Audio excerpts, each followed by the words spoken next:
This course from Harvard University explores the concepts and algorithms at the foundation of modern artificial intelligence, diving into the ideas that give rise to technologies like game-playing engines, handwriting recognition, and machine translation.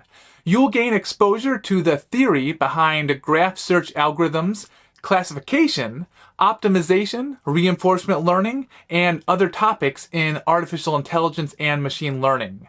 Brian Yu teaches this course.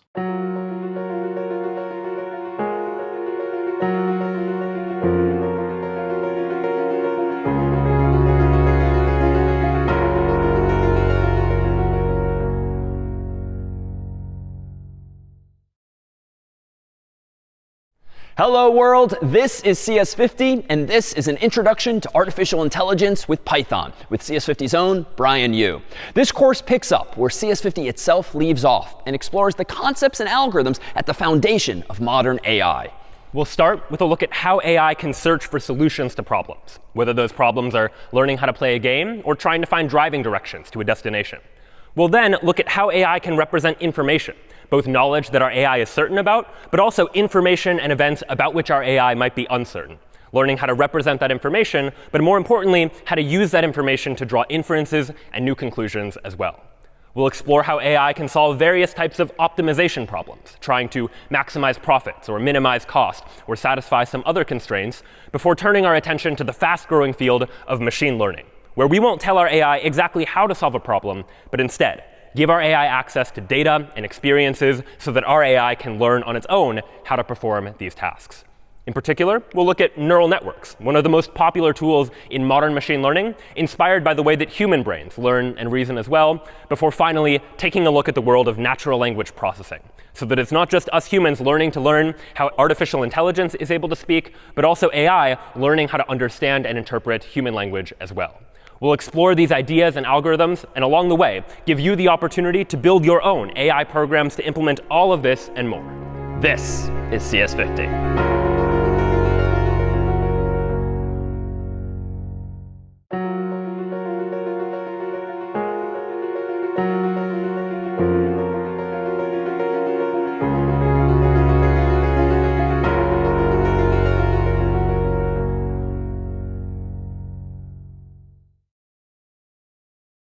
All right, welcome everyone to an introduction to artificial intelligence with Python. My name is Brian Yu, and in this class, we'll explore some of the ideas and techniques and algorithms that are at the foundation of artificial intelligence. Now, artificial intelligence covers a wide variety of types of techniques. Anytime you see a computer do something that appears to be intelligent or rational in some way, like recognizing someone's face in a photo, or being able to play a game better than people can, or being able to understand human language when we talk to our phones and they understand what we mean and are able to respond back to us, these are all examples of AI, or artificial intelligence. And in this class, we'll explore some of the ideas that make that AI possible. So we'll begin our conversations with search, the problem of we have an AI, and we would like the AI to be able to search for solutions to some kind of problem, no matter what that problem might be, whether it's trying to get driving directions from point A to point B, or trying to figure out how to play a game, given a tic-tac-toe game, for example, figuring out what move it ought to make.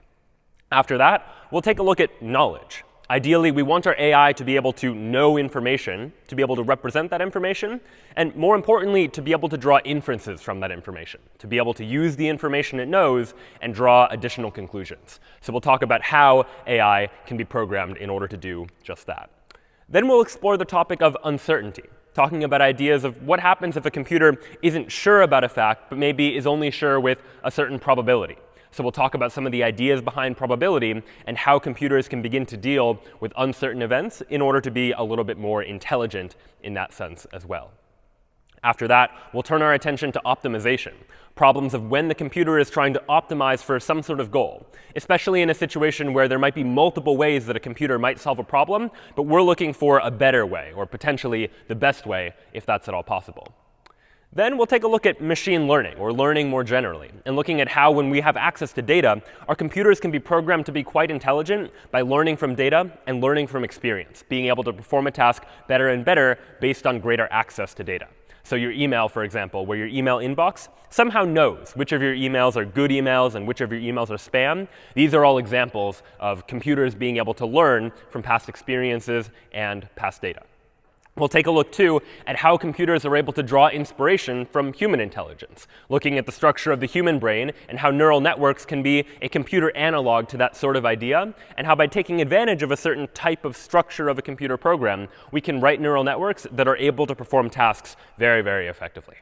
And then finally, we'll turn our attention to language, not programming languages, but human languages that we speak every day, and taking a look at the challenges that come about as a computer tries to understand natural language, and how it is that some of the natural language processing that occurs in modern artificial intelligence can actually work.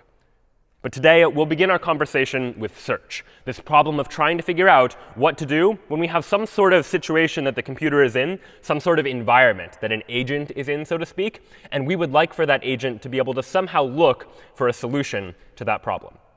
Now, these problems can come in any number of different types of formats. One example, for instance, might be something like this classic 15 puzzle with the sliding tiles that you might have seen, where you're trying to slide the tiles in order to make sure that all the numbers line up in order. This is an example of what you might call a search problem. The 15 puzzle begins in an initially mixed up state, and we need some way of finding moves to make in order to return the puzzle to its solved state. But there are similar problems that you can frame in other ways. Trying to find your way through a maze, for example, is another example of a search problem. You begin in one place, you have some goal of where you're trying to get to, and you need to figure out the correct sequence of actions that will take you from that initial state to the goal. And while this is a little bit abstract, anytime we talk about maze solving in this class, you can translate it to something a little more real world, something like driving directions. If you ever wonder how Google Maps is able to figure out what is the best way for you to get from point A to point B and what turns to make at what time depending on traffic, for example, it's often some sort of search algorithm. You have an AI that is trying to get from an initial position to some sort of goal by taking some sequence of actions. So we'll start our conversations today by thinking about these types of search problems and what goes into solving a search problem like this in order for an AI to be able to find a good solution. In order to do so, though, we're going to need to introduce a little bit of terminology, some of which I've already used. But the first term we'll need to think about is an agent. An agent is just some entity that perceives its environment. It somehow is able to perceive the things around it and act on that environment in some way. So in the case of the driving directions, your agent might be some representation of a car that is trying to figure out what actions to take in order to arrive at a destination. In the case of the 15 puzzle with the sliding tiles, the agent might be the AI or the person that is trying to solve that puzzle, to try and figure out what tiles to move in order to get to that solution. Next, we introduce the idea of a state. A state is just some configuration of the agent in its environment. So in the 15 puzzle, for example, any state might be any one of these three, for example. A state is just some configuration of the tiles, and each of these states is different and is going to require a slightly different solution. A different sequence of actions will be needed in each one of these in order to get from this initial state to the goal, which is where we're trying to get. So the initial state, then, what is that? The initial state is just the state where the agent begins. It is one such state where we're going to start from. And this is going to be the starting point for our search algorithm, so to speak. We're going to begin with this initial state and then start to reason about it, to think about what actions might we apply to that initial state in order to figure out how to get from the beginning to the end, from the initial position to whatever our goal happens to be. And how do we make our way from that initial position to the goal? Well, ultimately, it's via taking actions. Actions are just choices that we can make in any given state. And in AI, we're always going to try to formalize these ideas a little bit more precisely, such that we could program them a little bit more mathematically, so to speak. So this will be a recurring theme. And we can more precisely define actions as a function. We're going to effectively define a function called actions that takes an input s, where s is going to be some state that exists inside of our environment. And actions of s is going to take this state as input and return as output the set of all actions that can be executed in that state. And so it's possible that some actions are only valid in certain states and not in other states. And we'll see examples of that soon, too. So in the case of the 15 puzzle, for example, there are generally going to be 4 possible actions that we can do most of the time. We can slide a tile to the right, slide a tile to the left, slide a tile up, or slide a tile down, for example. And those are going to be the actions that are available to us. So somehow our AI, our program, needs some encoding of the state, which is often going to be in some numerical format, and some encoding of these actions. But it also needs some encoding of the relationship between these things. How do the states and actions relate to one another? And in order to do that, we'll introduce to our AI a transition model, which will be a description of what state we get after we perform some available action in some other state. And again, we can be a little bit more precise about this, define this transition model a little bit more formally, again, as a function. The function is going to be a function called result that this time takes two inputs. Input number 1 is s, some state, and input number 2 is a, some action. And the output of this function result is it is going to give us the state that we get after we perform action a in state s. So let's take a look at an example to see more precisely what this actually means. Here's an example of a state of the 15 puzzle, for example.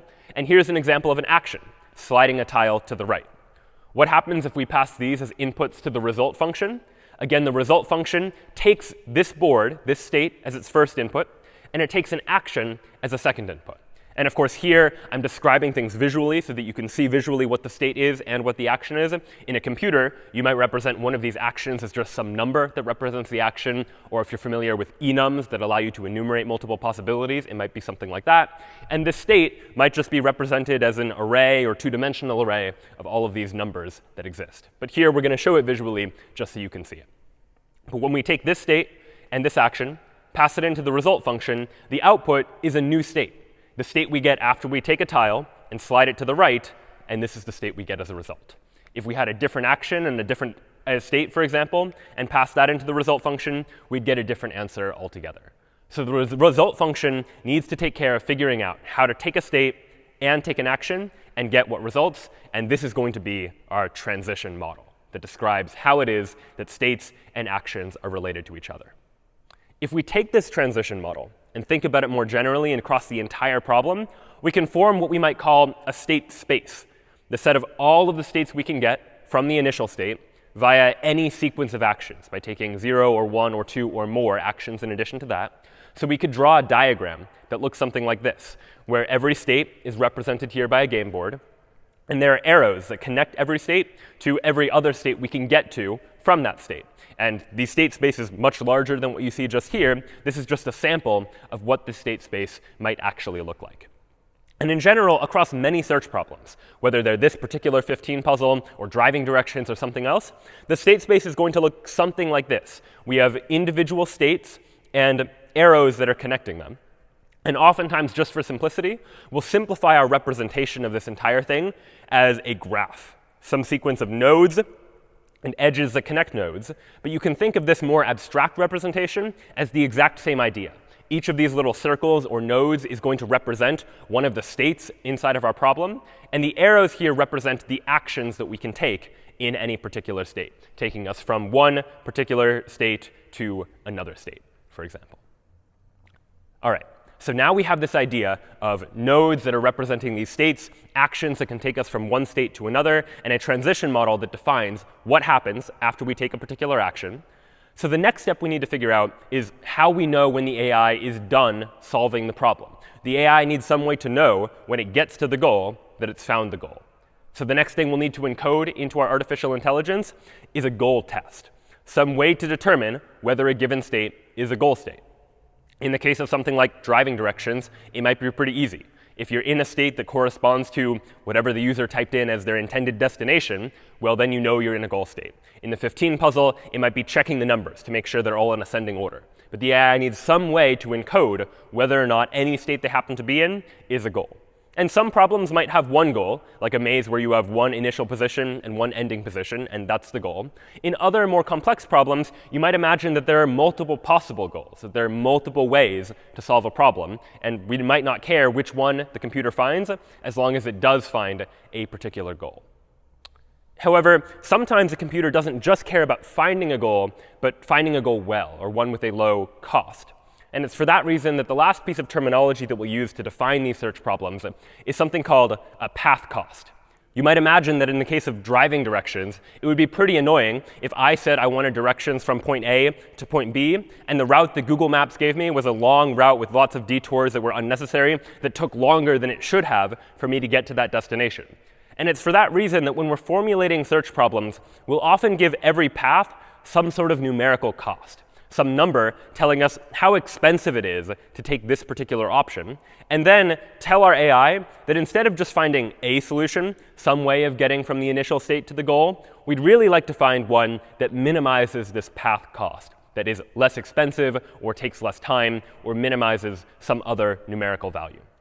We can represent this graphically if we take a look at this graph again and imagine that each of these arrows, each of these actions that we can take from one state to another state, has some sort of number associated with it, that number being the path cost of this particular action, where some of the costs for any particular action might be more expensive than the cost for some other action, for example. Although this will only happen in some sorts of problems. In other problems, we can simplify the diagram and just assume that the cost of any particular action is the same. And this is probably the case in something like the 15 puzzle, for example, where it doesn't really make a difference whether I'm moving right or moving left. The only thing that matters is the total number of steps that I have to take to get from point A to point B. And each of those steps is of equal cost. We can just assume it's of some constant cost like 1. And so this now forms the basis for what we might consider to be a search problem. A search problem has some sort of initial state, some place where we begin, some sort of action that we can take, or multiple actions that we can take in any given state, and it has a transition model, some way of defining what happens when we go from one state and take one action, what state do we end up with as a result. In addition to that, we need some goal test to know whether or not we've reached a goal. And then we need a path cost function that tells us for any particular path, by following some sequence of actions, how expensive is that path? What is its cost in terms of money or time or some other resource that we are trying to minimize our usage of? And the goal ultimately is to find a solution, where a solution in this case is just some sequence of actions that will take us from the initial state to the goal state. And ideally, we'd like to find not just any solution, but the optimal solution, which is a solution that has the lowest path cost among all of the possible solutions. And in some cases, there might be multiple optimal solutions, but an optimal solution just means that there is no way that we could have done better in terms of finding that solution. So now we've defined the problem, and now we need to begin to figure out how it is that we're going to solve this kind of search problem. And in order to do so, you'll probably imagine that our computer is going to need to represent a whole bunch of data about this particular problem. We need to represent data about where we are in the problem, and we might need to be considering multiple different options at once. And oftentimes, when we're trying to package a whole bunch of data related to a state together, we'll do so using a data structure that we're going to call a node. A node is a data structure that is just going to keep track of a variety of different values. And specifically in the case of a search problem, it's going to keep track of these 4 values in particular. Every node is going to keep track of a state, the state we're currently on. And every node is also going to keep track of a parent being the state before us, or the node that we used in order to get to this current state. And this is going to be relevant because eventually, once we reach the goal node, once we get to the end, we want to know what sequence of actions we used in order to get to that goal. And the way we'll know that is by looking at these parents, to keep track of what led us to the goal, and what led us to that state, and what led us to the state before that, so on and so forth, backtracking our way to the beginning so that we know the entire sequence of actions we needed in order to get from the beginning to the end. The node is also going to keep track of what action we took in order to get from the parent to the current state. And the node is also going to keep track of a path cost. In other words, it's going to keep track of the number that represents how long it took to get from the initial state to the state that we currently happen to be at. And we'll see why this is relevant as we start to talk about some of the optimizations that we can make in terms of these search problems more generally. So this is the data structure that we're going to use in order to solve the problem. And now let's talk about the approach. How might we actually begin to solve the problem? Well, as you might imagine, what we're going to do is we're going to start at one particular state, and we're just going to explore from there. The intuition is that from a given state, we have multiple options that we could take, and we're going to explore those options. And once we explore those options, we'll find that more options than that are going to make themselves available. And we're going to consider all of the available options to be stored inside of a single data structure that we'll call the frontier. The frontier is going to represent all of the things that we could explore next that we haven't yet explored or visited. So in our approach, we're going to begin the search algorithm by starting with a frontier that just contains one state. The frontier is going to contain the initial state, because at the beginning, that's the only state we know about. That is the only state that exists. And then our search algorithm is effectively going to follow a loop. We're going to repeat some process again and again and again. The first thing we're going to do is, if the frontier is empty, then there's no solution. And we can report that there is no way to get to the goal. And that's certainly possible. There are certain types of problems that an AI might try to explore and realize that there is no way to solve that problem. And that's useful information for humans to know as well. So if ever the frontier is empty, that means there's nothing left to explore, and we haven't yet found a solution, so there is no solution. There's nothing left to explore. Otherwise, what we'll do is we'll remove a node from the frontier. So right now, at the beginning, the frontier just contains one node representing the initial state. But over time, the frontier might grow. It might contain multiple states. And so here, we're just going to remove a single node from that frontier. If that node happens to be a goal, then we found a solution. So we remove a node from the frontier and ask ourselves, is this the goal? And we do that by applying the goal test that we talked about earlier, asking if we're at the destination, or asking if all the numbers of the 15 puzzle happen to be in order. So if the node contains the goal, we found a solution. Great, we're done. And otherwise, what we'll need to do is we'll need to expand the node. And this is a term of art in artificial intelligence. To expand the node just means to look at all of the neighbors of that node. In other words, consider all of the possible actions that I could take from the state that this node is representing, and what nodes could I get to from there. We're going to take all of those nodes, the next nodes that I can get to from this current one I'm looking at, and add those to the frontier. And then we'll repeat this process. So at a very high level, the idea is we start with a frontier that contains the initial state, and we're constantly removing a node from the frontier, looking at where we can get to next, and adding those nodes to the frontier, repeating this process over and over until either we remove a node from the frontier and it contains a goal, meaning we've solved the problem, or we run into a situation where the frontier is empty, at which point we're left with no solution. So let's actually try and take this pseudocode, put it into practice by taking a look at an example of a sample search problem.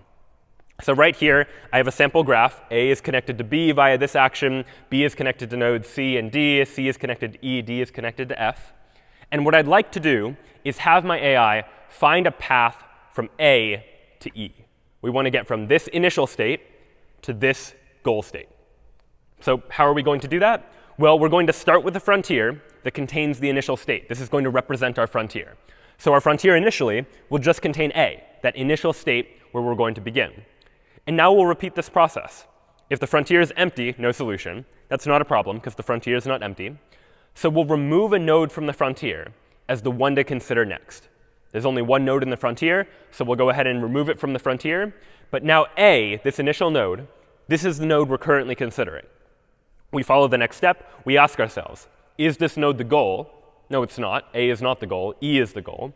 So we don't return the solution. So instead, we go to this last step, expand the node, and add the resulting nodes to the frontier. What does that mean? Well, it means take this state A and consider where we could get to next. And after A, what we could get to next is only B. So that's what we get when we expand A. We find B, and we add B to the frontier. And now B is in the frontier, and we repeat the process again. We say, all right, the frontier is not empty, so let's remove B from the frontier. B is now the node that we're considering. We ask ourselves, is B the goal? No, it's not. So we go ahead and expand B and add its resulting nodes to the frontier. What happens when we expand B? In other words, what nodes can we get to from B? Well, we can get to C and D. So we'll go ahead and add C and D from the frontier. And now we have two nodes in the frontier, C and D. And we repeat the process again. We remove a node from the frontier. For now, I'll do so arbitrarily just by picking C. We'll see why later, how choosing which node you remove from the frontier is actually quite an important part of the algorithm. But for now, I'll arbitrarily remove C, say it's not the goal, so we'll add E, the next one, to the frontier. Then let's say I remove E from the frontier. And now I check I'm currently looking at state E. Is it a goal state? It is, because I'm trying to find a path from A to E. So I would return the goal. And that now would be the solution, that I'm now able to return the solution, and I have found a path from A to E. So this is the general idea, the general approach of this search algorithm, to follow these steps, constantly removing nodes from the frontier until we're able to find a solution. So the next question you might reasonably ask is, what could go wrong here? What are the potential problems with an approach like this? And here's one example of a problem that could arise from this sort of approach. imagine this same graph, same as before, with one change. The change being now, instead of just an arrow from A to B, we also have an arrow from B to A, meaning we can go in both directions.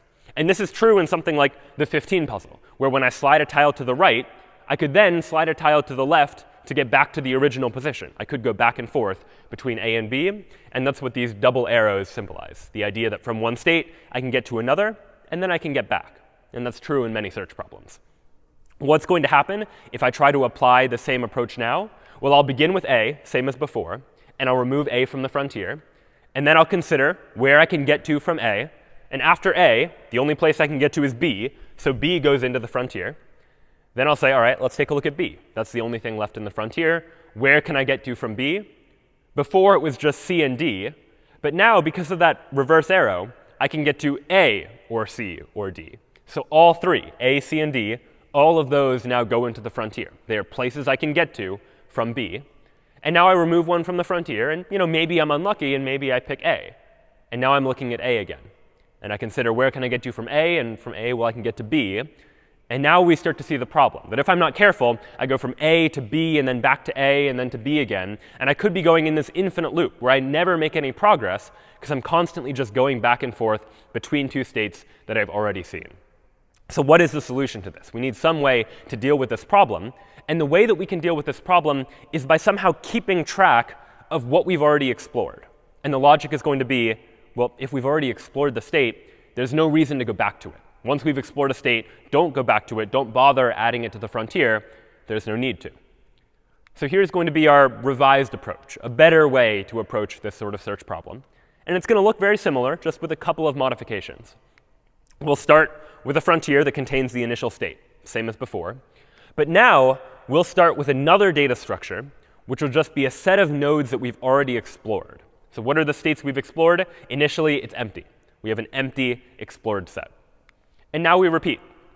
If the frontier is empty, no solution, same as before. We remove a node from the frontier.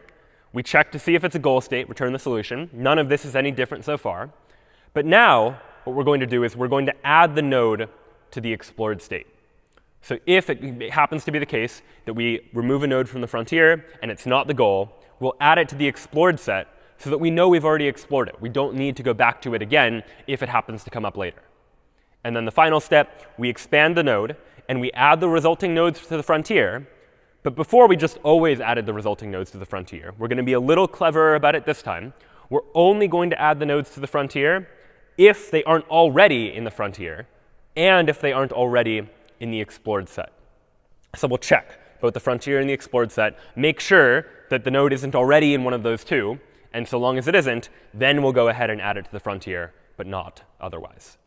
And so that revised approach is ultimately what's going to help make sure that we don't go back and forth between two nodes.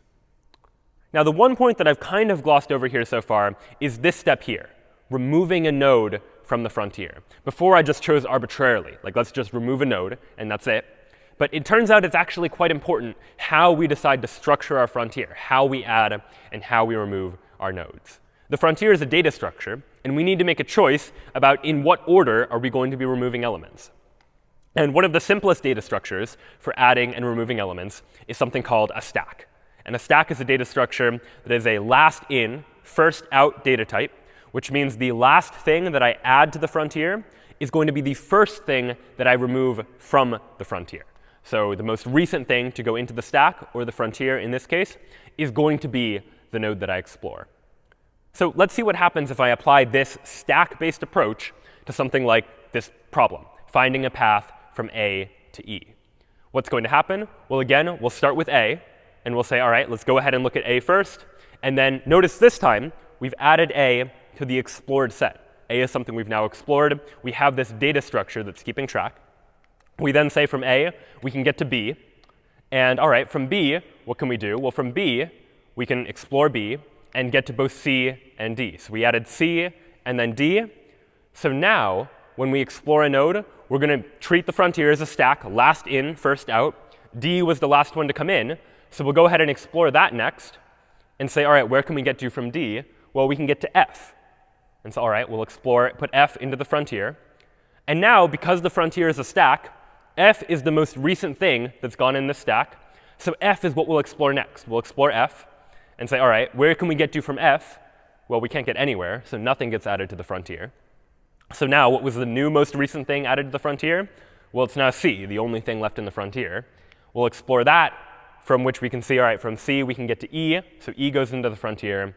And then we say, all right, let's look at E, and E is now the solution, and now we've solved the problem. So when we treat the frontier like a stack, a last in, first out data structure, that's the result we get. We go from A to B to D to F, and then we sort of backed up and went down to C and then E. And it's important to get a visual sense for how this algorithm is working. We went very deep in this search tree, so to speak, all the way until the bottom, where we hit a dead end. And then we effectively backed up and explored this other route that we didn't try before. And it's this going very deep in the search tree idea, this way the algorithm ends up working when we use a stack, that we call this version of the algorithm depth first search. Depth first search is the search algorithm where we always explore the deepest node in the frontier. We keep going deeper and deeper through our search tree. And then if we hit a dead end, we back up and we try something else instead. But depth first search is just one of the possible search options that we could use. It turns out that there's another algorithm called breadth first search, which behaves very similarly to depth first search with one difference. Instead of always exploring the deepest node in the search tree, the way the depth first search does, breadth first search is always going to explore the shallowest node in the frontier. So what does that mean? Well, it means that instead of using a stack, which depth first search, or DFS, used, where the most recent item added to the frontier is the one we'll explore next, in breadth first search, or BFS, we'll instead use a queue, where a queue is a first in, first out data type, where the very first thing we add to the frontier is the first one we'll explore, and they effectively form a line, or a queue, where the earlier you arrive in the frontier, the earlier you get explored. So what would that mean for the same exact problem, finding a path from A to E? Well, we start with A, same as before. Then we'll go ahead and have explored A and say, where can we get to from A? Well, from A, we can get to B, same as before. From B, same as before, we can get to C and D. So C and D get added to the frontier. This time, though, we added C to the frontier before D. So we'll explore C first. So C gets explored. And from C, where can we get to? Well, we can get to E. So E gets added to the frontier. But because D was explored before E, we'll look at D next. So we'll explore D and say, where can we get to from D? We can get to F. And only then will we say, all right, now we can get to E. And so what breadth first search, or BFS, did is we started here. We looked at both C and D, and then we looked at E. Effectively, we're looking at things 1 away from the initial state, then 2 away from the initial state, and only then things that are 3 away from the initial state. Unlike depth first search, which just went as deep as possible into the search tree until it hit a dead end, and then ultimately had to back up. So these now are 2 different search algorithms that we could apply in order to try and solve a problem. And let's take a look at how these would actually work in practice with something like maze solving, for example. So here's an example of a maze. These empty cells represent places where our agent can move. These darkened gray cells represent walls that the agent can't pass through. And ultimately, our agent, our AI, is going to try to find a way to get from position A to position B via some sequence of actions, where those actions are left, right, up, and down. What will depth first search do in this case? Well, depth first search will just follow one path. If it reaches a fork in the road where it has multiple different options, depth first search is just, in this case, going to choose one. It has no real preference. But it's going to keep following one until it hits a dead end. And when it hits a dead end, depth first search effectively goes back to the last decision point and tries the other path, fully exhausting this entire path. And when it realizes that, OK, the goal's not here, then it turns its attention to this path. It goes as deep as possible. When it hits a dead end, it backs up and then tries this other path, keeps going as deep as possible down one particular path, and when it realizes that that's a dead end, then it'll back up and then ultimately find its way to the goal. And maybe you got lucky and maybe you made a different choice earlier on, but ultimately this is how depth first search is going to work. It's going to keep following until it hits a dead end, and when it hits a dead end, it backs up and looks for a different solution. And so one thing you might reasonably ask is this algorithm always going to work? Will it always actually find a way to get from the initial state to the goal? And it turns out that as long as our maze is finite, as long as there are only finitely many spaces where we can travel, then yes, depth-first search is going to find a solution, because eventually it'll just explore everything.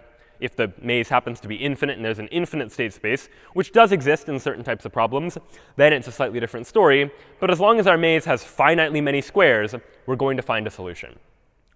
The next question, though, that we want to ask is it going to be a good solution? Is it the optimal solution that we can find? And the answer there is not necessarily. And let's take a look at an example of that. In this maze, for example, we're again trying to find our way from A to B. And you notice here there are multiple possible solutions. We could go this way, or we could go up in order to make our way from A to B. Now, if we're lucky, depth-first search will choose this way and get to B.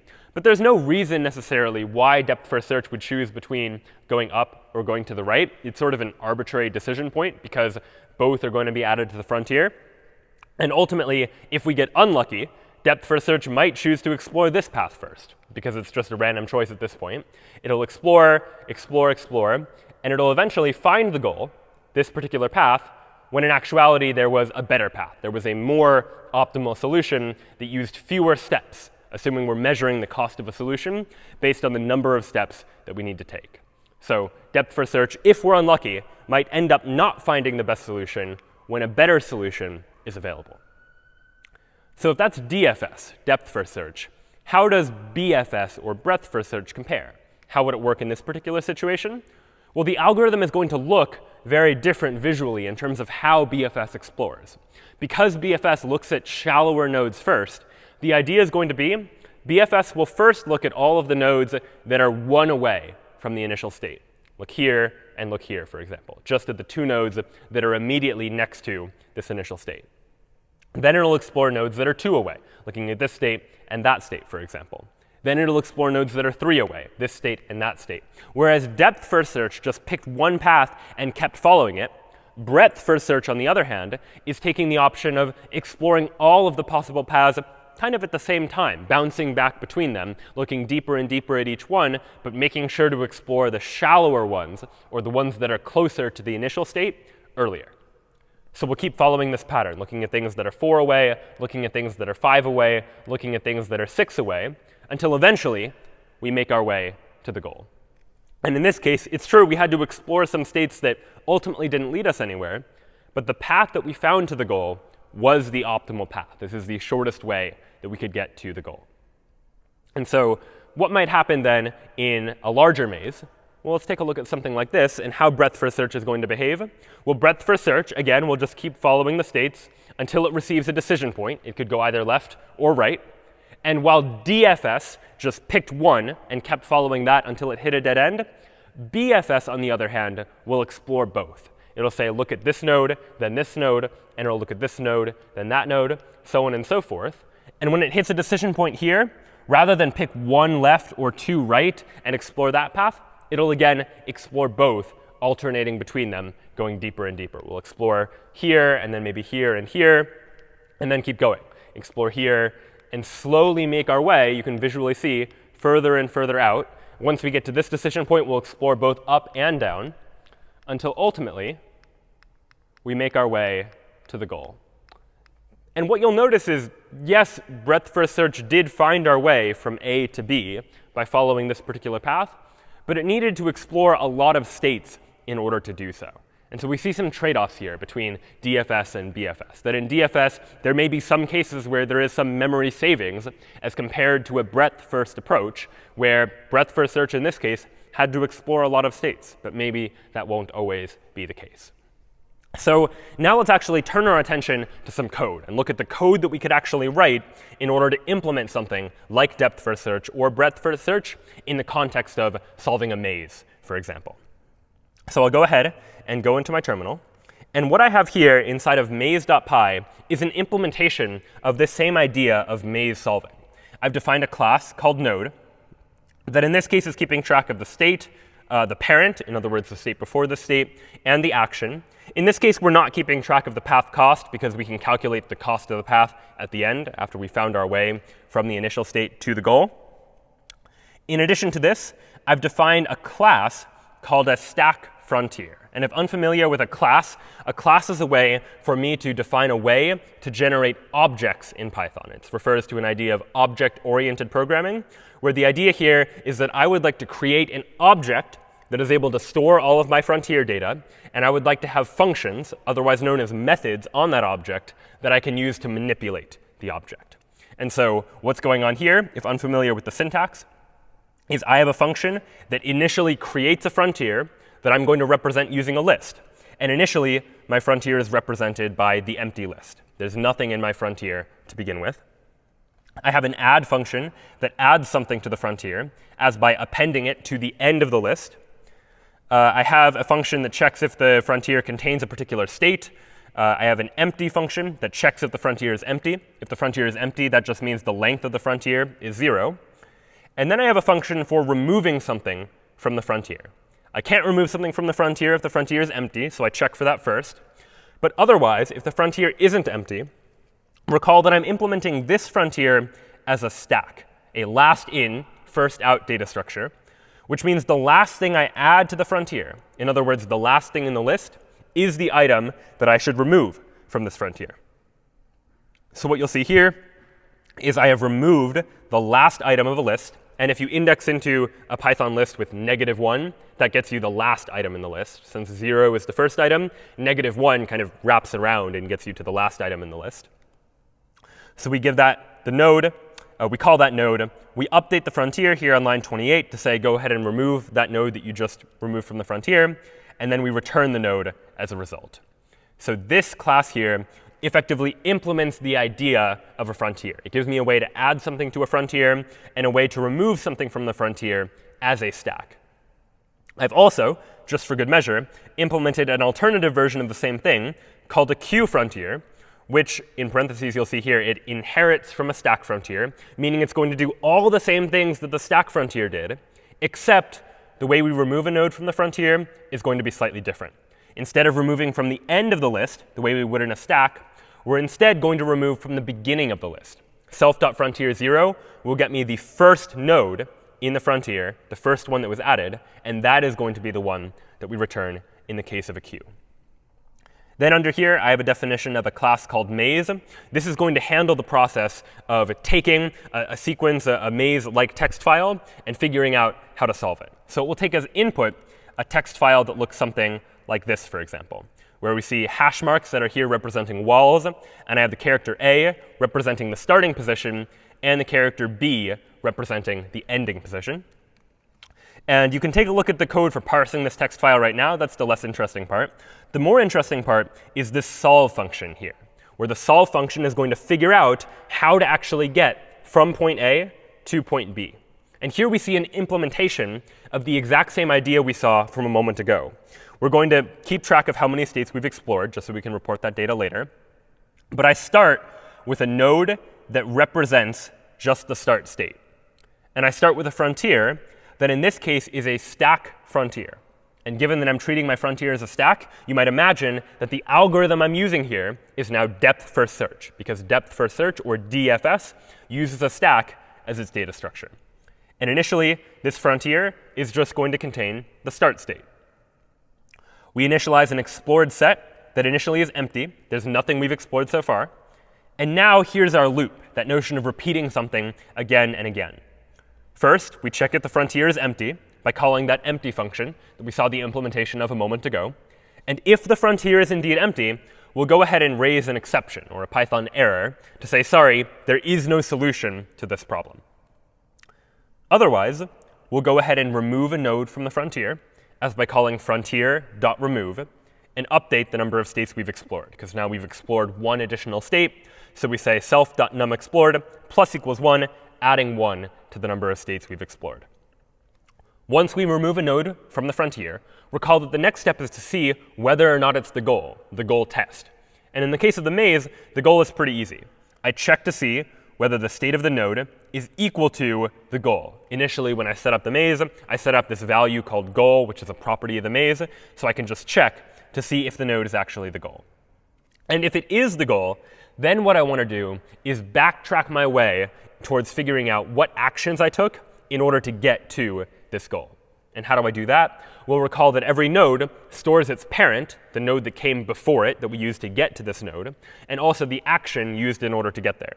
So I can create this loop where I'm constantly just looking at the parent of every node and keeping track for all of the parents what action I took to get from the parent to this current node.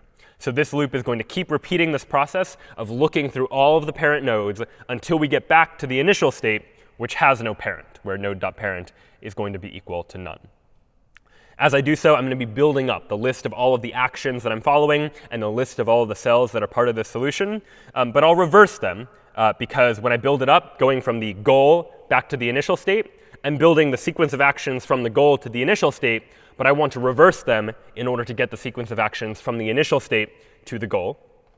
And that is ultimately going to be the solution. So all of that happens if the current state is equal to the goal. And otherwise, if it's not the goal, well, then I'll go ahead and add this state to the explored set to say, I've explored this state now. No need to go back to it if I come across it in the future. And then this logic here implements the idea of adding neighbors to the frontier. I'm saying, look at all of my neighbors. And I implemented a function called neighbors that you can take a look at. And for each of those neighbors, I'm going to check, is the state already in the frontier? Is the state already in the explored set? And if it's not in either of those, then I'll go ahead and add this new child node, this new node, to the frontier. So there's a fair amount of syntax here, but the key here is not to understand all the nuances of the syntax. So feel free to take a closer look at this file on your own to get a sense for how it is working. But the key is to see how this is an implementation of the same pseudocode, the same idea that we were describing a moment ago on the screen when we were looking at the steps that we might follow in order to solve this kind of search problem. So now let's actually see this in action. I'll go ahead and run maze.py on maze1.txt, for example. And what we'll see is here we have a printout of what the maze initially looked like. And then here down below is after we've solved it. We had to explore 11 states in order to do it, and we found a path from A to B. And in this program, I just happened to generate a graphical representation of this as well. So I can open up maze.png, which is generated by this program, that shows you where in the darker color here are the walls, red is the initial state, green is the goal, and yellow is the path that was followed. We found a path from the initial state to the goal. But now let's take a look at a more sophisticated maze to see what might happen instead. Let's look now at maze2.txt. Where now here, we have a much larger maze. Again, we're trying to find our way from point A to point B. But now you'll imagine that depth first search might not be so lucky. It might not get the goal on the first try. It might have to follow one path, then backtrack and explore something else a little bit later. So let's try this. We'll run python maze.py of maze2.txt, this time trying on this other maze. And now, depth first search is able to find a solution. Here, as indicated by the stars, is a way to get from A to B. And we can represent this visually by opening up this maze. Here's what that maze looks like. And highlighted in yellow is the path that was found from the initial state to the goal. But how many states did we have to explore before we found that path? Well, recall that in my program, I was keeping track of the number of states that we've explored so far. And so I can go back to the terminal and see that, all right, in order to solve this problem, we had to explore 399 different states. And in fact, if I make one small modification to the program and tell the program at the end when we output this image, I added an argument called showExplored. And if I set showExplored equal to true and rerun this program, python maze.py, running it on maze2, and then I open the maze, what you'll see here is highlighted in red are all of the states that had to be explored to get from the initial state to the goal. Depth first search, or DFS, didn't find its way to the goal right away. It made a choice to first explore this direction. And when it explored this direction, it had to follow every conceivable path all the way to the very end, even this long and winding one, in order to realize that, you know what, that's a dead end. And instead, the program needed to backtrack. After going this direction, it must have gone this direction. It got lucky here by just not choosing this path. But it got unlucky here, exploring this direction, exploring a bunch of states it didn't need to, and then likewise exploring all of this top part of the graph when it probably didn't need to do that either. So all in all, depth first search here really not performing optimally, or probably exploring more states than it needs to. It finds an optimal solution, the best path to the goal, but the number of states needed to explore in order to do so, the number of steps I had to take, that was much higher. So let's compare. How would breadth first search, or BFS, do on this exact same maze instead? And in order to do so, it's a very easy change. The algorithm for DFS and BFS is identical, with the exception of what data structure we use to represent the frontier. That in DFS, I used a stack frontier, last in, first out, whereas in BFS, I'm going to use a queue frontier, first in, first out, where the first thing I add to the frontier is the first thing that I remove. So I'll go back to the terminal, rerun this program on the same maze, and now you'll see that the number of states we had to explore was only 77, as compared to almost 400 when we used depth first search.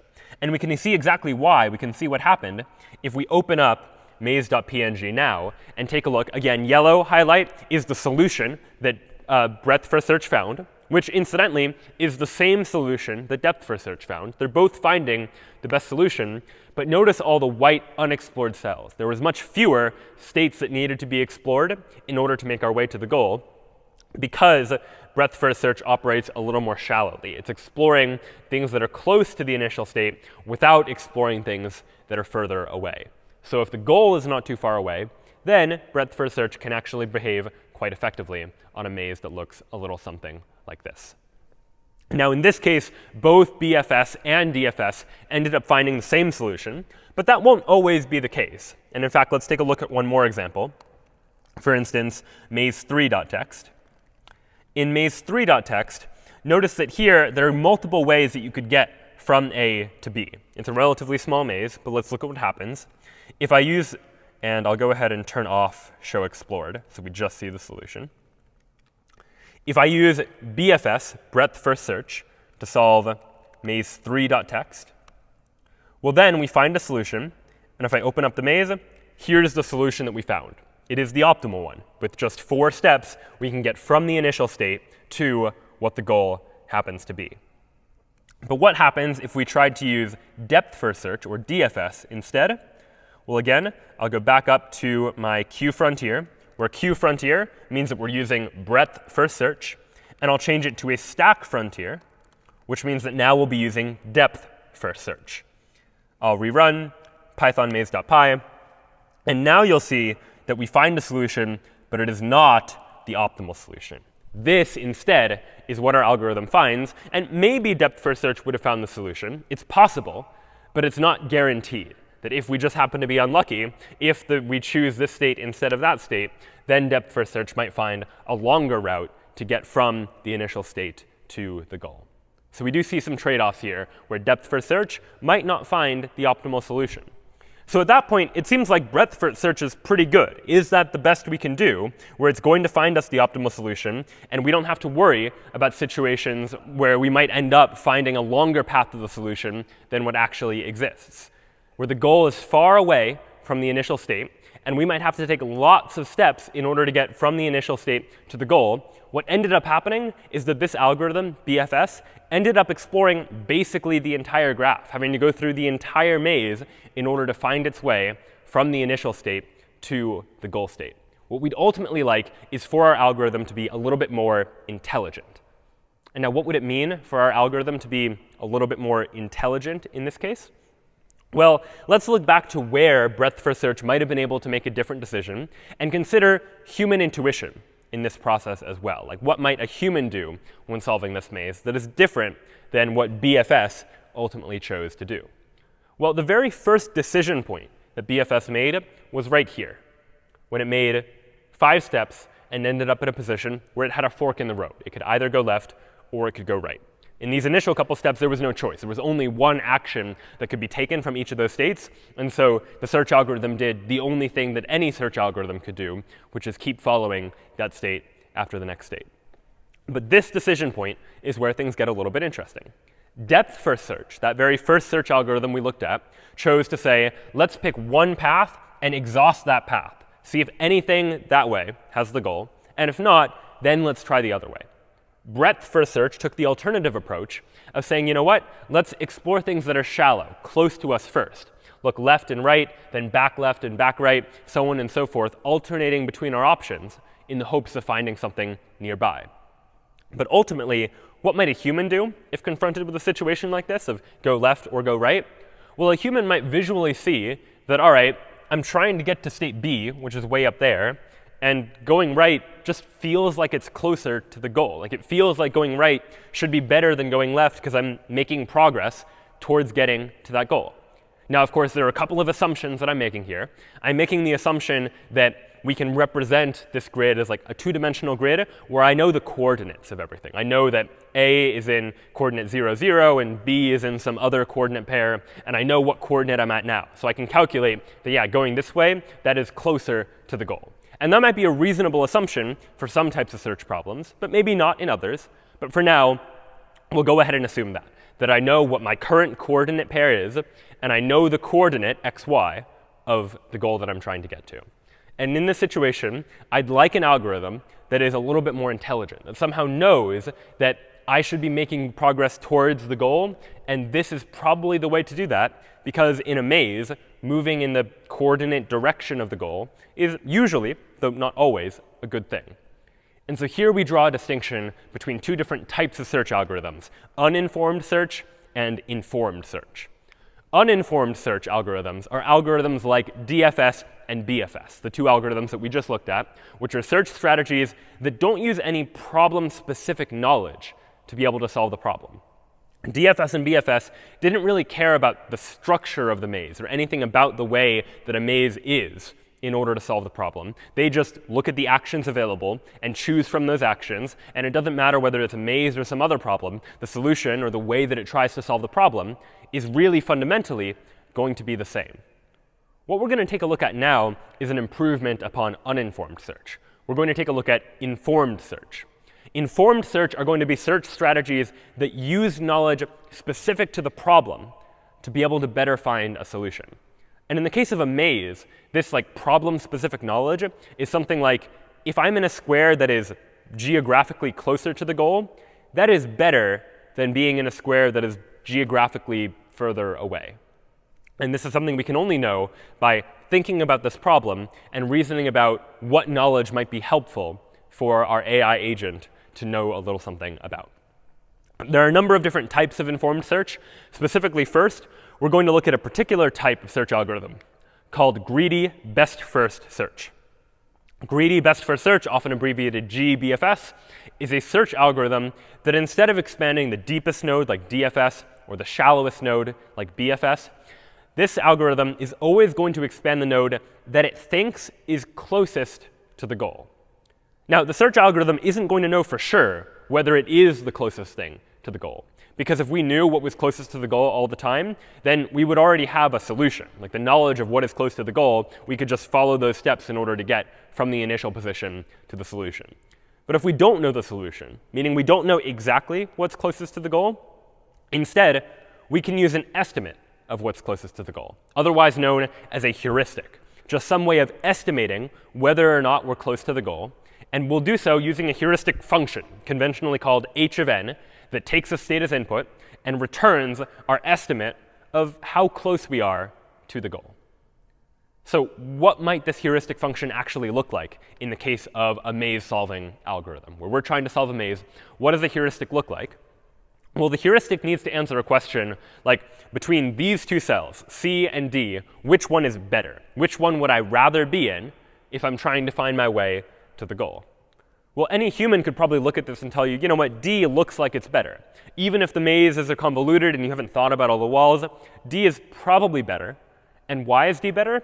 Well, because if you ignore the walls, let's just pretend the walls don't exist for a moment and relax the problem, so to speak, D, just in terms of coordinate pairs, is closer to this goal. It's fewer steps that I would need to take to get to the goal as compared to C, even if you ignore the walls. If you just know the xy coordinate of C and the xy coordinate of the goal, and likewise you know the xy coordinate of D, you can calculate that D, just geographically, ignoring the walls, looks like it's better. And so this is the heuristic function that we're going to use. And it's something called the Manhattan distance, one specific type of heuristic, where the heuristic is how many squares vertically and horizontally, and then left to right, so not allowing myself to go diagonally, just either up or right or left or down. How many steps do I need to take to get from each of these cells to the goal? Well, as it turns out, D is much closer. There are fewer steps. It only needs to take 6 steps in order to get to that goal. Again here, ignoring the walls. We've relaxed the problem a little bit. We're just concerned with, if you do the math to subtract the x values from each other and the y values from each other, what is our estimate of how far we are away? We can estimate that D is closer to the goal than C is. And so now we have an approach. We have a way of picking which node to remove from the frontier. And at each stage in our algorithm, we're going to remove a node from the frontier. We're going to explore the node if it has the smallest value for this heuristic function, if it has the smallest Manhattan distance to the goal. And so what would this actually look like? Well, let me first label this graph, label this maze, with a number representing the value of this heuristic function, the value of the Manhattan distance from any of these cells. So from this cell, for example, we're 1 away from the goal. From this cell, we're 2 away from the goal, 3 away, 4 away. Here, we're 5 away, because we have to go 1 to the right and then 4 up. From somewhere like here, the Manhattan distance is 2. We're only 2 squares away from the goal geographically, even though in practices we're going to have to take a longer path. But we don't know that yet. The heuristic is just some easy way to estimate how far we are away from the goal. And maybe our heuristic is overly optimistic. It thinks that, yeah, we're only 2 steps away, when in practice, when you consider the walls, it might be more steps.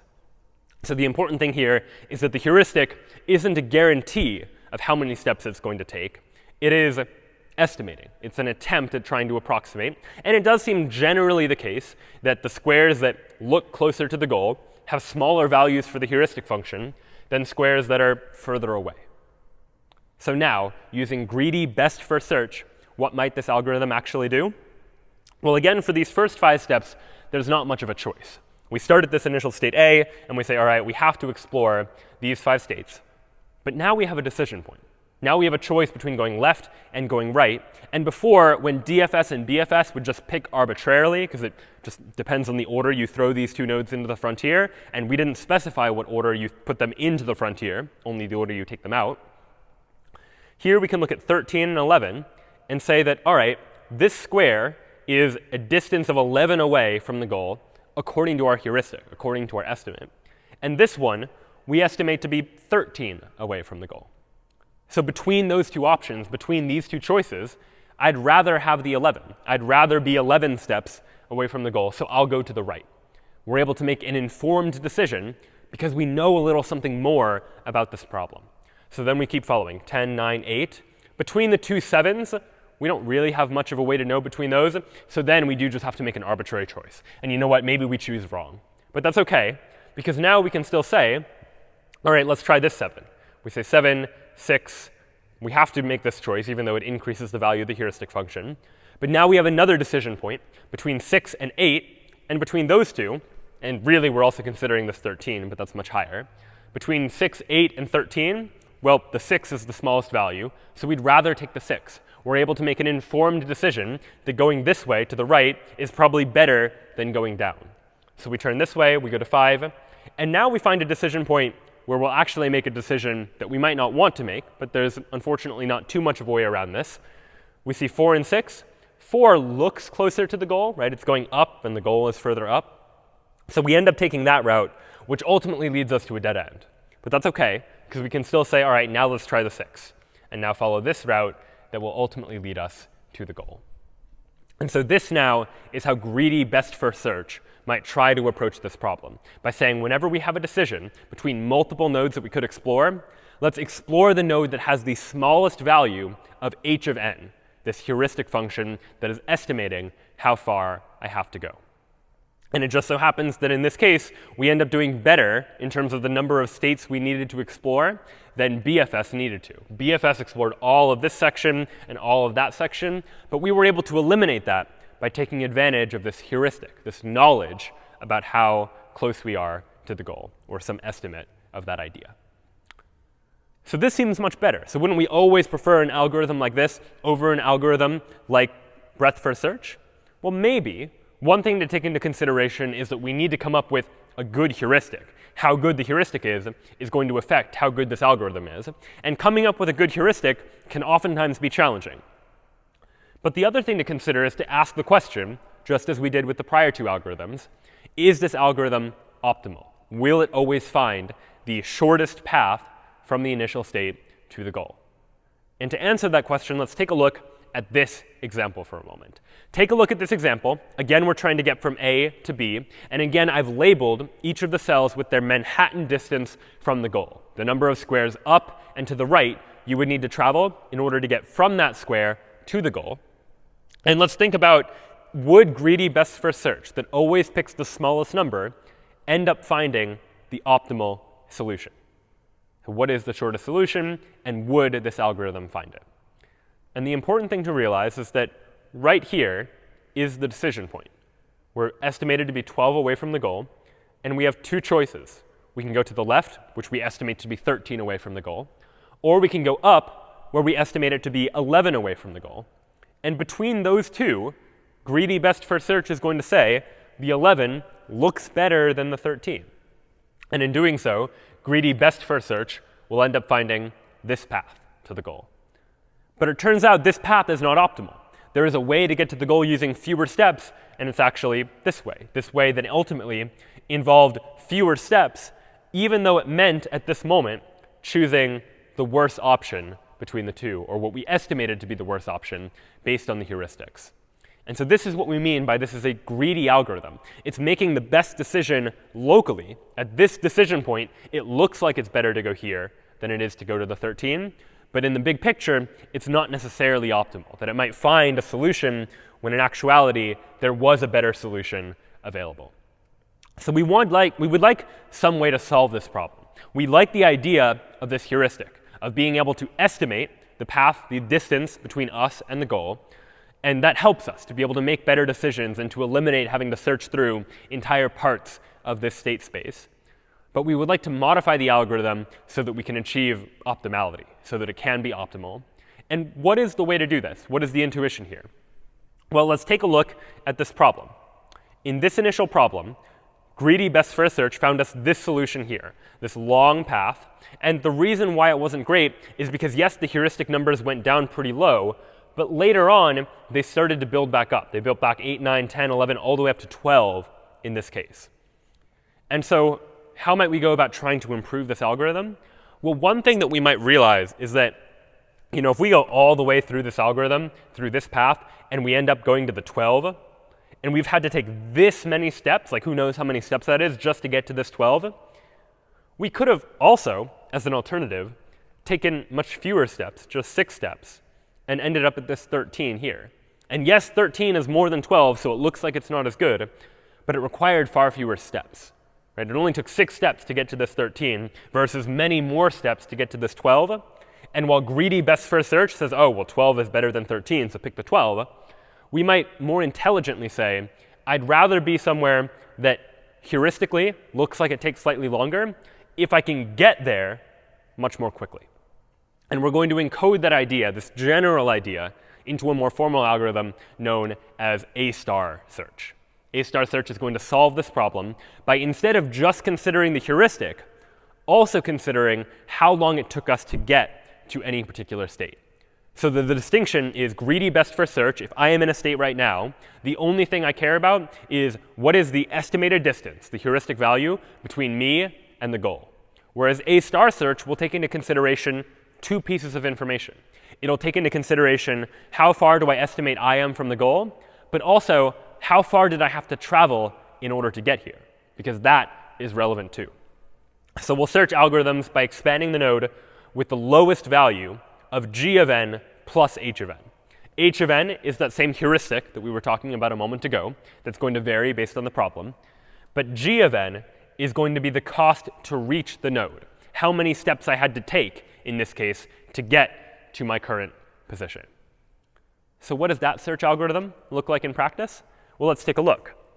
Again, we've got the same maze, and again, I've labeled them with their Manhattan distance. This value is the h of n value, the heuristic estimate of how far each of these squares is away from the goal.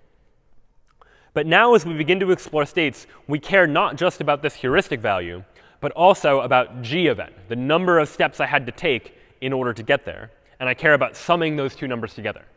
So what does that look like? On this very first step, I have taken 1 step, and now I am estimated to be 16 steps away from the goal.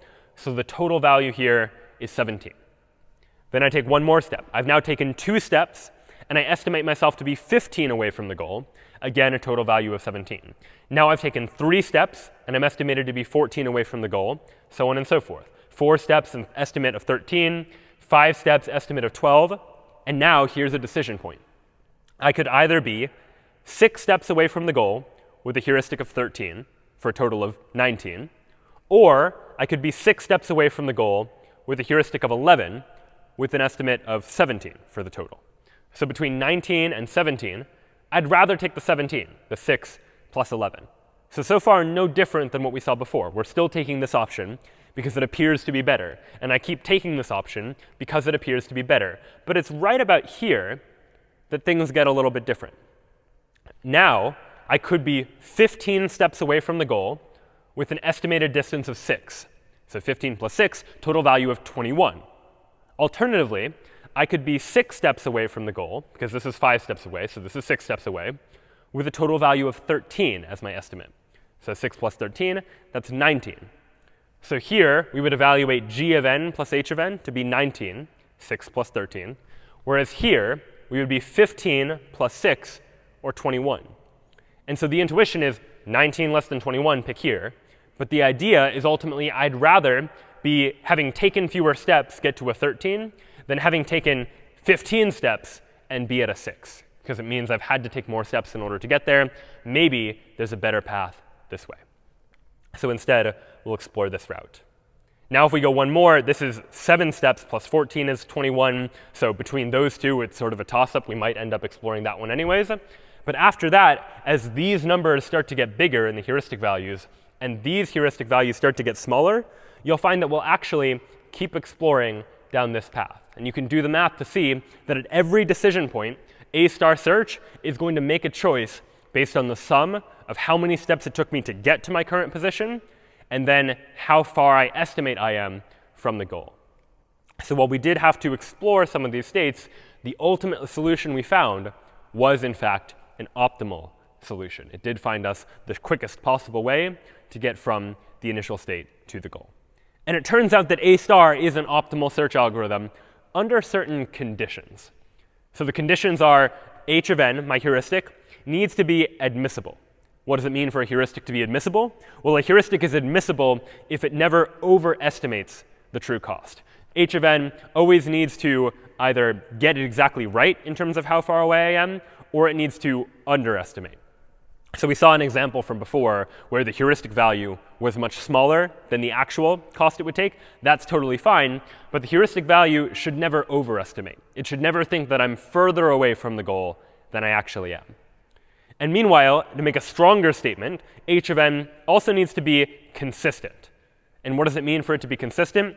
Mathematically, it means that for every node, which we'll call n, and successor, the node after me, that I'll call n prime, where it takes a cost of c to make that step, the heuristic value of n needs to be less than or equal to the heuristic value of n prime plus the cost. So it's a lot of math, but in words, what that ultimately means is that if I am here at this state right now, the heuristic value from me to the goal shouldn't be more than the heuristic value of my successor, the next place I could go to, plus however much it would cost me to just make that step from one step to the next step. And so this is just making sure that my heuristic is consistent between all of these steps that I might take. So as long as this is true, then A* search is going to find me an optimal solution. And this is where much of the challenge of solving these search problems can sometimes come in. That A* search is an algorithm that is known, and you could write the code fairly easily, but it's choosing the heuristic that can be the interesting challenge. The better the heuristic is, the better I'll be able to solve the problem in the fewer states that I'll have to explore. And I need to make sure that the heuristic satisfies these particular constraints. So all in all, these are some of the examples of search algorithms that might work, and certainly there are many more than just this. A*, for example, does have a tendency to use quite a bit of memory, so there are alternative approaches to A* that ultimately use less memory than this version of A* happens to use. And there are other search algorithms that are optimized for other cases as well. But now, so far, we've only been looking at search algorithms where there's one agent. Like, I am trying to find a solution to a problem. I am trying to navigate my way through a maze. I am trying to solve a 15 puzzle. I am trying to find driving directions from point A to point B. Sometimes in search situations, though, we'll enter an adversarial situation where I am an agent trying to make intelligent decisions, and there's someone else who is fighting against me, so to speak, that has opposite objectives, someone where I am trying to succeed, someone else that wants me to fail. And this is most popular in something like a game like tic-tac-toe, where we've got this 3x3 grid, and X and O take turns either writing an X or an O in any one of these squares, and the goal is to get 3 X's in a row if you're the X player, or 3 O's in a row if you're the O player. And computers have gotten quite good at playing games, tic-tac-toe very easily, but even more complex games. And so you might imagine, what does an intelligent decision in a game look like? So maybe X makes an initial move in the middle, and O plays up here. Like, what does an intelligent move for X now become? Like, where should you move if you were X? And it turns out there are a couple of possibilities. But if an AI is playing this game optimally, then the AI might play somewhere like the upper right, where in this situation, O has the opposite objective of X. X is trying to win the game, to get 3 in a row diagonally here. And O is trying to stop that objective, opposite of the objective. And so O is going to place here to try to block. But now X has a pretty clever move. X can make a move like this, where now X has 2 possible ways that X can win the game. X could win the game by getting 3 in a row across here, or X could win the game by getting 3 in a row vertically this way. So it doesn't matter where O makes their next move. O could play here, for example, blocking the 3 in a row horizontally. But then X is going to win the game by getting a 3 in a row vertically.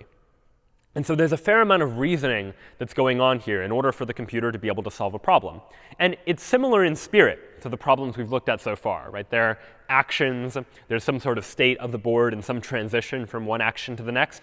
But it's different in the sense that this is now not just a classical search problem, but an adversarial search problem. That I am the X player trying to find the best moves to make, but I know that there is some adversary that is trying to stop me. So we need some sort of algorithm to deal with these adversarial type of search situations.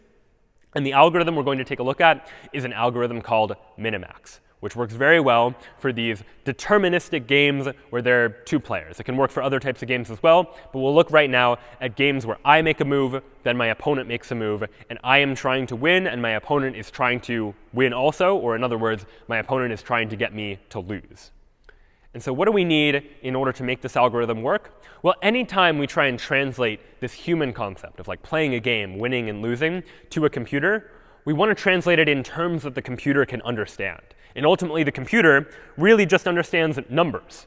And so we want some way of translating a game of X's and O's on a grid to something numerical, something the computer can understand. The computer doesn't normally understand notions of like win or lose, but it does understand the concept of like bigger and smaller.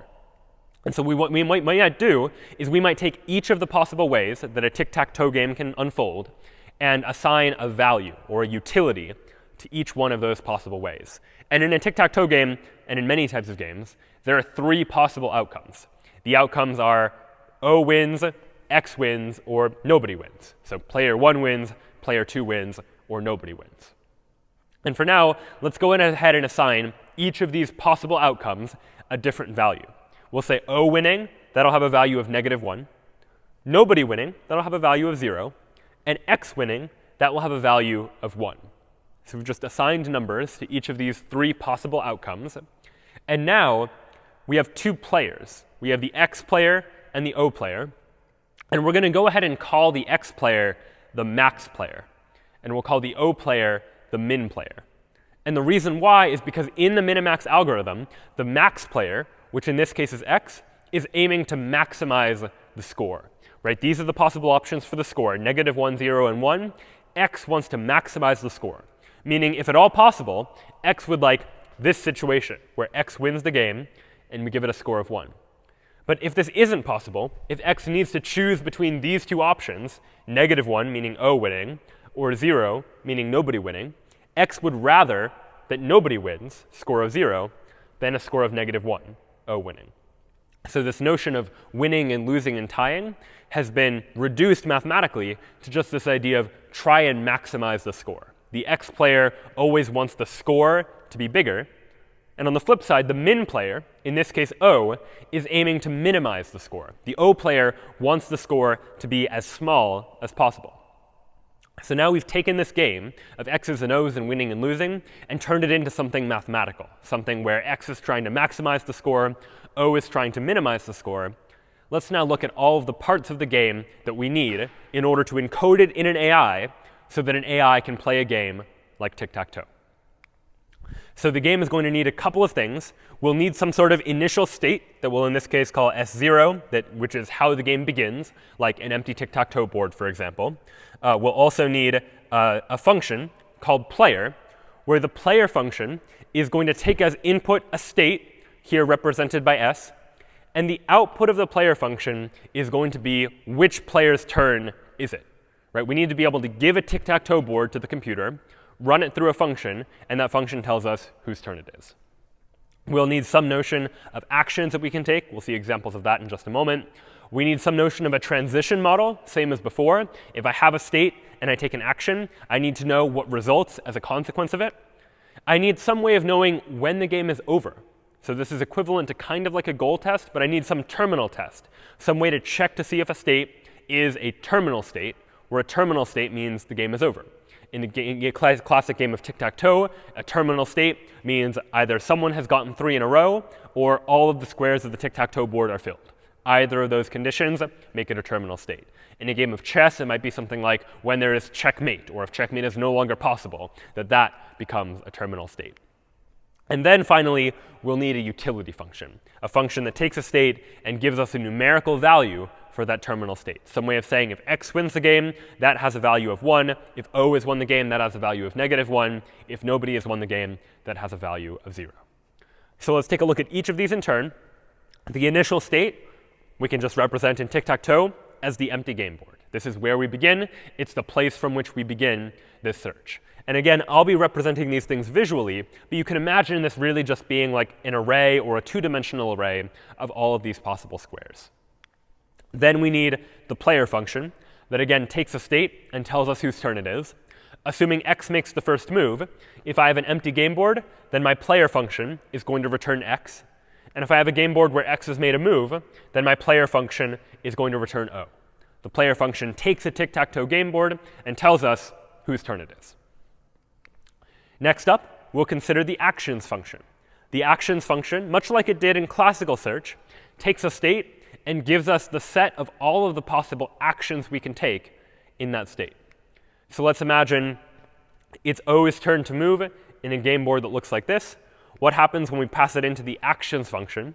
So the actions function takes this state of the game as input, and the output is a set of possible actions. It's a set of I could move in the upper left, or I could move in the bottom middle. Those are the two possible action choices that I have when I begin in this particular state. Now, just as before, when we had states and actions, we need some sort of transition model to tell us when we take this action in the state, what is the new state that we get? And here, we define that using the result function that takes a state as input as well as an action. And when we apply the result function to this state, saying that let's let O move in this upper left corner, the new state we get is this resulting state, where O is in the upper left corner. And now this seems obvious to someone who knows how to play tic-tac-toe. Like, of course, you play in the upper left corner, that's the board you get. But all of this information needs to be encoded into the AI. The AI doesn't know how to play tic-tac-toe until you tell the AI how the rules of tic-tac-toe work. And this function, defining this function here, allows us to tell the AI how this game actually works and how actions actually affect the outcome of the game. So the AI needs to know how the game works. The AI also needs to know when the game is over, as by defining a function called terminal that takes as input a state S, such that if we take a game that is not yet over, pass it into the terminal function, the output is false. The game is not over. But if we take a game that is over, because X has gotten 3 in a row along that diagonal, pass that into the terminal function, then the output is going to be true, because the game now is, in fact, over. And finally, we've told the AI how the game works in terms of what moves can be made and what happens when you make those moves. We've told the AI when the game is over.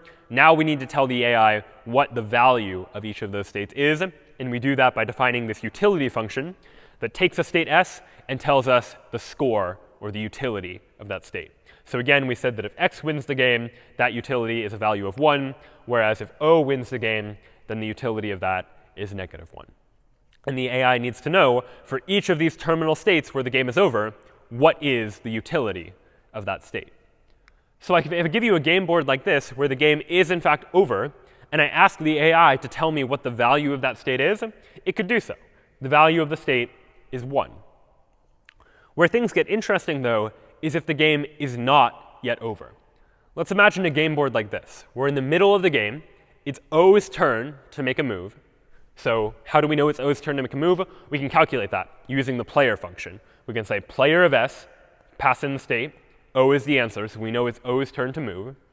And now, what is the value of this board, and what action should O take? Well, that's going to depend. We have to do some calculation here. And this is where the minimax algorithm really comes in. Recall that x is trying to maximize the score, which means that O is trying to minimize the score. O would like to minimize the total value that we get at the end of the game. And because this game isn't over yet, we don't really know just yet what the value of this game board is. We have to do some calculation in order to figure that out. And so how do we do that kind of calculation? Well, in order to do so, we're going to consider, just as we might in a classical search situation, what actions could happen next, and what states will that take us to. And it turns out that in this position, there are only 2 open squares, which means there are only 2 open places where O can make a move. O could either make a move in the upper left, or O could make a move in the bottom middle. And Minimax doesn't know right out of the box which of those moves is going to be better, so it's going to consider both. But now we sort of run into the same situation. Now I have 2 more game boards, neither of which is over. What happens next? And now it's in this sense that Minimax is what we'll call a recursive algorithm. It's going to now repeat the exact same process, although now considering it from the opposite perspective. It's as if I am now going to put myself, if I am the O player, I am going to put myself in my opponent's shoes, my opponent as the X player, and consider what would my opponent do if they were in this position? What would my opponent do, the X player, if they were in that position? And what would then happen? Well, the other player, my opponent, the X player, is trying to maximize the score, whereas I am trying to minimize the score as the O player. So X is trying to find the maximum possible value that they can get. And so what's going to happen? Well, from this board position, X only has one choice. X is going to play here, and they're going to get 3 in a row. And we know that that board, X winning, that has a value of 1. If X wins the game, the value of that game board is 1. And so from this position, if this state can only ever lead to this state, it's the only possible option, and this state has a value of 1, then the maximum possible value that the X player can get from this game board is also 1. From here, the only place we can get is to a game with a value of 1, so this game board also has a value of 1. Now we consider this one over here. What's going to happen now? Well, X needs to make a move. The only move X can make is in the upper left, so X will go there. And in this game, no one wins the game. Nobody has 3 in a row, so the value of that game board is 0. Nobody's won. And so again, by the same logic, if from this board position, the only place we can get to is a board where the value is 0, then this state must also have a value of 0. And now here comes the choice part, the idea of trying to minimize. I, as the O player, now know that if I make this choice, moving in the upper left, that is going to result in a game with a value of 1, assuming everyone plays optimally. And if I instead play in the lower middle, choose this fork in the road, that is going to result in a game board with a value of 0. I have 2 options. I have a 1 and a 0 to choose from, and I need to pick. And as the min player, I would rather choose the option with the minimum value. So whenever a player has multiple choices, the min player will choose the option with the smallest value. The max player will choose the option with the largest value. Between the 1 and the 0 is smaller, meaning I'd rather tie the game than lose the game. And so this game board, we'll say, also has a value of 0, because if I am playing optimally, I will pick this fork in the road. I'll place my O here to block X's 3 in a row. X will move in the upper left, and the game will be over and no one will have won the game. So this is now the logic of minimax, to consider all of the possible options that I can take, all of the actions that I can take, and then to put myself in my opponent's shoes. I decide what move I'm going to make now by considering what move my opponent will make on the next turn. And to do that, I consider what move I would make on the turn after that, so on and so forth, until I get all the way down to the end of the game, to one of these so-called terminal states. In fact, this very decision point, where I am trying to decide as the O player what to make a decision about, might have just been a part of the logic that the X player, my opponent, was using the move before me. This might be part of some larger tree where X is trying to make a move in this situation and needs to pick between 3 different options in order to make a decision about what to happen.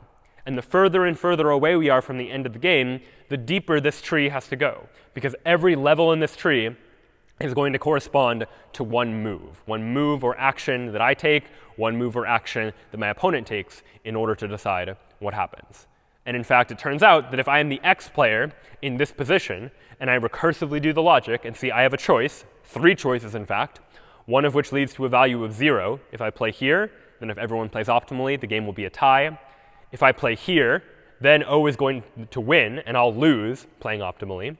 Or here, where I, the X player, can win, well, between a score of 0 and -1 and 1, I'd rather pick the board with a value of 1, because that's the maximum value I can get. And so this board would also have a maximum value of 1. And so this tree can get very, very deep, especially as the game starts to have more and more moves. And this logic works not just for tic-tac-toe, but any of these sorts of games where I make a move, my opponent makes a move, and ultimately we have these adversarial objectives. And we can simplify the diagram into a diagram that looks like this. This is a more abstract version of the minimax tree, where these are each states, but I'm no longer representing them as exactly like tic-tac-toe boards. This is just representing some generic game that might be tic-tac-toe, might be some other game altogether. Any of these green arrows that are pointing up, that represents a maximizing state. I would like the score to be as big as possible. And any of these red arrows pointing down, those are minimizing states, where the player is the min player, and they are trying to make the score as small as possible. So if you imagine in this situation, I am the maximizing player, this player here, and I have 3 choices. One choice gives me a score of 5, one choice gives me a score of 3, and one choice gives me a score of 9. Well, then between those 3 choices, my best option is to choose this 9 over here, the score that maximizes my options out of all of the 3 options. And so I can give this state a value of 9, because among my 3 options, that is the best choice that I have available to me. So that's my decision now. You imagine it's like 1 move away from the end of the game. But then you could also ask a reasonable question, what might my opponent do 2 moves away from the end of the game? My opponent is the minimizing player. They are trying to make the score as small as possible. Imagine what would have happened if they had to pick which choice to make. One choice leads us to this state, where I, the maximizing player, am going to opt for 9, the biggest score that I can get. And 1 leads to this state, where I, the maximizing player, would choose 8, which is then the largest score that I can get. Now the minimizing player, forced to choose between a 9 or an 8, is going to choose the smallest possible score, which in this case is an 8. And that is then how this process would unfold. That the minimizing player in this case considers both of their options, and then all of the options that would happen as a result of that. So this now is a general picture of what the minimax algorithm looks like. Let's now try to formalize it using a little bit of pseudocode. So what exactly is happening in the minimax algorithm? Well, given a state S, we need to decide what to happen. The max player, if it's Max's player's turn, then Max is going to pick an action A in actions of S. Recall that actions is a function that takes a state and gives me back all of the possible actions that I can take. It tells me all of the moves that are possible. The Max player is going to specifically pick an action A in this set of actions that gives me the highest value of min value of result of S and A. So what does that mean? Well, it means that I want to make the option that gives me the highest score of all of the actions A. But what score is that going to have? To calculate that, I need to know what my opponent, the min player, is going to do if they try to minimize the value of the state that results. So we say, what state results after I take this action? And what happens when the min player tries to minimize the value of that state? I consider that for all of my possible options. And after I've considered that for all of my possible options, I pick the action A that has the highest value. Likewise, the min player is going to do the same thing but backwards. They're also going to consider what are all of the possible actions they can take if it's their turn. And they're going to pick the action A that has the smallest possible value of all the options. And the way they know what the smallest possible value of all the options is by considering what the max player is going to do. By saying, what's the result of applying this action to the current state? And then what would the max player try to do? What value would the max player calculate for that particular state? So everyone makes their decision based on trying to estimate what the other person would do. And now we need to turn our attention to these two functions, max value and min value. How do you actually calculate the value of a state if you're trying to maximize its value? And how do you calculate the value of a state if you're trying to minimize the value? If you can do that, then we have an entire implementation of this minimax algorithm.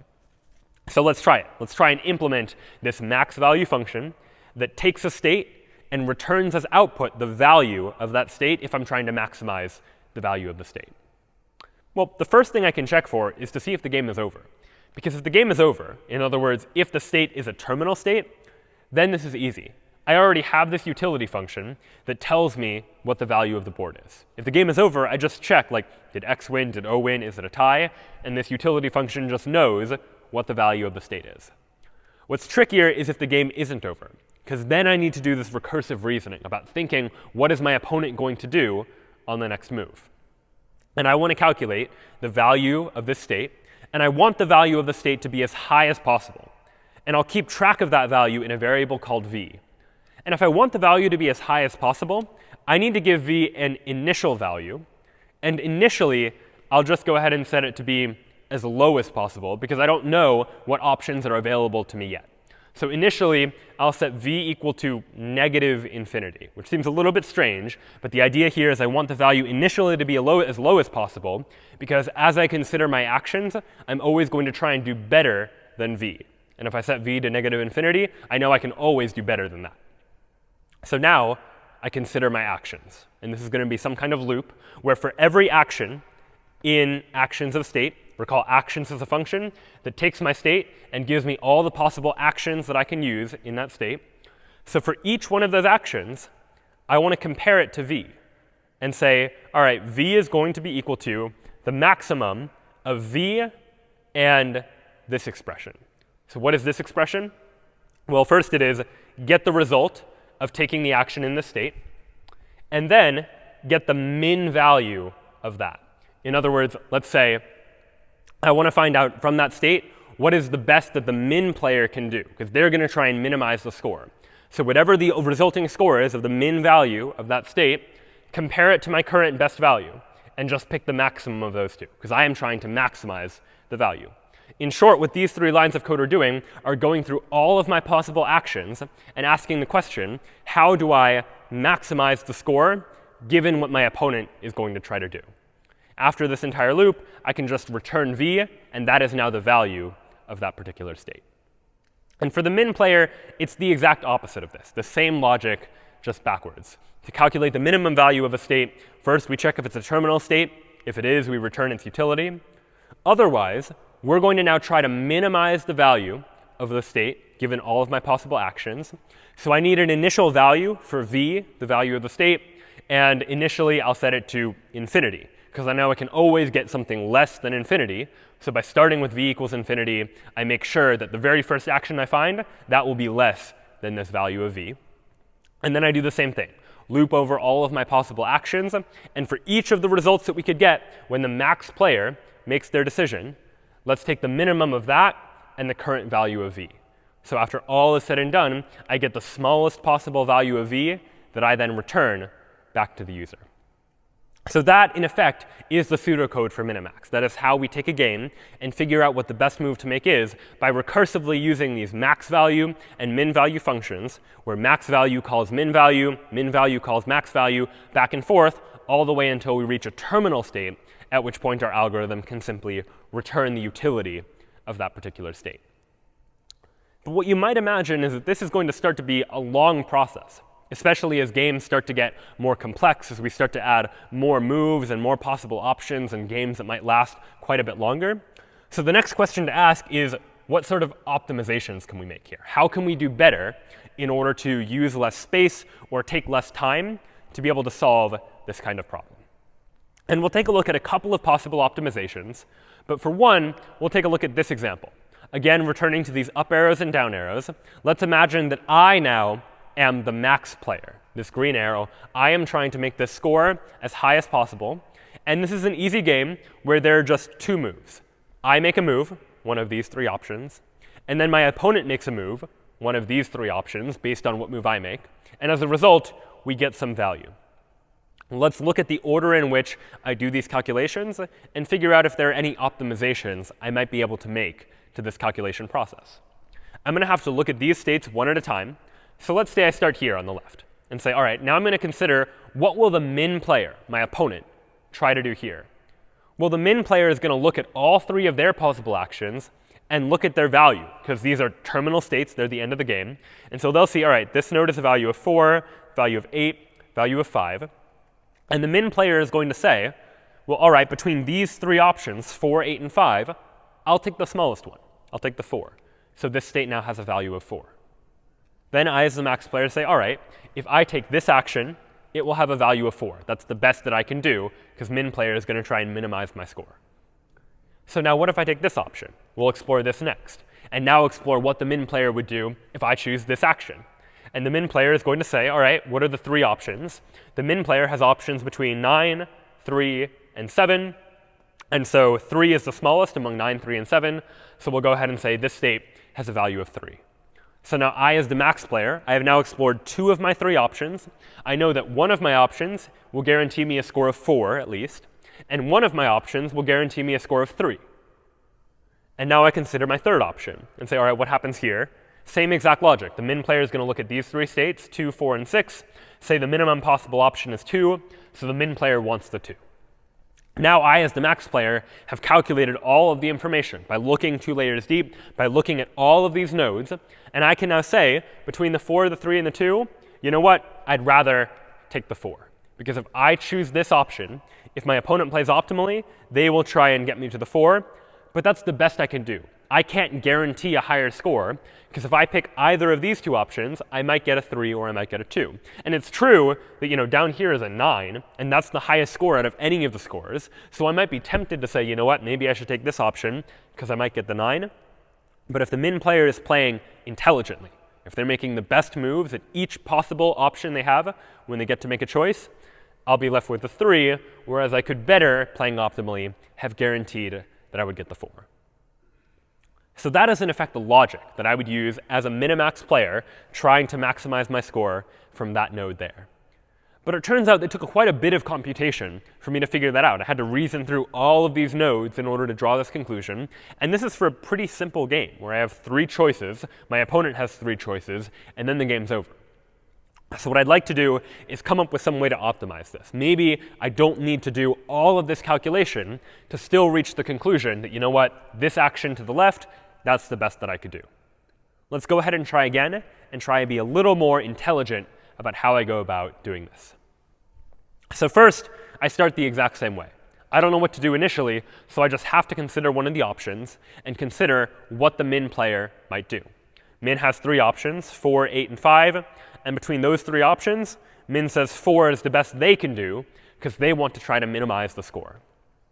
Now I, the max player, will consider my second option, making this move here, and considering what my opponent would do in response. What will the min player do? Well, the min player is going to, from that state, look at their options. And I would say, all right, 9 is an option, 3 is an option. And if I am doing the math from this initial state, doing all this calculation, when I see a 3, that should immediately be a red flag for me. Because when I see a 3 down here at this state, I know that the value of this state is going to be at most 3. It's going to be 3 or something less than 3, even though I haven't yet looked at this last action or even few further actions if there were more actions that could be taken here. How do I know that? Well, I know that the min player is going to try to minimize my score. And if they see a 3, the only way this could be something other than a 3 is if this remaining thing that I haven't yet looked at is less than 3, which means there's no way for this value to be anything more than 3 because the min player can already guarantee a 3, and they are trying to minimize my score. So what does that tell me? Well, it tells me that if I choose this action, my score is going to be 3 or maybe even less than 3 if I'm unlucky. But I already know that this action will guarantee me a 4. And so given that I know that this action guarantees me a score of 4, and this action means I can't do better than 3, if I'm trying to maximize my options, there is no need for me to consider this triangle here. There is no value, no number that could go here that would change my mind between these two options. I'm always going to opt for this path that gets me a 4, as opposed to this path where the best I can do is a 3 if my opponent plays optimally. And this is going to be true for all of the future states that I look at too. That if I look over here at what min player might do over here, if I see that this state is a 2, I know that this state is at most a 2, because the only way this value could be something other than 2 is if one of these remaining states is less than a 2, and so the min player would opt for that instead. So even without looking at these remaining states, I, as the maximizing player, can know that choosing this path to the left is going to be better than choosing either of those two paths to the right, because this one can't be better than 3, this one can't be better than 2, and so 4 in this case is the best that I can do. So in order to do this, and I can say now that this state has a value of 4. So in order to do this type of calculation, I was doing a little bit more bookkeeping, keeping track of things, keeping track all the time of what is the best that I can do, what is the worst that I can do, and for each of these states saying, all right, well, if I already know that I can get a 4, then if the best I can do at this state is a 3, no reason for me to consider it. I can effectively prune this leaf and anything below it from the tree. And it's for that reason that this approach, this optimization to minimax, is called alpha-beta pruning. Alpha and beta stand for these two values that you'll have to keep track of the best you can do so far and the worst you can do so far. And pruning is the idea of if I have a big, long, deep search tree, I might be able to search it more efficiently if I don't need to search through everything, if I can remove some of the nodes to try and optimize the way that I look through this entire search space. So alpha-beta pruning can definitely save us a lot of time as we go about the search process by making our searches more efficient. But even then, it's still not great as games get more complex. Tic-tac-toe, fortunately, is a relatively simple game, and we might reasonably ask a question like, how many total possible tic-tac-toe games are there? You can think about it. You can try and estimate, how many moves are there at any given point, how many moves long can the game last. It turns out there are about 255,000 possible tic-tac-toe games that can be played. But compare that to a more complex game, something like a game of chess, for example. Far more pieces, far more moves, games that last much longer. How many total possible chess games could there be? It turns out that after just 4 moves each, 4 moves by the white player, 4 moves by the black player, that there are 288 billion possible chess games that can result from that situation after just 4 moves each. And going even further, if you look at entire chess games and how many possible chess games there could be as a result there are more than 10 to the 29,000 possible chess games, far more chess games than could ever be considered. And this is a pretty big problem for the minimax algorithm, because the minimax algorithm starts with an initial state, considers all the possible actions and all the possible actions after that, all the way until we get to the end of the game. And that's going to be a problem if the computer is going to need to look through this many states, which is far more than any computer could ever do in any reasonable amount of time. So what do we do in order to solve this problem? Instead of looking through all these states, which is totally intractable for a computer, we need some better approach. And it turns out that better approach generally takes the form of something called depth-limited minimax, where normally minimax is depth unlimited. We just keep going layer after layer, move after move, until we get to the end of the game. Depth-limited minimax is instead going to say, you know what, after a certain number of moves, maybe I'll look 10 moves ahead, maybe I'll look 12 moves ahead, but after that point, I'm going to stop and not consider additional moves that might come after that, just because it would be computationally intractable to consider all of those possible options. But what do we do after we get 10 or 12 moves deep and we arrive at a situation where the game's not over? Minimax still needs a way to assign a score to that game board or game state to figure out what its current value is, which is easy to do if the game is over, but not so easy to do if the game is not yet over.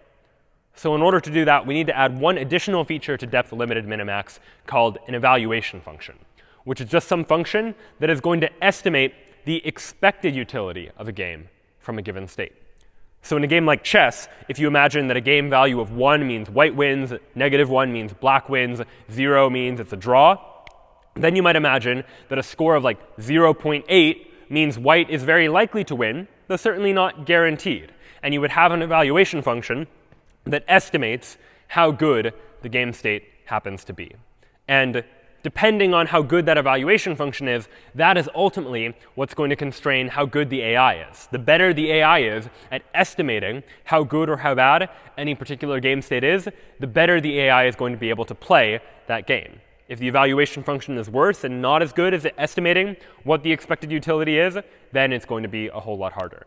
And you can imagine trying to come up with these evaluation functions. In chess, for example, you might write an evaluation function based on how many pieces you have as compared to how many pieces your opponent has, because each one has a value. And your evaluation function probably needs to be a little bit more complicated than that to consider other possible situations that might arise as well. And there are many other variants on Minimax that add additional features in order to help it perform better under these larger, more computationally untractable situations where we couldn't possibly explore all of the possible moves. So we need to figure out how to use evaluation functions and other techniques to be able to play these games ultimately better. But this now was a look at this kind of adversarial search, these search problems where we have situations where I am trying to play against some sort of opponent. And these search problems show up all over the place throughout artificial intelligence. We've been talking a lot today about more classical search problems like trying to find directions from one location to another. But any time an AI is faced with trying to make a decision, like what do I do now in order to do something that is rational or do something that is intelligent, or trying to play a game, like figuring out what move to make, these sort of algorithms can really come in handy. It turns out that for tic-tac-toe, the solution is pretty simple because it's a small game. XKCD has famously put together a webcomic where he will tell you exactly what move to make as the optimal move to make, no matter what your opponent happens to do. This type of thing is not quite as possible for a much larger game like checkers or chess, for example, where chess is totally computationally untractable for most computers to be able to explore all the possible states. So we really need our AI to be far more intelligent about how they go about trying to deal with these problems and how they go about taking this environment that they find themselves in and ultimately searching for one of these solutions. So this then was a look at search in artificial intelligence. Next time, we'll take a look at knowledge, thinking about how it is that our AIs are able to know information, reason about that information, and draw conclusions, all in our look at AI and the principles behind it. We'll see you next time.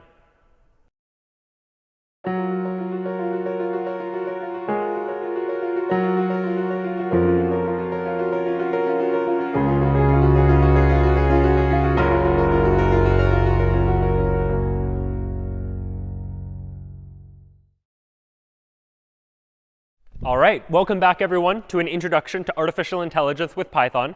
Last time, we took a look at search problems in particular, where we have AI agents that are trying to solve some sort of problem by taking actions in some sort of environment, whether that environment is trying to take actions by playing moves in a game, or whether those actions are something like trying to figure out where to make turns in order to get driving directions from point A to point B.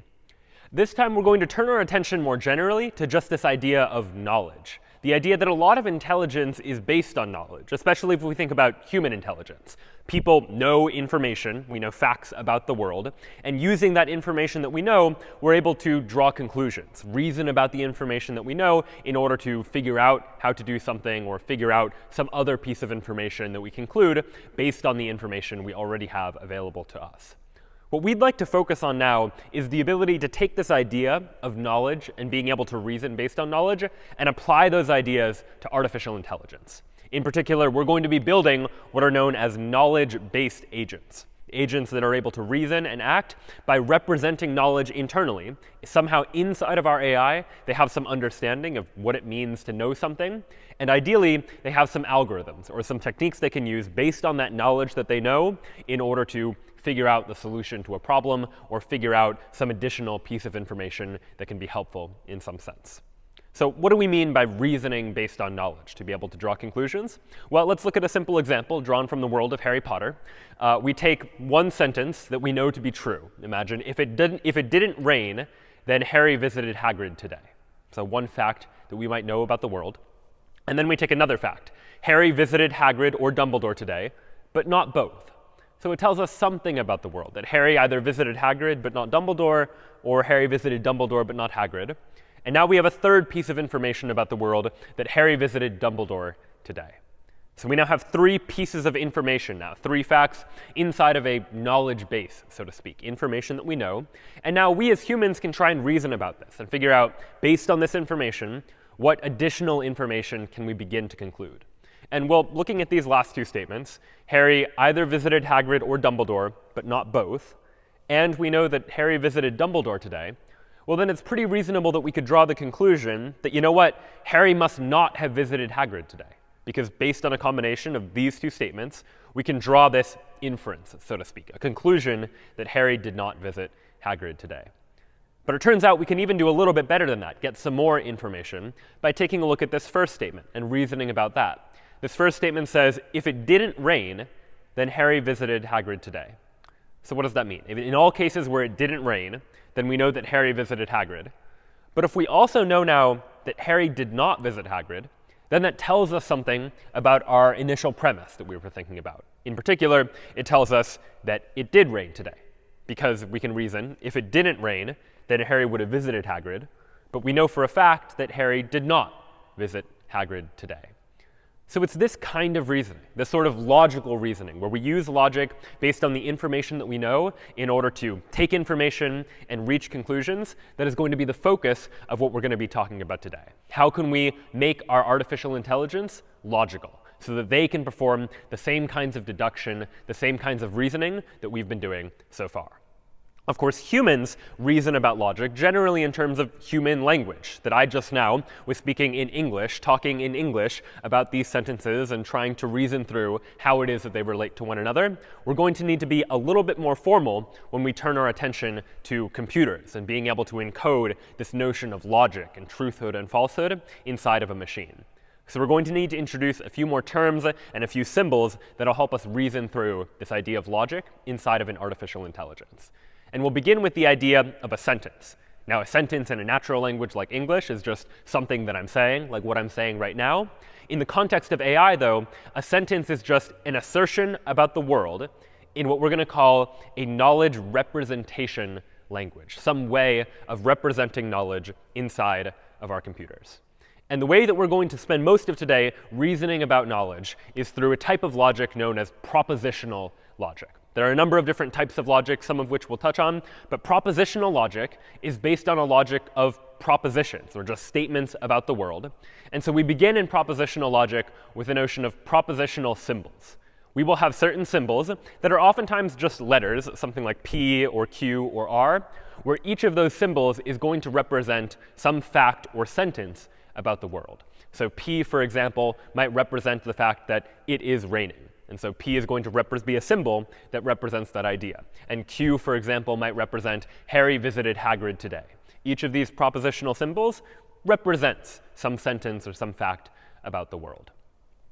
But in addition to just having individual facts about the world, we want some way to connect these propositional symbols together in order to reason more complexly about other facts that might exist inside of the world in which we're reasoning.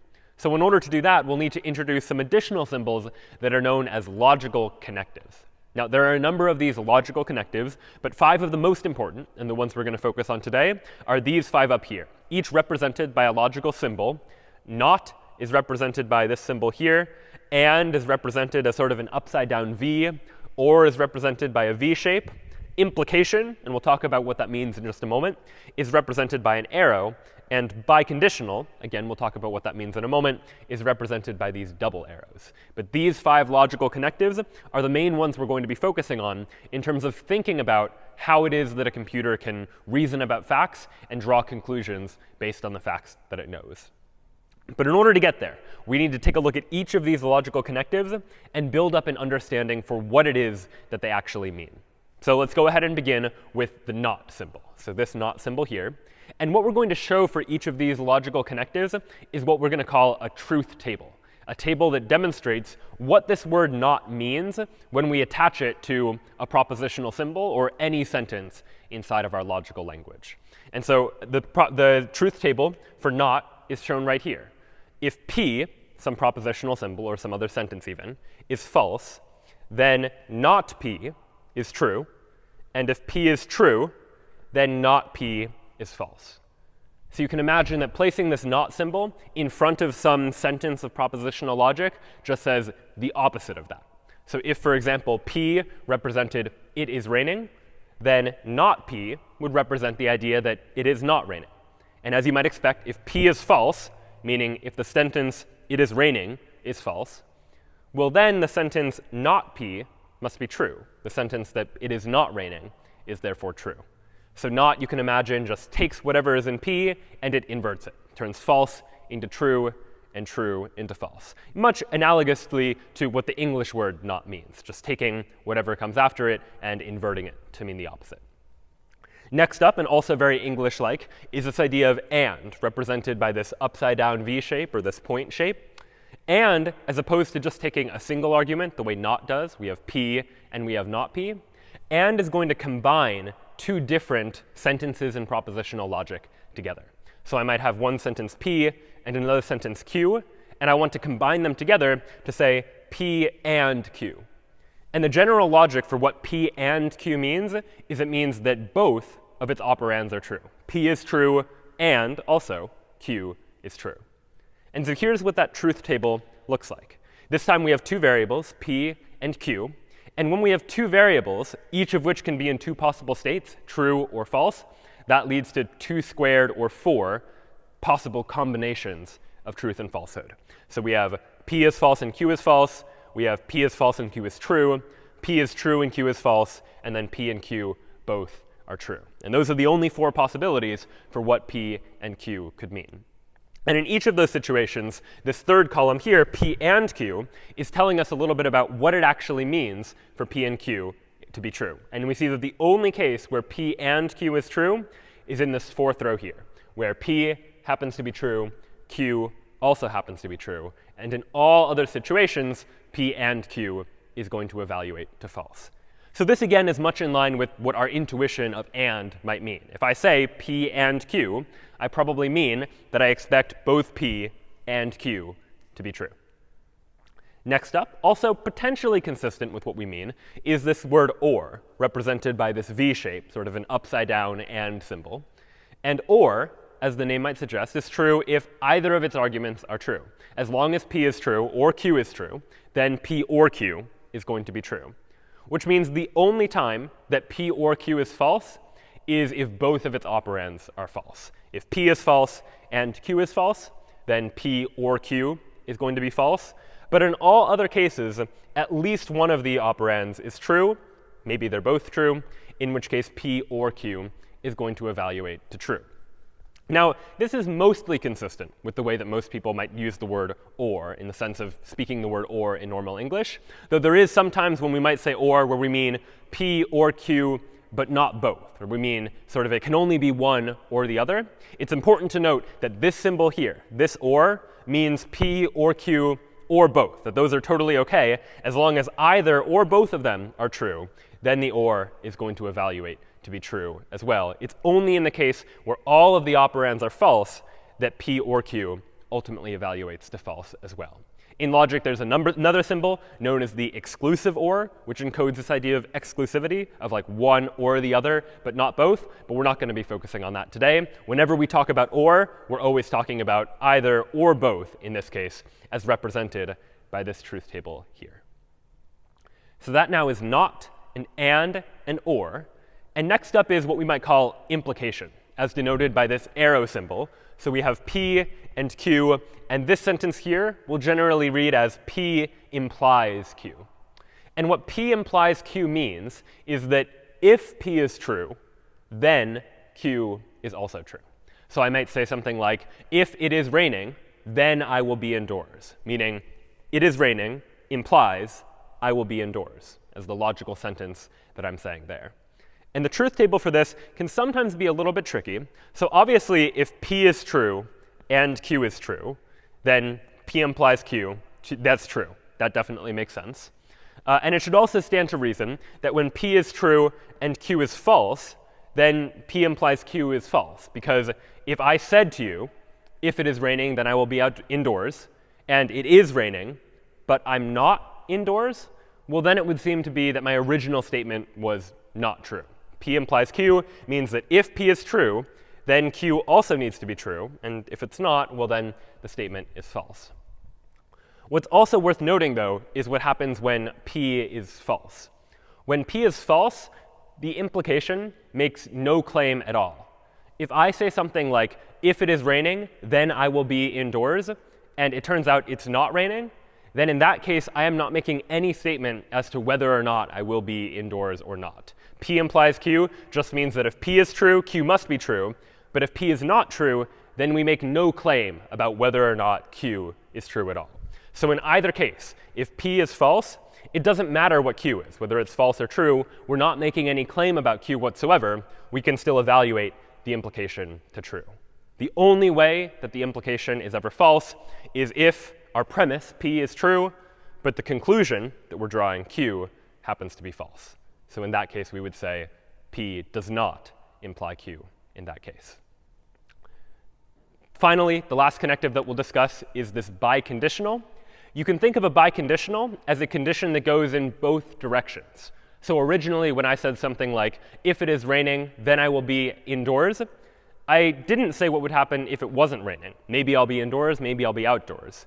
This biconditional you can read as an if and only if. So I can say, if it is, I will be indoors if and only if it is raining. Meaning, if it is raining, then I will be indoors. And if I am indoors, it's reasonable to conclude that it is also raining. So this biconditional is only true when P and Q are the same. So if P is true and Q is true, then this biconditional is also true. P implies Q, but also the reverse is true. Q also implies P. So if P and Q both happen to be false, we would still say it's true. But in any of these other two situations, this P, if and only if Q, is going to ultimately evaluate to false. So a lot of truths and falses going on there, but these 5 basic logical connectives are going to form the core of the language of propositional logic, the language that we're going to use in order to describe ideas, and the language that we're going to use in order to reason about those ideas in order to draw conclusions.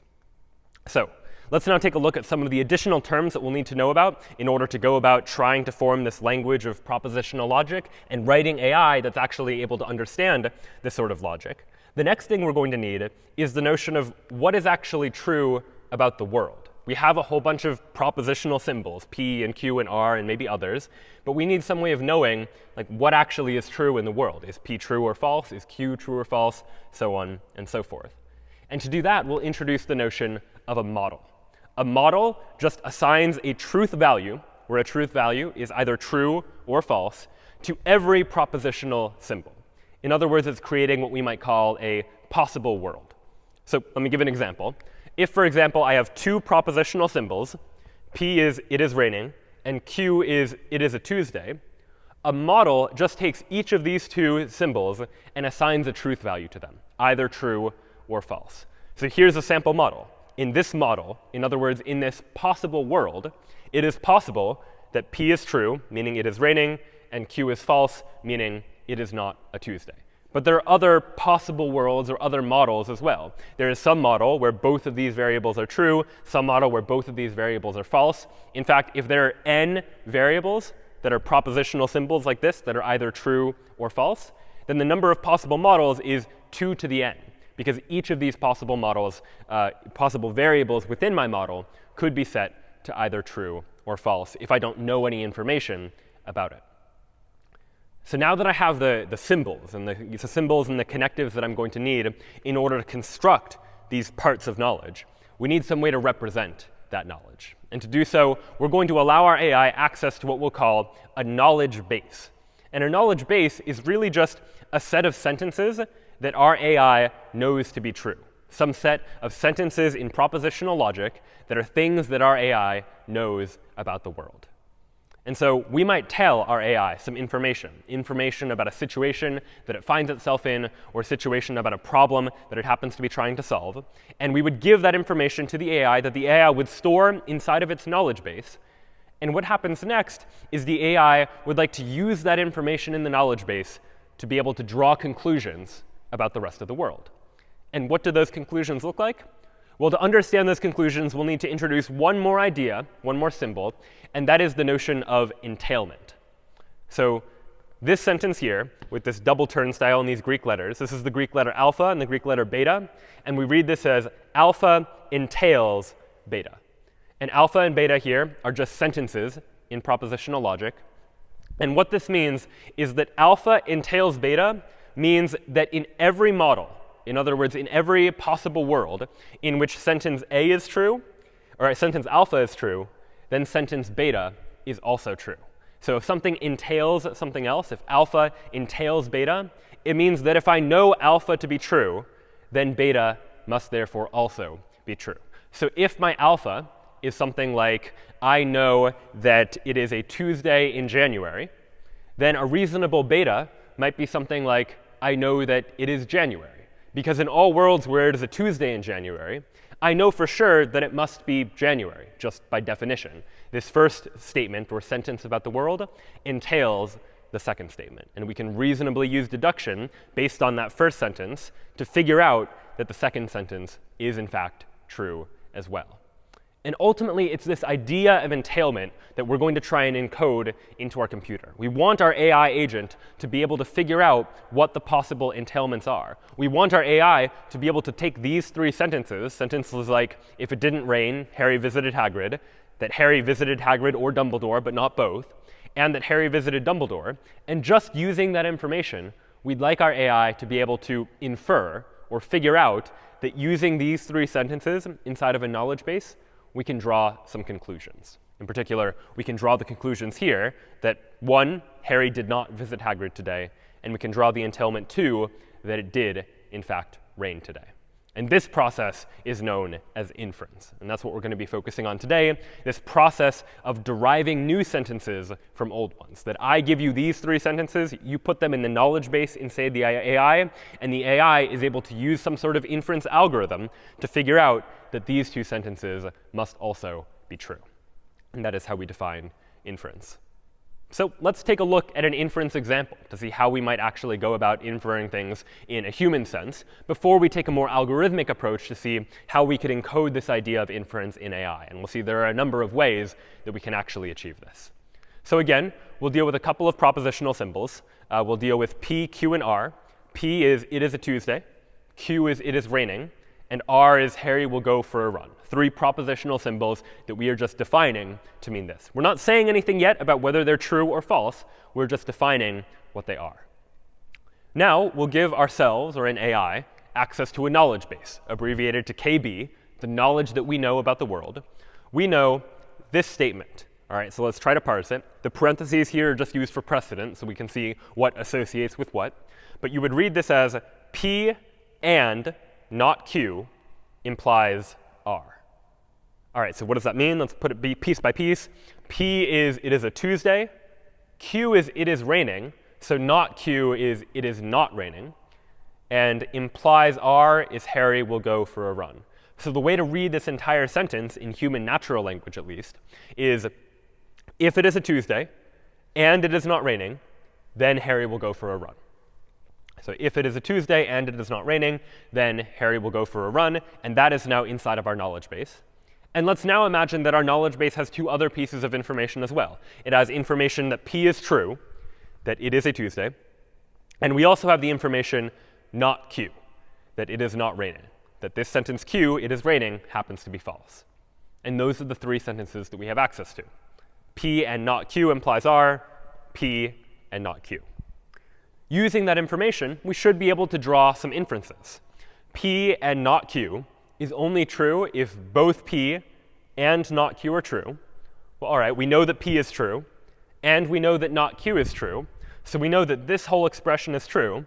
And the definition of implication is if this whole thing on the left is true, then this thing on the right must also be true. So if we know that P and not Q is true, then R must be true as well. So the inference we should be able to draw from all of this is that R is true, and we know that Harry will go for a run by taking this knowledge inside of our knowledge base and being able to reason based on that idea.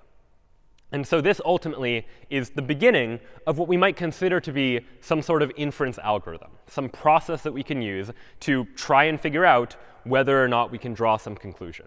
And ultimately, what these inference algorithms are going to answer is this central question about entailment.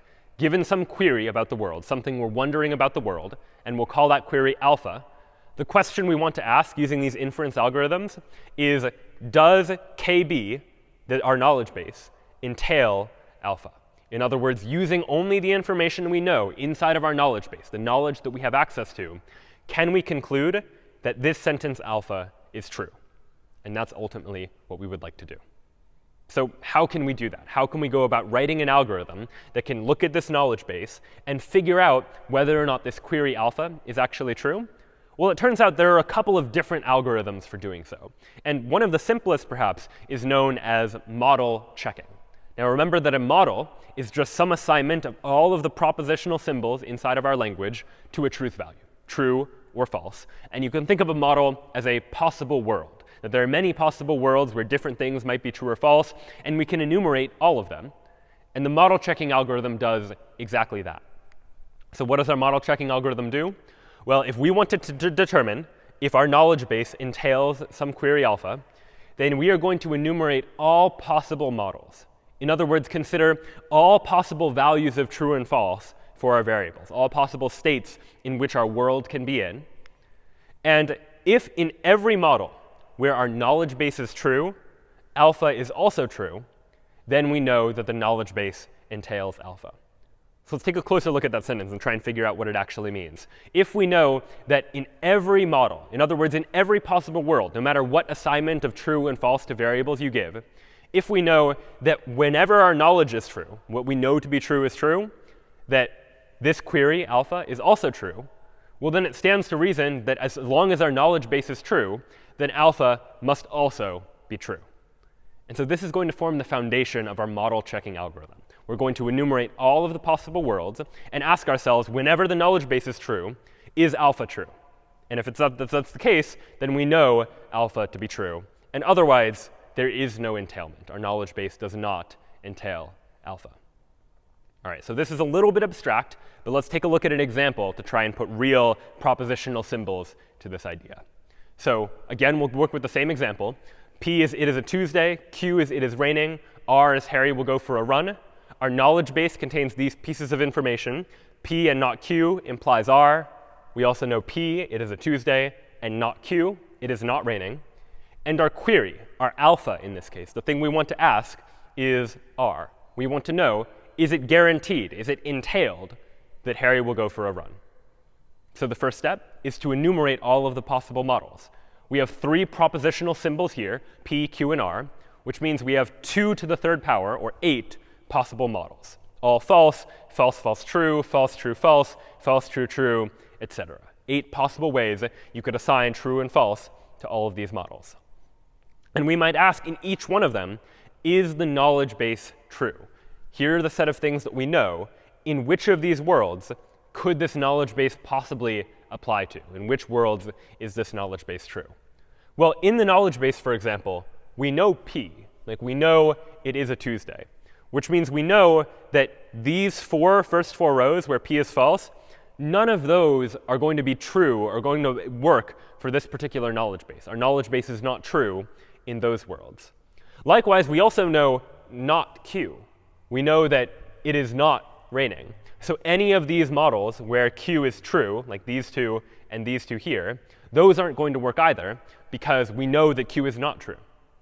And finally, we also know that P and not Q implies R, which means that when P is true, where P is true here, and q is false in these two, then r must be true.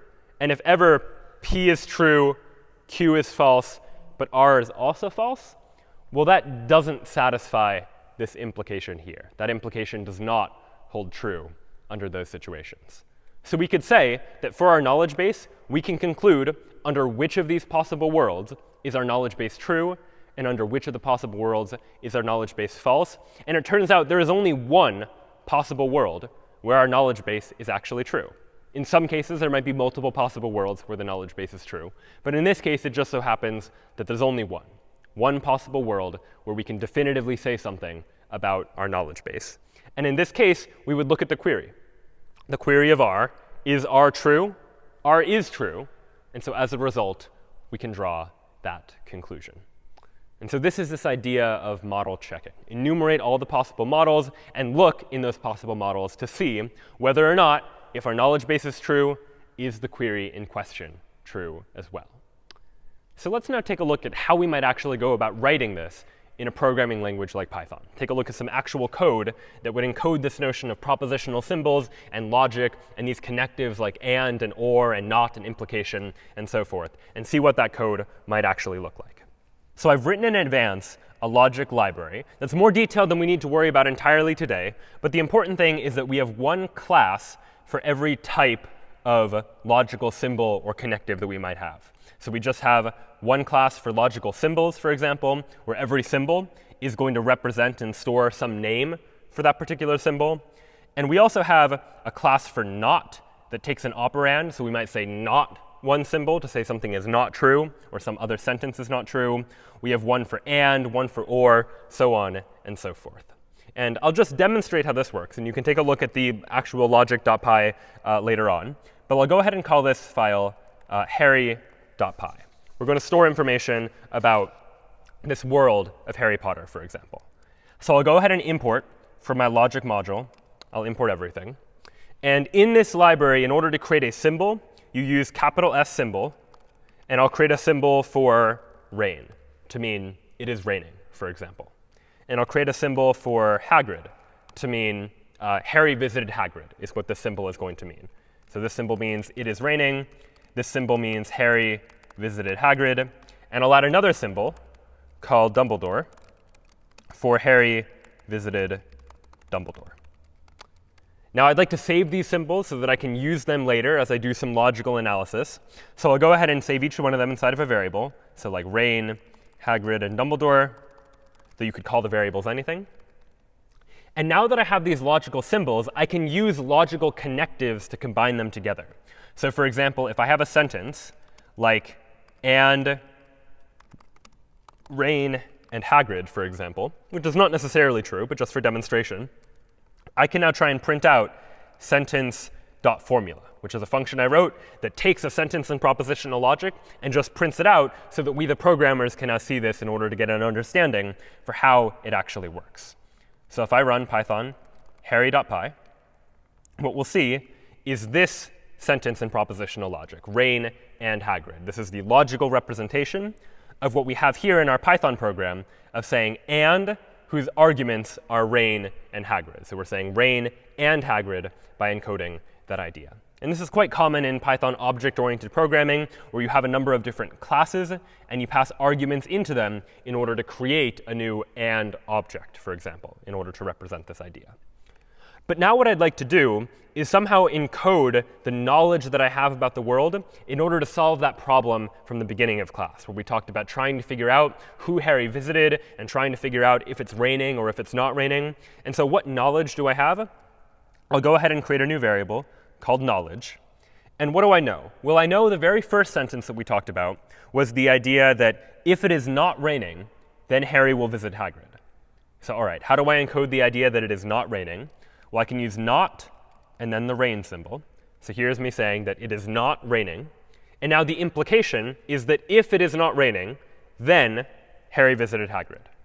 So I'll wrap this inside of an implication to say, if it is not raining, this first argument to the implication, well then Harry visited Hagrid.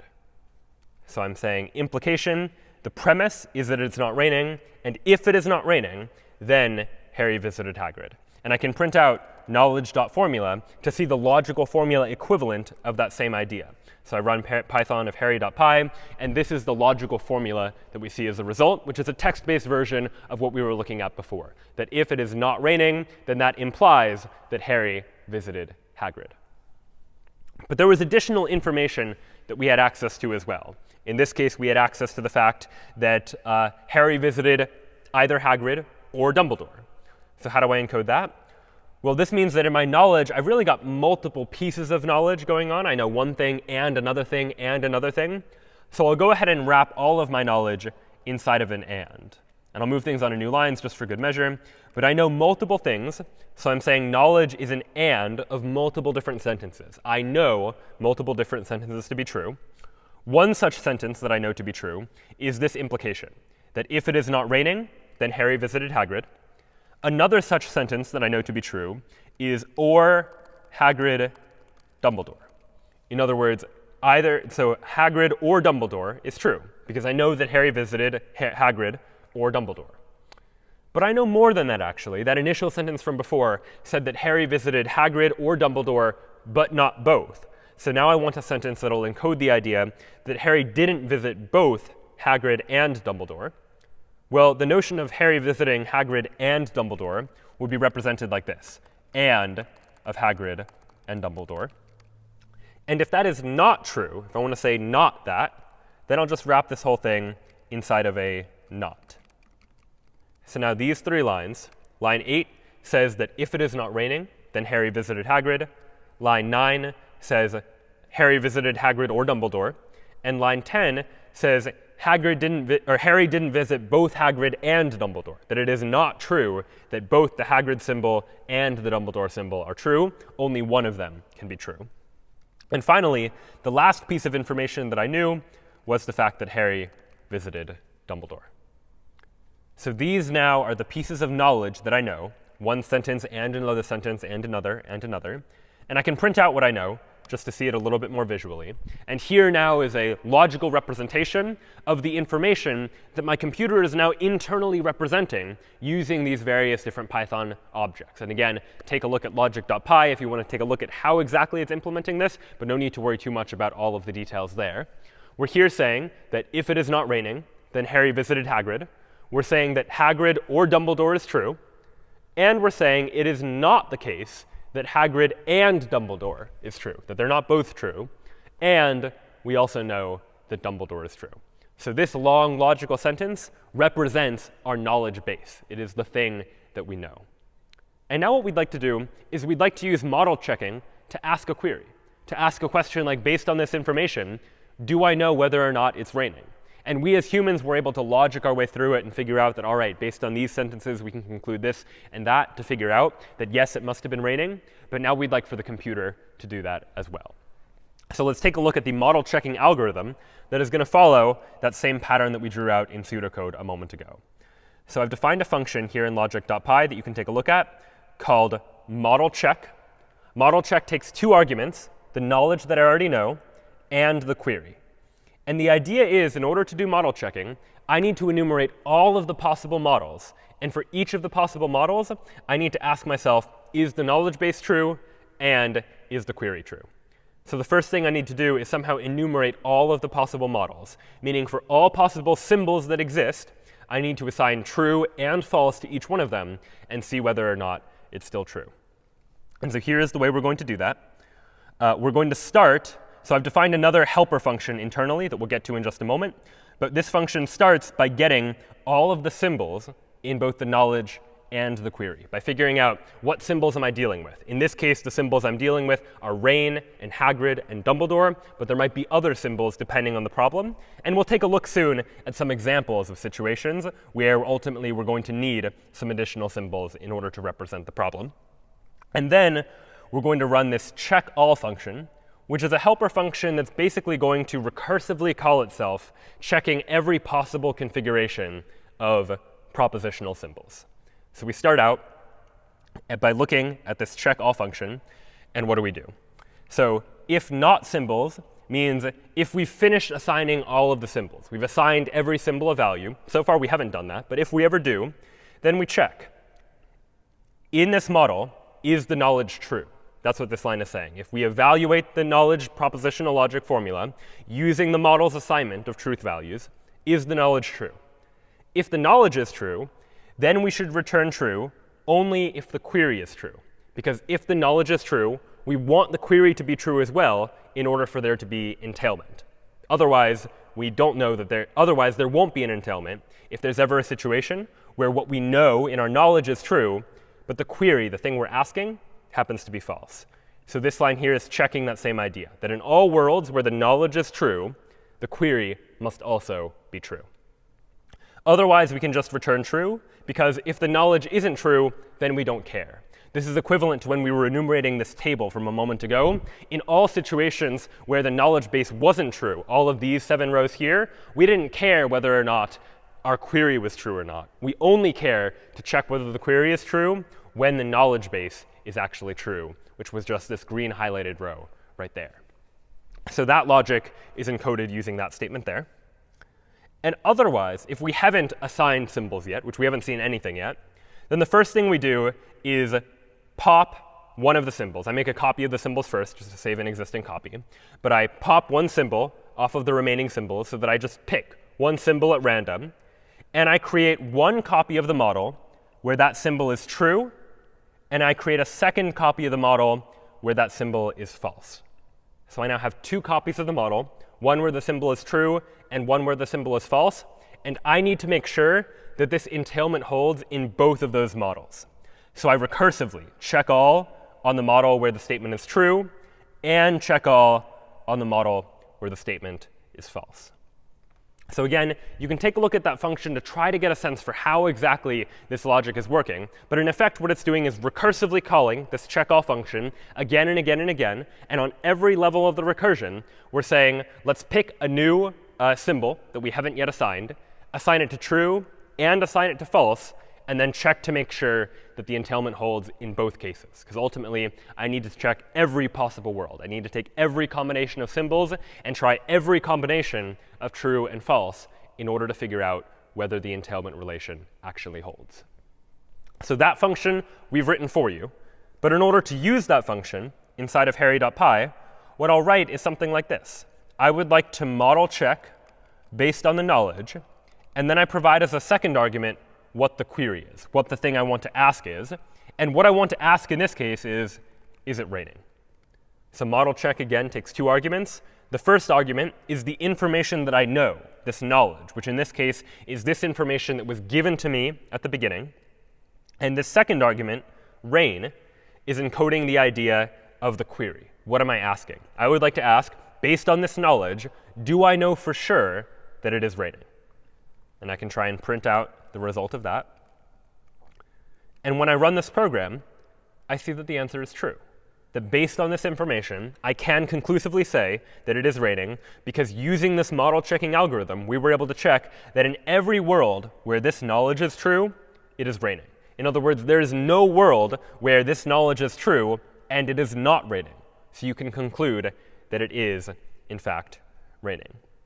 And this sort of logic can be applied to a number of different types of problems. That if confronted with a problem where some sort of logical deduction can be used in order to try to solve it, you might try thinking about what propositional symbols you might need in order to represent that information, and what statements in propositional logic you might use in order to encode that information which you know. And this process of trying to take a problem and figure out what propositional symbols to use in order to encode that idea, or how to represent it logically, is known as knowledge engineering. That software engineers and AI engineers will take a problem and try and figure out how to distill it down into knowledge that is representable by a computer.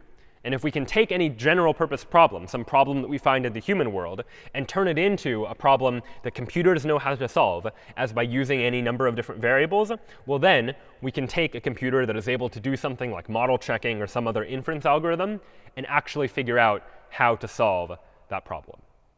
So now we'll take a look at 2 or 3 examples of knowledge engineering in practice, of taking some problem and figuring out how we can apply logical symbols and use logical formulas to be able to encode that idea. And we'll start with a very popular board game in the US and the UK known as Clue. Now, in the game of Clue, there's a number of different factors that are going on. But the basic premise of the game, if you've never played it before, is that there are a number of different people. For now, we'll just use 3, Colonel Mustard, Professor Plum, and Miss Scarlet. There are a number of different rooms, like a ballroom, a kitchen, and a library. And there are a number of different weapons, a knife, a revolver, and a wrench.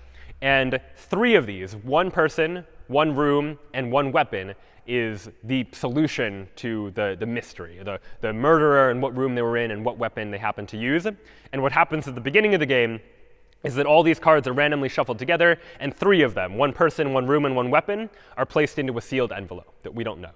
And we would like to figure out, using some sort of logical process, what's inside the envelope, which person, which room, and which weapon. And we do so by looking at some, but not all, of these cards here, by looking at these cards to try and figure out what might be going on.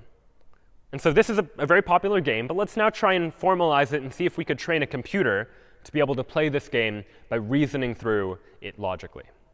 So in order to do this, we'll begin by thinking about what propositional symbols we're ultimately going to need. Remember again that propositional symbols are just some symbol, some variable, that can be either true or false in the world.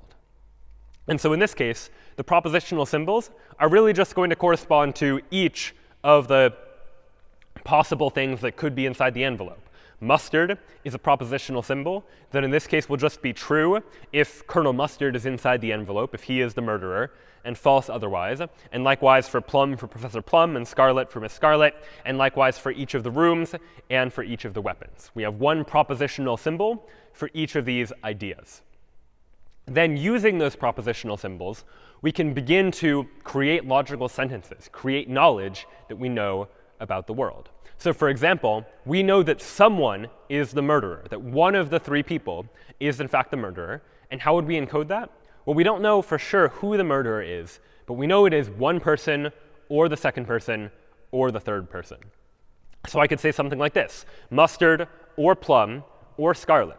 And this piece of knowledge encodes that one of these 3 people is the murderer. We don't know which, but one of these 3 things must be true.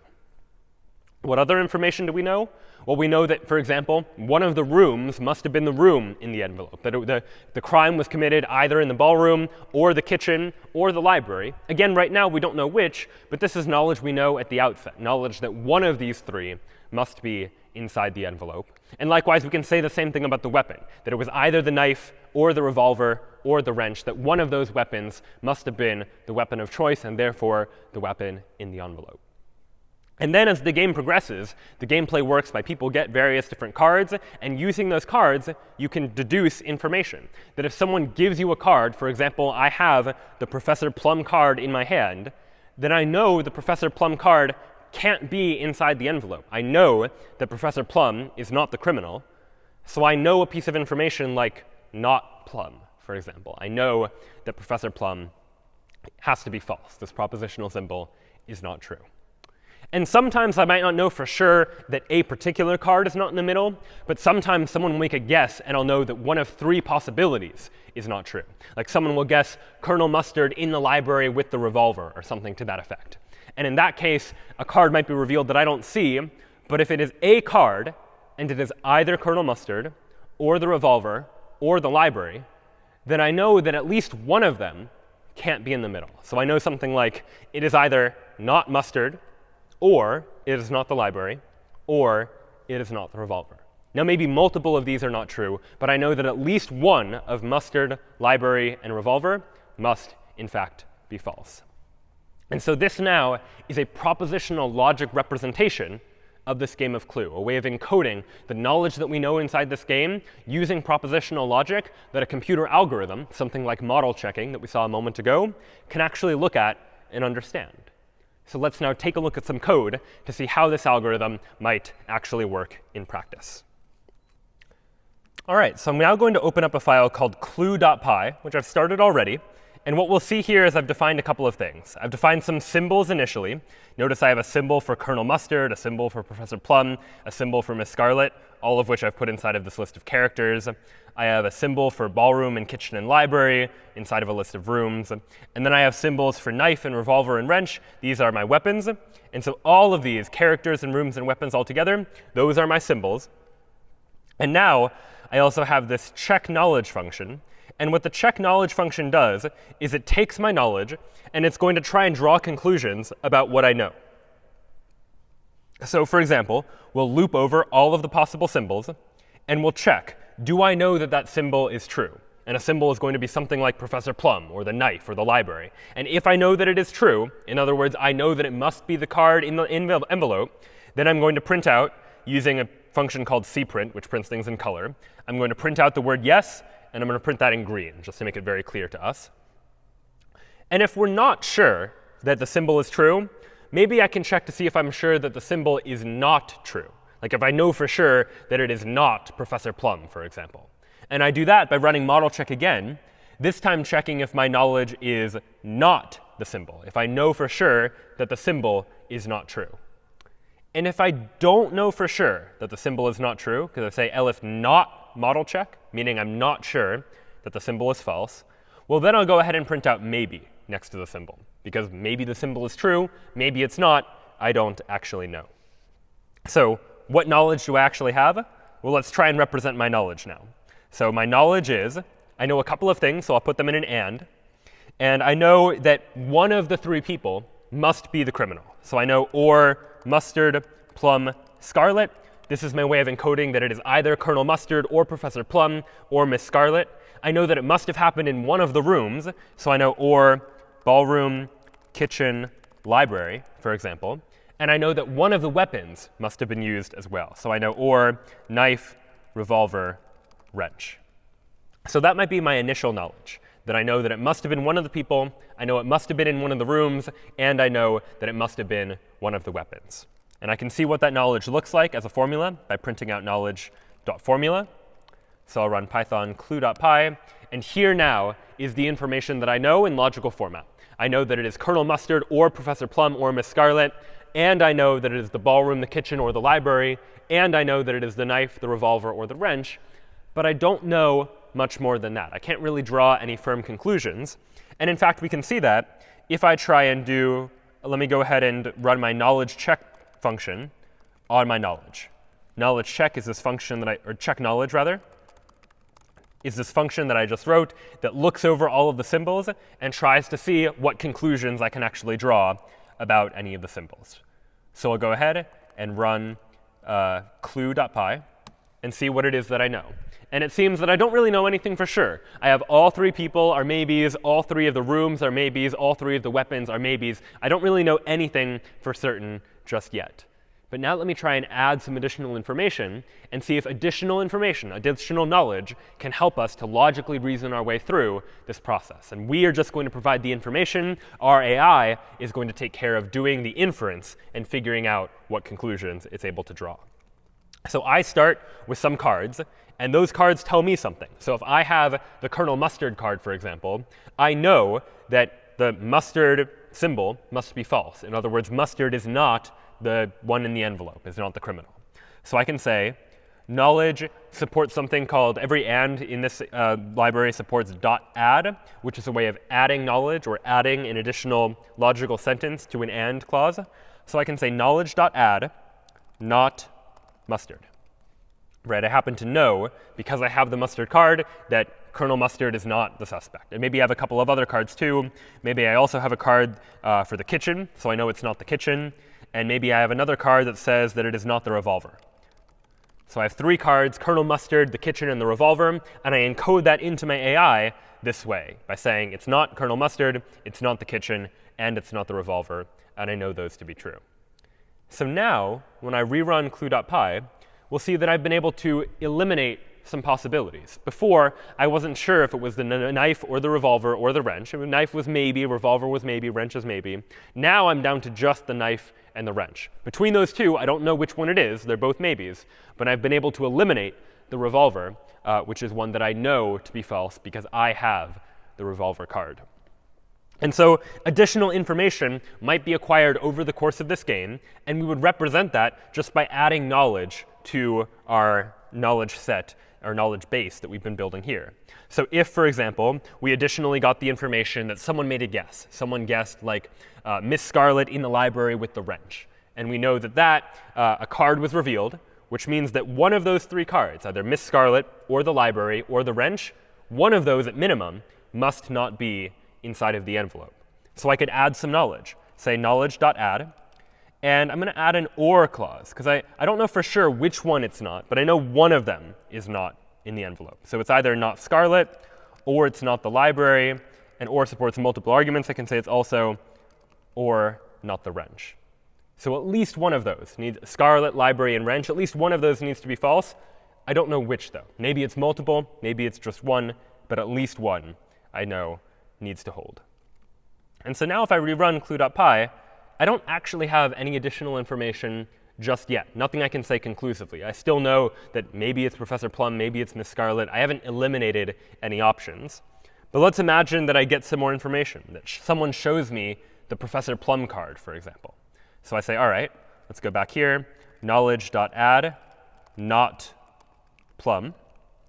So I have the Professor Plum card. I know that Professor Plum is not in the middle. I rerun clue.py, and all right, now I'm able to draw some conclusions. Now I've been able to eliminate Professor Plum, and the only person it could left remaining be is Miss Scarlet. So I know, yes, Miss Scarlet, this variable must be true. And I've been able to infer that based on the information I already had. Now, between the ballroom and the library and the knife and the wrench, for those two, I'm still not sure. So let's add one more piece of information. Let's say that I know that it's not the ballroom. Someone has shown me the ballroom card, so I know it's not the ballroom, which means at this point I should be able to conclude that it's the library.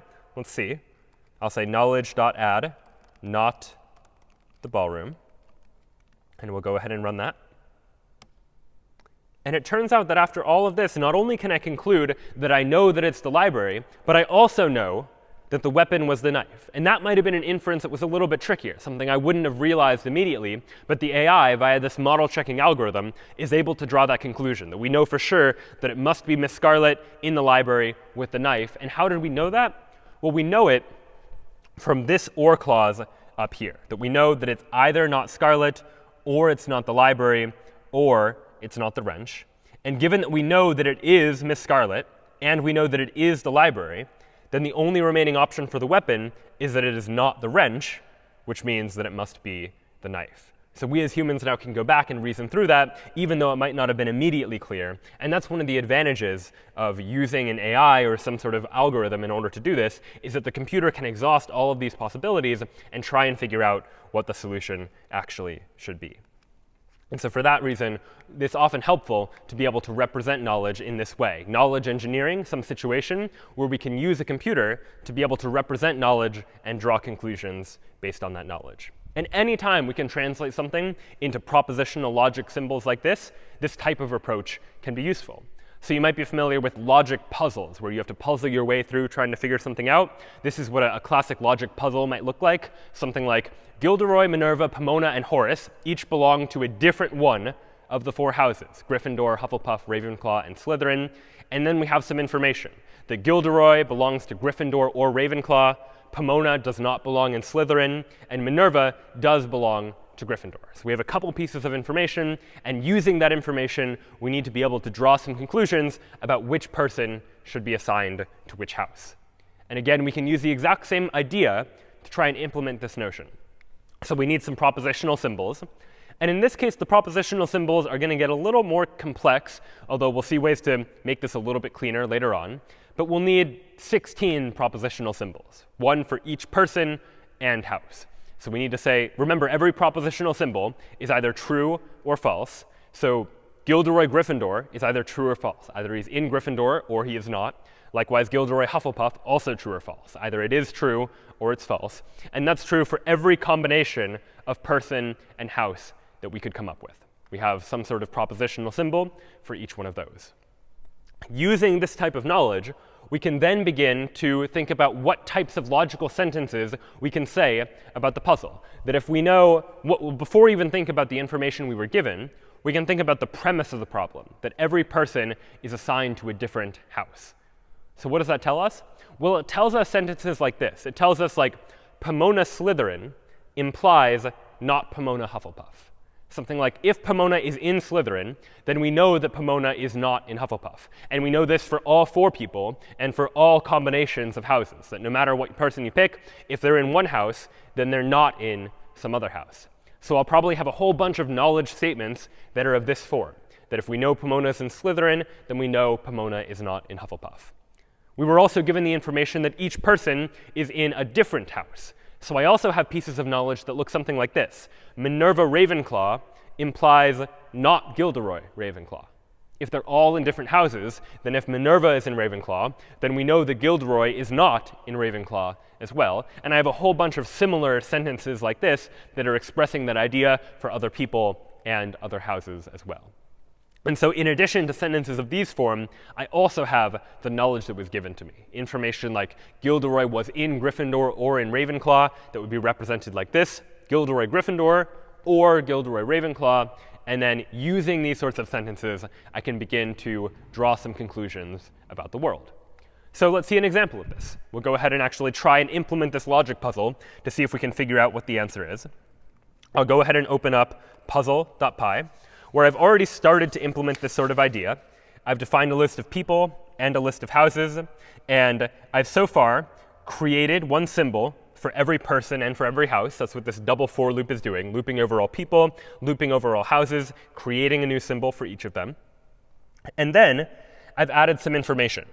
I know that every person belongs to a house, so I've added the information for every person that person Gryffindor or person Hufflepuff or person Ravenclaw or person Slytherin, that one of those four things must be true. Every person belongs to a house. What other information do I know? I also know that only one house per person. So no person belongs to multiple houses. So how does this work? Well, this is going to be true for all people. So I'll loop over every person. And then I need to loop over all different pairs of houses. The idea is I want to encode the idea that if Minerva is in Gryffindor, then Minerva can't be in Ravenclaw. So I'll loop over all houses, H1, and I'll loop over all houses again, H2. And as long as they're different, H1 not equal to H2, then I'll add to my knowledge base this piece of information. That implication, in other words, an if-then, if the person is in H1, then I know that they are not in house H2. So these lines here are encoding the notion that for every person, if they belong to house 1, then they are not in house 2. And the other piece of logic we need to encode is the idea that every house can only have one person. In other words, if Pomona is in Hufflepuff, then nobody else is allowed to be in Hufflepuff either. And that's the same logic, but sort of backwards. I loop over all of the houses and loop over all different pairs of people. So I loop over people once, loop over people again, and only do this when the people are different, P1 not equal to P2. And I add the knowledge that if, as given by the implication, if person 1 belongs to the house, then it is not the case that person 2 belongs to the same house. So here I'm just encoding the knowledge that represents the problem's constraints. I know that everyone's in a different house. I know that any person can only belong to one house. And I can now take my knowledge and try and print out the information that I happen to know. So I'll go ahead and print out knowledge.formula just to see this in action. And I'll go ahead and skip this for now, but we'll come back to this in a second. Let's print out the knowledge that I know by running Python puzzle.py. It's a lot of information, a lot that I have to scroll through, because there's 16 different variables all going on. But the basic idea, if we scroll up to the very top, is I see my initial information.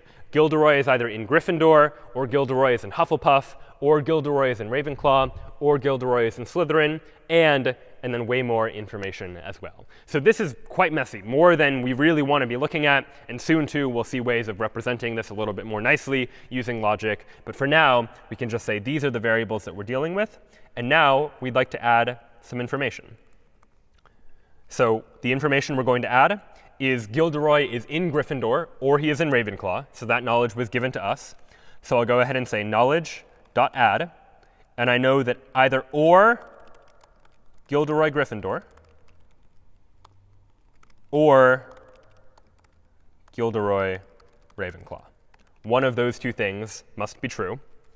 I also know that Pomona was not in Slytherin, so I can say knowledge.add not this symbol, not the Pomona Slytherin symbol.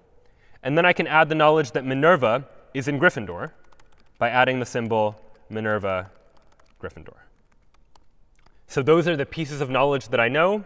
And this loop here at the bottom just loops over all of my symbols checks to see if the knowledge entails that symbol by calling this model check function again.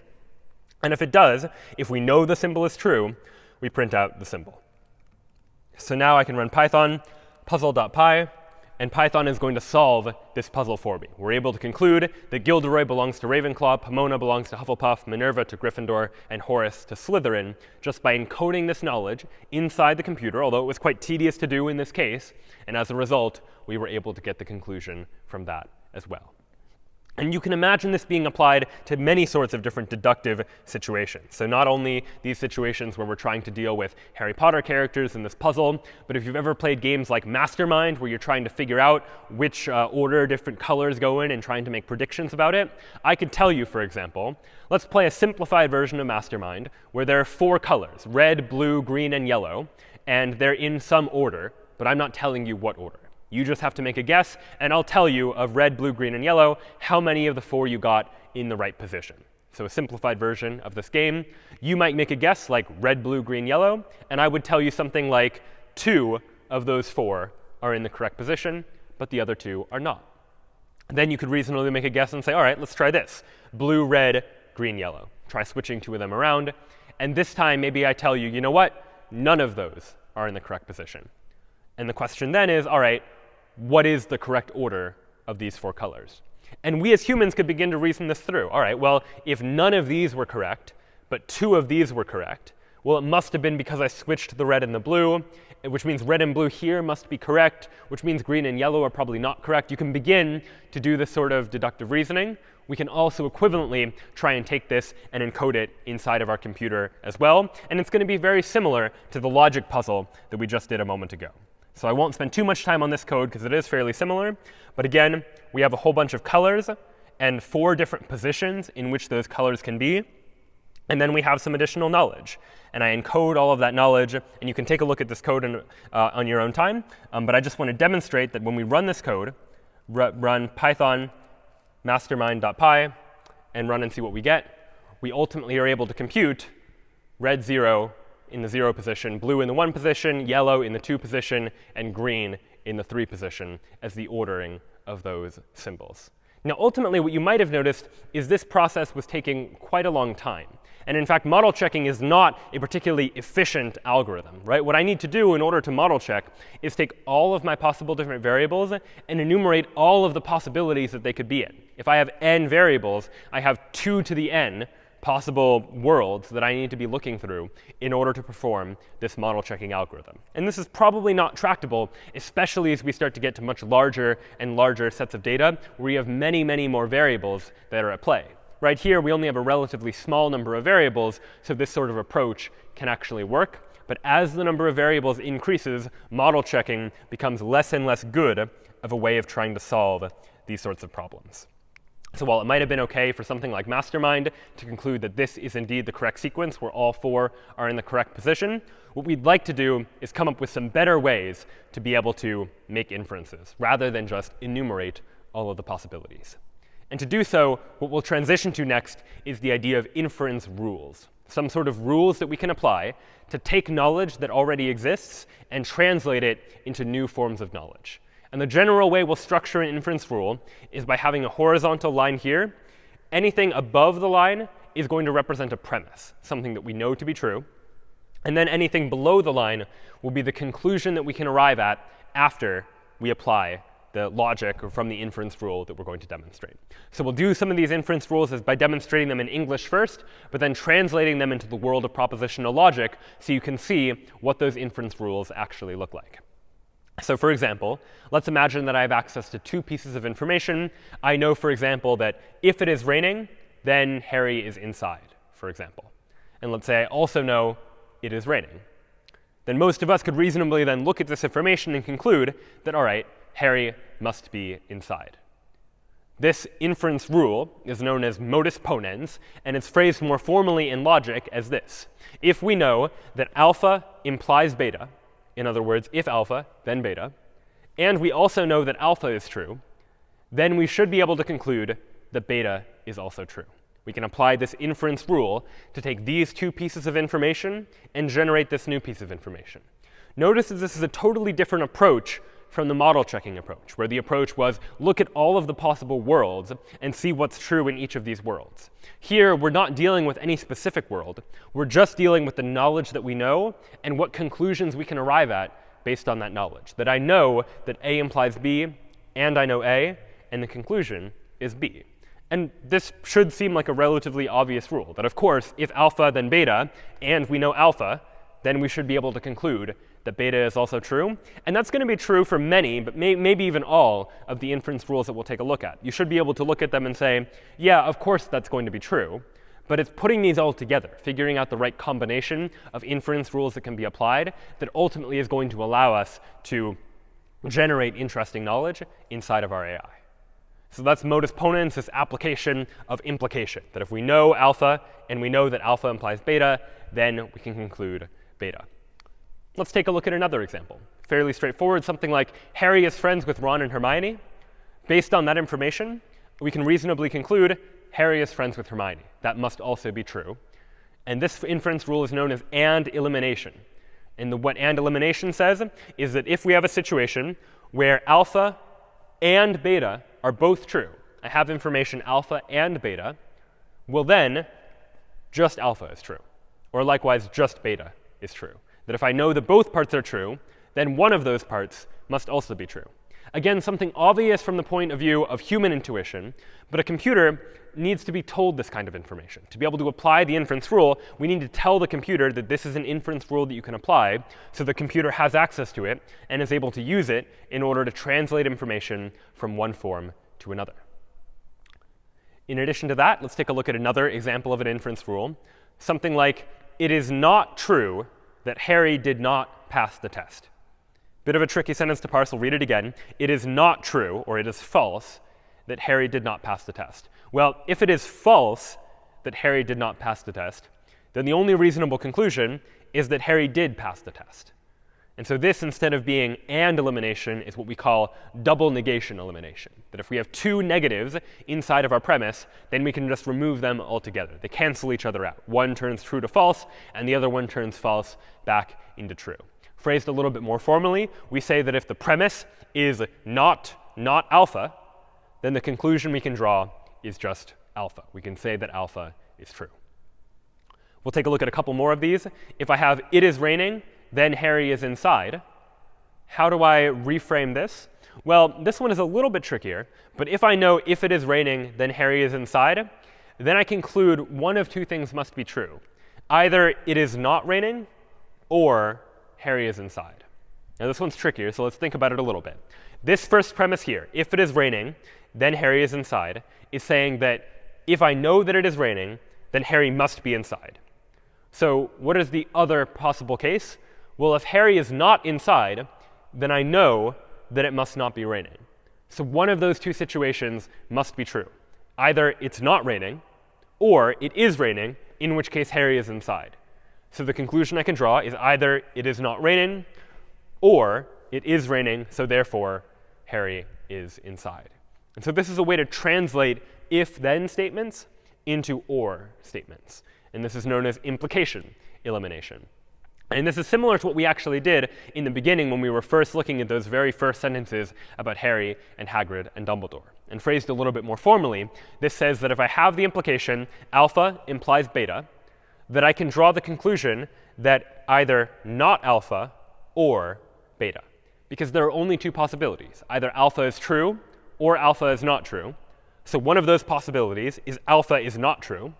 But if alpha is true, well, then we can draw the conclusion that beta must be true. So either alpha is not true, or alpha is true, in which case beta is also true.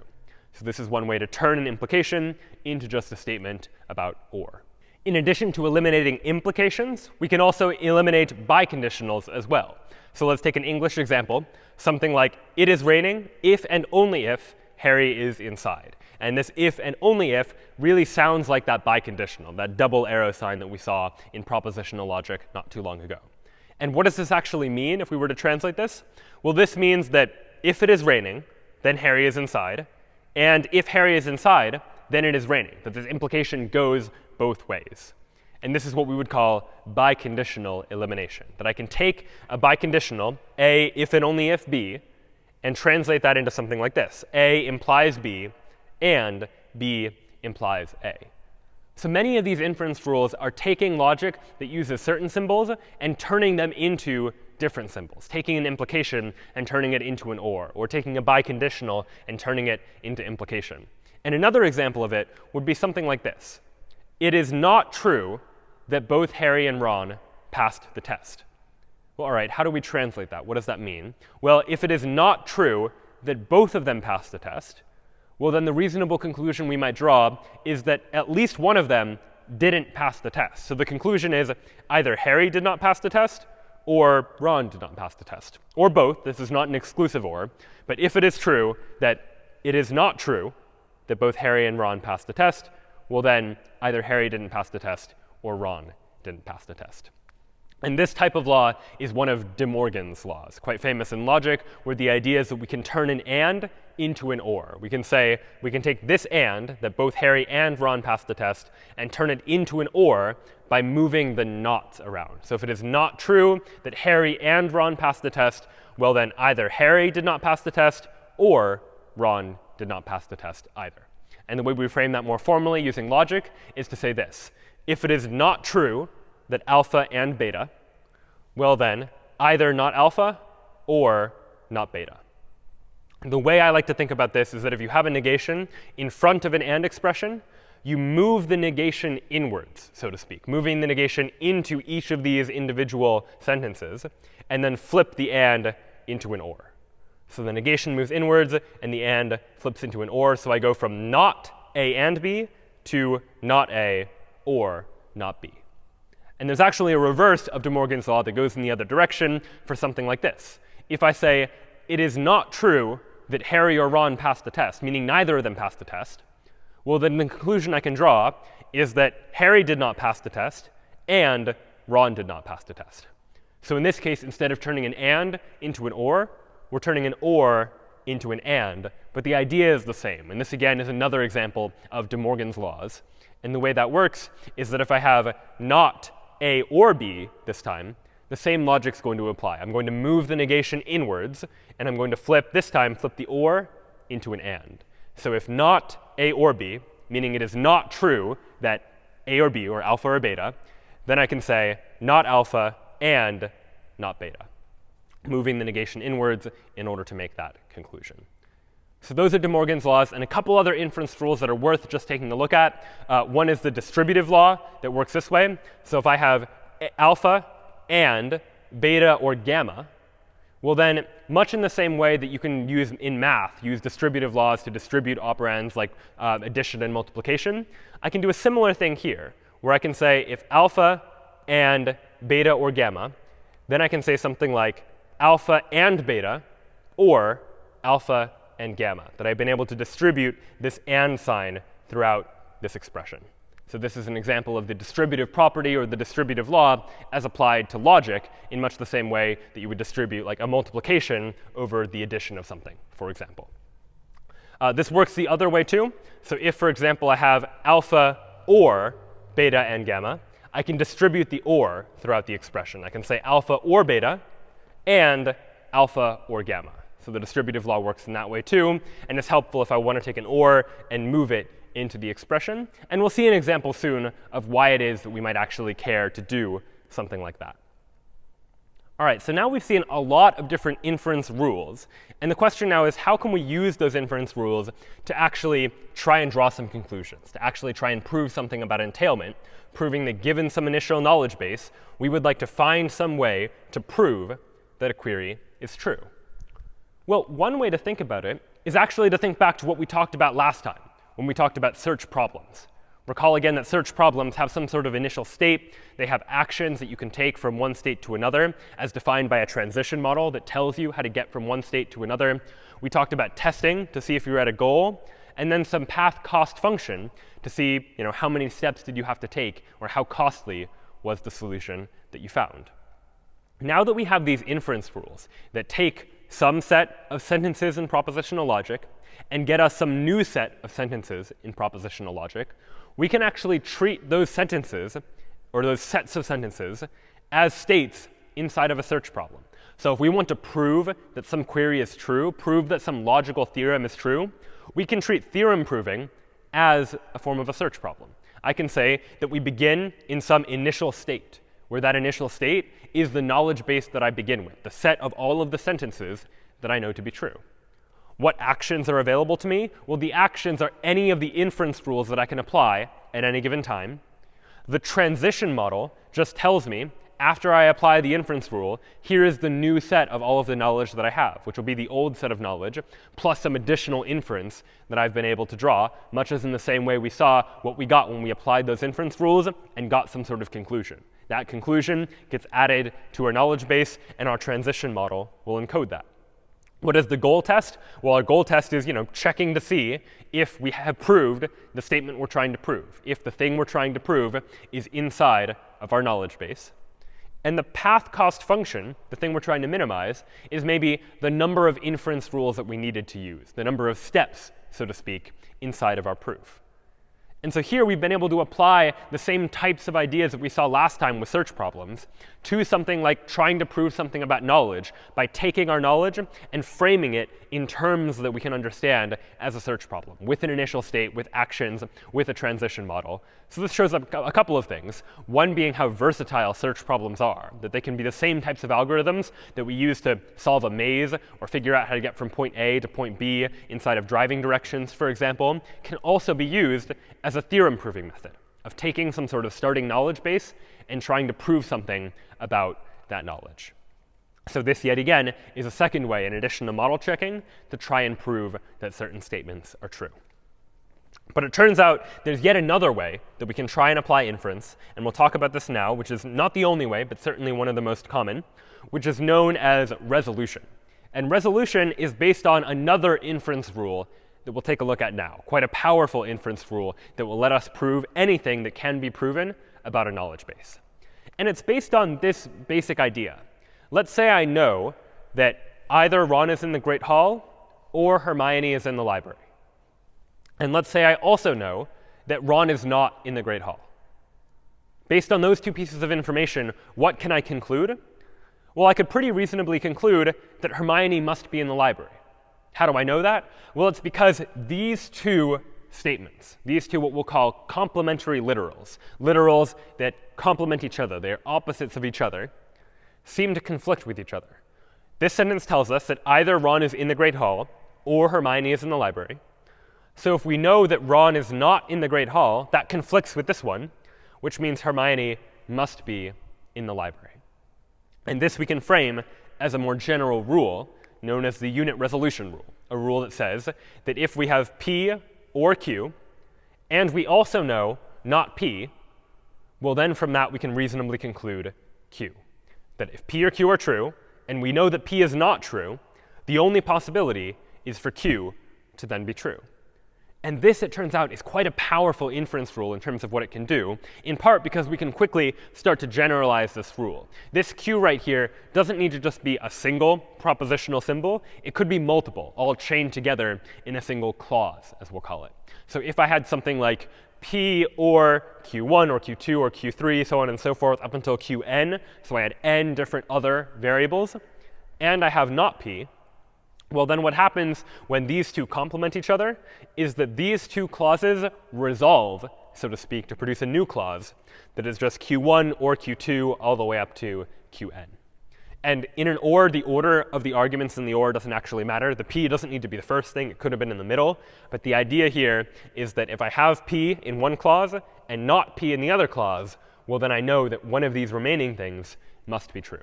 I've resolved them in order to produce a new clause. But it turns out we can generalize this idea even further, in fact, and display even more power that we can have with this resolution rule. So let's take another example. Let's say, for instance, that I know the same piece of information, that either Ron is in the Great Hall or Hermione is in the library. And the second piece of information I know is that Ron is not in the Great Hall or Harry is sleeping. So it's not just a single piece of information. I have two different clauses, and we'll define clauses more precisely in just a moment. What do I know here? Well, again, for any propositional symbol, like Ron is in the Great Hall, there are only two possibilities. Either Ron is in the Great Hall, in which case, based on resolution, we know that Harry must be sleeping, or Ron is not in the Great Hall, in which case we know, based on the same rule, that Hermione must be in the library. Based on those two things in combination, I can say, based on these two premises, that I can conclude that either Hermione is in the library or Harry is sleeping. So again, because these two conflict with each other, I know that one of these two must be true. And you can take a closer look and try and reason through that logic. Make sure you convince yourself that you believe this conclusion. Stated more generally, we can name this resolution rule by saying that if we know P or Q is true, and we also know that not P or R is true, we resolve these two clauses together to get a new clause, Q or R, that either Q or R must be true.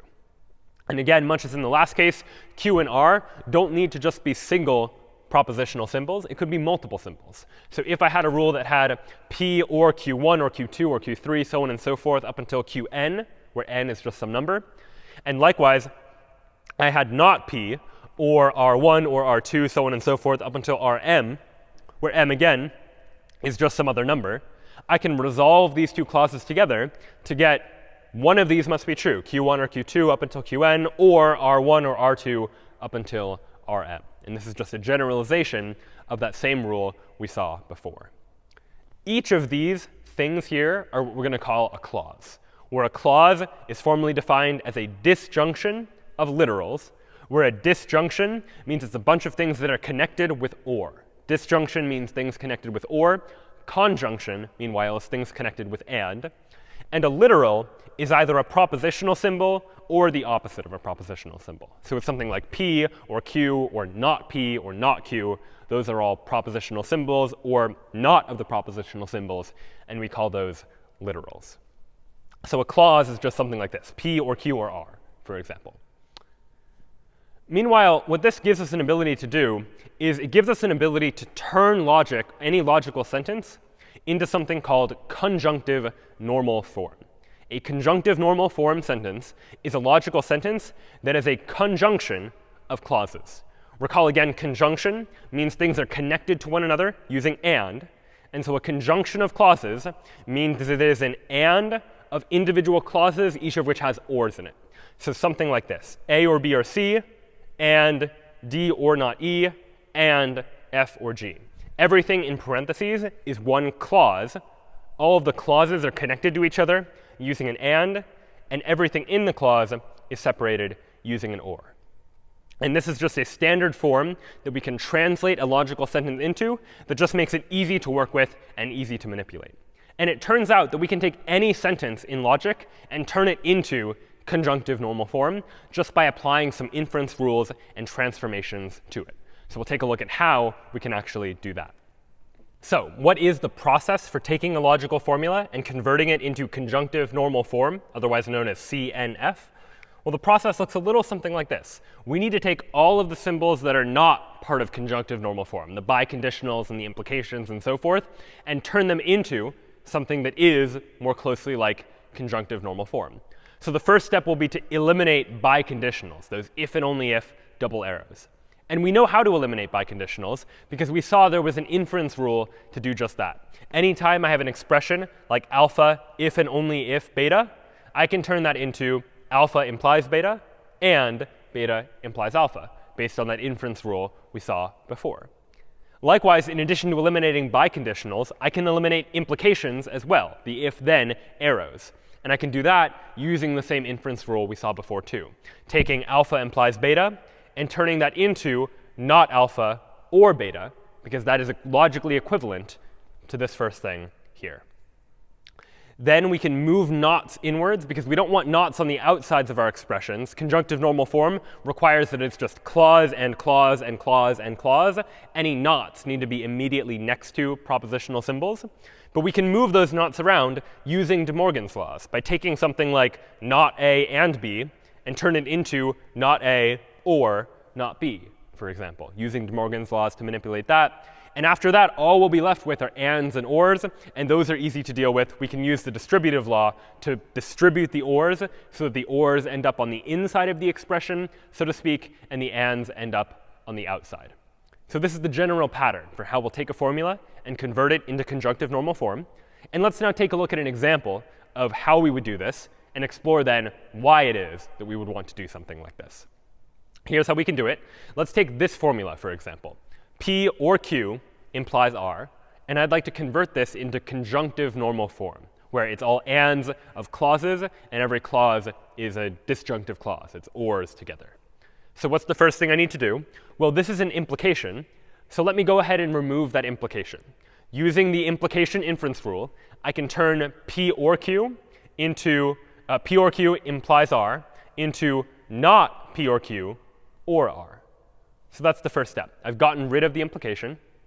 And next, I can get rid of the not on the outside of this expression, too. I can move the nots inwards so they're closer to the literals themselves by using De Morgan's laws. And De Morgan's law says that not P or Q is equivalent to not P and not Q.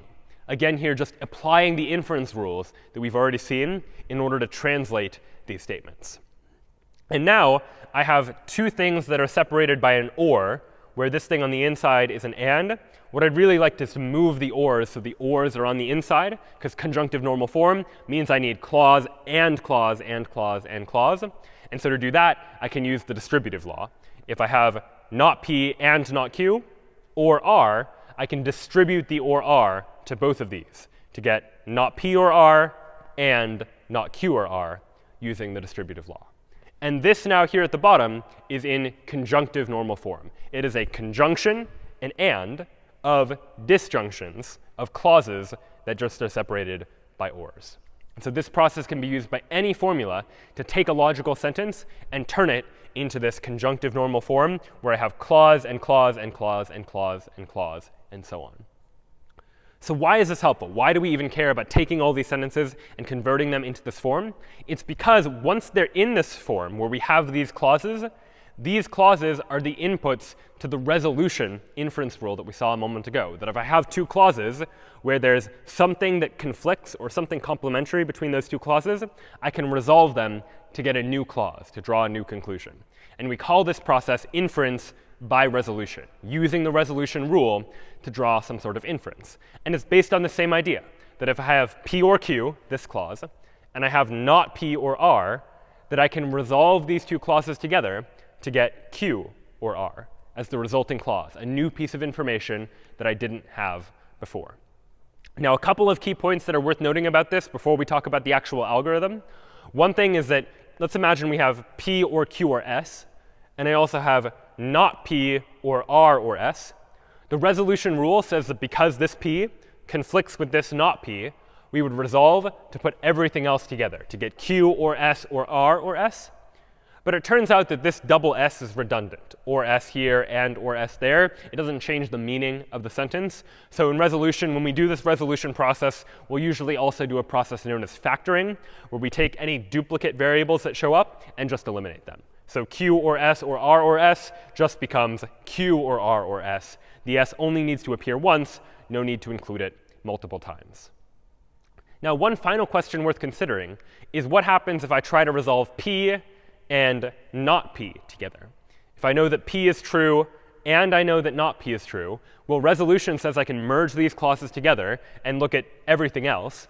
Well, in this case, there is nothing else, so I'm left with what we might call the empty clause. I'm left with nothing. And the empty clause is always false. The empty clause is equivalent to just being false. And that's pretty reasonable, because it's impossible for both P and not P to both hold at the same time. P is either true or it's not true, which means that if P is true, then this must be false. And if this is true, then this must be false. There's no way for both of these to hold at the same time. So if ever I try and resolve these two, it's a contradiction, and I'll end up getting this empty clause, where the empty clause I can call equivalent to false. And this idea that if I resolve these two contradictory terms, I get the empty clause, this is the basis for our inference by resolution algorithm. Here's how we're going to perform inference by resolution at a very high level. We want to prove that our knowledge base entails some query alpha, that based on the knowledge we have, we can prove conclusively that alpha is going to be true. How are we going to do that? Well, in order to do that, we're going to try to prove that if we know the knowledge and not alpha, that would be a contradiction. And this is a common technique in computer science more generally, this idea of proving something by contradiction. If I want to prove that something is true, I can do so by first assuming that it is false and showing that it would be contradictory, showing that it leads to some contradiction. And if the thing I'm trying to prove, if when I assume it's false, leads to a contradiction, then it must be true. And that's the logical approach or the idea behind a proof by contradiction. And that's what we're going to do here. We want to prove that this query alpha is true. So we're going to assume that it's not true. We're going to assume not alpha. And we're going to try and prove that it's a contradiction. If we do get a contradiction, well, then we know that our knowledge entails the query alpha. If we don't get a contradiction, there is no entailment. This is this idea of a proof by contradiction, of assuming the opposite of what you're trying to prove. And if you can demonstrate that that's a contradiction, then what you're proving must be true. But more formally, how do we actually do this? How do we check that knowledge base and not alpha is going to lead to a contradiction? Well, here's where resolution comes into play. To determine if our knowledge base entails some query alpha, we're going to convert knowledge base and not alpha to conjunctive normal form, that form where we have a whole bunch of clauses that are all anded together. And when we have these individual clauses, now we can keep checking to see if we can use resolution to produce a new clause. Right? We can take any pair of clauses and check, is there some literal that is the opposite of each other or complementary to each other in both of them? For example, I have a P in one clause and a not P in another clause, or an R in one clause and a not R in another clause. If ever I have that situation where once I convert to conjunctive normal form and I have a whole bunch of clauses, I see two clauses that I can resolve to produce a new clause, then I'll do so. This process occurs in a loop. I'm going to keep checking to see if I can use resolution to produce a new clause and keep using those new clauses to try to generate more new clauses after that. Now, it just so may happen that eventually we may produce the empty clause, the clause we were talking about before. If I resolve P and not P together, that produces the empty clause. And the empty clause we know to be false, because we know that there's no way for both P and not P to both simultaneously be true. So if ever we produce the empty clause, then we have a contradiction. And if we have a contradiction, that's exactly what we were trying to do in a proof by contradiction. If we have a contradiction, then we know that our knowledge base must entail this query alpha. We know that alpha must be true. And it turns out, and we won't go into the proof here, but you can show that otherwise, if you don't produce the empty clause, then there is no entailment. If we run into a situation where there are no more new clauses to add, we've done all the resolution that we can do, and yet we still haven't produced the empty clause, then there is no entailment in this case. And this now is the resolution algorithm. And it's very abstract looking, especially this idea of like, what does it even mean to have the empty clause? So let's take a look at an example. Actually try and prove some entailment by using this inference by resolution process. So here's our question. We have this knowledge base. Here's the knowledge that we know, A or B, and not B or C, and not C. And we want to know if all of this entails A. So this is our knowledge base here, this whole long thing. And our query alpha is just this propositional symbol A. So what do? Well, first, we want to prove by contradiction. So we want to first assume that A is false and see if that leads to some sort of contradiction. So here's what we're going to start with, A or B, and not B or C, and not C. This is our knowledge base. And we're going to assume not A. We're going to assume that the thing we're trying to prove is, in fact, false. And so this is now in conjunctive normal form. And I have 4 different clauses. I have A or B. I have not B or C. I have not C. And I have not A. And now I can begin to just pick 2 clauses that I can resolve and apply the resolution rule to them. And so looking at these 4 clauses, I see, all right, these 2 clauses are ones I can resolve. I can resolve them because there are complementary literals that show up in them. There's a C here and a not C here. So just looking at these 2 clauses, if I know that not B or C is true, and I know that C is not true, well, then I can resolve these 2 clauses to say, all right, not B that must be true. I can generate this new clause as a new piece of information that I now know to be true. And all right, now I can repeat this process, do the process again. Can I use resolution again to get some new conclusion? Well, it turns out I can. I can use that new clause I just generated along with this one here. There are complementary literals. This B is complementary to, or conflicts with, this not B over here. And so if I know that A or B is true, and I know that B is not true, well, then the only remaining possibility is that A must be true. So now we have A. That is a new clause that I've been able to generate. And now I can do this one more time. I'm looking for two clauses that can be resolved. And you might programmatically do this by just looping over all possible pairs of clauses and checking for complementary literals in each. And here I can say, all right, I found two clauses, not A and A, that conflict with each other. And when I resolve these two together, well, this is the same as when we were resolving P and not P from before. When I resolve these two clauses together, I get rid of the A's, and I'm left with the empty clause. And the empty clause we know to be false, which means we have a contradiction, which means we can safely say that this whole knowledge base does entail A. That if this sentence is true, that we know that A for sure is also true. So this now, using inference by resolution, is an entirely different way to take some statement and try and prove that it is in fact true. Instead of enumerating all of the possible worlds that we might be in order to try to figure out in which cases is the knowledge base true and in which cases our query true, instead we use this resolution algorithm to say, let's keep trying to figure out what conclusions we can draw and see if we reach a contradiction. And if we reach a contradiction, then that tells us something about whether our knowledge actually entails the query or not. And it turns out there are many different algorithms that can be used for inference. What we've just looked at here are just a couple of them. And in fact, all of this is just based on one particular type of logic. It's based on propositional logic, where we have these individual symbols, and we connect them using and or and not and implies and biconditionals. But propositional logic is not the only kind of logic that exists. And in fact, we see that there are limitations that exist in propositional logic, especially as we saw in examples like with the mastermind example, or with the example with the logic puzzle, where we had different Hogwarts house people that belonged to different houses, and we were trying to figure out who belonged to which houses. There were a lot of different propositional symbols that we needed in order to represent some fairly basic ideas. So now, as a final topic that we'll take a look at just before we end class today, is one final type of logic, different from propositional logic, known as first-order logic, which is a little bit more powerful than propositional logic, and is going to make it easier for us to express certain types of ideas. In propositional logic, if we think back to that puzzle with the people in the Hogwarts houses, we had a whole bunch of symbols, and every symbol could only be true or false, right? We had a symbol for Minerva Gryffindor, which was either true if Minerva was in Gryffindor and false otherwise, and likewise for Minerva Hufflepuff and Minerva Ravenclaw and Minerva Slytherin, and so forth. But this was starting to get quite redundant, that we wanted some way to be able to express that there's a relationship between these propositional symbols, that Minerva shows up in all of them. And also, I would have liked to not have had so many different symbols to represent what really was a fairly straightforward problem. So first-order logic will give us a different way of trying to deal with this idea by giving us two different types of symbols.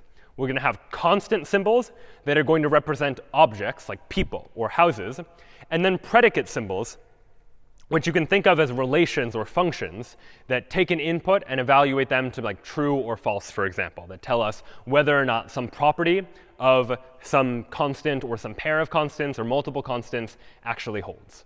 So we'll see an example of that in just a moment. But for now, in this same problem, our constant symbols might be objects, things like people or houses. So Minerva, Pomona, Horace, Gilderoy, those are all constant symbols, as are my four houses, Gryffindor, Hufflepuff, Ravenclaw, and Slytherin.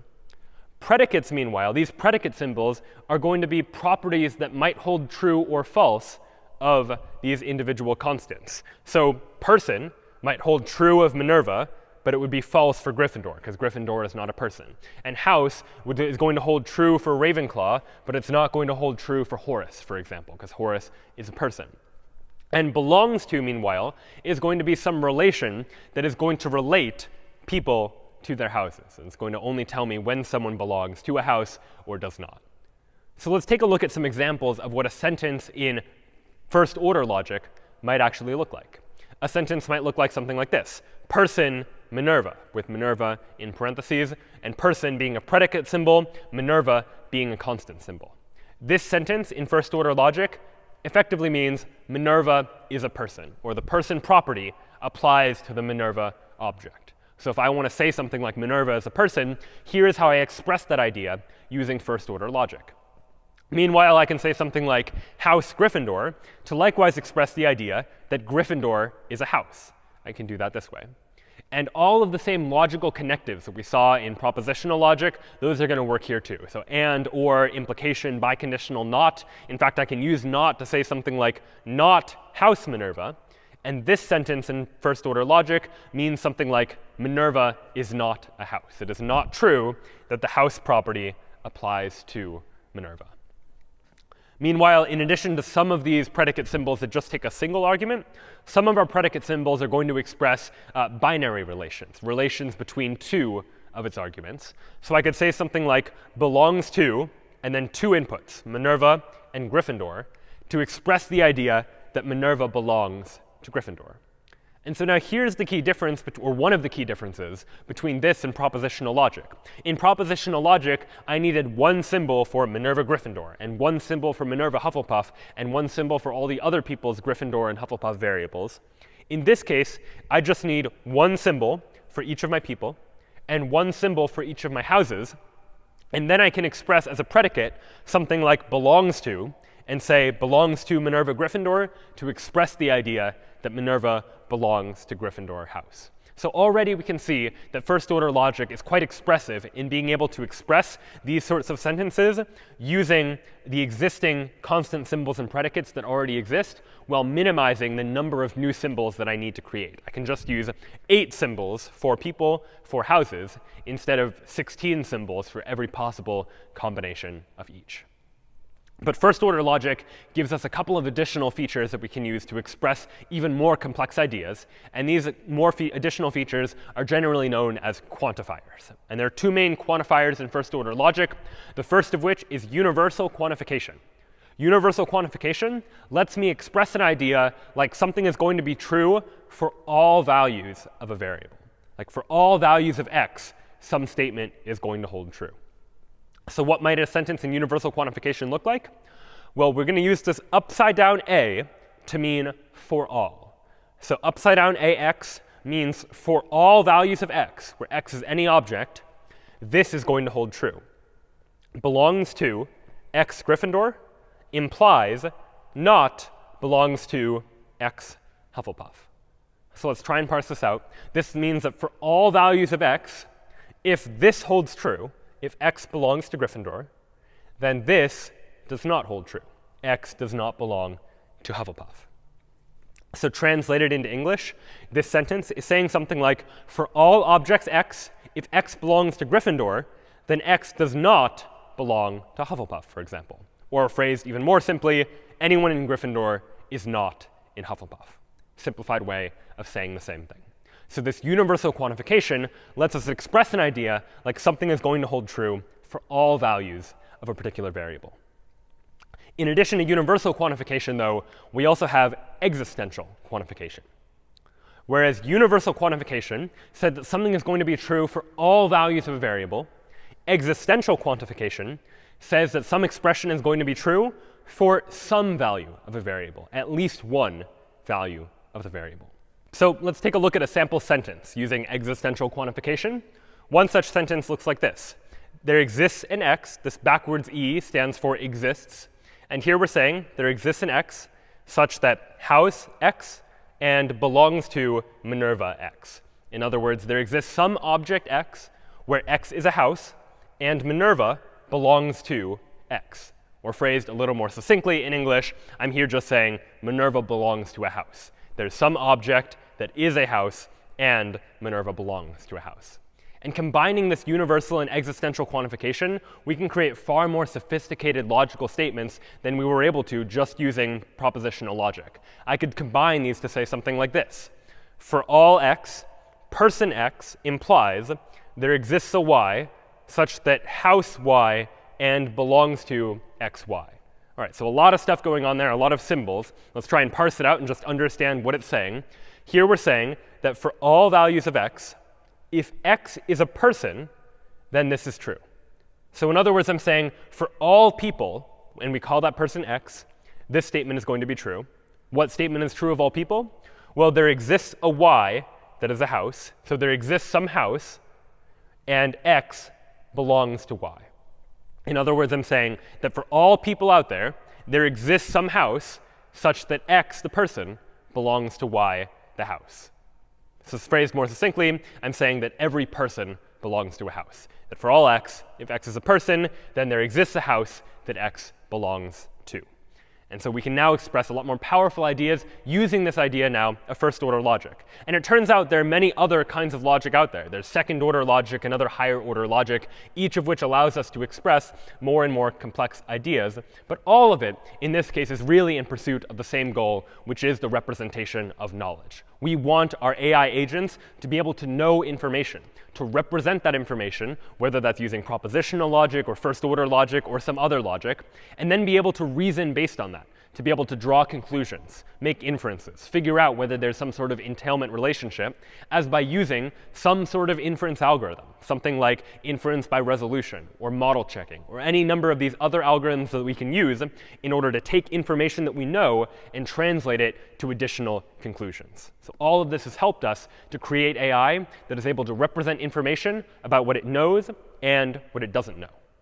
Next time, though, we'll take a look at how we can make our AI even more powerful by not just encoding information that we know for sure to be true and not to be true, but also to take a look at uncertainty, to look at what happens if AI thinks that something might be probable or maybe not very probable or somewhere in between those two extremes, all in the pursuit of trying to build our intelligent systems to be even more intelligent. We'll see you next time.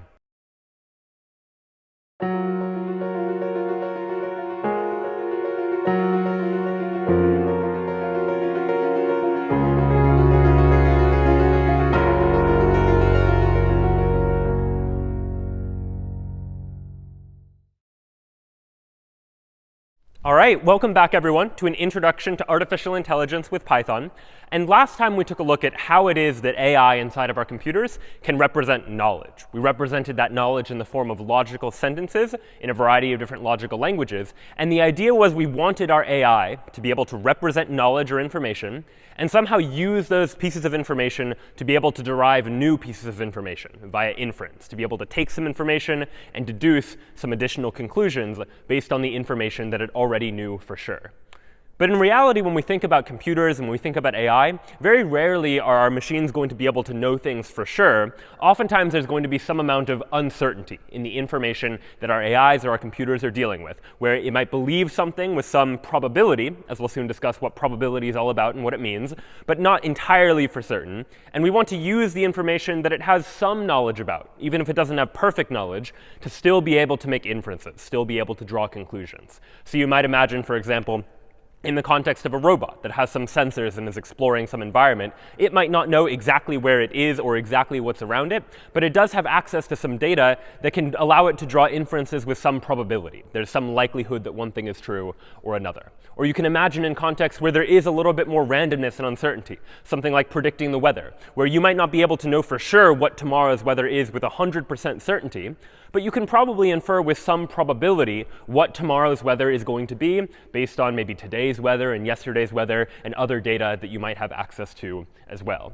And so oftentimes we can distill this in terms of just possible events that might happen and what the likelihood of those events are. This comes a lot in games, for example, where there's an element of chance inside of those games. So you imagine rolling a dice. You're not sure exactly what the die roll is going to be, but you know it's going to be one of these possibilities from 1 to 6, for example.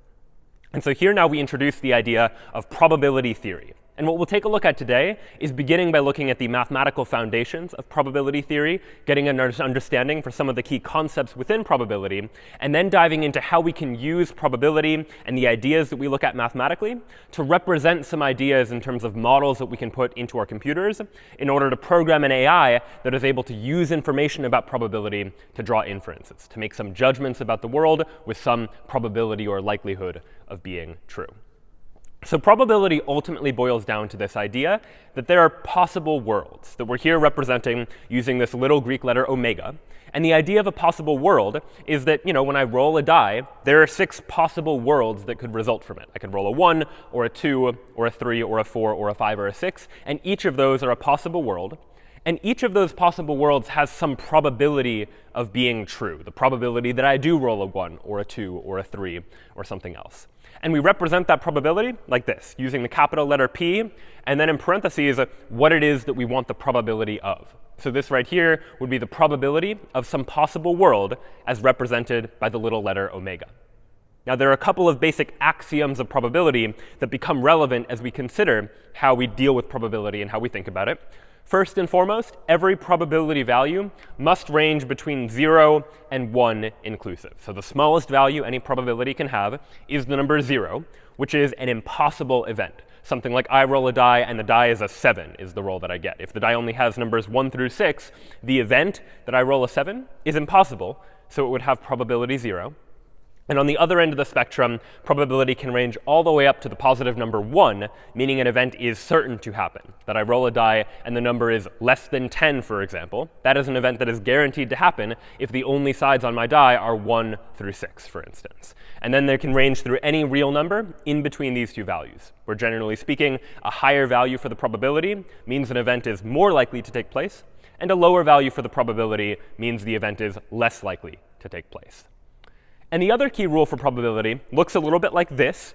This sigma notation, if you haven't seen it before, refers to summation, the idea that we're going to be adding up a whole sequence of values. And this sigma notation is going to come up a couple of times today, because as we deal with probability, oftentimes we're adding up a whole bunch of individual values or individual probabilities to get some other value. So we'll see this come up a couple of times.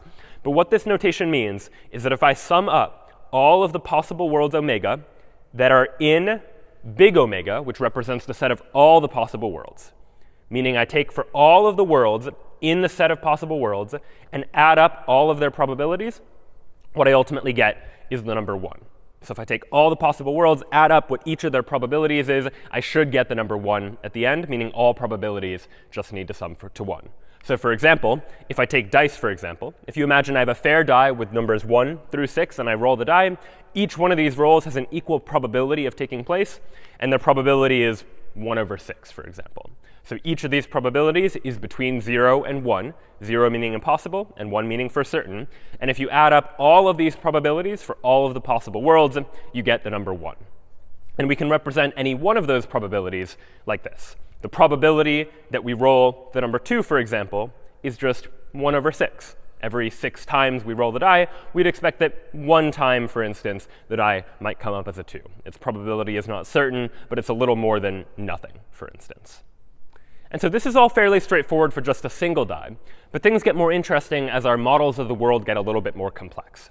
Let's imagine now that we're not just dealing with a single die, but we have 2 dice, for example. I have a red die here and a blue die there, and I care not just about what the individual roll is, but I care about the sum of the 2 rolls. In this case, the sum of the 2 rolls is the number 3.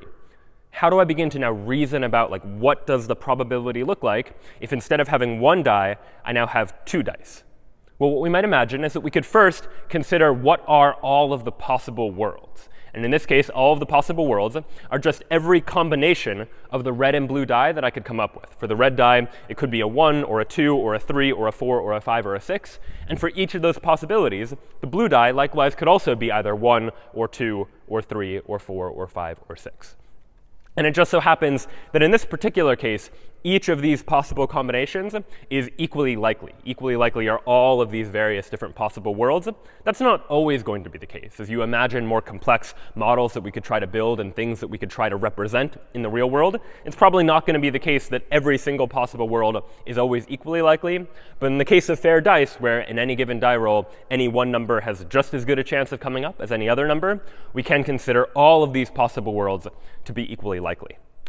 But even though all of the possible worlds are equally likely, that doesn't necessarily mean that their sums are equally likely. So if we consider what the sum is of all of these two, so 1 plus 1, that's a 2, 2 plus 1 is a 3, and consider for each of these possible pairs of numbers what their sum ultimately is, we can notice that there are some patterns here, where it's not entirely the case that every number comes up equally likely. If you consider 7, for example, what's the probability that when I roll 2 dice, their sum is 7? There are several ways this can happen. There are 6 possible worlds where the sum is 7. It could be a 1 and a 6, or a 2 and a 5, or a 3 and a 4, a 4 and a 3, and so forth. But if you instead consider, what's the probability that I roll 2 dice, and the sum of those 2 die rolls is 12, for example, well, looking at this diagram, there's only one possible world in which that can happen. And that's the possible world where both the red die and the blue die both come up as 6s to give us a sum total of 12.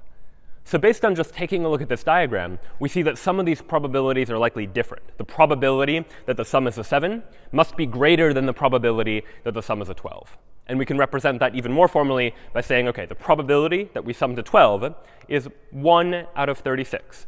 Out of the 36 equally likely possible worlds, 6 squared, because we have 6 options for the red die and 6 options for the blue die, out of those 36 options, only one of them sums to 12.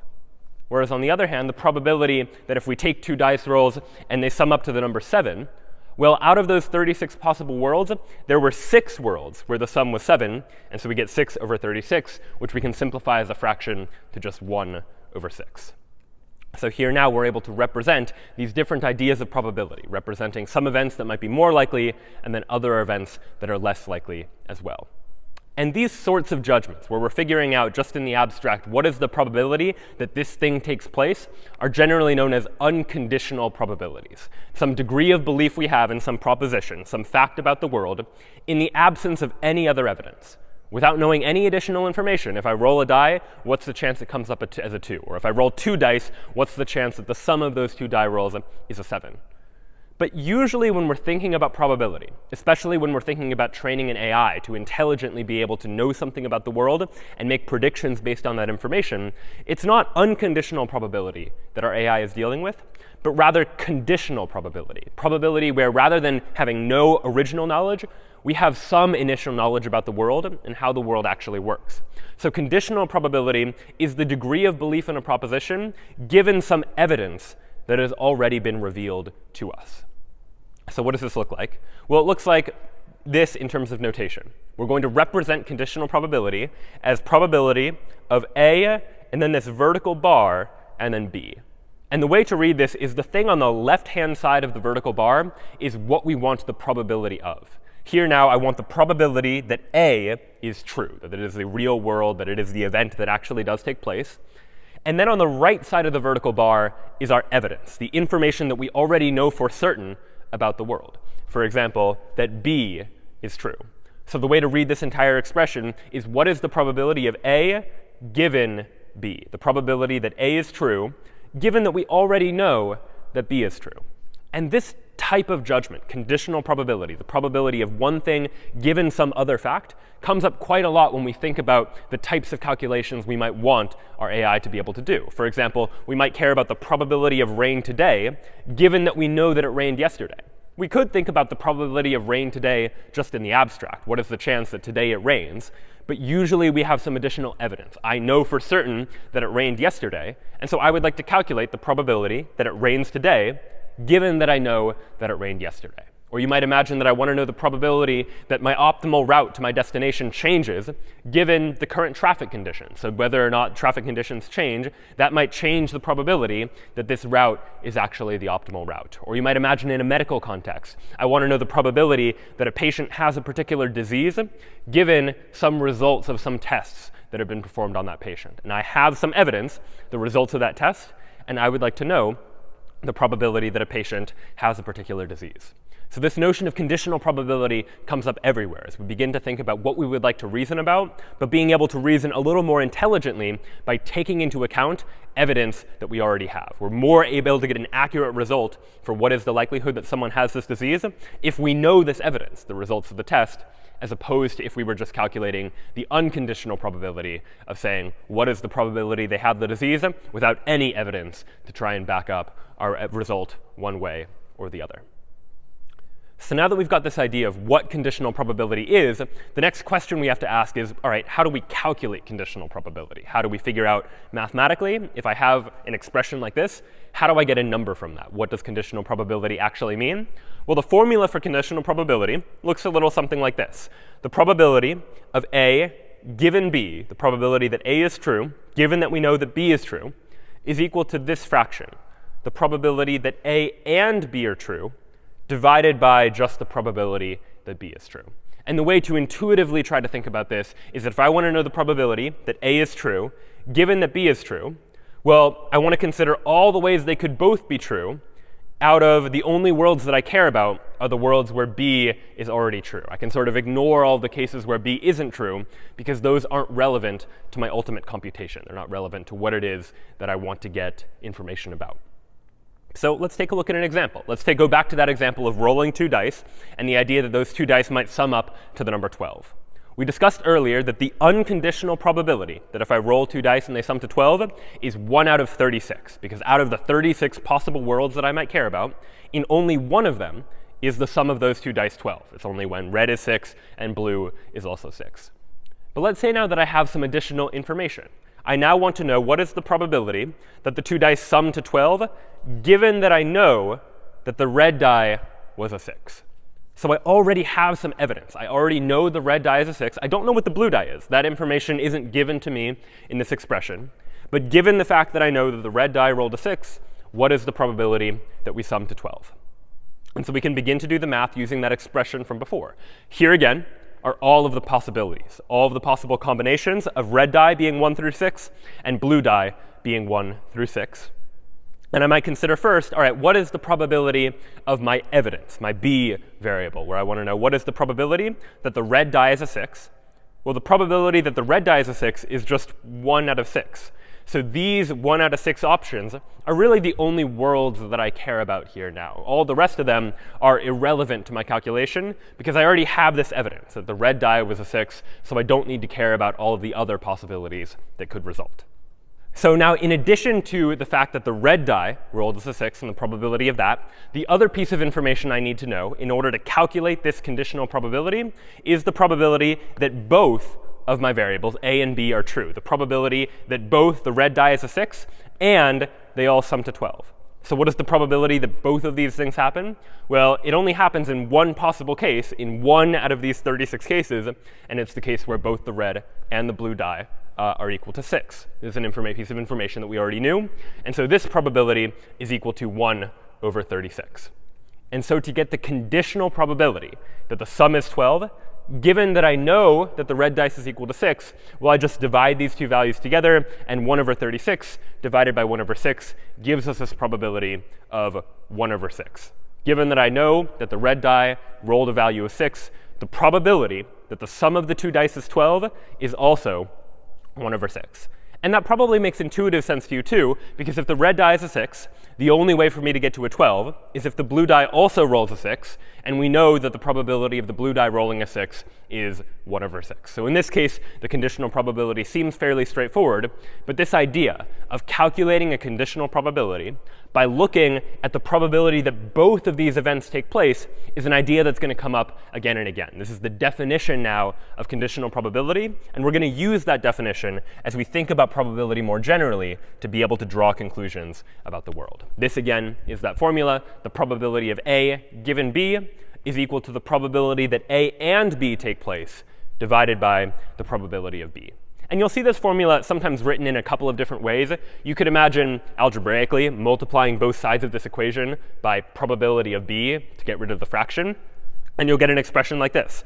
The probability of A and B, which is this expression over here, is just the probability of B times the probability of A given B. Or you could represent this equivalently, since A and B in this expression are interchangeable. A and B is the same thing as B and A. You could imagine also representing the probability of A and B as the probability of A times the probability of B given A, just switching all of the A's and B's. These three are all equivalent ways of trying to represent what joint probability means. And so you'll sometimes see all of these equations, and they might be useful to you as you begin to reason about probability and to think about what values might be taking place in the real world. Now, sometimes when we deal with probability, we don't just care about a Boolean event, like did this happen or did this not happen. Sometimes we might want the ability to represent like variable values in a probability space, where some variable might take on multiple different possible values. And in probability, we call a variable in probability theory a random variable. A random variable in probability is just some variable in probability theory that has some domain of values that it can take on. So what do I mean by this? Well, what I mean is I might have a random variable that is just called roll, for example, that has 6 possible values. Roll is my variable, and the possible values, the domain of values that it can take on, are 1, 2, 3, 4, 5, and 6. And I might like to know the probability of each. In this case, they happen to all be the same. But in other random variables, that might not be the case. For example, I might have a random variable to represent the weather, for example, where the domain of values it could take on are things like sun, or cloudy, or rainy, or windy, or snowy. And each of those might have a different probability. And I care about knowing what is the probability that the weather equals sun, or that the weather equals clouds, for instance. And I might like to do some mathematical calculations based on that information. Other random variables might be something like traffic. What are the odds that there is no traffic, or light traffic, or heavy traffic? Traffic, in this case, is my random variable. And the values that that random variable can take on are here. It's either none, or light, or heavy. And I, the person doing these calculations, I, the person encoding these random variables into my computer, need to make the decision as to what these possible values actually are. You might imagine, for example, for a flight, if I care about whether or not I make it into a flight on time, my flight has a couple of possible values that it could take on. My flight could be on time, my flight could be delayed, my flight could be canceled. So flight, in this case, is my random variable, and these are the values that it can take on. And often I'll want to know something about the probability that my random variable takes on each of those possible values. And this is what we then call a probability distribution. A probability distribution takes a random variable and gives me the probability for each of the possible values in its domain. So in the case of this flight, for example, my probability distribution might look something like this. My probability distribution says the probability that the random variable flight is equal to the value on time is 0.6. Or otherwise, put into more English, human-friendly terms, the likelihood that my flight is on time is 60%, for example. And in this case, the probability that my flight is delayed is 30%. The probability that my flight is canceled is 10%, or 0.1. And if you sum up all of these possible values, the sum is going to be 1, right? If you take all of the possible worlds, here are my 3 possible worlds for the value of the random variable flight, add them all up together, the result needs to be the number 1 per that axiom of probability theory that we've discussed before. So this now is one way of representing this probability distribution for the random variable flight.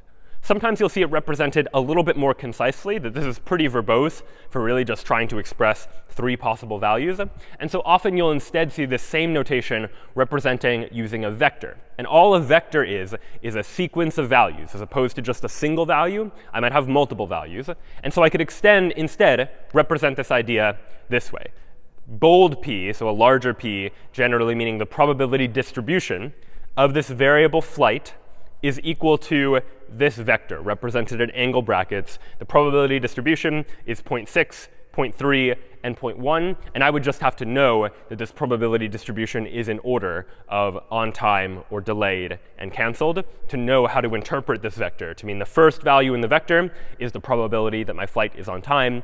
The second value in the vector is the probability that my flight is delayed. And the third value in the vector is the probability that my flight is canceled. And so this is just an alternate way of representing this idea a little more verbosely. But oftentimes, you'll see us just talk about a probability distribution over a random variable. And whenever we talk about that, what we're really doing is trying to figure out the probabilities of each of the possible values that that random variable can take on. But this notation is just a little bit more succinct, even though it can sometimes be a little confusing depending on the context in which you see it. So we'll start to look at examples where we use this sort of notation to describe probability and to describe events that might take place. A couple of other important ideas to know with regards to probability theory. One is this idea of independence. And independence refers to the idea that the knowledge of one event doesn't influence the probability of another event. So for example, in the context of my 2 dice rolls, where I had the red die and the blue die, the probability that I roll the red die and the blue die, those 2 events, red die and blue die, are independent. Knowing the result of the red die doesn't change the probabilities for the blue die. It doesn't give me any additional information about what the value of the blue die is ultimately going to be. But that's not always going to be the case. You might imagine that in the case of weather, something like clouds and rain, those are probably not independent. That if it is cloudy, that might increase the probability that later in the day it's going to rain. So some information informs some other event or some other random variable. So independence refers to the idea that one event doesn't influence the other. And if they're not independent, then there might be some relationship. So mathematically, formally, what does independence actually mean? Well, recall this formula from before, that the probability of A and B is the probability of A times the probability of B given A. And the more intuitive way to think about this is that to know how likely it is that A and B happen, well, let's first figure out the likelihood that A happens. And then given that we know that A happens, let's figure out the likelihood that B happens and multiply those two things together. But if A and B were independent, meaning knowing A doesn't change anything about the likelihood that B is true, well, then the probability of B given A, meaning the probability that B is true, given that I know A is true, well, that I know A is true shouldn't really make a difference if these two things are independent, that A shouldn't influence B at all. So the probability of B given A is really just the probability of B, if it is true that A and B are independent. And so this right here is one example of a definition for what it means for A and B to be independent. The probability of A and B is just the probability of A times the probability of B. Anytime you find two events A and B where this relationship holds, then you can say that A and B are independent. So an example of that might be the dice that we were taking a look at before. Here, if I wanted the probability of red being a 6 and blue being a 6, well, that's just the probability that red is a 6 multiplied by the probability that blue is a 6. It's both equal to 1 over 36. So I can say that these two events are independent. What wouldn't be independent, for example, would be an example. So this, for example, has a probability of 1 over 36, as we talked about before. But what wouldn't be independent would be a case like this, the probability that the red die rolls a 6 and the red die rolls a 4. If you just naively took, OK, red die 6, red die 4, well, if I'm only rolling the die once, you might imagine the naive approach is to say, well, each of these has a probability of 1 over 6, so multiply them together, and the probability is 1 over 36. But of course, if you're only rolling the red die once, there's no way you could get two different values for the red die. It couldn't both be a 6 and a 4, so the probability should be 0. But if you were to multiply probability of red 6 times probability of red 4, well, that would equal 1 over 36. But of course, that's not true, because we know that there is no way, probability 0, that when we roll the red die once, we get both a 6 and a 4, because only one of those possibilities can actually be the result. And so we can say that the event that red roll is 6 and the event that red roll is 4, those two events are not independent. If I know that the red roll is a 6, I know that the red roll cannot possibly be a 4. So these things are not independent. And instead, if I wanted to calculate the probability, I would need to use this conditional probability, as is the regular definition of the probability of two events taking place. And the probability of this now, well, the probability of the red roll being a 6, that's 1 over 6. But what's the probability that the roll is a 4, given that the roll is a 6? Well, this is just 0, because there's no way for the red roll to be a 4, given that we already know the red roll is a 6. And so the value, if we do out all that multiplication, is we get the number 0. So this idea of conditional probability is going to come up again and again, especially as we begin to reason about multiple different random variables that might be interacting with each other in some way. And this gets us to one of the most important rules in probability theory, which is known as Bayes' rule. And it turns out that just using the information we've already learned about probability and just applying a little bit of algebra, we can actually derive Bayes' rule for ourselves. But it's a very important rule when it comes to inference and thinking about probability in the context of what it is that a computer can do, or what a mathematician could do, by having access to information about probability.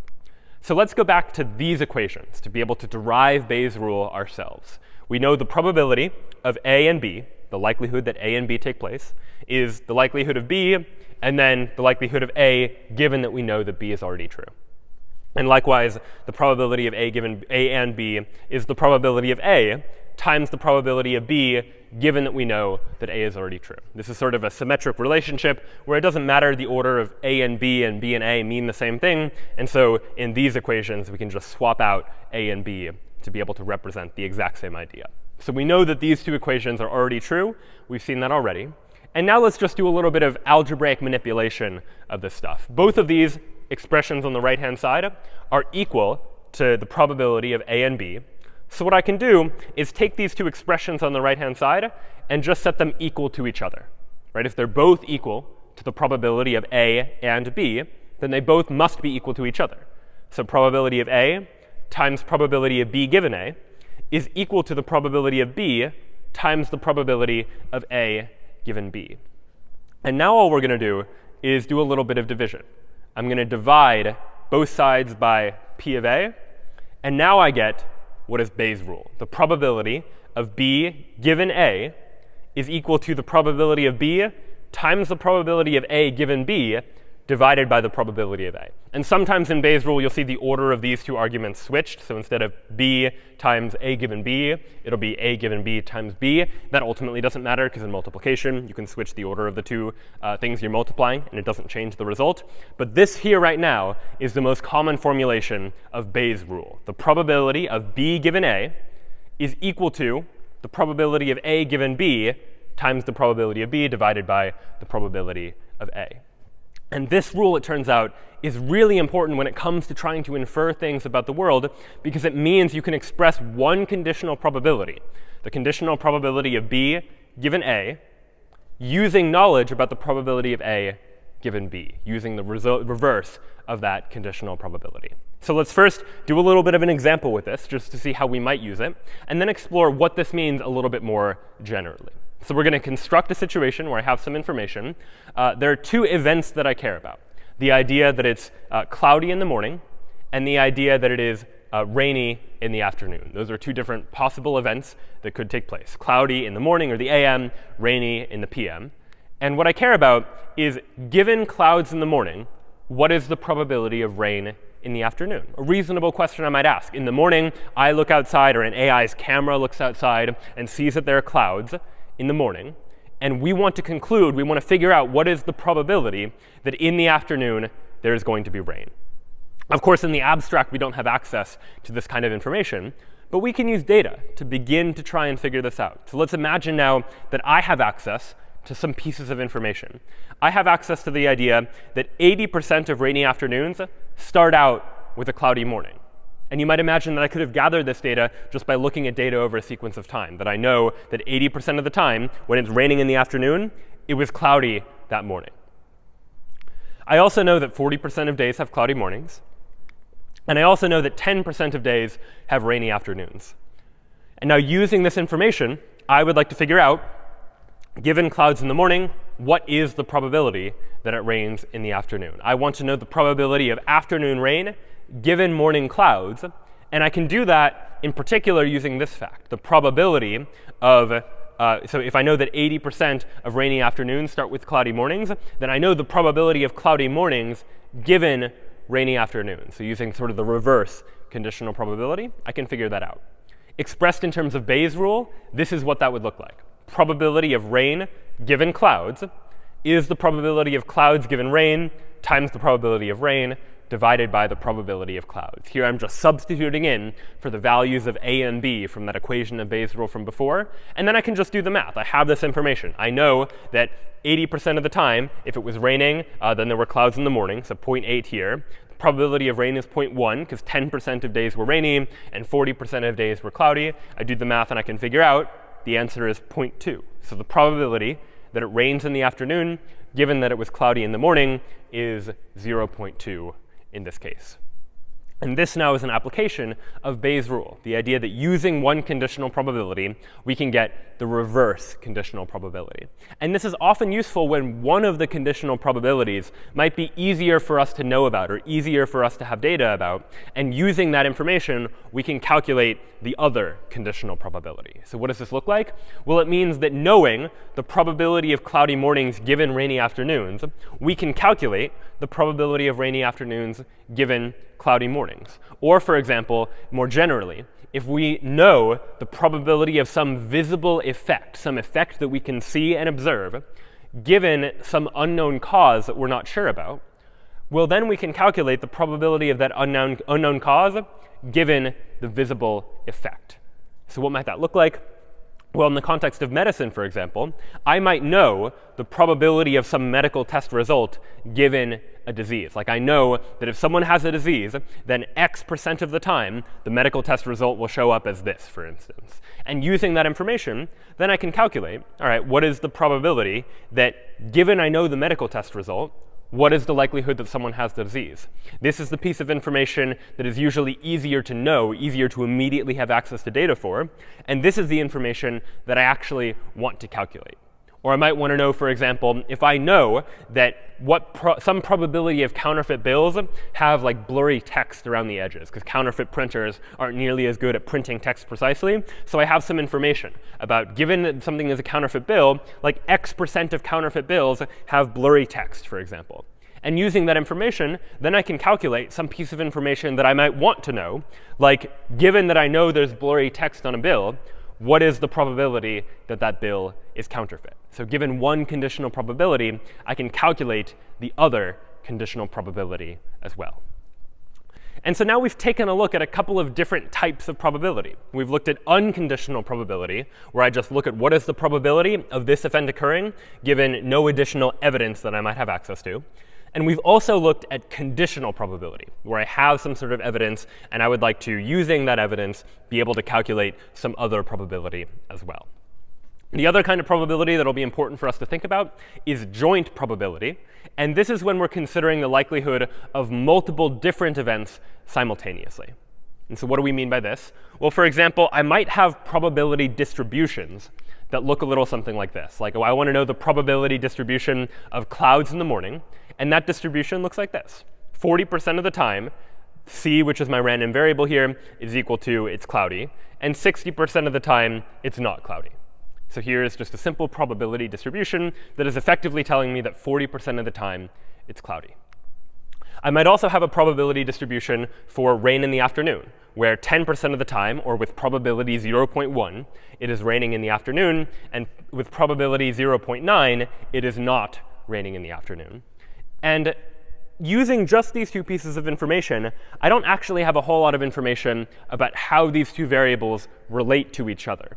But I could if I had access to their joint probability, meaning for every combination of these two things, meaning morning cloudy and afternoon rain, morning cloudy and afternoon not rain, morning not cloudy and afternoon rain, and morning not cloudy and afternoon not raining, if I had access to values for each of those four, I'd have more information. So information that'd be organized in a table like this, and this, rather than just a probability distribution, is a joint probability distribution. It tells me the probability distribution of each of the possible combinations of values that these random variables can take on. So if I want to know what is the probability that on any given day it is both cloudy and rainy, well, I would say, all right, we're looking at cases where it is cloudy and cases where it is raining, and the intersection of those two, that row and that column, is 0.08. So that is the probability that it is both cloudy and rainy using that information. And using this conditional probability table, or using this joint probability table, I can begin to draw other pieces of information about things like conditional probability. So I might ask a question like, what is the probability distribution of clouds given that I know that it is raining? Meaning I know for sure that it's raining. Tell me the probability distribution over whether it's cloudy or not, given that I know already that it is in fact raining. And here I'm using c to stand for that random variable. I'm looking for a distribution, meaning the answer to this is not going to be a single value. It's going to be two values, a vector of two values, where the first value is probability of clouds. The second value is probability that it is not cloudy. But the sum of those two values is going to be 1, because when you add up the probabilities of all of the possible worlds, the result that you get must be the number 1. And well, what do we know about how to calculate a conditional probability? Well, we know that the probability of A given B is the probability of A and B divided by the probability of B. So what does this mean? Well, it means that I can calculate the probability of clouds given that it's raining as the probability of clouds and raining divided by the probability of rain. And this comma here, for the probability distribution of clouds and rain, this comma sort of stands in for the word and. You'll sort of see in the logical operator and the comma used interchangeably. This means the probability distribution over the clouds and knowing the fact that it is raining, divided by the probability of rain. And the interesting thing to note here, and what we'll often do in order to simplify our mathematics, is that dividing by the probability of rain, the probability of rain here is just some numerical constant. It is some number. Dividing by probability of rain is just dividing by some constant, or in other words, multiplying by the inverse of that constant.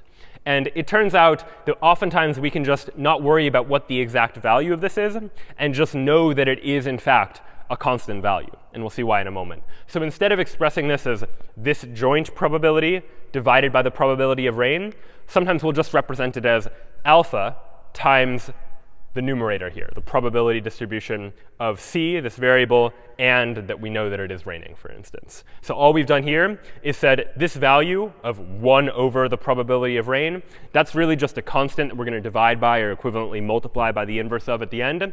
We'll just call it alpha for now and deal with it a little bit later. But the key idea here now, and this is an idea that's going to come up again, is that the conditional distribution of c given rain is proportional to, meaning just some factor multiplied by, the joint probability of c and rain being true. And so how do we figure this out? Well, this is going to be the probability that it is cloudy given that it's rainy, which is 0.08, and the probability that it's not cloudy given that it's rainy, which is 0.02. And so we get alpha times here now is that probability distribution. 0.08 is clouds and rain. 0.02 is not cloudy and rain. But of course, 0.08 and 0.02 don't sum up to the number 1. And we know that in a probability distribution, if you consider all of the possible values, they must sum up to a probability of 1. And so we know that we just need to figure out some constant to normalize, so to speak, these values, something we can multiply or divide by to get it so that all these probabilities sum up to 1. And it turns out that if we multiply both numbers by 10, then we can get that result of 0.8 and 0.2. The proportions are still equivalent, but now 0.8 plus 0.2, those sum up to the number 1. So take a look at this and see if you can understand step by step how it is we're getting from one point to another.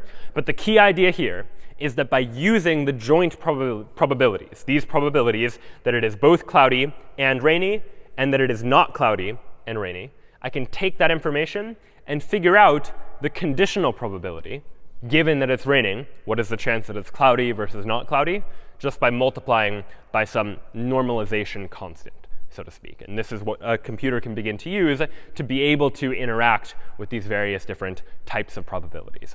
And it turns out there are a number of other probability rules that are going to be useful to us as we begin to explore how we can actually use this information to encode into our computers some more complex analysis that we might want to do about probability and distributions and random variables that we might be interacting with. So here are a couple of those important probability rules. One of the simplest rules is just this negation rule. What is the probability of not event A?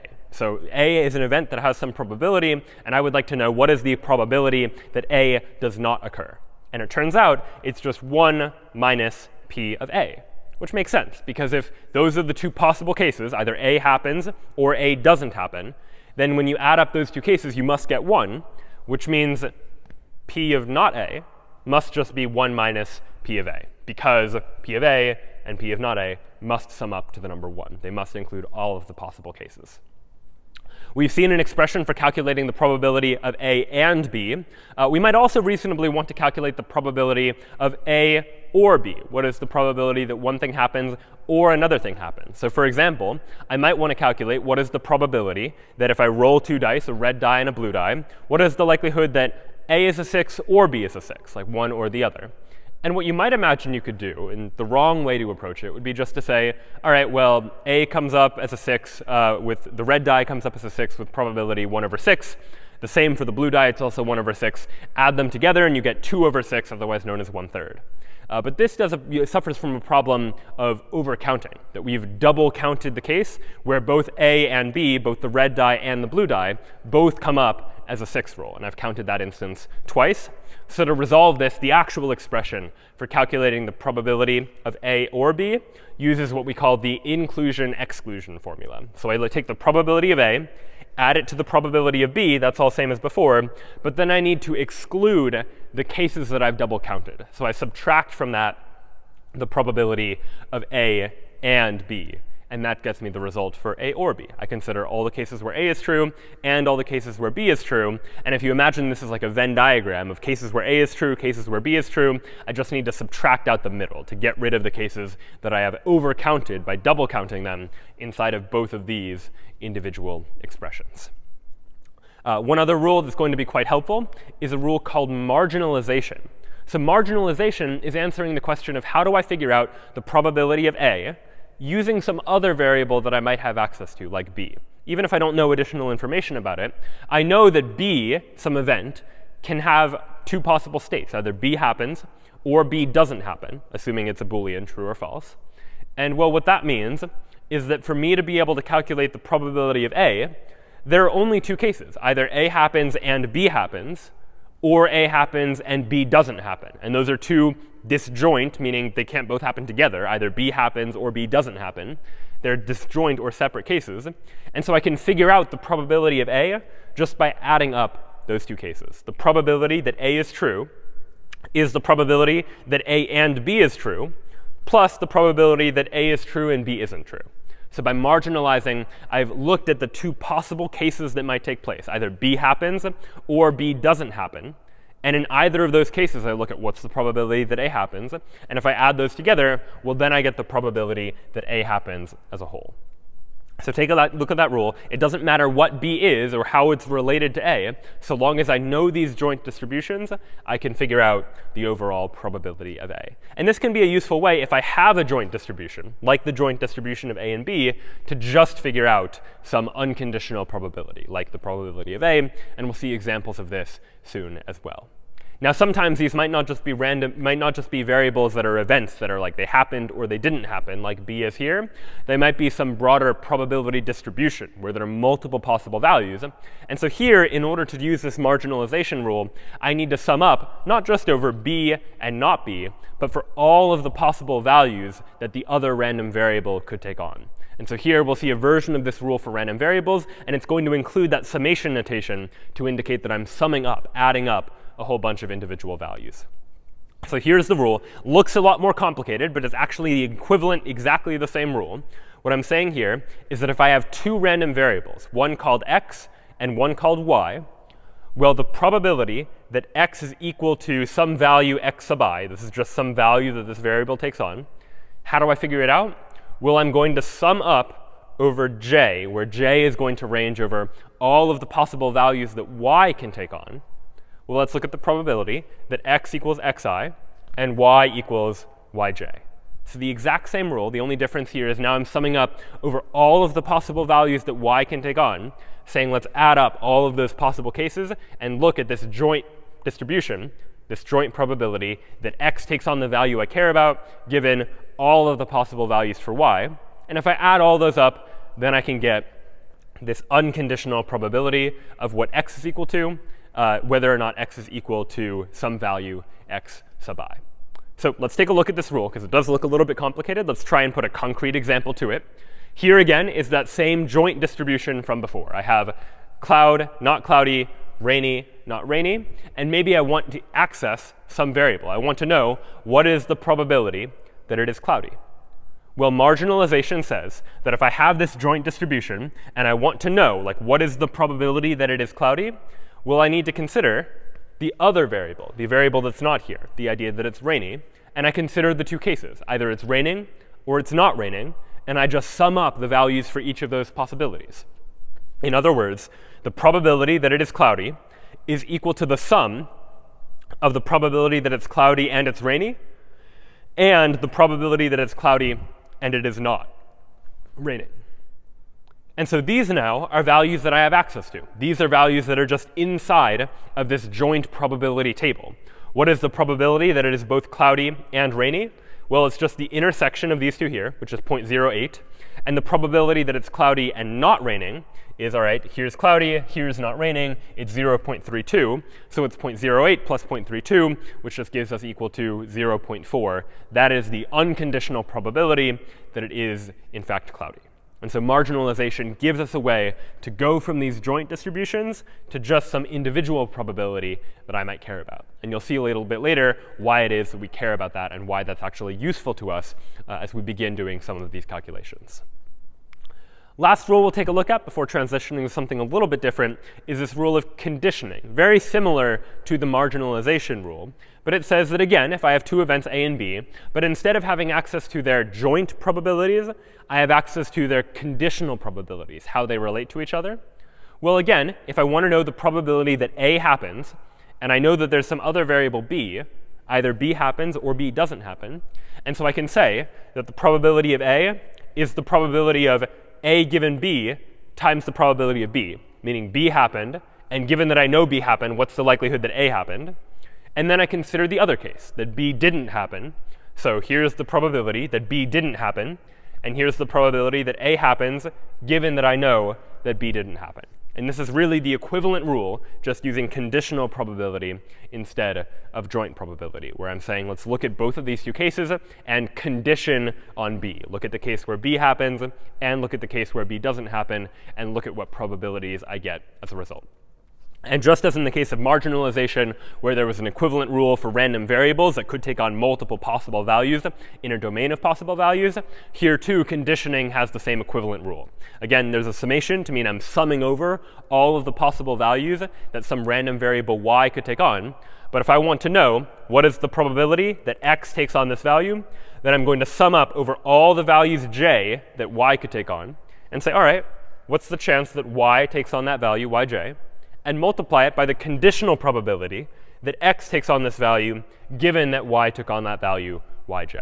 So equivalent rule, just using conditional probabilities instead of joint probabilities. And using the equation we know about joint probabilities, we can translate between these two.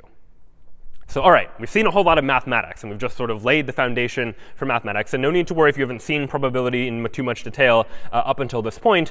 These are sort of the foundations of the ideas that are going to come up as we begin to explore how we can now take these ideas from probability and begin to apply them to represent something inside of our computer, something inside of the AI agent we're trying to design that is able to represent information and probabilities and the likelihoods between various different events. So there are a number of different probabilistic models that we can generate. But the first of the models we're going to talk about are what are known as Bayesian networks. And a Bayesian network is just going to be some network of random variables, connected random variables, that are going to represent the dependence between these random variables. That odds are most random variables in this world are not independent from each other, that there's some relationship between things that are happening that we care about. If it is rainy today, that might increase the likelihood that my flight or my train gets delayed, for example. There's some dependence between these random variables, and a Bayesian network is going to be able to capture those dependencies. So what is a Bayesian network? What is its actual structure, and how does it work? Well, a Bayesian network is going to be a directed graph. And again, we've seen directed graphs before.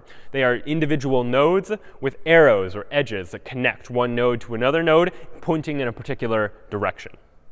And so this directed graph is going to have nodes as well, where each node in this directed graph is going to represent a random variable, something like the weather, or something like whether my train was on time or delayed. And we're going to have an arrow from a node x to a node y to mean that x is a parent of y. So that'll be our notation. If there's an arrow from x to y, x is going to be considered a parent of y. And the reason that's important is because each of these nodes is going to have a probability distribution that we're going to store along with it, which is the distribution of x given some evidence, given the parents of x. So the way to more intuitively think about this is that the parents can be thought of as sort of causes for some effect that we're going to observe. And so let's take a look at an actual example of a Bayesian network and think about the types of logic that might be involved in reasoning about that network. Let's imagine for a moment that I have an appointment out of town, and I need to take a train in order to get to that appointment. So what are the things I might care about? Well, I care about getting to my appointment on time. Either I make it to my appointment and I'm able to attend it, or I miss the appointment. And you might imagine that that's influenced by the train, that the train is either on time or it's delayed, for example. But that train itself is also influenced. Whether the train is on time or not depends maybe on the rain. Is there no rain? Is it light rain? Is there heavy rain? And it might also be influenced by other variables too. It might be influenced as well by whether or not there's maintenance on the train track, for example. If there is maintenance on the train track, that probably increases the likelihood that my train is delayed. And so we can represent all of these ideas using a Bayesian network that looks a little something like this. Here I have 4 nodes representing 4 random variables that I would like to keep track of. I have one random variable called rain that can take on 3 possible values in its domain, either none or light or heavy, for no rain, light rain, or heavy rain. I have a variable called maintenance for whether or not there is maintenance on the train track, which it has 2 possible values, just either yes or no. Either there is maintenance or there's no maintenance happening on the track. Then I have a random variable for the train, indicating whether or not the train was on time or not. That random variable has 2 possible values in its domain. The train is either on time or the train is delayed. And then finally, I have a random variable for whether I make it to my appointment. For my appointment down here, I have a random variable called appointment that itself has 2 possible values, attend and miss. And so here are the possible values. Here are my 4 nodes, each of which represents a random variable, each of which has a domain of possible values that it can take on. And the arrows, the edges pointing from one node to another, encode some notion of dependence inside of this graph, that whether I make it to my appointment or not is dependent upon whether the train is on time or delayed. And whether the train is on time or delayed is dependent on 2 things, given by the 2 arrows pointing at this node. It is dependent on whether or not there was maintenance on the train track, and it is also dependent upon whether or not it was raining, or whether it is raining. And just to make things a little complicated, let's say as well that whether or not there's maintenance on the track, this too might be influenced by the rain. That if there's heavier rain, well, maybe it's less likely that there's going to be maintenance on the train track that day, because they're more likely to want to do maintenance on the track on days when it's not raining, for example. And so these nodes might have different relationships between them, but the idea is that we can come up with a probability distribution for any of these nodes based only upon its parents. And so let's look node by node at what this probability distribution might actually look like. And we'll go ahead and begin with this root node, this rain node here, which is at the top and has no arrows pointing into it, which means its probability distribution is not going to be a conditional distribution. It's not based on anything. I just have some probability distribution over the possible values for the rain random variable. And that distribution might look a little something like this. None, light, and heavy each have a possible value. Here I'm saying the likelihood of no rain is 0.7, of light rain is 0.2, of heavy rain is 0.1, for example. So here is a probability distribution for this root node in this Bayesian network. And let's now consider the next node in the network, maintenance. Track maintenance is yes or no. And the general idea of what this distribution is going to encode, at least in this story, is the idea that the heavier the rain is, the less likely it is that there's going to be maintenance on the track, because the people that are doing maintenance on the track probably want to wait until a day when it's not as rainy in order to do the track maintenance, for example. And so what might that probability distribution look like? Well, this now is going to be a conditional probability distribution. That here are the 3 possible values for the rain random variable, which I'm here just going to abbreviate to R, either no rain, light rain, or heavy rain. And for each of those possible values, either there is yes track maintenance or no track maintenance, and those have probabilities associated with them. That I see here that if it is not raining, then there is a probability of 0.4 that there's track maintenance and a probability of 0.6 that there isn't. But if there's heavy rain, then here the chance that there is track maintenance is 0.1, and the chance that there is not track maintenance is 0.9. Each of these rows is going to sum up to 1, because each of these represent different values of whether or not it's raining, the 3 possible values that that random variable can take on, and each is associated with its own probability distribution that is ultimately all going to add up to the number 1. So that there is our distribution for this random variable called maintenance, about whether or not there is maintenance on the train track. And now let's consider the next variable. Here we have a node inside of our Bayesian network called train that has 2 possible values, on time and delayed. and this node is going to be dependent upon the two nodes that are pointing towards it. That this, whether or not the train is on time or delayed, depends on whether or not there's track maintenance, and it depends on whether or not there's rain. That heavier rain probably means more likely that my train is delayed, and if there is track maintenance, that also probably means it's more likely that my train is delayed as well. And so you could construct a larger probability distribution, a conditional probability distribution, that instead of conditioning on just one variable, as was the case here, is now conditioning on two variables, conditioning both on rain, represented by R, and on maintenance, represented by yes. Again, each of these rows has two values that sum up to the number 1, one for whether the train is on time, one for whether the train is delayed. And here I can say something like, all right, if I know there was light rain and track maintenance, well, OK, that would be R is light and M is yes. Well, then there's a probability of 0.6 that my train is on time, and a probability of 0.4 that the train is delayed. And you can imagine gathering this data just by looking at real-world data, looking at data about, all right, if I knew that it was light rain and there was track maintenance, how often was a train delayed or not delayed? And you could begin to construct this thing. But the interesting thing is intelligently being able to try to figure out how might you go about ordering these things, what things might influence other nodes inside of this Bayesian network. And the last thing I care about is whether or not I make it to my appointment. So did I attend or miss the appointment? And ultimately, whether I attend or miss the appointment, it is influenced by track maintenance, because it's indirectly this idea that, all right, if there is track maintenance, well, then my train might more likely be delayed. And if my train is more likely to be delayed, then I'm more likely to miss my appointment. But what we encode in this Bayesian network are just what we might consider to be more direct relationships. So the train has a direct influence on the appointment. And given that I know whether the train is on time or delayed, knowing whether there's track maintenance isn't going to give me any additional information that I didn't already have. That if I know train, these other nodes that are up above isn't really going to influence the result. And so here we might represent it using another conditional probability distribution that looks a little something like this. The train can take on two possible values. Either my train is on time or my train is delayed. And for each of those two possible values, I have a distribution for what are the odds that I'm able to attend the meeting and what are the odds that I miss the meeting. And obviously, if my train is on time, I'm much more likely to be able to attend the meeting than if my train is delayed, in which case I'm more likely to miss that meeting. So all of these nodes put all together here represent this Bayesian network, this network of random variables whose values I ultimately care about, and that have some sort of relationship between them, some sort of dependence where these arrows from one node to another indicate some dependence, that I can calculate the probability of some node given the parents that happen to exist there. So now that we've been able to describe the structure of this Bayesian network and the relationships between each of these nodes by associating each of the nodes in the network with a probability distribution, whether that's an unconditional probability distribution in the case of this root node here, like rain, and a conditional probability distribution in the case of all of the other nodes whose probabilities are dependent upon the values of their parents, we can begin to do some computation and calculation using the information inside of that table. So let's imagine, for example, that I just wanted to compute something simple like the probability of light rain. How would I get the probability of light rain? Well, rain here is a root node.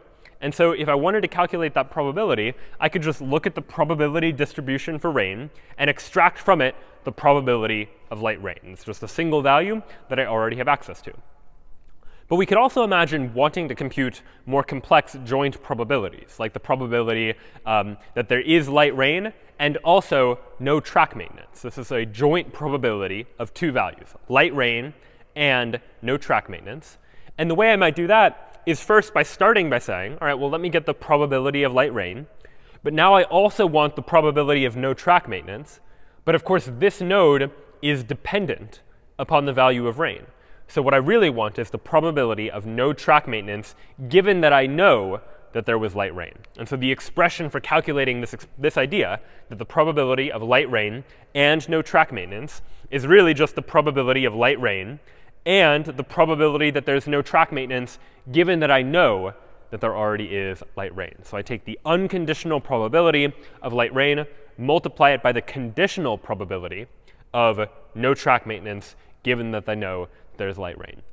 And you can continue to do this again and again for every variable that you want to add into this joint probability that I might want to calculate. If I wanted to know the probability of light rain and no track maintenance and a delayed train, well, that's going to be the probability of light rain multiplied by the probability of no track maintenance given light rain, multiplied by the probability of a delayed train given light rain and no track maintenance, because whether the train is on time or delayed is dependent upon both of these other two variables. And so I have two pieces of evidence that go into the calculation of that conditional probability.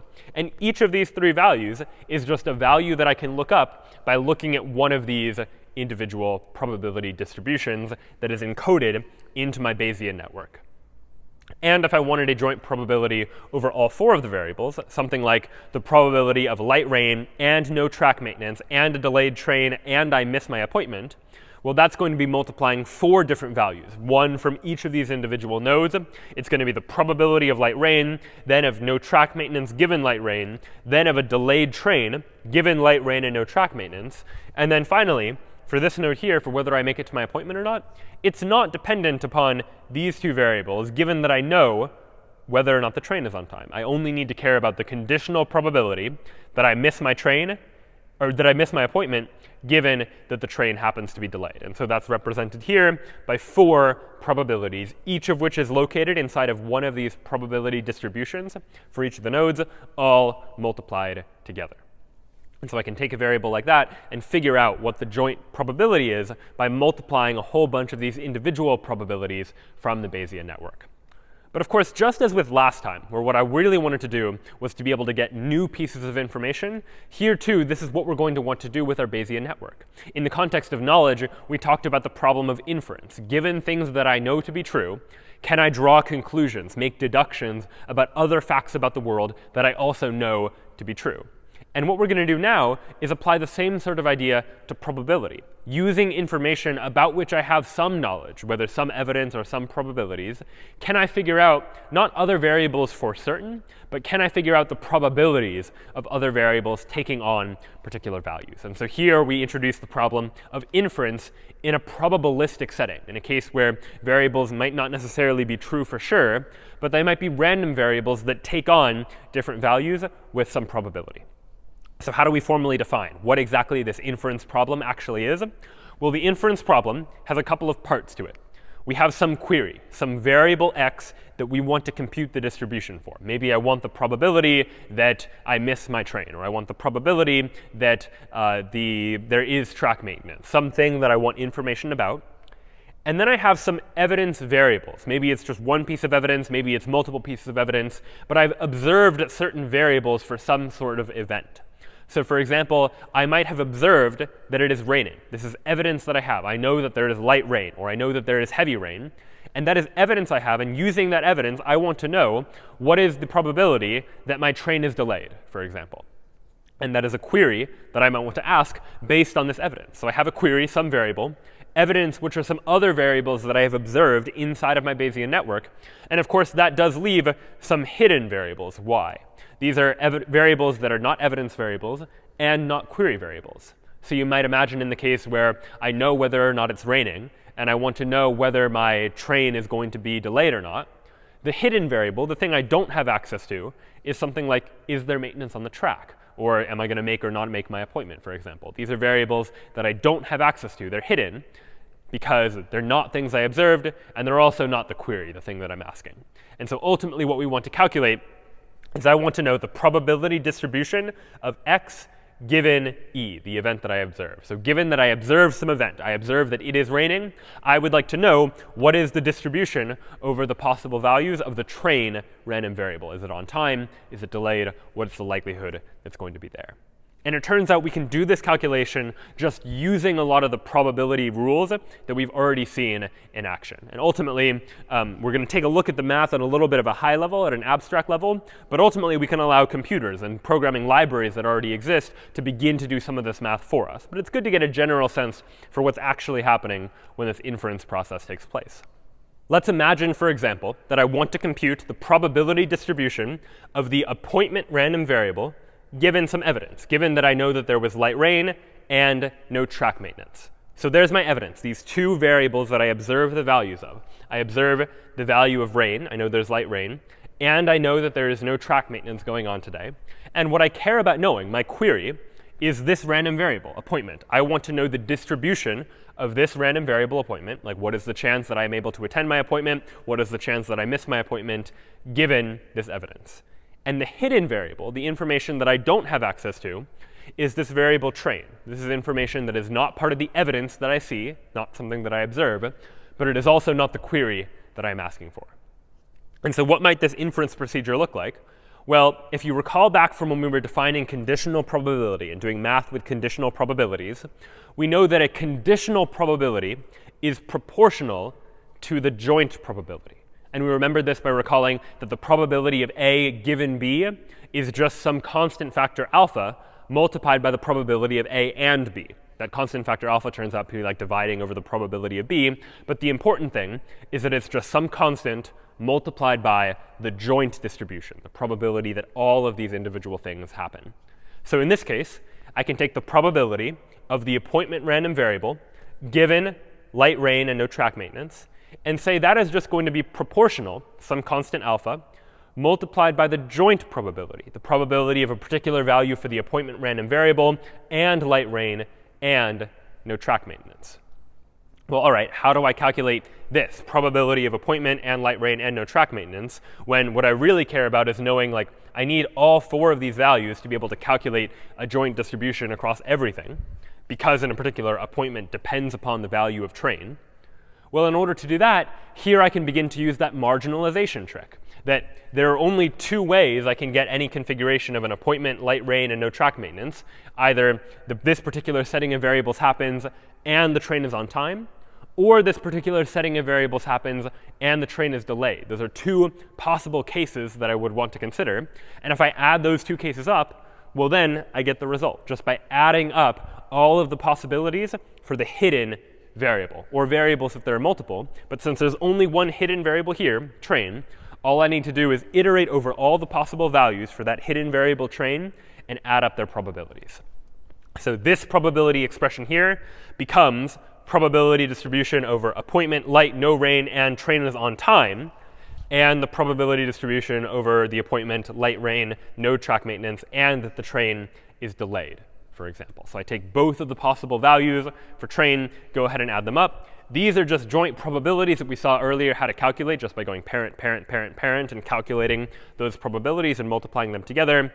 And then you'll need to normalize them at the end, speaking at a high level, to make sure that everything adds up to the number 1. So the formula for how you do this in a process known as inference by enumeration looks a little bit complicated, but ultimately it looks like this. And let's now try to distill what it is that all of these symbols actually mean. Let's start here. What I care about knowing is the probability of x, my query variable, given some sort of evidence. What do I know about conditional probabilities? Well, a conditional probability is proportional to the joint probability. So it's some alpha, some normalizing constant, multiplied by this joint probability of x and evidence. And how do I calculate that? Well, to do that, I'm going to marginalize over all of the hidden variables, all the variables that I don't directly observe the values for. I'm basically going to iterate over all of the possibilities that it could happen and just sum them all up. And so I can translate this into a sum over all y, which ranges over all the possible hidden variables and the values that they could take on, and adds up all of those possible individual probabilities. And that is going to allow me to do this process of inference by enumeration. Now, ultimately, it's pretty annoying if we as humans have to do all of this math for ourselves, but turns out this is where computers and AI can be particularly helpful, that we can program a computer to understand a Bayesian network, to be able to understand these inference procedures, and to be able to do these calculations. And using the information you've seen here, you could implement a Bayesian network from scratch yourself, but turns out there are a lot of libraries, especially written in Python, that allow us to make it easier to do this sort of probabilistic inference, to be able to take a Bayesian network and do these sorts of calculations, so that you don't need to know and understand all of the underlying math, though it's helpful to have a general sense for how it works, but you just need to be able to describe the structure of the network and make queries in order to be able to produce the result. And so let's take a look at an example of that right now. It turns out that there are a lot of possible libraries that exist in Python for doing this sort of inference.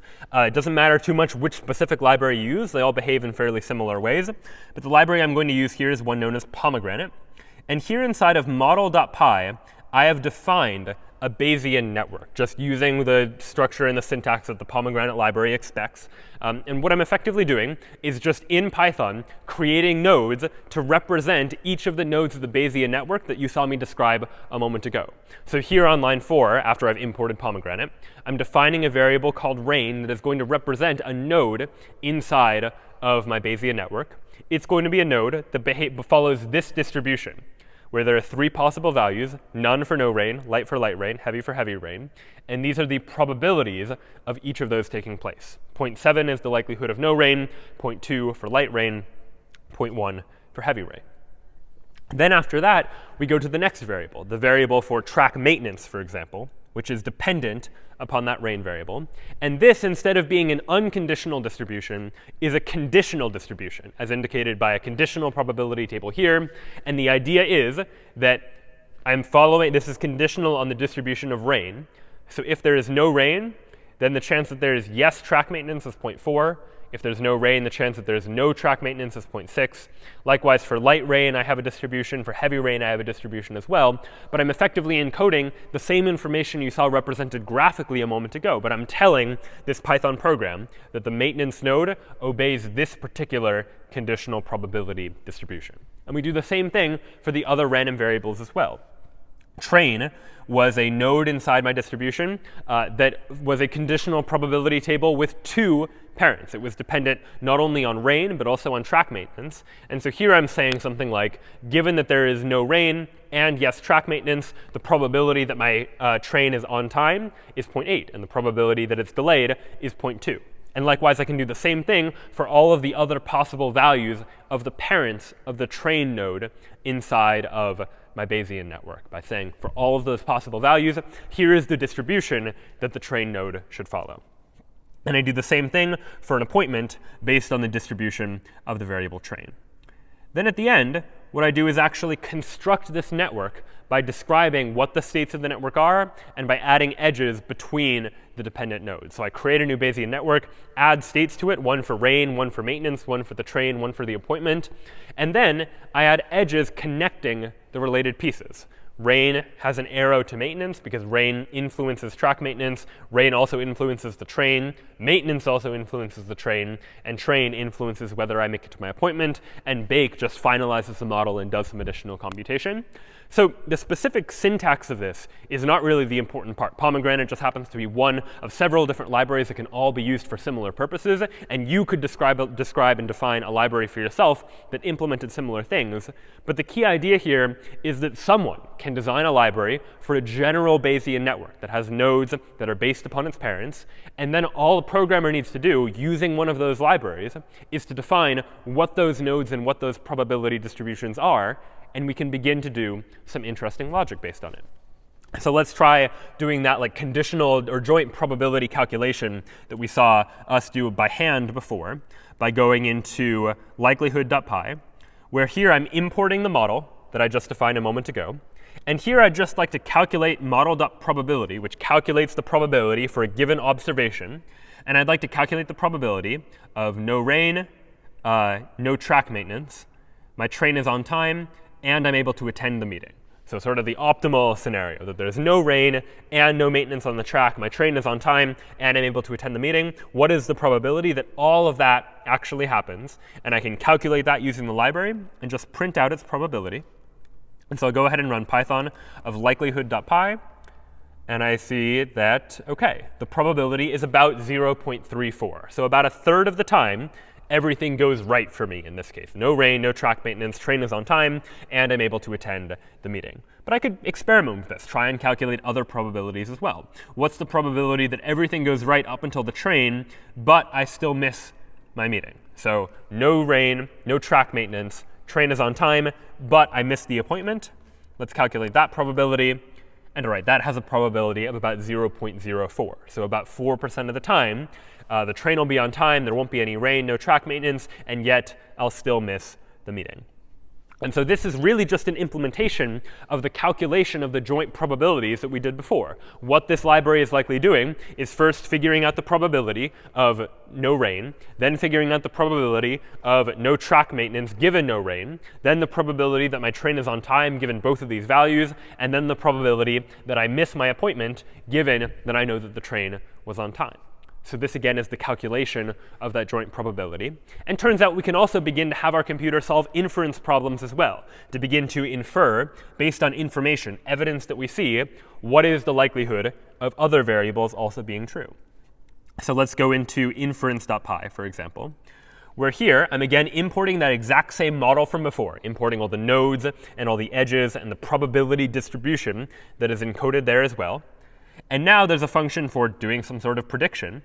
And here, into this model, I pass in the evidence that I observe. So here, I've encoded into this Python program the evidence that I have observed. I have observed the fact that the train is delayed. And that is the value for one of the 4 random variables inside of this Bayesian network. And using that information, I would like to be able to draw inspiration and figure out inferences about the values of the other random variables that are inside of my Bayesian network. I would like to make predictions about everything else. So all of the actual computational logic is happening in just these 3 lines, where I'm making this call to this prediction. Down below, I'm just iterating over all of the states and all the predictions and just printing them out so that we can visually see what the results are.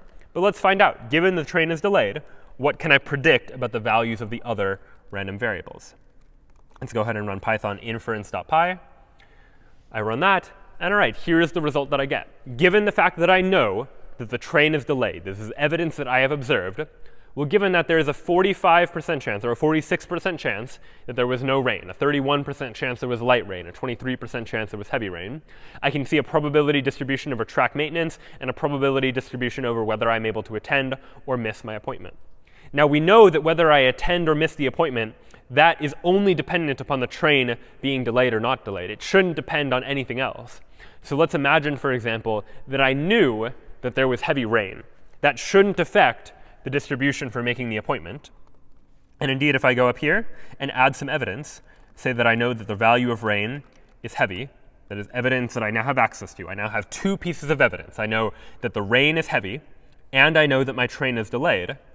I can calculate the probability by running this inference procedure again and seeing the result. I know that the rain is heavy. I know my train is delayed. The probability distribution for track maintenance changed.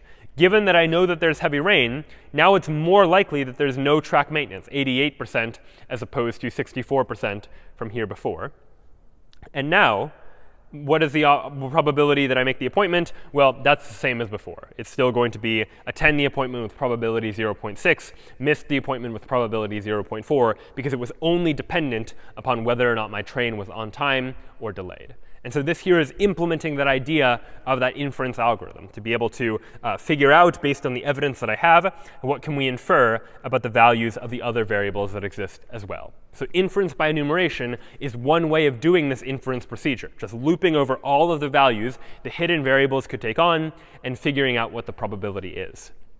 Now, it turns out this is not particularly efficient, and there are definitely optimizations you can make by avoiding repeated work if you're calculating the same sort of probability multiple times. There are ways of optimizing the program to avoid having to recalculate the same probabilities again and again. But even then, as the number of variables get large, as the number of possible values those variables could take on get large, we're going to start to have to do a lot of computation, a lot of calculation to be able to do this inference. And at that point, it might start to get unreasonable in terms of the amount of time that it would take to be able to do this sort of exact inference. And it's for that reason that oftentimes when it comes towards probability and things we're not entirely sure about, we don't always care about doing exact inference and knowing exactly what the probability is. But if we can approximate the inference procedure, do some sort of approximate inference, that can be pretty good as well. That if I don't know the exact probability, but I have a general sense for the probability, that I can get increasingly accurate with more time, that's probably pretty good, especially if I can get that to happen even faster. So how could I do approximate inference inside of a Bayesian network? Well, one method is through a procedure known as sampling. In the process of sampling, I'm going to take a sample of all of the variables inside of this Bayesian network here. And how am I going to sample? Well, I'm going to sample one of the values from each of these nodes according to their probability distribution.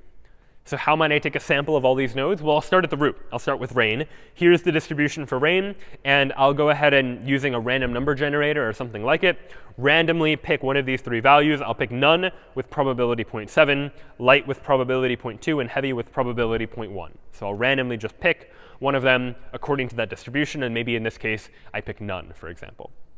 Then I do the same thing for the other variable. Maintenance also has a probability distribution. And I'm going to sample. Now, there are three probability distributions here, but I'm only going to sample from this first row here because I've observed already in my sample that the value of rain is none.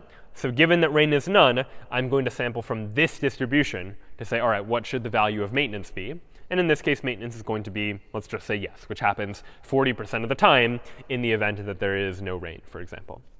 And we'll sample all of the rest of the nodes in this way as well. That I want to sample from the train distribution, and I'll sample from this first row here, where there is no rain, but there is track maintenance. And I'll sample 80% of the time. I'll say the train is on time. 20% of the time, I'll say the train is delayed. And finally, we'll do the same thing for whether I make it to my appointment or not. Did I attend or miss the appointment? We'll sample based on this distribution and maybe say that in this case, I attend the appointment, which happens 90% of the time when the train is actually on time. So by going through these nodes, I can very quickly just do some sampling and get a sample of the possible values that could come up from going through this entire Bayesian network according to those probability distributions. And where this becomes powerful is if I do this not once, but I do this thousands or tens of thousands of times and generate a whole bunch of samples all using this distribution. I get different samples, maybe some of them are the same, but I get a value for each of the possible variables that could come up. And so then if I'm ever faced with a question like, what is the probability that the train is on time? You could do an exact inference procedure. This is no different than the inference problem we had before, where I could just marginalize, look at all the possible other values of the variables, and do the computation of inference by enumeration to find out this probability exactly. But I could also, if I don't care about the exact probability, just sample it, approximate it to get close. And this is a powerful tool in AI where we don't need to be right 100% of the time, or we don't need to be exactly right. If we just need to be right with some probability, we can often do so more effectively, more efficiently. And so if here now are all of those possible samples, I'll sort of highlight the ones where the train is on time. I'm ignoring the ones where the train is delayed. And in this case, there's like 6 out of 8 of the samples have the train as arriving on time. And so maybe in this case, I can say that in 6 out of 8 cases, that's the likelihood that the train is on time. And with 8 samples, that might not be a great prediction. But if I had thousands upon thousands of samples, then this could be a much better inference procedure to be able to do these sorts of calculations. So this is a direct sampling method to just do a bunch of samples and then figure out what the probability of some event is. Now, this from before was an unconditional probability. What is the probability that the train is on time? And I did that by looking at all the samples and figuring out, all right, here are the ones where the train is on time. But sometimes what I want to calculate is not an unconditional probability, but rather a conditional probability. Something like, what is the probability that there is light rain given that the train is on time? Something to that effect. And to do that kind of calculation, well, what I might do is, here are all the samples that I have, and I want to calculate a probability distribution given that I know that the train is on time. So to be able to do that, I can kind of look at the 2 cases where the train was delayed and ignore or reject them, sort of exclude them from the possible samples that I'm considering. And now I want to look at these remaining cases where the train is on time. Here are the cases where there's light rain. And now I say, OK, these are 2 out of the 6 possible cases. That can give me an approximation for the probability of light rain, given the fact that I know the train was on time. And I did that in almost exactly the same way, just by adding an additional step, by saying that, all right, when I take each sample, let me reject all of the samples that don't match my evidence, and only consider the samples that do match what it is that I have in my evidence that I want to make some sort of calculation about. And it turns out, using the libraries that we've had for Bayesian networks, we can begin to implement this same sort of idea, like implement rejection sampling, which is what this method is called, to be able to figure out some probability, not via direct inference, but instead by sampling. So what I have here is a program called sample.py, imports the exact same model. And what I define first is a program to generate a sample. And the way I generate a sample is just by looping over all of the states. The states need to be in some sort of order to make sure I'm looping in the correct order. But effectively, if it is a conditional distribution, I'm going to sample based on the parents. And otherwise, I'm just going to directly sample the variable, like rain, which has no parents. It's just an unconditional distribution, and keep track of all those parent samples and return the final sample. The exact syntax of this, again, not particularly important. It just happens to be part of the implementation details of this particular library. The interesting logic is down below. Now that I have the ability to generate a sample, if I want to know the distribution of the appointment random variable, given that the train is delayed, well, then I can begin to do calculations like this. Let me take 10,000 samples and assemble all my results in this list called data. I'll go ahead and loop n times, in this case 10,000 times. I'll generate a sample.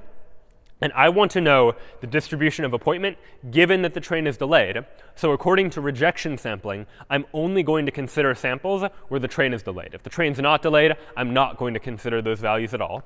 So I'm going to say, all right, if I take the sample, look at the value of the train random variable. If the train is delayed, well, let me go ahead and add to my data that I'm collecting the value of the appointment random variable that it took on in this particular sample. So I'm only considering the samples where the train is delayed, and for each of those samples, considering what the value of appointment is. And then at the end, I'm using a Python class called counter, which quickly counts up all the values inside of a data set. So I can take this list of data and figure out how many times was my appointment made and how many times was my appointment missed. And so this here, with just a couple lines of code, is an implementation of rejection sampling. And I can run it by going ahead and running python sample.py. And when I do that, here's the result I get. This is the result of the counter. 1,251 times I was able to attend the meeting, and 856 times I was able to miss the meeting. And you can imagine by doing more and more samples, I'll be able to get a better and better, more accurate result.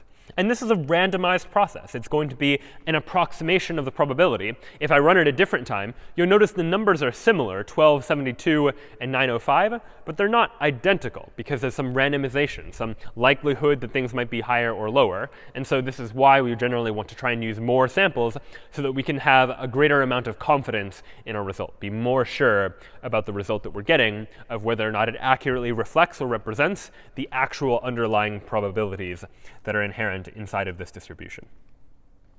And so this then was an instance of rejection sampling. And it turns out there are a number of other sampling methods that you could use to begin to try to sample. One problem that rejection sampling has is that if the evidence you're looking for is a fairly unlikely event, well, you're going to be rejecting a lot of samples. Like if I'm looking for the probability of x given some evidence E, if E is very unlikely to occur, like occurs maybe 1 every 1,000 times, then I'm only going to be considering 1 out of every 1,000 samples that I do, which is a pretty inefficient method for trying to do this sort of calculation. I'm throwing away a lot of samples, and it takes computational effort to be able to generate those samples, so I'd like to not have to do something like that. So there are other sampling methods that can try and address this. One such sampling method is called likelihood weighting. In likelihood weighting, we follow a slightly different procedure, and the goal is to avoid needing to throw out samples that didn't match the evidence. And so what we'll do is we'll start by fixing the values for the evidence variables. Rather than sample everything, we're going to fix the values of the evidence variables and not sample those. Then we're going to sample all the other non-evidence variables in the same way, just using the Bayesian network, looking at the probability distributions, sampling all the non-evidence variables. But then what we need to do is weight each sample by its likelihood, right? If our evidence is really unlikely, we want to make sure that we've taken into account how likely was the evidence to actually show up in the sample. If I have a sample where the evidence was much more likely to show up than another sample, then I want to weight the more likely one higher. So we're going to weight each sample by its likelihood, where likelihood is just defined as the probability of all of the evidence. Given all the evidence we have, what is the probability that it would happen in that particular sample? So before, all of our samples were weighted equally. They all had a weight of 1 when we were calculating like the overall average. In this case, we're going to weight each sample, multiply each sample by its likelihood in order to get the more accurate distribution. So what would this look like? Well, if I ask the same question, what is the probability of light rain given that the train is on time? when I do the sampling procedure and start by trying to sample, I'm going to start by fixing the evidence variable. I'm already going to have in my sample the train is on time. That way, I don't have to throw out anything. I'm only sampling the things where I know the value of the variables that are my evidence are what I expect them to be. So I'll go ahead and sample from rain, and maybe this time I sample light rain instead of no rain. Then I'll sample from track maintenance and say maybe, yes, there's track maintenance. Then for train, well, I've already fixed it in place. Train was an evidence variable, so I'm not going to bother sampling again. I'll just go ahead and move on. I'll move on to appointment and go ahead and sample from appointment as well. So now I've generated a sample. I've generated a sample by fixing this evidence variable and sampling the other three. And the last step is now weighting this sample. Like, how much weight should it have? And the weight is based on, like, how probable is it that the train was actually on time, this evidence actually happened, given the values of these other variables, light rain, and the fact that, yes, there was track maintenance. Well, to do that, I can just go back to the train variable and say, all right, if there was light rain and track maintenance, the likelihood of my evidence, the likelihood that my train was on time, is 0.6. And so this train, this particular sample, would have a weight of 0.6. And I could repeat the sampling procedure again and again. Each time every sample would be given a weight according to the probability of the evidence that I see associated with it. And there are other sampling methods that exist as well, but all of them are designed to try and get at the same idea, to approximate the inference procedure of figuring out the value of a variable. So we've now dealt with probability as it pertains to particular variables that have these discrete values. But what we haven't really considered is how values might change over time. That we've considered something like a variable for rain, where rain can take on values of none, or light rain, or heavy rain. But in practice, usually when we consider values for variables like rain, we like to consider it for over time. How do the values of these variables change? What do we do with when we're dealing with uncertainty over a period of time, which can come up in the context of weather, for example. If I have sunny days and I have rainy days, and I'd like to know not just like what is the probability that it's raining now, but what is the probability that it rains tomorrow, or the day after that, or the day after that. And so to do this, we're going to introduce a slightly different kind of model. But here we're going to have a random variable, not just one for the weather, but for every possible time step. And you can define time step however you like. A simple way is just to use days as your time step. And so we can define a variable called x sub t, which is going to be the weather at time t. So x sub 0 might be the weather on day 0. X sub 1 might be the weather on day 1, so on and so forth. X sub 2 is the weather on day 2. But as you can imagine, if we start to do this over longer and longer periods of time, there's an incredible amount of data that might go into this. If you're keeping track of data about the weather for a year, now suddenly you might be trying to predict the weather tomorrow, given 365 days of previous pieces of evidence. And that's a lot of evidence to have to deal with and manipulate and calculate. Probably nobody knows what the exact conditional probability distribution is for all of those combinations of variables.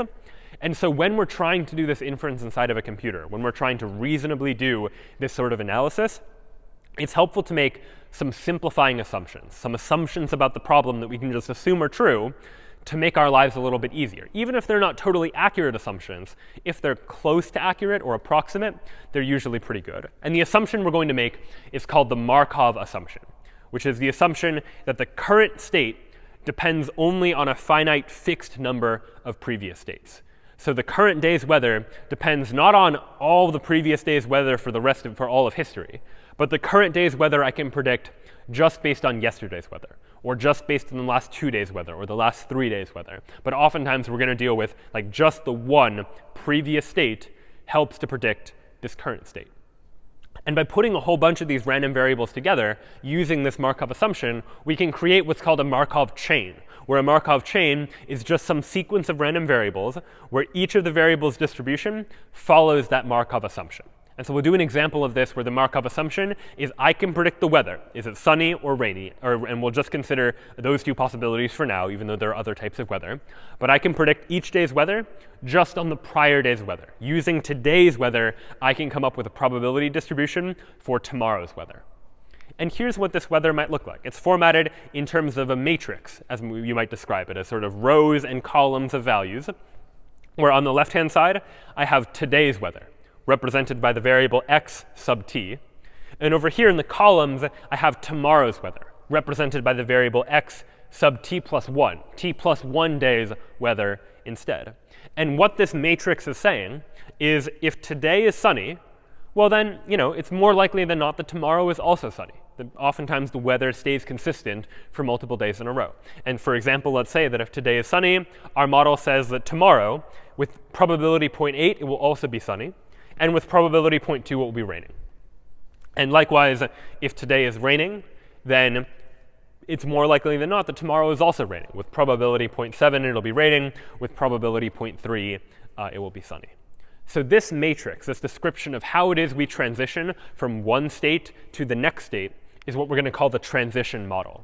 And using the transition model, you can begin to construct this Markov chain by just predicting, given today's weather, what's the likelihood of tomorrow's weather happening? And you can imagine doing a similar sampling procedure where you take this information, you sample what tomorrow's weather is going to be. Using that, you sample the next day's weather. And the result of that is you can form this Markov chain of like x0, time day 0 is sunny, the next day is sunny, maybe the next day it changes to raining, then raining, then raining. And the pattern that this Markov chain follows, given the distribution that we had access to, this transition model here, is that when it's sunny, it tends to stay sunny for a little while. The next couple days tend to be sunny too. And when it's raining, it tends to be raining as well.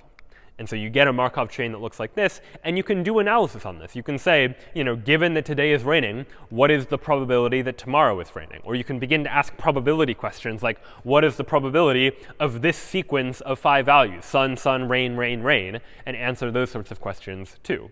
And it turns out there are, again, many Python libraries for interacting with models like this of probabilities that have distributions and random variables that are based on previous variables according to this Markov assumption. And Pomegranate 2 has ways of dealing with these sorts of variables. So I'll go ahead and go into the Markov, I'll go ahead and go into the chain directory where I have some information about Markov chains. And here I've defined a file called model.py, where I've defined in a very similar syntax. And again, the exact syntax doesn't matter so much as the idea that I'm encoding this information into a Python program so that the program has access to these distributions. I've here defined some starting distribution. So every Markov model begins at some point in time, and I need to give it some starting distribution. And so we'll just say, at the start, you can pick 50-50 between sunny and rainy. We'll say it's sunny 50% of the time, rainy 50% of the time. And then down below, I've here defined the transition model, how it is that I transition from one day to the next. And here I've encoded that exact same matrix from before, that if it was sunny today, then with probability 0.8, it will be sunny tomorrow. And it'll be rainy tomorrow with probability 0.2. And I likewise have another distribution for if it was raining today instead. And so that alone defines the Markov model. You can begin to answer questions using that model. But one thing I'll just do is sample from the Markov chain. And it turns out there's a method built into this Markov chain library that allows me to sample 50 states from the chain, basically just simulating like 50 instances of weather. And so let me go ahead and run this, Python model.py. And when I run it, what I get is that it's going to sample from this Markov chain 50 states, 50 days worth of weather that it's just going to randomly sample. And you can imagine sampling many times to be able to get more data, to be able to do more analysis. But here, for example, it's sunny 2 days in a row, rainy a whole bunch of days in a row before it changes back to sun. And so you get this model that follows the distribution that we originally described, that follows the distribution of sunny days tend to lead to more sunny days, rainy days tend to lead to more rainy days. And that then is a Markov model. And Markov models rely on us knowing the values of these individual states. I know that today is sunny or that today is rainy. And using that information, I can draw some sort of inference about what tomorrow is going to be like. But in practice, this often isn't the case. It often isn't the case that I know for certain what the exact state of the world is. Oftentimes, the state of the world is exactly unknown, but I'm able to somehow sense some information about that state, that a robot or an AI doesn't have exact knowledge about the world around it, but it has some sort of sensor, whether that sensor is a camera or like sensors that detect distance or just a microphone that is sensing audio, for example. It is sensing data, and using that data is somehow related to the state of the world, even if it doesn't actually know, our AI doesn't know what the underlying true state of the world actually is. And for that, we need to get into the world of sensor models, the way of describing how it is that we translate what the hidden state, the underlying true state of the world is, with what the observation, what it is that the AI knows or the AI has access to, actually is. And so, for example, a hidden state might be a robot's position. If a robot is exploring new uncharted territory, the robot likely doesn't know exactly where it is, but it does have an observation. It has robot sensor data where it can sense, how far away are possible obstacles around it. And using that information, using the observed information that it has, it can infer something about the hidden state. Because what the true hidden state is influences those observations. Whatever the robot's true position is affects or has some effect upon what the sensor data the robot is able to collect is, even if the robot doesn't actually know for certain what its true position is. Likewise, if you think about a voice recognition or a speech recognition program that listens to you and is able to respond to you, something like Alexa or what Apple and Google are doing with their voice recognition as well, that you might imagine that the hidden state, the underlying state, is what words are actually spoken. The true nature of the world contains you saying a particular sequence of words, but your phone or your smart home device doesn't know for sure exactly what words you said. The only observation that the AI has access to is like some audio waveforms. And those audio waveforms are, of course, dependent upon this hidden state. And you can infer, based on those audio waveforms, what the words spoken likely were, but you might not know with 100% certainty what that hidden state actually is. And it might be a task to try and predict, given this observation, given these audio waveforms, can you figure out what the actual words spoken are? Likewise, you might imagine on a website, true user engagement might be information you don't directly have access to, but you can observe data, like website or app analytics, about how often was this button clicked, or how often are people interacting with a page in a particular way, and you can use that to infer things about your users as well. So this type of problem comes up all the time when we're dealing with AI and trying to infer things about the world. That often AI doesn't really know the hidden true state of the world. All the AI has access to is some observation that is related to the hidden true state, but it's not direct. There might be some noise there. The audio waveform might have some additional noise that might be difficult to parse. The sensor data might not be exactly correct. There's some noise that might not allow you to conclude with certainty what the hidden state is, but can allow you to infer what it might be. And so the simple example we'll take a look at here is imagining the hidden state as the weather, whether it's sunny or rainy or not. And imagine you are programming an AI inside of a building that maybe has access to just a camera to inside the building. And all you have access to is an observation as to whether or not employees are bringing an umbrella into the building or not. You can detect whether it's an umbrella or not.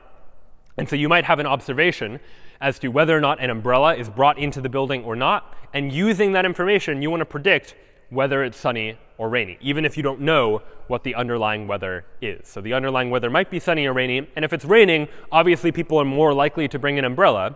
And so whether or not people bring an umbrella, your observation tells you something about the hidden state. And of course, this is a bit of a contrived example, but the idea here is to think about this more broadly in terms of more generally, anytime you observe something, it having to do with some underlying hidden state.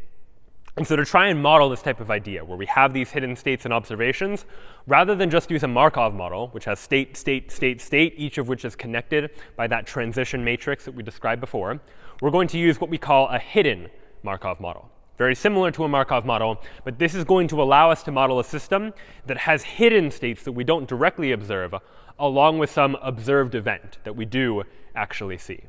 And so in addition to that transition model that we still need of saying, given the underlying state of the world, if it's sunny or rainy, what's the probability of tomorrow's weather? We also need another model that, given some state, is going to give us an observation of like green, yes, someone brings an umbrella into the office, or red, no, nobody brings umbrellas into the office. And so the observation might be that if it's sunny, then odds are nobody's going to bring an umbrella to the office. But maybe some people are just being cautious, and they do bring an umbrella to the office anyways. And if it's raining, then with much higher probability, then people are going to bring umbrellas into the office. But maybe if the rain was unexpected, people didn't bring an umbrella. And so it might have some other probability as well. So using the observations, you can begin to predict with reasonable likelihood what the underlying state is, even if you don't actually get to observe the underlying state, if you don't get to see what the hidden state is actually equal to. This here we'll often call the sensor model. It's also often called the emission probabilities, because the state, the underlying state, emits some sort of emission that you then observe. And so that can be another way of describing that same idea.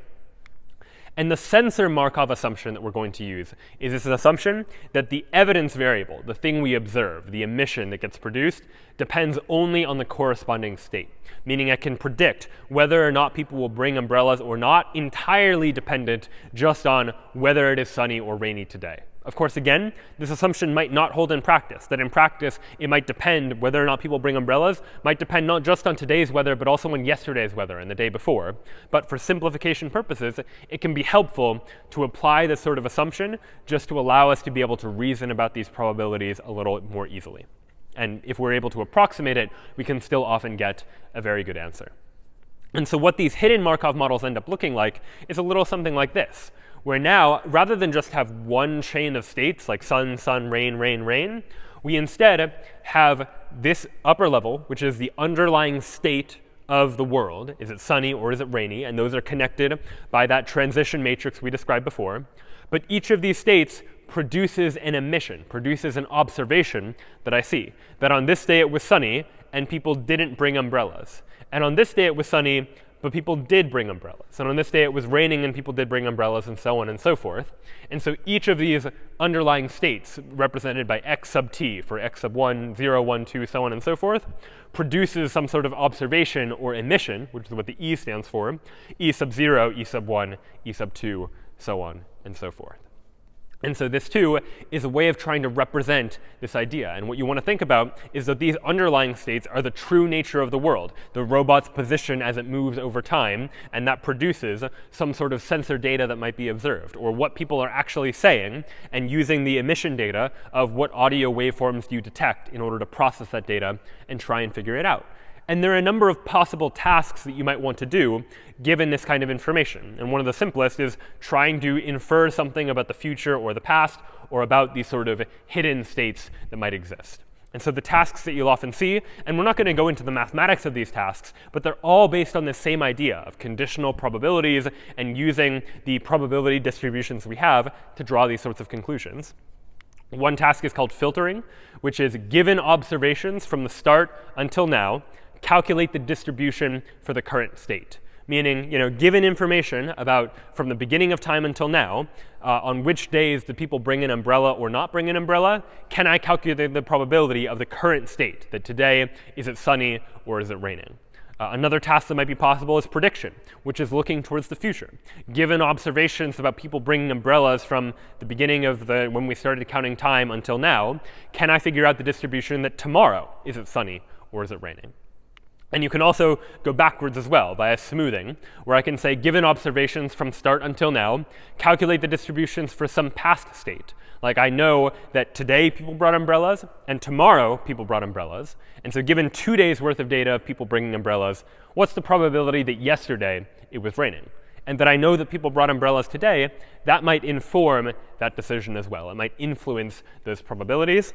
And there's also a most likely explanation task, in addition to other tasks that might exist as well, which is combining some of these, given observations from the start up until now, figuring out the most likely sequence of states. And this is what we're going to take a look at now, this idea that if I have all these observations, umbrella, no umbrella, umbrella, no umbrella, can I calculate the most likely states of sun, rain, and whatnot that actually represented the true weather that would produce these observations. And this is quite common when you're trying to do something like voice recognition, for example, that you have these emissions of these audio waveforms, and you would like to calculate, based on all of the observations that you have, what is the most likely sequence of actual words or syllables or sounds that the user actually made when they were speaking to this particular device, or other tasks that might come up in that context as well. And so we can try this out by going ahead and going into the HMM directory, HMM for hidden Markov model. And here, what I've done is I've defined a model where this model first defines my possible state, sun and rain, along with their emission probabilities, the observation model or the emission model, where here, given that I know that it's sunny, the probability that I see people bring an umbrella is 0.2. The probability of no umbrella is 0.8. And likewise, if it's raining, then people are more likely to bring an umbrella. Umbrella has probability 0.9. No umbrella has probability 0.1. So the actual underlying hidden states, those states are sun and rain. But the things that I observe, the observations that I can see, are either umbrella or no umbrella. as the things that I observe as a result. So this then, I also need to add to it a transition matrix, same as before, saying that if today is sunny, then tomorrow is more likely to be sunny. And if today is rainy, then tomorrow is more likely to be raining. As with before, I give it some starting probabilities, saying at first, 50-50 chance for whether it's sunny or rainy. And then I can create the model based on that information. Again, the exact syntax of this is not so important, so much as it is the data that I am now encoding into a program, such that now I can begin to do some inference. So I can give my program, for example, a list of observations. Umbrella, umbrella, no umbrella, umbrella, umbrella, so on and so forth, no umbrella, no umbrella. And I would like to figure out the most likely explanation for these observations. What is likely? Was it rain, rain? Is this rain? Or is it more likely that this was actually sunny, and then it switched back to it being rainy? And that's an interesting question. We might not be sure, because it might just be that it just so happened on this rainy day, people decided not to bring an umbrella. Or it could be that it switched from rainy to sunny back to rainy, which doesn't seem too likely, but it certainly could happen. And using the data we give to the hidden Markov model, our model can begin to predict these answers, can begin to figure it out. So we're going to go ahead and just predict these observations, and then for each of those predictions, go ahead and print out what the prediction is. And this library just so happens to have a function called predict that does this prediction process for me. So I run Python sequence.py, and the result I get is this. This is the prediction based on the observations of what all of those states are likely to be. And it's likely to be rain, then rain. In this case, it thinks that what most likely happened is that it was sunny for a day and then went back to being rainy. But in different situations, if it was rainy for longer maybe, or if the probabilities were slightly different, you might imagine that it's more likely that it was rainy all the way through, and it just so happened on one rainy day, people decided not to bring umbrellas. And so here, too, Python libraries can begin to allow for this sort of inference procedure. And by taking what we know and by putting it in terms of these tasks that already exist, these general tasks that work with hidden Markov models, then any time we can take an idea and formulate it as a hidden Markov model, formulate it as something that has hidden states and observed emissions that result from those states, then we can take advantage of these algorithms that are known to exist for trying to do this sort of inference. So now we've seen a couple of ways that AI can begin to deal with uncertainty. We've taken a look at probability and how we can use probability to describe numerically things that are likely or more likely or less likely to happen than other events or other variables. And using that information, we can begin to construct these standard types of models, things like Bayesian networks and Markov chains and hidden Markov models that all allow us to be able to describe how particular events relate to other events or how the values of particular variables relate to other variables, not for certain, but with some sort of probability distribution. And by formulating things in terms of these models that already exist, we can take advantage of Python libraries that implement these sort of models already and allow us just to be able to use them to produce some sort of resulting effect. So all of this then allows our AI to begin to deal with these sort of uncertain problems so that our AI doesn't need to know things for certain, but can infer based on information it doesn't know. Next time, we'll take a look at additional types of problems that we can solve by taking advantage of AI-related algorithms, even beyond the world of the types of problems we've already explored. We'll see you next time.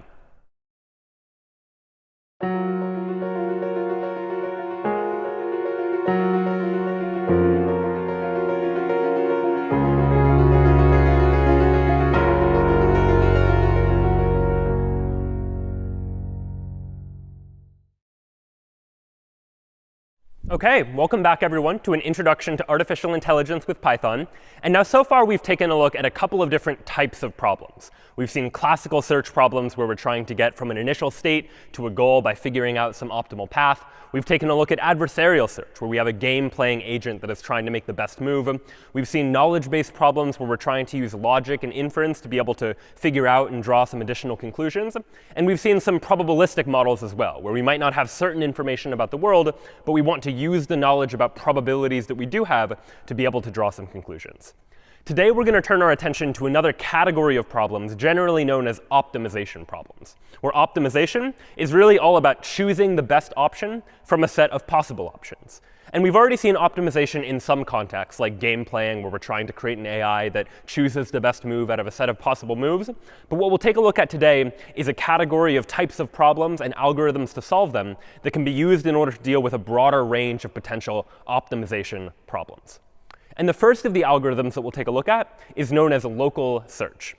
And local search differs from search algorithms we've seen before in the sense that the search algorithms we've looked at so far, which are things like breadth-first search or A-star search, for example, generally maintain a whole bunch of different paths that we're simultaneously exploring, and we're looking at a bunch of different paths at once, trying to find our way to the solution. On the other hand, in local search, this is going to be a search algorithm that's really just going to maintain a single node, looking at a single state. And we'll generally run this algorithm by maintaining that single node and then moving ourselves to one of the neighboring nodes throughout this search process.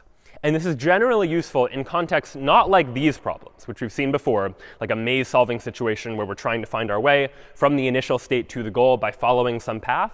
But local search is most applicable when we really don't care about the path at all, and all we care about is what the solution is. And in the case of solving a maze, the solution was always obvious. You could point to the solution. You know exactly what the goal is. And the real question is, what is the path to get there? But local search is going to come up in cases where figuring out exactly what the solution is, exactly what the goal looks like, is actually the heart of the challenge. And to give an example of one of these kinds of problems, we'll consider a scenario where we have two types of buildings, for example. We have houses and hospitals. And our goal might be, in a world that's formatted as this grid, where we have a whole bunch of houses, a house here, two houses over there, maybe we want to try and find a way to place two hospitals on this map. So maybe a hospital here and a hospital there. And the problem now is we want to place two hospitals on the map, but we want to do so with some sort of objective. And our objective in this case is to try and minimize the distance of any of the houses from a hospital. So you might imagine, all right, what's the distance from each of the houses to their nearest hospital? There are a number of ways we could calculate that distance. But one way is using a heuristic we've looked at before, which is the Manhattan distance, this idea of how many rows and columns would you have to move inside of this grid layout in order to get to a hospital, for example. And it turns out if you take each of these four houses and figure out, all right, how close are they to their nearest hospital, you get something like this, where this house is 3 away from a hospital, this house is 6 away, these two houses are each 4 away. And if you add all those numbers up together, you get a total cost of 17, for example. So for this particular configuration of hospitals, a hospital here and a hospital there, that state, we might say, has a cost of 17. And the goal of this problem now that we would like to apply a search algorithm to figure out is, can you solve this problem to find a way to minimize that cost, minimize the total amount? If you sum up all of the distances from all the houses to the nearest hospital, how can we minimize that final value? And if we think about this problem a little bit more abstractly, abstracting away from this specific problem and thinking more generally about problems like it, you can often formulate these problems by thinking about them as a state space landscape, as we'll soon call it. Here in this diagram of a state space landscape, each of these vertical bars represents a particular state that our world could be in. So for example, each of these vertical bars represents a particular configuration of two hospitals. And the height of this vertical bar is generally going to represent some function of that state, some value of that state. So maybe in this case, the height of the vertical bar represents what is the cost of this particular configuration of hospitals in terms of what is the sum total of all of the distances from all of the houses to their nearest hospital. And generally speaking, when we have a state space landscape, we want to do one of two things. We might be trying to maximize the value of this function, trying to find a global maximum, so to speak, of this state space landscape, a single state whose value is higher than all of the other states that we could possibly choose from. And generally, in this case, when we're trying to find a global maximum, we'll call the function that we're trying to optimize some objective function, some function that measures for any given state how good is that state, such that we can take any state, pass it into the objective function, and get a value for how good that state is. And ultimately, what our goal is to find one of these states that has the highest possible value for that objective function. An equivalent but reversed problem is the problem of finding a global minimum, some state that has a value after you pass it into this function that is lower than all of the other possible values that we might choose from. And generally speaking, when we're trying to find a global minimum, we call the function that we're calculating a cost function. Generally, each state has some sort of cost, whether that cost is a monetary cost or a time cost, or in the case of the houses and hospitals we've been looking at just now, a distance cost in terms of how far away each of the houses is from a hospital. And we're trying to minimize the cost, find the state that has the lowest possible value of that cost.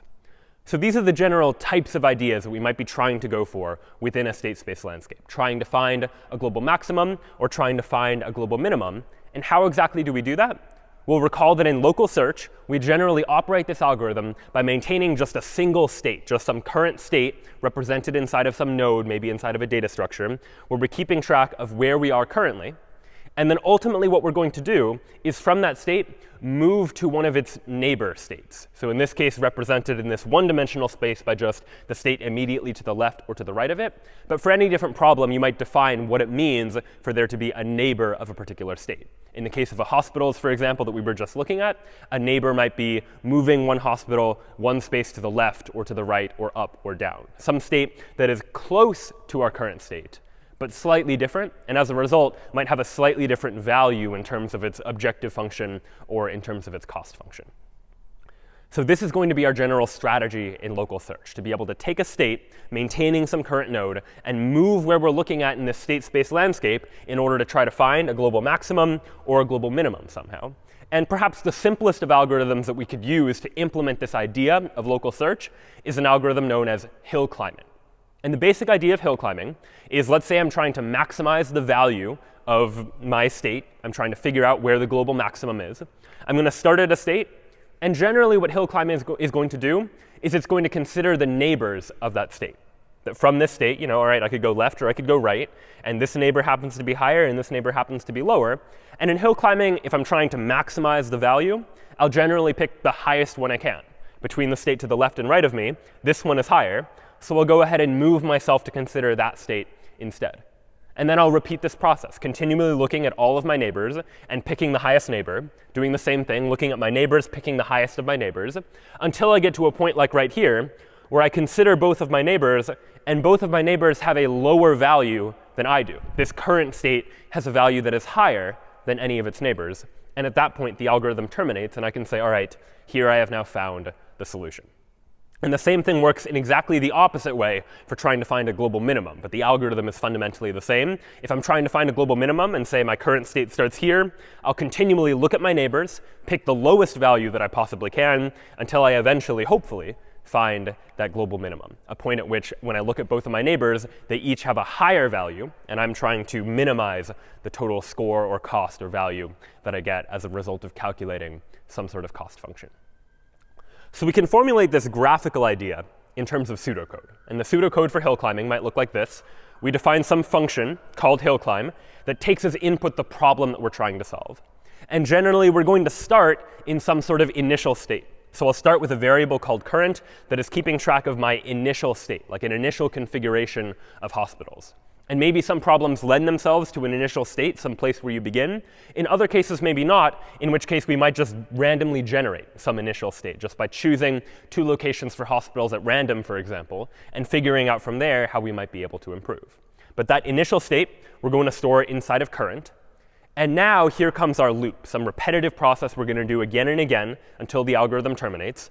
And what we're going to do is first say, let's figure out all of the neighbors of the current state. From my state, what are all of the neighboring states for some definition of what it means to be a neighbor?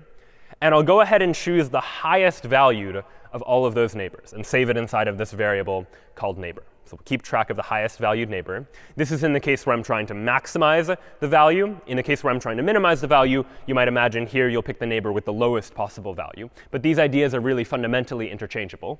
And it's possible in some cases there might be multiple neighbors that each have an equally high value or an equally low value in the minimizing case. And in that case, we can just choose randomly from among them. Just choose one of them and save it inside of this variable neighbor. And then the key question to ask is this neighbor better than my current state? And if the neighbor, the best neighbor that I was able to find, is not better than my current state, well, then the algorithm is over. And I'll just go ahead and return the current state. If none of my neighbors are better, then I may as well stay where I am, is the general logic of the hill climbing algorithm. But otherwise, if the neighbor is better, then I may as well move to that neighbor. So you might imagine setting current equal to neighbor, where the general idea is if I'm at a current state and I see a neighbor that is better than me, then I'll go ahead and move there. And then I'll repeat the process, continually moving to a better neighbor until I reach a point at which none of my neighbors are better than I am. And at that point, we'd say the algorithm can just terminate there. So let's take a look at a real example of this with these houses and hospitals. So we've seen now that if we put the hospitals in these two locations, that has a total cost of 17. And now we need to define, if we're going to implement this hill climbing algorithm, what it means to take this particular configuration of hospitals, this particular state, and get a neighbor of that state. And a simple definition of neighbor might be just, let's pick one of the hospitals and move it by 1 square, to the left or right or up or down, for example. And that would mean we have 6 possible neighbors from this particular configuration. We could take this hospital and move it to any of these 3 possible squares, or we take this hospital and move it to any of those 3 possible squares. And each of those would generate a neighbor. And what I might do is say, all right, here's the locations and the distances between each of the houses and their nearest hospital. Let me consider all of the neighbors and see if any of them can do better than a cost of 17. And it turns out there are a couple of ways that we could do that, and it doesn't matter if we randomly choose among all the ways that are the best. But one such possible way is by taking a look at this hospital here and considering the directions in which it might move. If we hold this hospital constant, if we take this hospital and move it 1 square up, for example, that doesn't really help us. It gets closer to the house up here, but it gets further away from the house down here. And it doesn't really change anything for the 2 houses along the left-hand side. But if we take this hospital on the right and move it 1 square down, it's the opposite problem. It gets further away from the house up above, and it gets closer to the house down below. The real idea, the goal should be to be able to take this hospital and move it 1 square to the left. By moving it 1 square to the left, we move it closer to both of these houses on the right without changing anything about the houses on the left. For them, this hospital is still the closer one, so they aren't affected. So we're able to improve the situation by picking a neighbor that results in a decrease in our total cost. And so we might do that, move ourselves from this current state to a neighbor by just taking that hospital and moving it. And at this point, there's not a whole lot that can be done with this hospital, but there's still other optimizations we can make, other neighbors we can move to that are going to have a better value. If we consider this hospital, for example, we might imagine that right now it's a bit far up, that both of these houses are a little bit lower. So we might be able to do better by taking this hospital and moving it 1 square down, moving it down so that now instead of a cost of 15, we're down to a cost of 13 for this particular configuration. And we can do even better by taking the hospital and moving it 1 square to the left. Now instead of a cost of 13, we have a cost of 11, because this house is 1 away from the hospital, this one is 4 away, this one is 3 away, and this one is also 3 away. So we've been able to do much better than that initial cost that we had using the initial configuration, just by taking every state and asking ourselves the question, can we do better by just making small incremental changes, moving to a neighbor, moving to a neighbor, and moving to a neighbor after that? And now at this point, we can potentially see that at this point the algorithm is going to terminate. There's actually no neighbor we can move to that is going to improve the situation, get us a cost that is less than 11. Because if we take this hospital and move it up or to the right, well, that's going to make it further away. If we take it and move it down, that doesn't really change the situation. It gets further away from this house but closer to that house. And likewise, the same story was true for this hospital. Any neighbor we move it to, up, left, down, or right, is either going to make it further away from the houses and increase the cost, or it's going to have no effect on the cost whatsoever. And so the question we might now ask is this the best we could do? Is this the best placement of the hospitals we could possibly have? And it turns out the answer is no, because there's a better way that we could place these hospitals. And in particular, there are a number of ways you could do this, but one of the ways is by taking this hospital here and moving it to this square, for example, moving it diagonally by 1 square, which was not part of our definition of neighbor. We could only move left, right, up, or down. But this is in fact better. It has a total cost of 9. It is now closer to both of these houses, and as a result, the total cost is less. But we weren't able to find it because in order to get there, we had to go through a state that actually wasn't any better than the current state that we had been on previously. And so this appears to be a limitation or a concern you might have as you go about trying to implement a hill climbing algorithm, is that it might not always give you the optimal solution. If we're trying to maximize the value of any particular state, we're trying to find the global maximum, a concern might be that we could get stuck at one of the local maxima, highlighted here in blue, where a local maxima is any state whose value is higher than any of its neighbors. If we ever find ourselves at one of these two states when we're trying to maximize the value of the state, we're not going to make any changes. We're not going to move left or right. We're not going to move left here, because those states are worse. But yet we haven't found the global optimum. We haven't done as best as we could do. And likewise, in the case of the hospitals, what we're ultimately trying to do is find a global minimum, find a value that is lower than all of the others. But we have the potential to get stuck at one of the local minima, any of these states whose value is lower than all of its neighbors, but still not as low as the local minima. And so the takeaway here is that it's not always going to be the case that when we run this naive hill climbing algorithm, that we're always going to find the optimal solution. There are things that could go wrong. If we started here, for example, and tried to maximize our value as much as possible, we might move to the highest possible neighbor, move to the highest possible neighbor, move to the highest possible neighbor, and stop, and never realize that there's actually a better state way over there that we could have gone to instead. And other problems you might imagine, just by taking a look at this state space landscape, are these various different types of plateaus. Something like this flat local maximum here, where all 6 of these states each have the exact same value.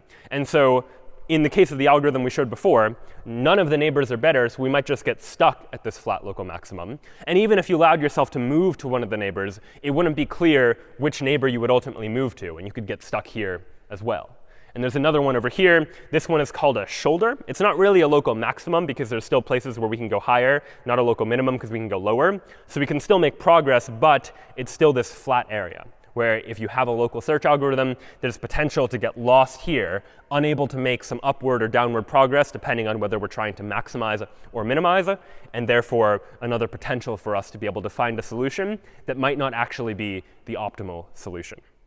And so because of this potential, the potential that hill climbing has to not always find us the optimal result, it turns out there are a number of different varieties and variations on the hill climbing algorithm that help to solve the problem better depending on the context. And depending on the specific type of problem, some of these variants might be more applicable than others.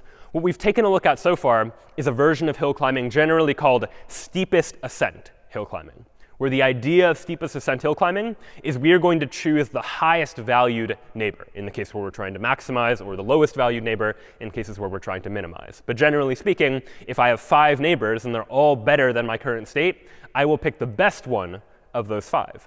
Now, sometimes that might work pretty well. It's sort of a greedy approach of trying to take the best operation at any particular time step. But it might not always work. There might be cases where actually I want to choose an option that is slightly better than me, but maybe not the best one, because that later on might lead to a better outcome ultimately. So there are other variants that we might consider of this basic hill climbing algorithm. One is known as stochastic hill climbing. And in this case, we choose randomly from all of our higher valued neighbors. So if I'm at my current state and there are 5 neighbors that are all better than I am, rather than choosing the best one, as steepest ascent would do, stochastic will just choose randomly from one of them, thinking that if it's better, then it's better, and maybe there's a potential to make forward progress, even if it is not locally the best option I could possibly choose. First choice hill climbing ends up just choosing the very first highest valued neighbor that it follows, behaving on a similar idea, rather than consider all of the neighbors. As soon as we find a neighbor that is better than our current state, we'll go ahead and move there. So maybe some efficiency improvements there, and maybe has the potential to find a solution that the other strategies weren't able to find. And with all of these variants, we still suffer from the same potential risk, this risk that we might end up at a local minimum or a local maximum. And we can reduce that risk by repeating the process multiple times. So one variant of hill climbing is random restart hill climbing, where the general idea is we'll conduct hill climbing multiple times. If we apply steepest ascent hill climbing, for example, we'll start at some random state, try and figure out how to solve the problem, and figure out what is the local maximum or local minimum we get to. And then we'll just randomly restart and try again. Choose a new starting configuration, try and figure out what the local maximum or minimum is, and do this some number of times. And then after we've done it some number of times, we can pick the best one out of all of the ones that we've taken a look at. So there's another option we have access to as well. And then, although I said that generally local search will usually just keep track of a single node and then move to one of its neighbors, there are variants of hill climbing that are known as local beam searches, where rather than keep track of just one current best state, we're keeping track of k highest valued neighbors, such that rather than starting at one random initial configuration, I might start with 3 or 4 or 5, randomly generate all the neighbors, and then pick like the 3 or 4 or 5 best of all of the neighbors that I find, and continually repeat this process, with the idea being that now I have more options that I'm considering, more ways that I could potentially navigate myself to the optimal solution that might exist for a particular problem. So let's now take a look at some actual code that can implement some of these kinds of ideas, something like steepest ascent hill climbing, for example, for trying to solve this hospital problem. So I'm going to go ahead and go into my hospitals directory, where I've actually set up the basic framework for solving this type of problem. I'll go ahead and go into hospitals.py, and we'll take a look at the code we've created here. I've defined a class that is going to represent the state space. So the space has a height and a width, and also some number of hospitals. So you can configure how big is your map, how many hospitals should go here.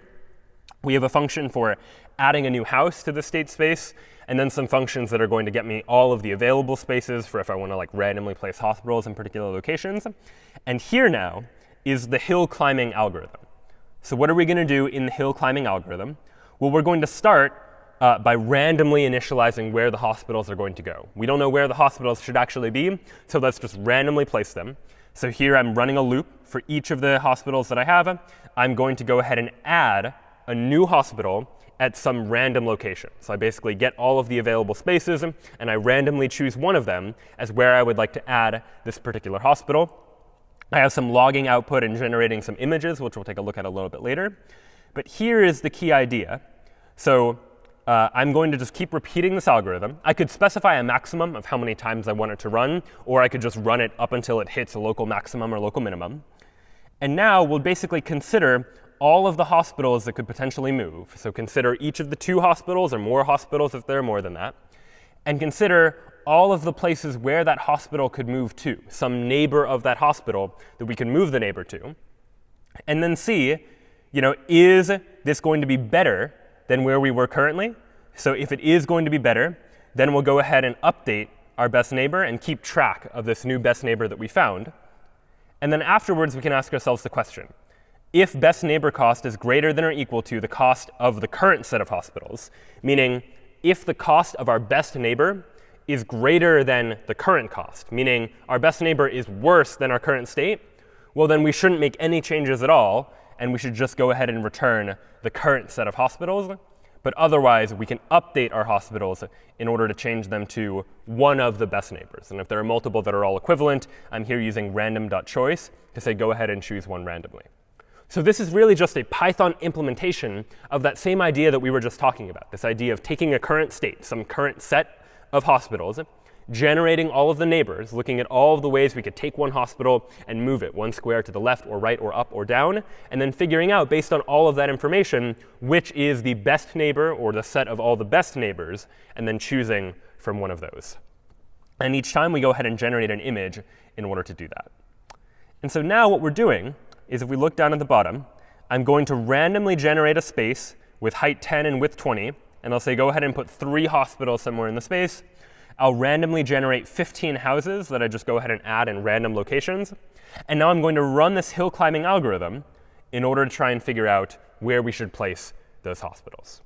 So I'll go ahead and run this program by running Python hospitals. And we see that we started, our initial state had a cost of 72, but we were able to continually find neighbors that were able to decrease that cost, decrease to 69, 66, 63, so on and so forth, all the way down to 53 as the best neighbor we were able to ultimately find. And we can take a look at what that looked like by just opening up these files. So here, for example, was the initial configuration. We randomly selected a location for each of these 15 different houses, and then randomly selected locations for 1, 2, 3 hospitals that were just located somewhere inside of this state space. And if you add up all the distances from each of the houses to their nearest hospital, you get a total cost of about 72. And so now the question is, what neighbors can we move to that improve this situation? And it looks like the first one the algorithm found was by taking this house that was over there on the right and just moving it to the left. And that probably makes sense because if you look at the houses in that general area, really these 5 houses look like they're probably the ones that are going to be closest to this hospital over here. Moving it to the left decreases the total distance, at least to most of these houses, though it does increase that distance for one of them.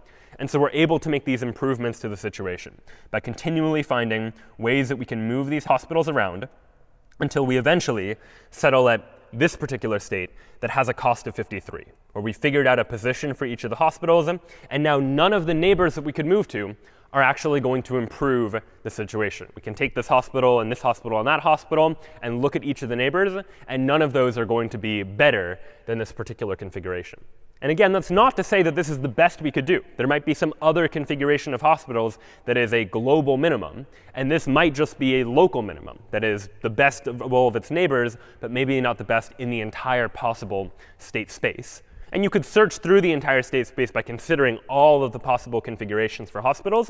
But ultimately, that's going to be very time intensive, especially as our state space gets bigger and there might be more and more possible states. It's going to take quite a long time to look through all of them.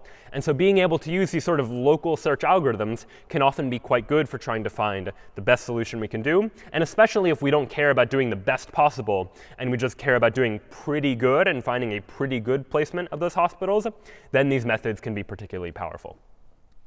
But of course, we can try and mitigate some of this concern by, instead of using hill climbing, to use random restart. This idea of, rather than just hill climb one time, we can hill climb multiple times and say, try hill climbing a whole bunch of times on the exact same map and figure out what is the best one that we've been able to find. And so I've here implemented a function for random restart that restarts some maximum number of times. And what we're going to do is repeat that number of times this process of just go ahead and run the hill climbing algorithm, figure out what the cost is of getting from all the houses to the hospitals, and then figure out, is this better than we've done so far? So I can try this exact same idea, where instead of running hill climbing, I'll go ahead and run random restart, and I'll randomly restart maybe 20 times, for example. And we'll go ahead and now I'll remove all the images and then rerun the program. And now we started by finding an original state. When we initially ran hill climbing, the best cost we were able to find was 56. Each of these iterations is a different iteration of the hill climbing algorithm. We're running hill climbing not one time, but 20 times here, each time going until we find a local minimum, in this case. And we look and see each time, did we do better than we did the best time we've done so far? So we went from 56 to 46. This one was greater, so we ignored it. This one was 41, which was less, so we went ahead and kept that one. And for all of the remaining 16 times that we tried to implement hill climbing, and we tried to run the hill climbing algorithm, we couldn't do any better than that 41. Again, maybe there is a way to do better that we just didn't find, but it looks like that way ended up being a pretty good solution to the problem. That was attempt number 3, starting from counting at 0. So we can take a look at that, open up number 3, and this was the state that happened to have a cost of 41, that after running the hill climbing algorithm on some particular random initial configuration of hospitals, this is what we found was the local minimum in terms of trying to minimize the cost. And it looks like we did pretty well, that this hospital is pretty close to this region. This one is pretty close to these houses here. This hospital looks about as good as we can do for trying to capture those houses over on that side.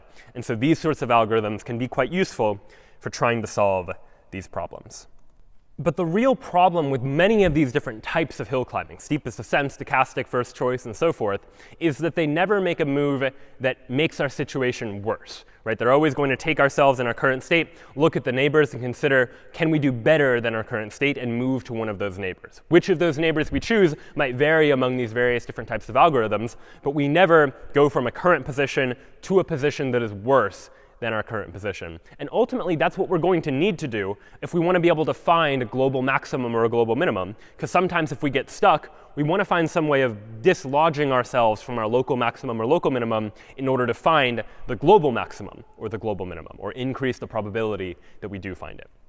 And so the most popular technique for trying to approach the problem from that angle is a technique known as simulated annealing. Simulated because it's modeling after a real physical process of annealing, where you can think about this in terms of physics, a physical situation where you have some system of particles. And you might imagine that when you heat up a particular physical system, there's a lot of energy there. Things are moving around quite randomly. But over time, as the system cools down, it eventually settles into some final position. And that's going to be the general idea of simulated annealing. We're going to simulate that process of some high temperature system where things are moving around randomly quite frequently, but over time decreasing that temperature until we eventually settle at our ultimate solution. And the idea is going to be, if we have some state space landscape that looks like this, and we begin at an initial state here, if we're looking for a global maximum and we're trying to maximize the value of the state, our traditional hill climbing algorithms would just take the state and look at the 2 neighbor ones and always pick the one that is going to increase the value of the state. But if we want some chance of being able to find the global maximum, we can't always make good moves.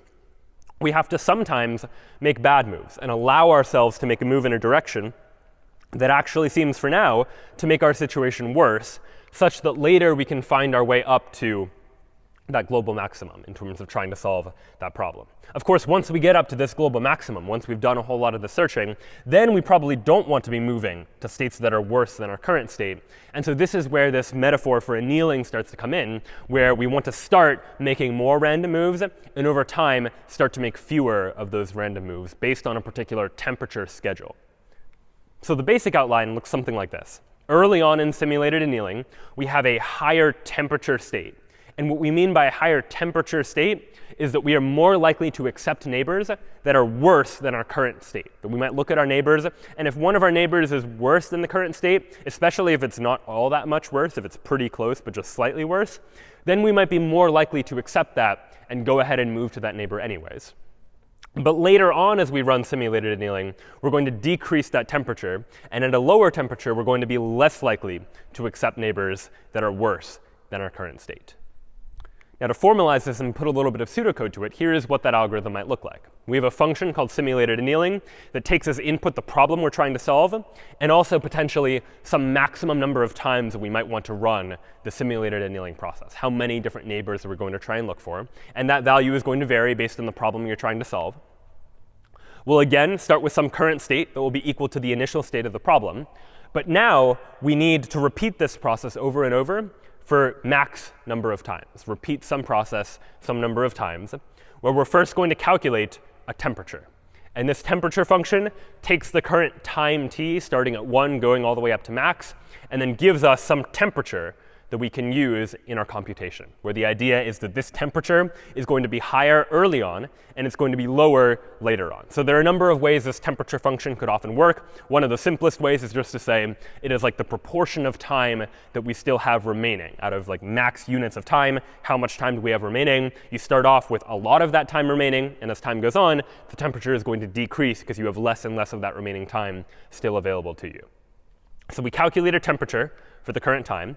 And then we pick a random neighbor of the current state. No longer are we going to be picking the best neighbor that we possibly can, or just one of the better neighbors that we can. We're going to pick a random neighbor. It might be better, it might be worse, but we're going to calculate that. We're going to calculate delta E, E for energy in this case, which is just how much better is the neighbor than the current state. So if delta E is positive, that means the neighbor is better than our current state. If delta E is negative, that means the neighbor is worse than our current state. And so we can then have a condition that looks like this. If delta E is greater than 0, that means the neighbor state is better than our current state. And if ever that situation arises, we'll just go ahead and update current to be that neighbor. Same as before, move where we are currently to be the neighbor, because the neighbor is better than our current state. We'll go ahead and accept that.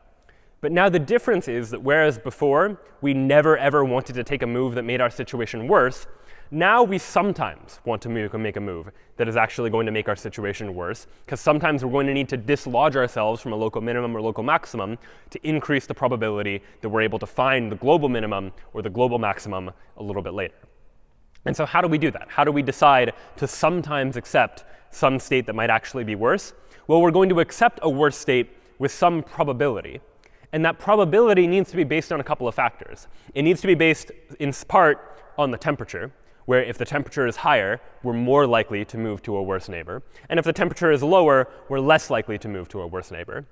But it also, to some degree, should be based on delta E.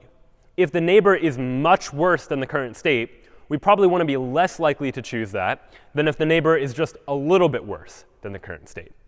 So again, there are a couple of ways you could calculate this, but it turns out one of the most popular is just to calculate e to the power of delta E over t, where e is just a constant. Delta E over t are based on delta E and t here. We calculate that value, and that'll be some value between 0 and 1. And that is the probability with which we should just say, all right, let's go ahead and move to that neighbor. And it turns out that if you do the math for this value, when delta E is such that the neighbor is not that much worse than the current state, that's going to be more likely that we're going to go ahead and move to that state. And likewise, when the temperature is lower, we're going to be less likely to move to that neighboring state as well.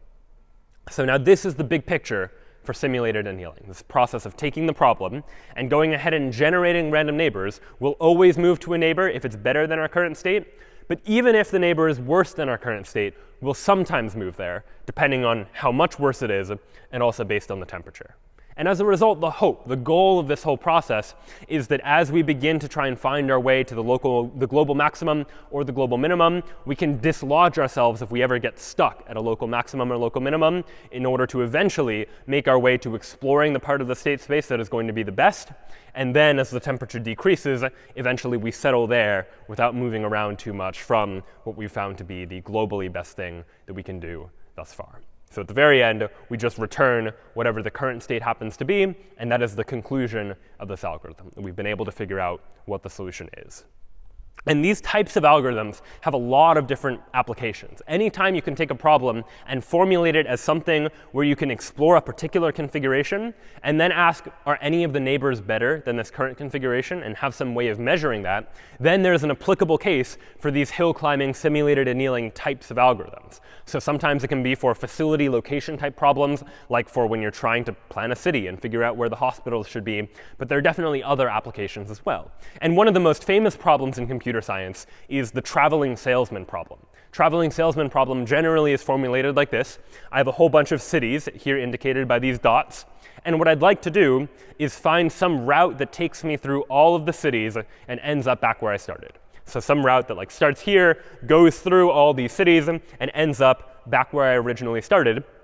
And what I might like to do is minimize the total distance that I have to travel in order to, or the total cost of taking this entire path. And you can imagine this is a problem that's very applicable in situations like when delivery companies are trying to deliver things to a whole bunch of different houses. They want to figure out, how do I get from the warehouse to all these various different houses and get back again, all using as minimal time and distance and energy as possible. So you might want to try to solve these sorts of problems. But it turns out that solving this particular kind of problem is very computationally difficult. It is a very computationally expensive task to be able to figure it out. This falls under the category of what are known as NP-complete problems, problems that there is no known efficient way to try and solve these sorts of problems. And so what we ultimately have to do is come up with some approximations, some ways of trying to find a good solution, even if we're not going to find the globally best solution that we possibly can, at least not in a feasible or tractable amount of time. And so what we could do is take the traveling salesman problem and try to formulate it using local search and ask a question like, all right, I can pick some state, some configuration, some route between all of these nodes, and I can measure the cost of that state, figure out what the distance is. And I might now want to try to minimize that cost as much as possible. And then the only question now is, what does it mean to have a neighbor of this state? What does it mean to take this particular route and have some neighboring route that is close to it but slightly different, such that it might have a different total distance? And there are a number of different definitions for what a neighbor of a traveling salesman configuration might look like. But one way is just to say, a neighbor is what happens if we pick two of these edges between nodes and switch them effectively. So for example, I might pick these two edges here, these two that just happen to cross. This node goes here, this node goes there, and go ahead and switch them. And what that process will generally look like is removing both of these edges from the graph, taking this node, and connecting it to the node it wasn't connected to, so connecting it up here instead.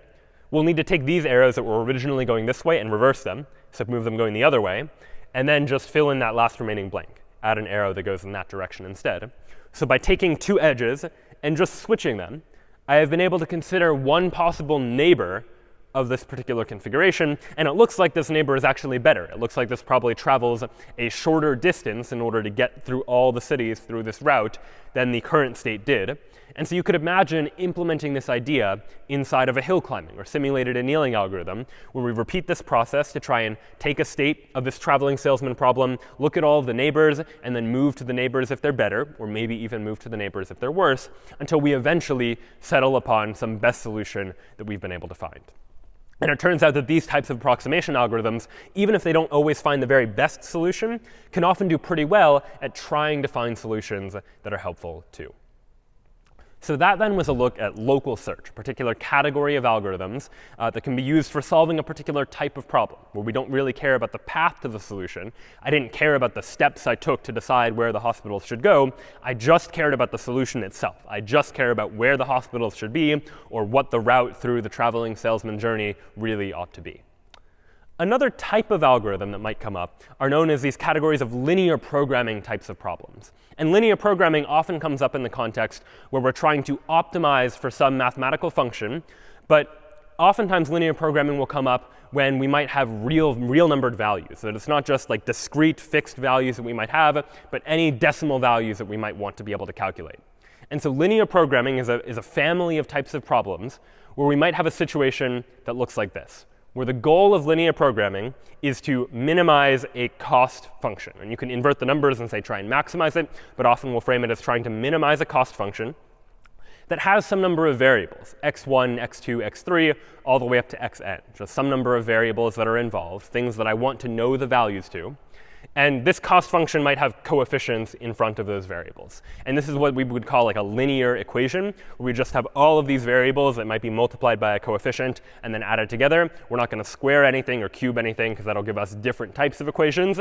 With linear programming, we're just dealing with linear equations in addition to linear constraints, where a constraint is going to look something like, if we sum up this particular equation, that is just some linear combination of all of these variables, it is less than or equal to some bound b. And we might have a whole number of these various different constraints that we might place onto our linear programming exercise. And likewise, just as we can have constraints that are saying this linear equation is less than or equal to some bound b, it might also be equal to something. That if you want some sum of some combination of variables to be equal to a value, you can specify that. And we can also maybe specify that each variable has lower and upper bounds, that it needs to be a positive number, for example, or it needs to be a number that is less than 50, for example. And there are a number of other choices that we can make there for defining what the bounds of a variable are. But it turns out that if you can take a problem and formulate it in these terms, formulate the problem as your goal is to minimize a cost function, and you're minimizing that cost function subject to particular constraints, subject to equations that are of the form like this, of some sequence of variables is less than a bound or is equal to some particular value, then there are a number of algorithms that already exist for solving these sorts of problems. So let's go ahead and take a look at an example. Here's an example of a problem that might come up in the world of linear programming. Often this is going to come up when we're trying to optimize for something, and we want to be able to do some calculations, and we have constraints on what we're trying to optimize. And so it might be something like this. In the context of a factory, we have two machines, x1 and x2. x1 costs $50 an hour to run. x2 costs $80 an hour to run. And our goal, what we're trying to do, our objective, is to minimize the total cost. So that's what we'd like to do. But we need to do so subject to certain constraints. So there might be a labor constraint, that x1 requires 5 units of labor per hour, x2 requires 2 units of labor per hour, and we have a total of 20 units of labor that we have to spend. So this is a constraint. We have no more than 20 units of labor that we can spend, and we can spend it across x1 and x2, each of which requires a different amount of labor. And we might also have a constraint like this that tells us x1 is going to produce 10 units of output per hour, x2 is going to produce 12 units of output per hour, and the company needs 90 units of output. So we have some goal, something we need to achieve. We need to achieve 90 units of output, but there are some constraints, that x1 can only produce 10 units of output per hour, x2 produces 12 units of output per hour. These types of problems come up quite frequently, and you can start to notice patterns in these types of problems. Problems where I am trying to optimize for some goal, minimizing cost, maximizing output, maximizing profits, or something like that, and there are constraints that are placed on that process. And so now we just need to formulate this problem in terms of linear equations. So let's start with this first point. Two machines, x1 and x2. X costs $50 an hour, x2 costs $80 an hour. Here we can come up with an objective function that might look like this. This is our cost function, rather.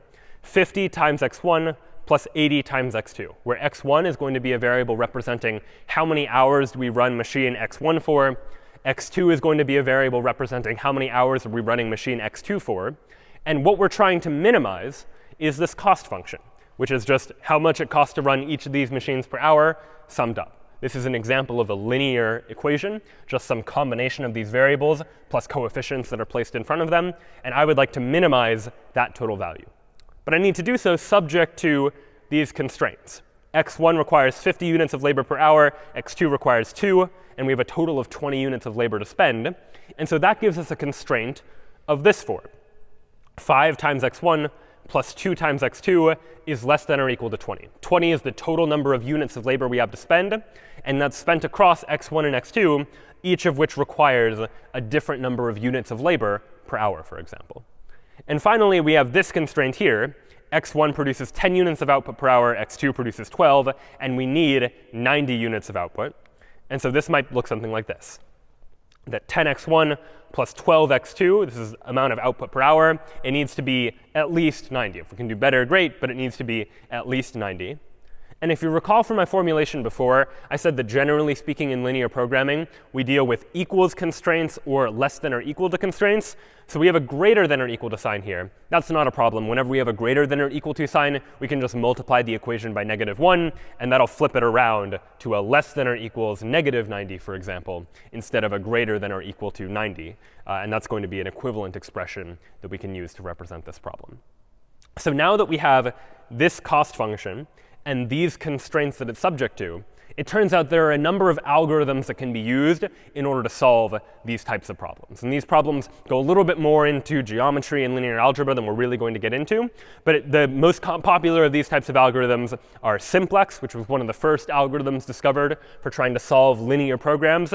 And later on, a class of interior point algorithms can be used to solve this type of problem as well. The key is not to understand exactly how these algorithms work, but to realize that these algorithms exist for efficiently finding solutions anytime we have a problem of this particular form. And so we can take a look, for example, at the production directory here, where here I have a file called production.py, where here I'm using SciPy, which is a library for a lot of science-related functions within Python. And I can go ahead and just run this optimization function in order to run a linear program. .linprog here is going to try and solve this linear program for me, where I provide to this expression, to this function call, all of the data about my linear program. So it needs to be in a particular format, which might be a little confusing at first. But this first argument to scipy.optimize.linprogramming is the cost function, which is in this case just an array or a list that has 50 and 80, because my original cost function was 50 times x1 plus 80 times x2. So I just tell Python 50 and 80, those are the coefficients that I am now trying to optimize for. And then I provide all of the constraints. So the constraints, and I wrote them up above in comments, is the constraint 1 is 5x1 plus 2x2 is less than or equal to 20. And constraint 2 is negative 10x1 plus negative 12x2 is less than or equal to negative 90. And so SciPy expects these constraints to be in a particular format. It first expects me to provide all of the coefficients for the upper bound equations, UB is just short for upper bound, where the coefficients of the first equation are 5 and 2, because we have 5x1 and 2x2. And the coefficients for the second equation are negative 10 and negative 12, because I have negative 10x1 plus negative 12x2. And then here, we provide it as a separate argument, just to keep things separate, what the actual bound is. What is the upper bound for each of these constraints? Well, for the first constraint, the upper bound is 20. That was constraint number 1. And then for constraint number 2, the upper bound is 90. So a bit of a cryptic way of representing it. It's not quite as simple as just writing the mathematical equations. What really is being expected here are all of the coefficients and all of the numbers that are in these equations, by first providing the coefficients for the cost function, then providing all the coefficients for the inequality constraints, and then providing all of the upper bounds for those inequality constraints. And once all of that information is there, then we can run any of these interior point algorithms or the simplex algorithm. Even if you don't understand how it works, you can just run the function and figure out what the result should be. And here I said, if the result is a success, we were able to solve this problem, go ahead and print out what the value of x1 and x2 should be. Otherwise, go ahead and print out no solution. And so if I run this program by running python production.py, it takes a second to calculate, But then we see here is what the optimal solution should be. x1 should run for 1.5 hours. x2 should run for 6.25 hours. And we were able to do this by just formulating the problem as a linear equation that we were trying to optimize, some cost that we were trying to minimize, and then some constraints that were placed on that. And many, many problems fall into this category of problems that you can solve if you can just figure out how to use equations and use these constraints to represent that general idea. And that's a theme that's going to come up a couple of times today, where we want to be able to take some problem and reduce it down to some problem we know how to solve in order to begin to find a solution, and to use existing methods that we can use in order to find a solution more effectively or more efficiently. And it turns out that these types of problems, where we have constraints, show up in other ways too. And there's an entire class of problems that's more generally just known as constraint satisfaction problems. And we're going to now take a look at how you might formulate a constraint satisfaction problem and how you might go about solving a constraint satisfaction problem. But the basic idea of a constraint satisfaction problem is we have some number of variables that need to take on some values, and we need to figure out what values each of those variables should take on. But those variables are subject to particular constraints that are going to limit what values those variables can actually take on. So let's take a look at a real-world example, for example. Let's look at exam scheduling. That I have 4 students here, students 1, 2, 3, and 4. Each of them is taking some number of different classes. Classes here are going to be represented by letters. So student 1 is enrolled in courses A, B, and C. Student 2 is enrolled in courses B, D, and E, so on and so forth. And now, say a university, for example, is trying to schedule exams for all of these courses. But there are only 3 exam slots on Monday, Tuesday, and Wednesday. And we have to schedule an exam for each of these courses. But the constraint now, the constraint we have to deal with the scheduling, is that we don't want anyone to have to take 2 exams on the same day. We would like to try and minimize that or eliminate it if at all possible. So how do we begin to represent this idea? How do we structure this in a way that a computer with an AI algorithm can begin to try and solve the problem?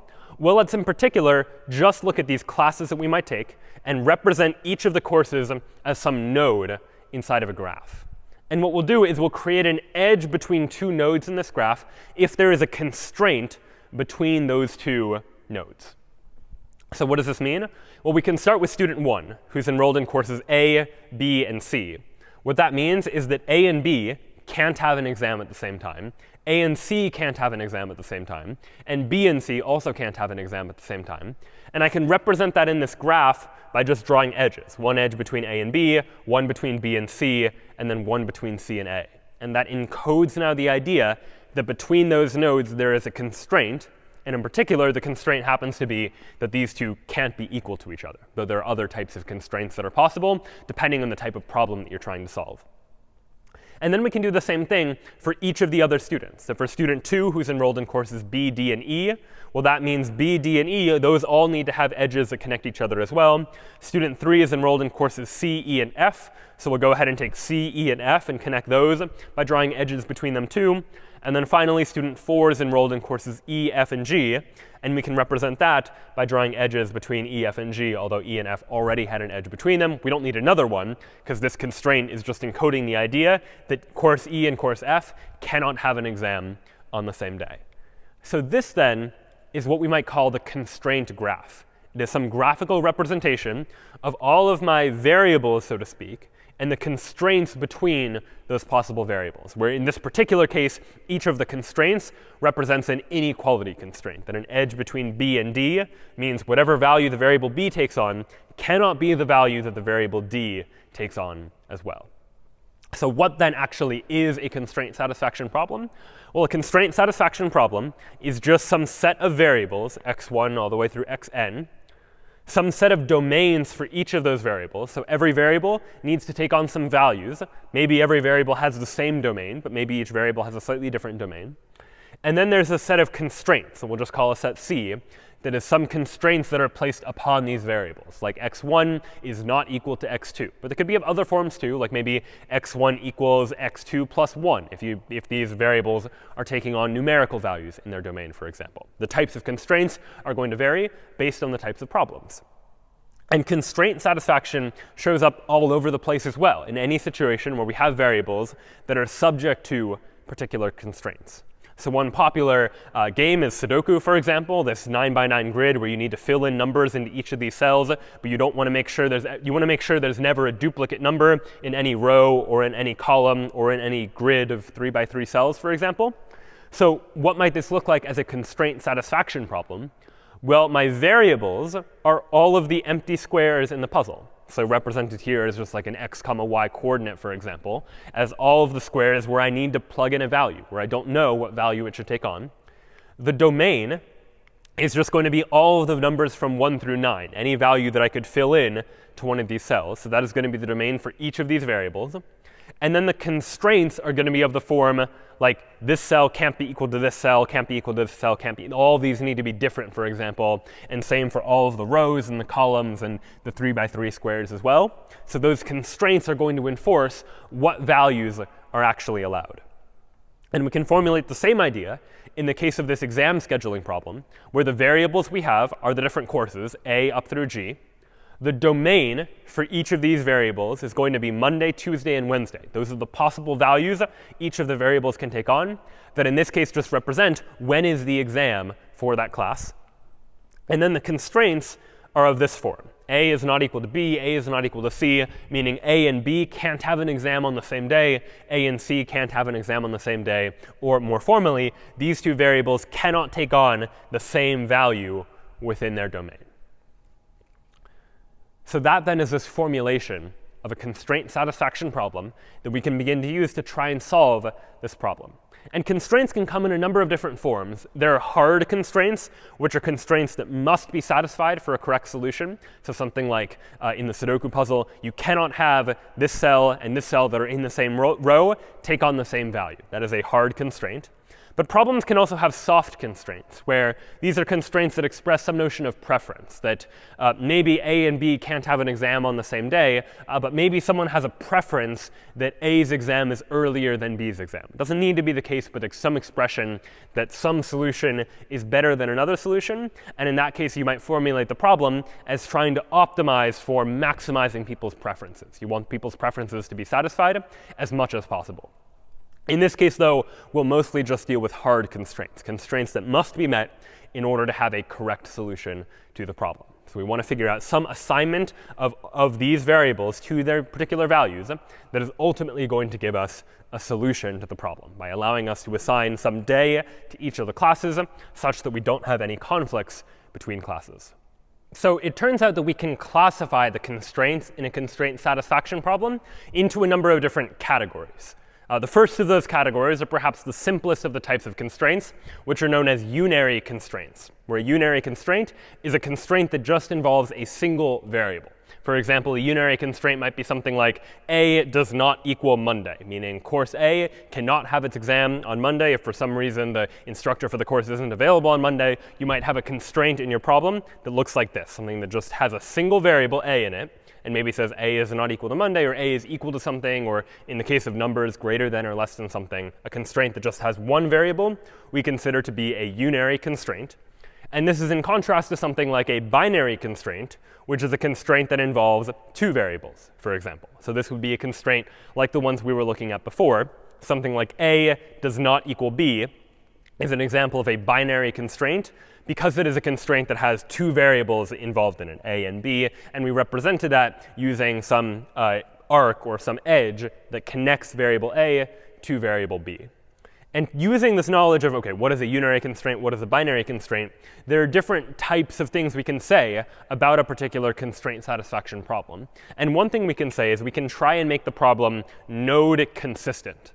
So what does node consistency mean? Node consistency means we have all of the values in a variable's domain satisfying that variable's unary constraints. So for each of the variables inside of our constraint satisfaction problem, if all of the values satisfy the unary constraints for that particular variable, we can say that the entire problem is node consistent, or we can even say that a particular variable is node consistent if we just want to make one node consistent within itself. So what does that actually look like? Let's look at now a simplified example where instead of having a whole bunch of different classes, we just have two classes, A and B, each of which has an exam on either Monday or Tuesday or Wednesday. So this is the domain for the variable A, and this is the domain for the variable B. And now let's imagine we have these constraints. A not equal to Monday, B not equal to Tuesday, B not equal to Monday, A not equal to B. So those are the constraints that we have on this particular problem.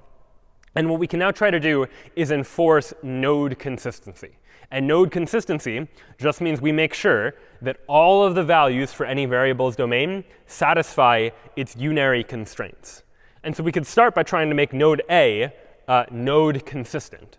Like, is it consistent? Does every value inside of A's domain satisfy its unary constraints? Well, initially we'll see that Monday does not satisfy A's unary constraints, because we have a constraint, a unary constraint here, that A is not equal to Monday, but Monday is still in A's domain. And so this is something that is not node consistent, because we have Monday in the domain, but this is not a valid value for this particular node. And so how do we make this node consistent? Well, to make the node consistent, what we'll do is we'll just go ahead and remove Monday from A's domain. Now A can only be on Tuesday or Wednesday because we had this constraint that said A is not equal to Monday. And at this point now, A is node consistent. For each of the values that A can take on, Tuesday and Wednesday, there is no constraint that is a unary constraint that conflicts with that idea. There is no constraint that says that A can't be Tuesday. There's no unary constraint that says that A cannot be on Wednesday. And so now we can turn our attention to B. B also has a domain, Monday, Tuesday, and Wednesday.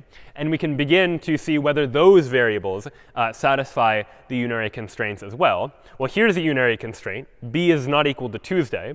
And that does not appear to be satisfied by this domain of Monday, Tuesday, and Wednesday, because Tuesday, this possible value that the variable B could take on, is not consistent with this unary constraint, that B is not equal to Tuesday. So to solve that problem, we'll go ahead and remove Tuesday from B's domain. Now B's domain only contains Monday and Wednesday, but as it turns out, there's yet another unary constraint that we placed on the variable B, which is here. B is not equal to Monday. That means that this value, Monday, inside of B's domain, is not consistent with B's unary constraints, because we have a constraint that says that B cannot be Monday, and so we can remove Monday from B's domain. And now we've made it through all of the unary constraints. We've not yet considered this constraint, which is a binary constraint, but we've considered all of the unary constraints, all of the constraints that involve just a single variable, and we've made sure that every node is consistent with those unary constraints. So we can say that now we have enforced node consistency, that for each of these possible nodes, we can pick any of these values in the domain, and there won't be a unary constraint that is violated as a result of it. So node consistency is fairly easy to enforce. We just take each node, make sure the values in the domain satisfy the unary constraints. Where things get a little bit more interesting is when we consider different types of consistency, something like arc consistency, for example. And arc consistency refers to when all of the values in a variable's domain satisfy the variable's binary constraints. So when we're looking at trying to make A arc consistent, we're no longer just considering the unary constraints that involve A. We're trying to consider all of the binary constraints that involve A as well. So any edge that connects A to another variable inside of that constraint graph that we were taking a look at before. Put a little bit more formally, arc consistency, and arc really is just another word for like an edge that connects two of these nodes inside of our constraint graph. We can define arc consistency a little more precisely like this. In order to make some variable x arc consistent with respect to some other variable y, we need to remove any element from x's domain to make sure that every choice for x, every choice in x's domain, has a possible choice for y. So put another way, if I have a variable x and I want to make x arc consistent, then I'm going to look at all of the possible values that x can take on and make sure that for all of those possible values, there is still some choice that I can make for y, if there's some arc between x and y, to make sure that y has a possible option that I can choose as well. So let's look at an example of that. Going back to this example from before, we enforced node consistency already by saying that A can only be on Tuesday or Wednesday, because we knew that A could not be on Monday.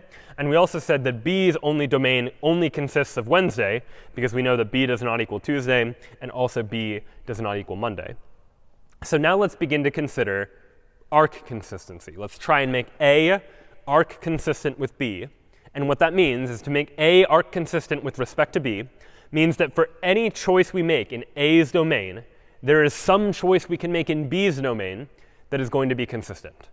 And we can try that. For a, we can choose Tuesday as a possible value for a. If I choose Tuesday for a, is there a value for b that satisfies the binary constraint? Well, yes, b Wednesday would satisfy this constraint that a does not equal b because Tuesday does not equal Wednesday. However, if we chose Wednesday for a, well then there is no choice in b's domain that satisfies this binary constraint. There is no way I can choose something for b that satisfies a does not equal b because I know b must be Wednesday. And so if ever I run into a situation like this where I see that here is a possible value for a such that there is no choice of value for b that satisfies the binary constraint, well then this is not arc consistent. And to make it arc consistent, I would need to take Wednesday and remove it from a's domain, because Wednesday was not going to be a possible choice I could make for a because it wasn't consistent with this binary constraint for b. There was no way I could choose Wednesday for a and still have an available solution by choosing something for b as well. So here now I've been able to enforce arc consistency. And in doing so, I've actually solved this entire problem. That given these constraints where a and b can have exams on either Monday or Tuesday or Wednesday, the only solution, as it would appear, is that a's exam must be on Tuesday and b's exam must be on Wednesday. And that is the only option available to me. So if we want to apply our consistency to a larger graph, not just looking at one particular pair of our consistency, there are ways we can do that too. And we can begin to formalize what the pseudocode would look like for trying to write an algorithm that enforces arc consistency. And we'll start by defining a function called revise. Revise is going to take as input a CSP, otherwise known as a constraint satisfaction problem, and also two variables x and y. And what revise is going to do is it is going to make x arc consistent with respect to y, meaning remove anything from x's domain that doesn't allow for a possible option for y. How does this work? Well, we'll go ahead and first keep track of whether or not we've made a revision. Revise is ultimately going to return true or false. It'll return true in the event that we did make a revision to x's domain. It'll return false if we didn't make any change to x's domain. And we'll see in a moment why that's going to be helpful. But we start by saying revised equals false. We haven't made any changes. Then we'll say, all right, let's go ahead and loop over all of the possible values in x's domain. So loop over x's domain for each little x in x's domain. I want to make sure that for each of those choices, I have some available choice in y that satisfies the binary constraints that are defined inside of my CSP, inside of my constraint satisfaction problem. So if ever it's the case that there is no value y in y's domain that satisfies the constraint for x and y, well, if that's the case, that means that this value x shouldn't be in x's domain. So I'll go ahead and delete x from x's domain, and I'll set revised equal to true, because I did change x's domain. I changed x's domain by removing little x, and I removed little x because it wasn't arc consistent. There was no way I could choose a value for y that would satisfy this xy constraint. So in this case, we'll go ahead and set revised equal true. And we'll do this again and again for every value in x's domain. Sometimes it might be fine. In other cases, it might not allow for a possible choice for y, in which case we need to remove this value from x's domain. And at the end, we just return revised to indicate whether or not we actually made a change. So this function then, this revise function, is effectively an implementation of what you saw me do graphically a moment ago. And it makes one variable, x, arc consistent with another variable, in this case y. But generally speaking, when we want to enforce arc consistency, we'll often want to enforce arc consistency not just for a single arc, but for the entire constraint satisfaction problem. And it turns out there's an algorithm to do that as well, and that algorithm is known as AC3. AC3 takes a constraint satisfaction problem, and it enforces arc consistency across the entire problem. How does it do that? Well, it's going to basically maintain a queue, or basically just a line of all of the arcs that it needs to make consistent. And over time, we might remove things from that queue as we begin dealing with arc consistency. And we might need to add things to that queue as well if there are more things we need to make arc consistent. So we'll go ahead and start with a queue that contains all of the arcs in the constraint satisfaction problem, all of the edges that connect two nodes that have some sort of binary constraint between them. And now, as long as the queue is non-empty, there is work to be done. The queue is all of the things that we need to make arc consistent. So as long as the queue is non-empty, there's still things we have to do. What do we have to do? Well, we'll start by dequeuing from the queue. Remove something from the queue. And strictly speaking, it doesn't need to be a queue, but a queue is a traditional way of doing this. We'll dequeue from the queue, and that'll give us an arc, x and y, these two variables where I would like to make x arc consistent with y. So how do we make x arc consistent with y? Well, we can go ahead and just use that revise function that we talked about a moment ago. We call the revise function, passing as input the constraint satisfaction problem, and also these variables x and y, because I want to make x arc consistent with y. In other words, remove any values from x's domain that don't leave an available option for y. And recall, what does revised return? Well, it returns true if we actually made a change, if we removed something from x's domain because there wasn't an available option for y, for example. And it returns false if we didn't make any change to x's domain at all. And it turns out if revised returns false, if we didn't make any changes, well, then there's not a whole lot more work to be done here for this arc. We can just move ahead to the next arc that's in the queue. But if we did make a change, if we did reduce x's domain by removing values from x's domain, well, then what we might realize is that this creates potential problems later on, that it might mean that some arc that was arc consistent with x, that node might no longer be arc consistent with x, because while there used to be an option that we could choose for x, now there might not be, because now we might have removed something from x that was necessary for some other arc to be arc consistent. And so if ever we did revise x's domain, we're going to need to add some things to the queue, some additional arcs that we might want to check. How do we do that? Well, first thing we want to check is to make sure that x's domain is not 0. If x's domain is 0, that means there are no available options for x at all. And that means that there's no way you can solve the constraint satisfaction problem. If we've removed everything from x's domain, we'll go ahead and just return false here to indicate there's no way to solve the problem because there's nothing left in x's domain. But otherwise, if there are things left in x's domain, but fewer things than before, well, then what we'll do is we'll loop over each variable z that is in all of x's neighbors except for y. Y we already handled. But we'll consider all of x's others neighbors and ask ourselves, all right, well, that arc from each of those z's to x, that arc might no longer be arc consistent. Because while for each z, there might have been a possible option we could choose for x to correspond with each of z's possible values, now there might not be because we removed some elements from x's domain. And so what we'll do here is we'll go ahead and enqueue, adding something to the queue, this arc zx for all of those neighbors z. So we need to add back some arcs to the queue in order to continue to enforce arc consistency. At the very end, if we make it through all this process, then we can return true. But this now is AC3, this algorithm for enforcing arc consistency on a constraint satisfaction problem. And the big idea is really just keep track of all of the arcs that we might need to make arc consistent, make it arc consistent by calling the revise function.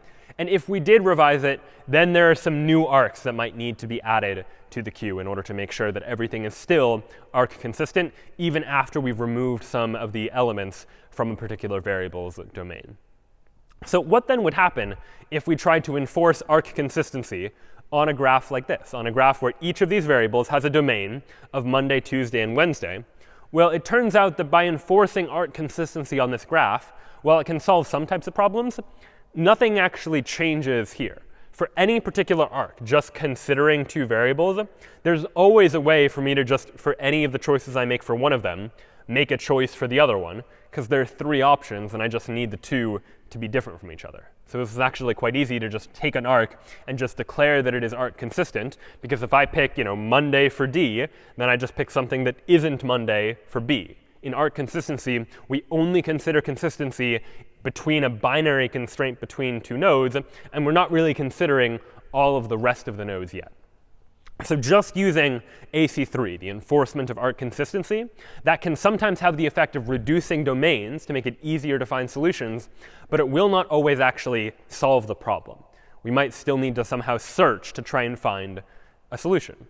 And we can use classical traditional search algorithms to try to do so. You'll recall that a search problem generally consists of these parts. We have some initial state, some actions, a transition model that takes me from one state to another state, a goal test to tell me, have I satisfied my objective correctly, and then some path cost function, because in the case of maze solving, I was trying to get to my goal as quickly as possible. So you could formulate a CSP, or a constraint satisfaction problem, as one of these types of search problems. The initial state will just be an empty assignment, where an assignment is just a way for me to assign any particular variable to any particular value. So if an empty assignment is no variables are assigned to any values yet, then the action I can take is adding some new variable equals value pair to that assignment, saying for this assignment, let me add a new value for this variable. And the transition model just defines what happens when you take that action. You get a new assignment that has that variable equal to that value inside of it. The goal test is just checking to make sure all the variables have been assigned and making sure all the constraints have been satisfied. And the path cost function, sort of irrelevant. I don't really care about what the path really is. I just care about finding some assignment that actually satisfies all of the constraints. So really, all the paths have the same cost. I don't really care about the path to the goal. I just care about the solution itself, much as we've talked about now before. The problem here, though, is that if we just implement this naive search algorithm just by implementing like breadth-first search or depth-first search, this is going to be very, very inefficient. And there are ways we can take advantage of efficiencies in the structure of a constraint satisfaction problem itself. And one of the key ideas is that we can really just order these variables, and it doesn't matter what order we assign variables in. The assignment a equals 2 and then b equals 8 is identical to the assignment of b equals 8 and then a equals 2. Switching the order doesn't really change anything about the fundamental nature of that assignment. And so there are some ways that we can try and revise this idea of a search algorithm to apply it specifically for a problem like a constraint satisfaction problem. And it turns out the search algorithm we'll generally use when talking about constraint satisfaction problems is something known as backtracking search. And the big idea of backtracking search is we'll go ahead and make assignments from variables to values. And if ever we get stuck, we arrive at a place where there is no way we can make any forward progress while still preserving the constraints that we need to enforce, we'll go ahead and backtrack and try something else instead. So the very basic sketch of what backtracking search looks like is it looks like this. Function called backtrack that takes as input an assignment and a constraint satisfaction problem. So initially, we don't have any assigned variables. So when we begin backtracking search, this assignment is just going to be the empty assignment with no variables inside of it. But we'll see later this is going to be a recursive function. So backtrack takes as input the assignment and the problem.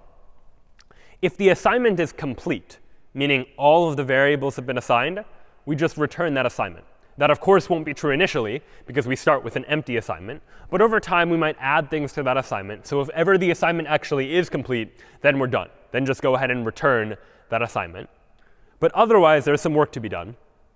So what we'll need to do is select an unassigned variable for this particular problem. So we need to take the problem, look at the variables that have already been assigned, and pick a variable that has not yet been assigned. And I'll go ahead and take that variable. And then I need to consider all of the values in that variable's domain. So we'll go ahead and call this domain values function. We'll talk a little more about that later. That takes a variable and just gives me back an ordered list of all of the values in its domain. So I've taken a random unselected variable. I'm going to loop over all of the possible values. And the idea is let me just try all of these values as possible values for the variable. So if the value is consistent with the assignment so far, it doesn't violate any of the constraints, well then let's go ahead and add variable equals value to the assignment because it's so far consistent. And now let's recursively call backtrack to try and make the rest of the assignments also consistent. So I'll go ahead and call backtrack on this new assignment that I've added the variable equals value to. And now I recursively call backtrack and see what the result is. And if the result isn't a failure, well, then let me just return that result. And otherwise, what else could happen? Well, if it turns out the result was a failure, well, then that means this value was probably a bad choice for this particular variable, because when I assigned this variable equal to that value, eventually down the road, I ran into a situation where I violated constraints. There was nothing more I could do. So now I'll remove variable equals value from the assignment, effectively backtracking to say, all right, that value didn't work. Let's try another value instead. And then at the very end, if we were never able to return a complete assignment, we'll just go ahead and return failure, because that means that none of the values worked for this particular variable. This now is the idea for backtracking search, to take each of the variables, try values for them, and recursively try backtracking search, see if we can make progress. And if ever we run into a dead end, we run into a situation where there is no possible value we can choose that satisfies the constraints, we return failure, and that propagates up, and eventually we make a different choice by going back and trying something else instead. So let's put this algorithm into practice. Let's actually try and use backtracking search to solve this problem now, where I need to figure out how to assign each of these courses to an exam slot on Monday or Tuesday or Wednesday in such a way that it satisfies these constraints, that each of these edges mean those two classes cannot have an exam on the same day. So I can start by just starting at a node. Doesn't really matter which I start with, but in this case, I'll just start with A. And I'll ask a question like, all right, let me loop over the values in the domain. And maybe in this case, I'll just start with Monday and say, all right, let's go ahead and assign A to Monday. We'll just go in order Monday, Tuesday, Wednesday. And now let's consider node B. All right, so I've made an assignment to A, so I recursively call backtrack with this new part of the assignment. Now I'm looking to pick another unassigned variable like B. And I'll say, all right, maybe I'll start with Monday, because that's the very first value in B's domain. And I ask, all right, does Monday violate any constraints? And it turns out, yes, it does. It violates this constraint here between A and B, because A and B are now both on Monday. And that doesn't work, because B can't be on the same day as A. So that doesn't work. So we might instead try Tuesday, try the next value in B's domain. And is that consistent with the assignment so far? Well, yeah, B Tuesday, A Monday, that is consistent so far, because they're not on the same day. So that's good. Now we can recursively call backtrack, try again. Pick another unassigned variable, something like D, and say, all right, let's go through its possible values. Is Monday consistent with this assignment? Well, yes, it is. B and D are on different days, Monday versus Tuesday. And A and B are also on different days, Monday versus Tuesday. So that's fine so far, too. We'll go ahead and try again. Maybe we'll go to this variable here, E. Say, can we make that consistent? Let's go through the possible values. We've recursively called backtrack. We might start with Monday and say, all right, that's not consistent, because D and E now have exams on the same day. So we might try Tuesday instead, going to the next one. Ask, is that consistent? Well, no, it's not, because B and E, those have exams on the same day. And so we try, all right, is Wednesday consistent? And it turns out, all right, yes, it is. Wednesday is consistent because D and E now have exams on different days. B and E now have exams on different days. All seems to be well so far. I recursively call backtrack, select another unassigned variable. We'll say maybe choose C this time. And say, all right, let's try the values that C could take on. Let's start with Monday. And it turns out that's not consistent, because now A and C both have exams on the same day. So I try Tuesday and say that's not consistent either, because B and C now have exams on the same day. And then I say, all right, let's go ahead and try Wednesday. But that's not consistent either, because C and E each have exams on the same day too. So now we've gone through all of the possible values for C, Monday, Tuesday, and Wednesday, and none of them are consistent. There is no way we can have a consistent assignment. Backtrack in this case will return failure. And so then we'd say, all right, we have to backtrack back to here. Well, now for E, we've tried all of Monday, Tuesday, and Wednesday, and none of those work, because Wednesday, which seemed to work, turned out to be a failure. So that means there's no possible way we can assign E. So that's a failure too. We have to go back up to D, which means that Monday assignment to D, that must be wrong. We must try something else. So we can try, all right, what if D is what if instead of Monday, we try Tuesday? Tuesday, it turns out, is not consistent, because B and D now have an exam on the same day. But Wednesday, as it turns out, works.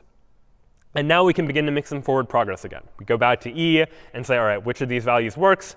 Monday turns out to work by not violating any constraints. Then we go up to C now. Monday doesn't work because it violates a constraint. Violates two, actually. Tuesday doesn't work because it violates a constraint as well. But Wednesday does work. Then we can go to the next variable, F, and say, all right, does Monday work? Well, no, it violates a constraint. But Tuesday does work. And then finally, we can look at the last variable, G, recursively calling backtrack one more time. Monday is inconsistent. That violates a constraint. Tuesday also violates a constraint. But Wednesday, that doesn't violate a constraint. And so now at this point, we recursively call backtrack one last time. We now have a satisfactory assignment of all of the variables. And at this point, we can say that we are now done. We have now been able to successfully assign a variable or a value to each one of these variables in such a way that we're not violating any constraints. We're going to go ahead and have classes A and E have their exams on Monday. Classes B and F can have their exams on Tuesday. And classes C, D, and G can have their exams on Wednesday. And there's no violated constraints that might come up there. So that then was a graphical look at how this might work. Let's now take a look at some code we could use to actually try and solve this problem as well. So here I'll go ahead and go into the scheduling directory. We're here now. We'll start by looking at schedule0.py, where here I define a list of variables, A, B, C, D, E, F, G. Those are all of the different classes. Then underneath that, I define my list of constraints. So constraint A and B, that is a constraint because they can't be on the same day. Likewise, A and C, B and C, so on and so forth, enforcing those exact same constraints. And here then is what the backtracking function might look like. First, if the assignment is complete, if I've made an assignment of every variable to a value, go ahead and just return that assignment. Then we'll select an unassigned variable from that assignment. Then for each of the possible values in the domain, Monday, Tuesday, Wednesday, let's go ahead and create a new assignment that assigns the variable to that value. I'll call this consistent function, which I'll show you in a moment, that just checks to make sure this new assignment is consistent. But if it is consistent, we'll go ahead and call backtrack to go ahead and continue trying to run backtracking search. And as long as the result is not none, meaning it wasn't a failure, we can go ahead and return that result. But if we make it through all the values and nothing works, then it is a failure. There's no solution. We go ahead and return none here.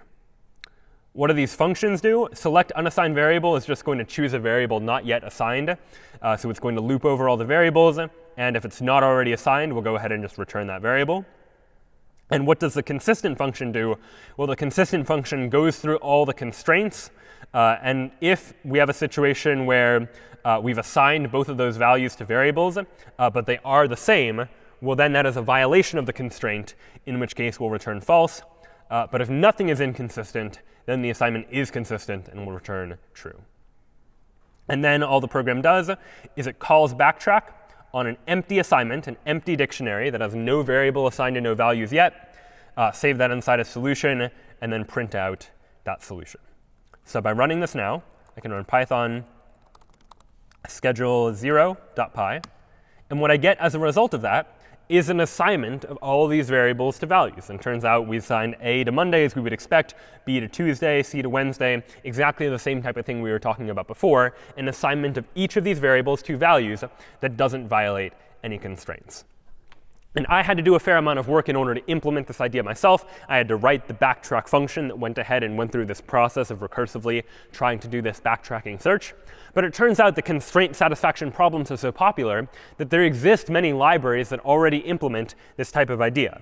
Again, as with before, the specific library is not as important as the fact that libraries do exist. This is just one example of a Python constraint library where now, rather than having to do all the work from scratch inside of schedule1.py, I'm just taking advantage of a library that implements a lot of these ideas already. So here, I create a new problem, add variables to it with particular domains. I add a whole bunch of these individual constraints where I call add constraint and pass in a function describing what the constraint is. And the constraint basically says it's a function that takes two variables, x and y, and makes sure that x is not equal to y, enforcing the idea that these two classes cannot have exams on the same day. And then, for any constraint satisfaction problem, I can call getSolutions to get all the solutions to that problem. And then for each of those solutions, print out what that solution happens to be. And if I run Python schedule1.py, I now see there are actually a number of different solutions that can be used to solve the problem. There are, in fact, 6 different solutions, assignments of variables to values, that will give me a satisfactory answer to this constraint satisfaction problem. So this then was an implementation of a very basic backtracking search method, where really we just went through each of the variables, picked one that wasn't assigned, tried the possible values the variable could take on, and then if it worked, if it didn't violate any constraints, then we kept trying other variables. And if ever we hit a dead end, we had to backtrack. But ultimately, we might be able to be a little bit more intelligent about how we do this in order to improve the efficiency of how we solve these sorts of problems. And one thing we might imagine trying to do is going back to this idea of inference, using the knowledge we know to be able to draw conclusions in order to make the rest of the problem-solving process a little bit easier. And let's now go back to where we got stuck in this problem the first time. When we were solving this constraint satisfaction problem, we dealt with B. And then we went on to D, and we went ahead and just assigned D to Monday, because that seemed to work with the assignment so far. It didn't violate any constraints.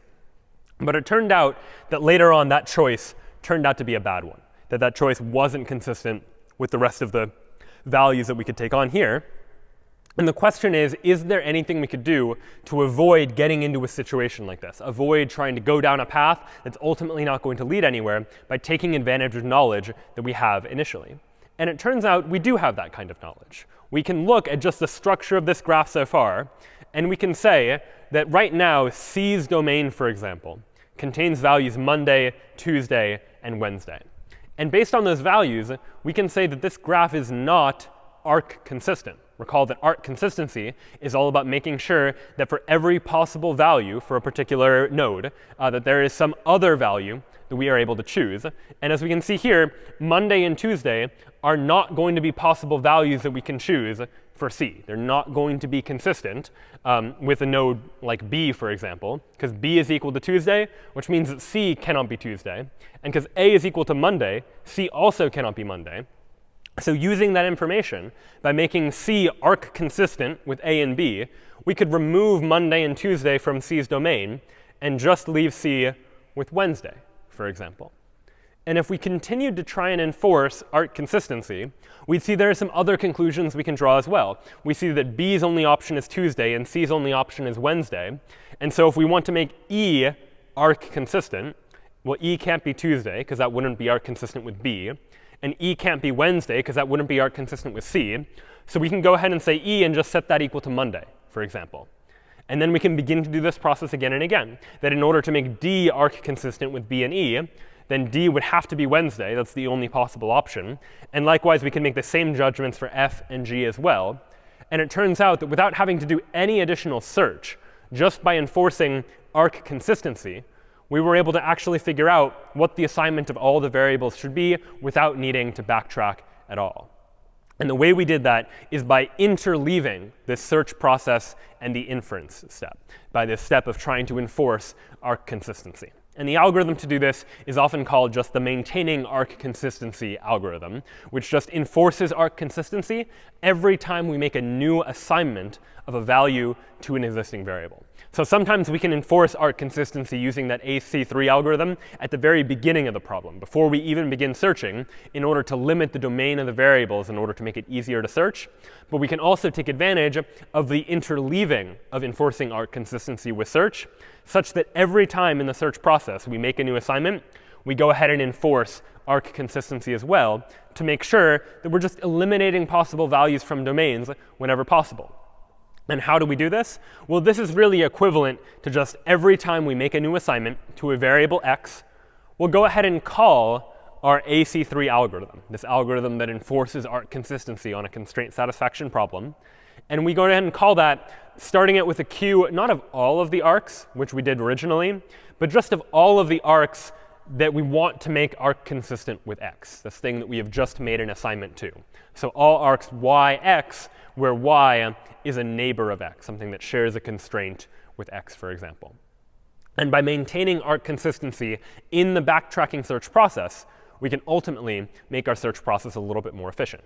And so this is the revised version of this backtrack function. Same as before, the changes here highlighted in yellow. Every time we add a new variable equals value to our assignment, we'll go ahead and run this inference procedure, which might do a number of different things. But one thing it could do is call the maintaining arc consistency algorithm to make sure we're able to enforce arc consistency on the problem.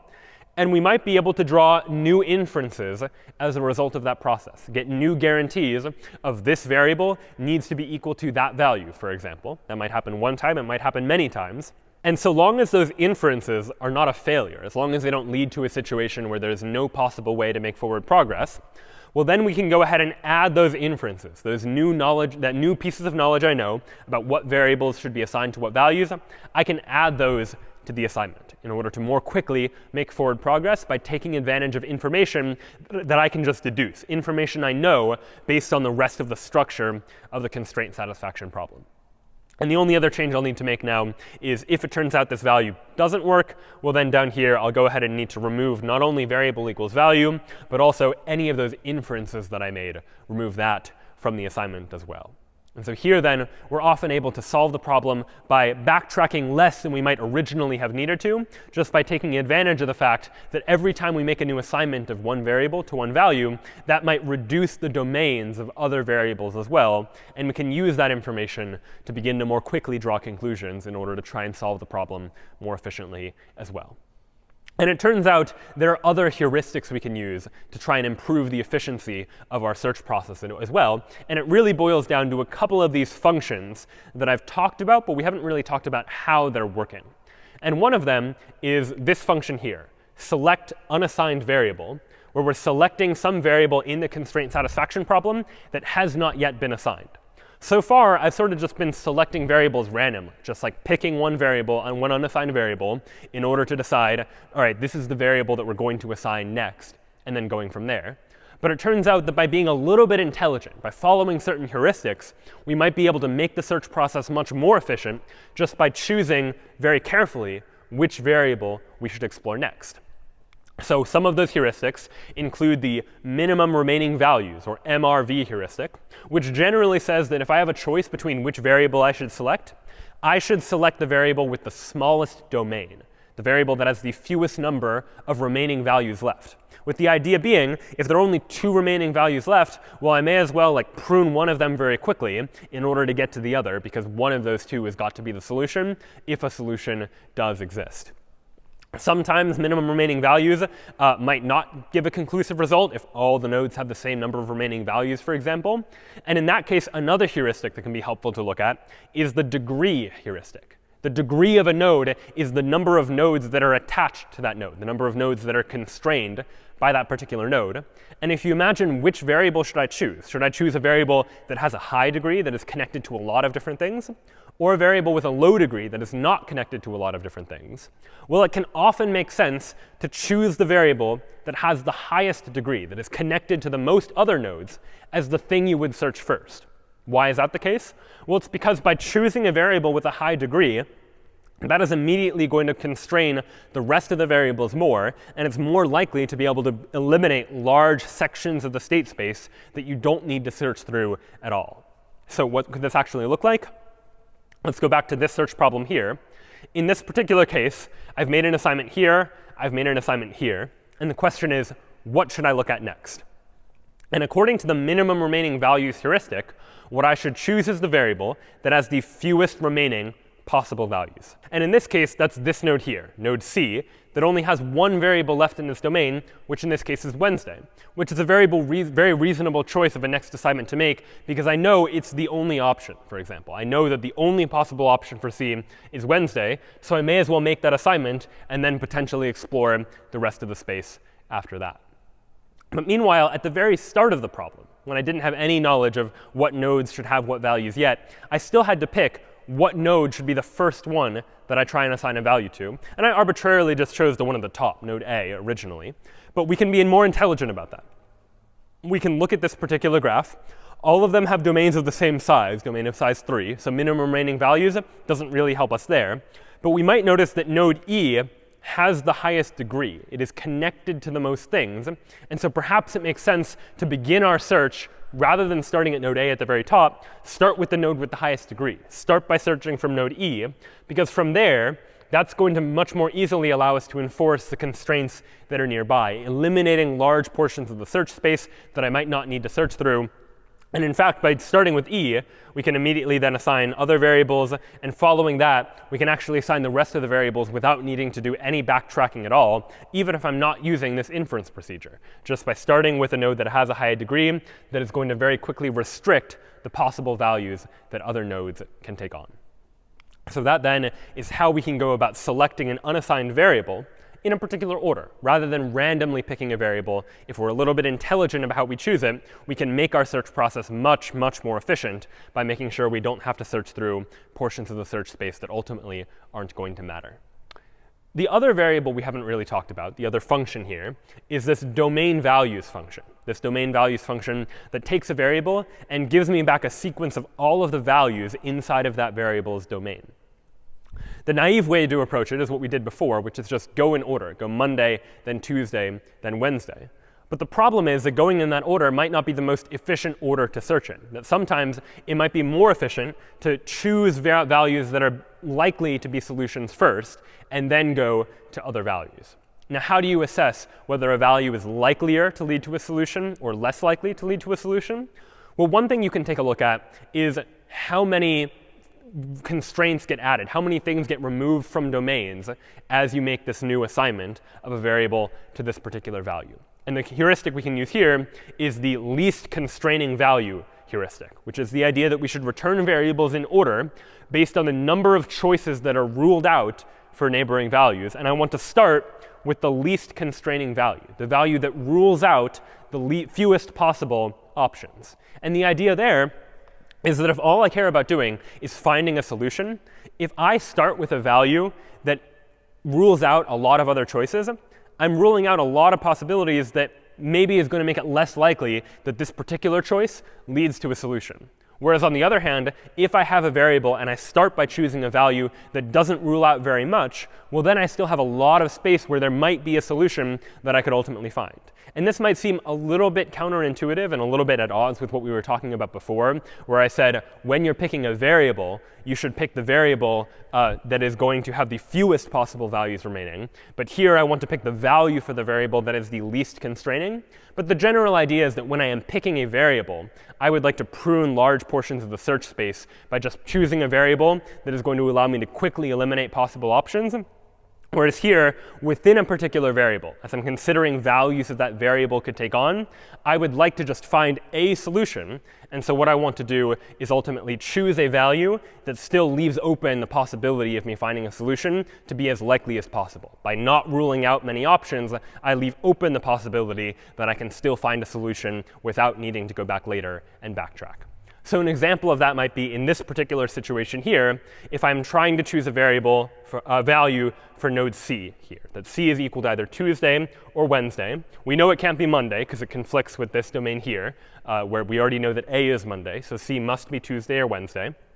And the question is, should I try Tuesday first or should I try Wednesday first? And if I try Tuesday, what gets ruled out? Well, one option gets ruled out here. A second option gets ruled out here. And a third option gets ruled out here. So choosing Tuesday would rule out 3 possible options. And what about choosing Wednesday? Well, choosing Wednesday would rule out one option here, and it would rule out one option there. And so I have 2 choices. I can choose Tuesday that rules out 3 options, or Wednesday that rules out 2 options. And according to the least constraining value heuristic, what I should probably do is go ahead and choose Wednesday, the one that rules out the fewest number of possible options, leaving open as many chances as possible for me to eventually find a solution inside of this state space. And ultimately, if you continue this process, we will find a solution, an assignment of variables to values that allows us to give each of these exams, each of these classes, an exam date that doesn't conflict with anyone that happens to be enrolled in 2 classes at the same time. So the big takeaway now with all of this is that there are a number of different ways we can formulate a problem. The ways we've looked at today are we can formulate a problem as a local search problem, a problem where we're looking at a current node and moving to a neighbor based on whether that neighbor is better or worse than the current node that we are looking at. We looked at formulating problems as linear programs, where just by putting things in terms of equations and constraints, we're able to solve problems a little bit more efficiently. And we saw formulating a problem as a constraint satisfaction problem, creating this graph of all of the constraints that connect 2 variables that have some constraint between them, and using that information to be able to figure out what the solution should be.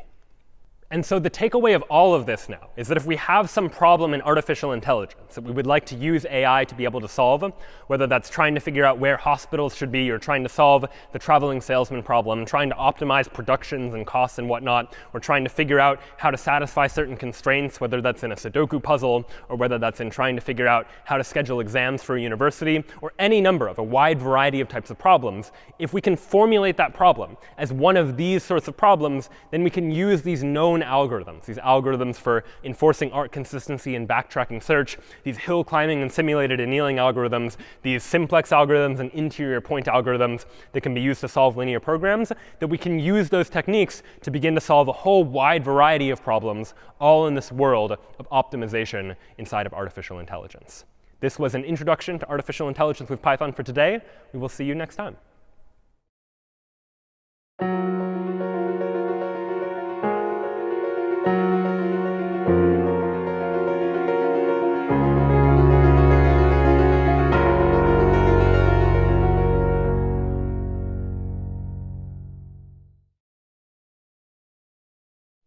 right, welcome back everyone to an introduction to artificial intelligence with Python. Now, so far in this class, we've used AI to solve a number of different problems, giving the AI instructions for how to search for a solution or how to satisfy certain constraints in order to find its way from some input point to some output point in order to solve some sort of problem. Today, we're going to turn to the world of learning, in particular the idea of machine learning, which generally refers to the idea where we are not going to give the computer explicit instructions for how to perform a task, but rather we are going to give the computer access to information in the form of data or patterns that it can learn from, and let the computer try and figure out what those patterns are, try and understand that data to be able to perform a task on its own. Now, machine learning comes in a number of different forms, and it's a very wide field. So today we'll explore some of the foundational algorithms and ideas that are behind a lot of the different areas within machine learning. And one of the most popular is the idea of supervised machine learning, or just supervised learning. And supervised learning is a particular type of task. It refers to the task where we give the computer access to a data set, where that data set consists of input-output pairs. And what we would like the computer to do is we would like our AI to be able to figure out some function that maps inputs to outputs. So we have a whole bunch of data that generally consists of some kind of input, some evidence, some information that the computer will have access to. And we would like the computer, based on that input information, to predict what some output is going to be. And we'll give it some data so that the computer can train its model on to begin to understand how it is that this information works and how it is that the inputs and outputs relate to each other. But ultimately, we hope that our computer will be able to figure out some function that, given those inputs, is able to get those outputs. There are a couple of different tasks within supervised learning. The one we'll focus on and start with is known as classification. And classification is the problem where if I give you a whole bunch of inputs, you need to figure out some way to map those inputs into discrete categories, where you can decide what those categories are. And it's the job of the computer to predict what those categories are going to be. So that might be, for example, I give you information about a banknote, like a US dollar, and I'm asking you to predict for me, does it belong to the category of authentic banknotes, or does it belong to the category of counterfeit banknotes? You need to categorize the input, and we want to train the computer to figure out some function to be able to do that calculation. Another example might be the case of weather, something we've talked about a little bit so far in this class, where we would like to predict on a given day, is it going to rain on that day? Is it going to be cloudy on that day? And before, we've seen how we could do this if we really give the computer all the exact probabilities for, if these are the conditions, what's the probability of rain? Oftentimes, we don't have access to that information, though. But what we do have access to is a whole bunch of data. So if we wanted to be able to predict something like, is it going to rain or is it not going to rain, we would give the computer historical information about days when it was raining and days when it was not raining, and ask the computer to look for patterns in that data. So what might that data look like? Well, we could structure that data in a table like this. This might be what our table looks like, where for any particular day, going back, we have information about like that day's humidity, that day's air pressure, and then importantly, we have a label. Something where the human has said that on this particular day, it was raining or it was not raining. So you could fill in this table with a whole bunch of data. And what makes this what we would call a supervised learning exercise is that a human has gone in and labeled each of these data points, said that on this day, when these were the values for the humidity and pressure, that day was a rainy day, and this day was a not rainy day. And what we would like the computer to be able to do then is to be able to figure out, given these inputs, given like the humidity and the pressure, can the computer predict what label should be associated with that day? Does that day look more like it's going to be a day that rains, or does it look more like a day when it's not going to rain? Put a little bit more mathematically, you can think of this as a function that takes two inputs. The inputs being the data points that our computer will have access to, things like humidity and pressure. So we could write a function f that takes as input both humidity and pressure. And then the output is going to be what category we would ascribe to these particular input points, what label we would associate with that input. So we've seen a couple of example data points here, where given this value for humidity and this value for pressure, we predict, is it going to rain or is it not going to rain? And that's information that we just gathered from the world. We measured on various different days what the humidity and pressure were. We observed whether or not we saw rain or no rain on that particular day. And this function f is what we would like to approximate. Now, the computer and we humans don't really know exactly how this function f works. It's probably quite a complex function. So what we're going to do instead is attempt to estimate it. We would like to come up with a hypothesis function, h, which is going to try to approximate what f does. We want to come up with some function h that will also take the same inputs and will also produce an output, rain or no rain.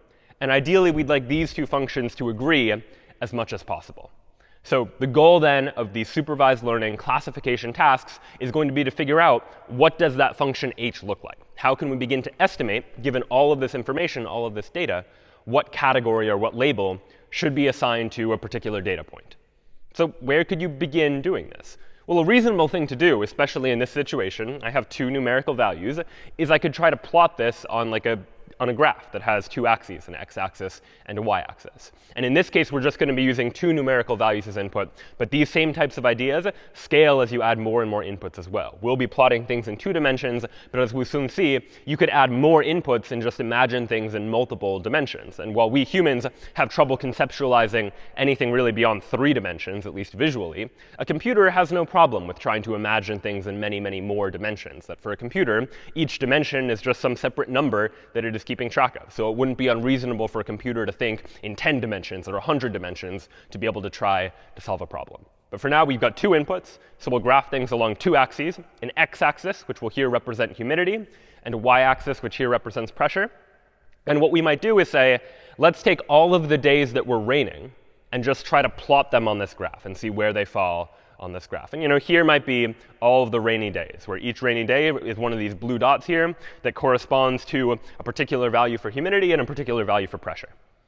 And then I might do the same thing with the days that were not rainy. Say, take all the not rainy days, figure out what their values were for each of these 2 inputs, and go ahead and plot them on this graph as well. And I've here plotted them in red. So blue here stands for a rainy day. Red here stands for a not rainy day. And this then is the input, that my computer has access to all of this input. And what I would like the computer to be able to do is to train a model such that if I'm ever presented with a new input that doesn't have a label associated with it, something like this white dot here, I would like to predict, given those values for each of the 2 inputs, should we classify it as a blue dot, a rainy day, or should we classify it as a red dot, a not rainy day? And if you're just looking at this picture graphically, trying to say, all right, this white dot, does it look like it belongs to the blue category, or does it look like it belongs to the red category? I think most people would agree that it probably belongs to the blue category. And why is that? Well, it looks like it's close to other blue dots. And that's not a very formal notion, but it's a notion that we'll formalize in just a moment. That because it seems to be close to like this blue dot here, like nothing else is closer to it, then we might say that it should be categorized as blue. It should fall into that category of, I think that day is going to be a rainy day based on that input. Might not be totally accurate, but it's a pretty good guess. And this type of algorithm is actually a very popular and common machine learning algorithm known as nearest neighbor classification. It's an algorithm for solving these classification type problems. And in nearest neighbor classification, it's going to perform this algorithm. What it'll do is, given an input, it will choose the class of the nearest data point to that input. By class, we just here mean category, like rain or no rain, counterfeit or not counterfeit. And we choose the category, or the class, based on the nearest data point. So given all that data, we just looked at, is the nearest data point a blue point, or is it a red point? And depending on the answer to that question, we were able to make some sort of judgment. We were able to say something like, we think it's going to be blue, or we think it's going to be red. So likewise, we could apply this to other data points that we encounter as well. If suddenly this data point comes about, well, its nearest data is red. So we would go ahead and classify this as a red point, not raining. Things get a little bit trickier, though, when you look at a point like this white point over here, and you ask the same sort of question. Should it belong to the category of blue points, the rainy days, or should it belong to the category of red points, the not rainy days? Now, nearest neighbor classification would say the way you solve this problem is look at which point is nearest to that point. You look at this nearest point and say it's red, it's a not rainy day. And therefore, according to nearest neighbor classification, I would say that this unlabeled point, well, that should also be red. It should also be classified as a not rainy day.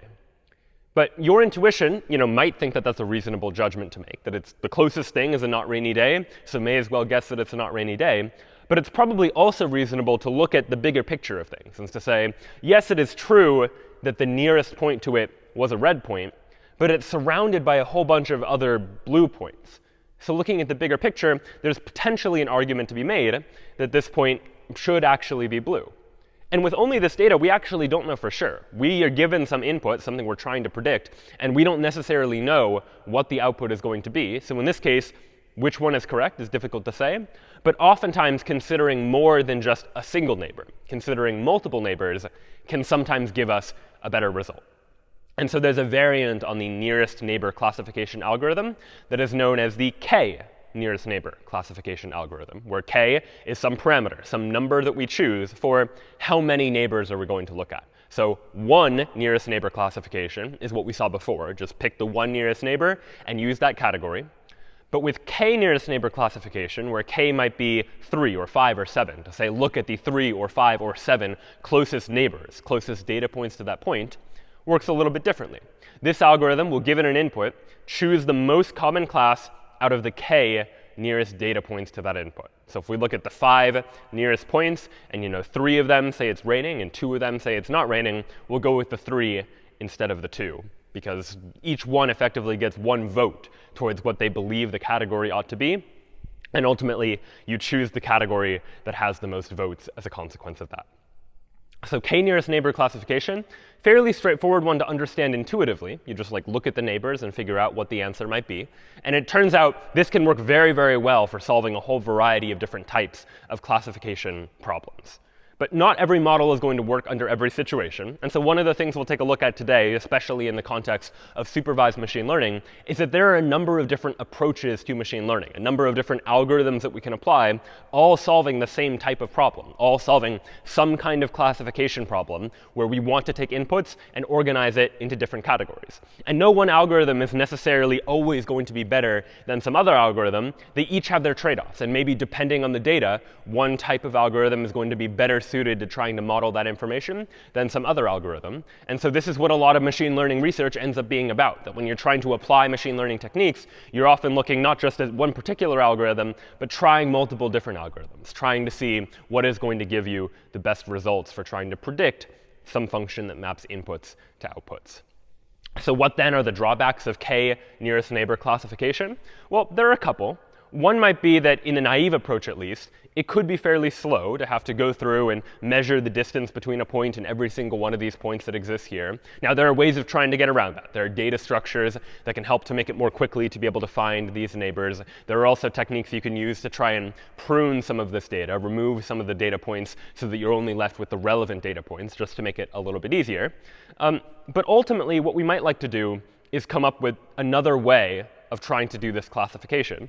And one way of trying to do the classification was looking at what are the neighboring points. But another way might be to try to look at all of the data and see if we can come up with some decision boundary, some boundary that will separate the rainy days from the not rainy days. And in the case of 2 dimensions, we can do that by drawing a line, for example. So what we might want to try to do is just find some line, find some separator that divides the rainy days, the blue points over here, from the not rainy days, the red points over there. We're now trying a different approach in contrast with the nearest neighbor approach, which just looked at local data around the input data point that we cared about. Now what we're doing is trying to use a technique known as linear regression to find some sort of line that will separate the 2 halves from each other. Now, sometimes it'll actually be possible to come up with some line that perfectly separates all the rainy days from the not rainy days. Realistically, though, this is probably cleaner than many data sets will actually be. Oftentimes, data is messier. There are outliers. There's random noise that happens inside of a particular system. And what we'd like to do is still be able to figure out what a line might look like. So in practice, the data will not always be linearly separable. Where linearly separable refers to some data set where I could draw a line just to separate the 2 halves of it perfectly. Instead, you might have a situation like this, where there's some rainy points that are on this side of the line and some not rainy points that are on that side of the line. And there may not be a line that perfectly separates half of the inputs from the other half, that perfectly separates all the rainy days from the not rainy days. But we can still say that this line does a pretty good job. And we'll try to formalize a little bit later what we mean when we say something like, this line does a pretty good job of trying to make that prediction. But for now, let's just say we're looking for a line that does as good of a job as we can at trying to separate one category of things from another category of things. So let's now try to formalize this a little bit more mathematically. We want to come up with some sort of function, some way we can define this line, And our inputs are things like humidity and pressure in this case. So our inputs we might call x1 is going to represent humidity, and x2 is going to represent pressure. These are our inputs that we are going to provide to our machine learning algorithm. And given those inputs, we would like for our model to be able to predict some sort of output. And we're going to predict that using our hypothesis function, which we called h. Our hypothesis function is going to take as input x1 and x2, humidity and pressure in this case. And you can imagine if we didn't just have 2 inputs, but we had 3 or 4 or 5 inputs or more, we could have this hypothesis function take all of those as input. And we'll see examples of that a little bit later as well. And now the question is, what does this hypothesis function do?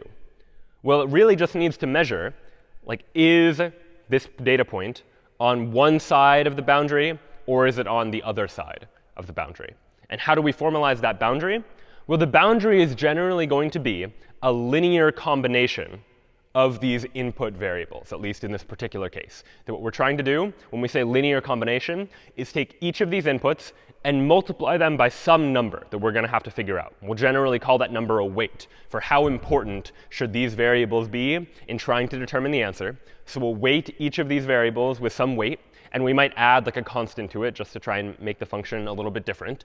And the result, we just need to compare. Like, is it greater than 0 or is it less than 0? To say, does it belong on one side of the line or the other side of the line?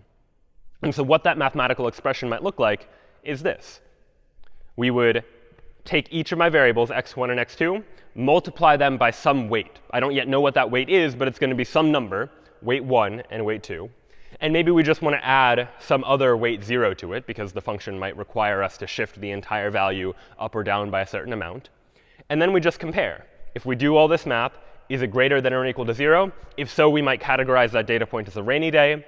And otherwise, we might say no rain. So the key here, then, is that this expression is how we are going to calculate whether it's a rainy day or not. We're going to do a bunch of math where we take each of the variables, multiply them by a weight, maybe add an extra weight to it, see if the result is greater than or equal to 0. And using that result of that expression, we're able to determine whether it's raining or not raining. This expression here is in this case going to refer to just some line. If you were to plot that graphically, it would just be some line. And what the line actually looks like depends upon these weights. x1 and x2 are the inputs, but these weights are really what determine the shape of that line, the slope of that line, and what that line actually looks like. So we then would like to figure out what these weights should be. We can choose whatever weights we want, but we want to choose weights in such a way that if you pass in a rainy day's humidity and pressure, then you end up with a result that is greater than or equal to 0. And we would like it such that if we passed into our hypothesis function a not rainy day's inputs, then the output that we get should be not raining. So before we get there, let's try and formalize this a little bit more mathematically, just to get a sense for how it is that you'll often see this if you ever go further into supervised machine learning and explore this idea. One thing is that generally for these categories, we'll sometimes just use the names of the categories, like rain and not rain. Often mathematically, if we're trying to do comparisons between these things, it's easier just to deal in the world of numbers. So we could just say 1 and 0, 1 for raining, 0 for not raining. So we do all this math, and if the result is greater than or equal to 0, we'll go ahead and say our hypothesis function outputs 1, meaning raining, and otherwise it outputs 0, meaning not raining. And oftentimes, this type of expression will instead express using vector mathematics. And all a vector is, if you're not familiar with the term, is it refers to a sequence of numerical values. You could represent that in Python using like a list of numerical values or a tuple with numerical values. And here, we have a couple of sequences of numerical values. One of our vectors, one of our sequences of numerical values, are all of these individual weights, w0, w1, and w2. So we could construct what we'll call a weight vector, and we'll see why this is useful in a moment, called w, generally represented using a bold-faced w, that is just a sequence of these 3 weights, weight 0, weight 1, and weight 2. And to be able to calculate based on those weights whether we think a day is raining or not raining, we're going to multiply each of those weights by one of our input variables. That w2, this weight, is going to be multiplied by input variable x2. w1 is going to be multiplied by input variable x1. And w0 Well, it's not being multiplied by anything, but to make sure the vectors are the same length, and we'll see why that's useful in just a second, we'll just go ahead and say w0 is being multiplied by 1, because you can multiply by something by 1, and you end up getting the exact same number. So in addition to the weight vector w, we'll also have an input vector that we'll call x that has 3 values, 1, again, because we're just multiplying w0 by 1 eventually, and then x1 and x2. So here then we've represented 2 distinct vectors, a vector of weights that we need to somehow learn. The goal of our machine learning algorithm is to learn what this weight vector is supposed to be. We could choose any arbitrary set of numbers, and it would produce a function that tries to predict rain or not rain, but it probably wouldn't be very good. What we want to do is come up with a good choice of these weights so that we're able to do the accurate predictions. And then this input vector represents a particular input to the function, a data point for which we would like to estimate, is that day a rainy day, or is that day a not rainy day? And so that's going to vary just depending on what input is provided to our function, what it is that we are trying to estimate. And then to do the calculation, we want to calculate this expression here. And it turns out that expression is what we would call the dot product of these 2 vectors. The dot product of 2 vectors just means taking each of the terms in the vectors and multiplying them together. w0 multiply it by 1, w1 multiply it by x1, w2 multiply it by x2. And that's why these vectors need to be the same length. And then we just add all of the results together. So the dot product of w and x, our weight vector and our input vector, that's just going to be w0 times 1, or just w0, plus w1 times x1, multiplying these 2 terms together, plus w2 times x2, multiplying those terms together. So we have our weight vector, which we need to figure out. We need our machine learning algorithm to figure out what the weights should be. We have the input vector representing the data point that we're trying to predict a category for, predict a label for. And we're able to do that calculation by taking this dot product, which you'll often see represented in vector form. But if you haven't seen vectors before, you can think of it as identical to just this mathematical expression, just doing the multiplication, adding the results together, and then seeing whether the result is greater than or equal to 0 or not. This expression here is identical to the expression that we're calculating to see whether or not that answer is greater than or equal to 0 in this case. And so for that reason, you'll often see the hypothesis function written as something like this, a simpler representation where the hypothesis takes as input some input vector x, some humidity and pressure for some day, and we want to predict an output, like rain or no rain, or 1 or 0, if we choose to represent things numerically. And the way we do that is by taking the dot product of the weights and our input. If it's greater than or equal to 0, we'll go ahead and say the output is 1. Otherwise, the output is going to be 0. And this hypothesis, we say, is parameterized by the weights. Depending on what weights we choose, we'll end up getting a different hypothesis. If we choose the weights randomly, we're probably not going to get a very good hypothesis function. We'll get a 1 or a 0, but it's probably not accurately going to reflect whether we think a day is going to be rainy or not rainy. But if we choose the weights right, we can often do a pretty good job of trying to estimate whether we think the output of the function should be a 1 or a 0. And so the question then is how to figure out what these weights should be, how to be able to tune those parameters. And there are a number of ways you can do that. One of the most common is known as the perceptron learning rule. And we'll see more of this later. But the idea of the perceptron learning rule, and we're not going to get too deep into the mathematics, we'll mostly just introduce it more conceptually, is to say that given some data point that we would like to learn from, some data point that has an input x and an output y, where y is like 1 for rain or 0 for not rain, then we're going to update the weights. And we'll look at the formula in just a moment. But the big picture idea is that we can start with random weights, but then learn from the data. Like take the data points one at a time, and for each one of the data points, figure out, all right, what parameters do we need to change inside of the weights in order to better match that input point.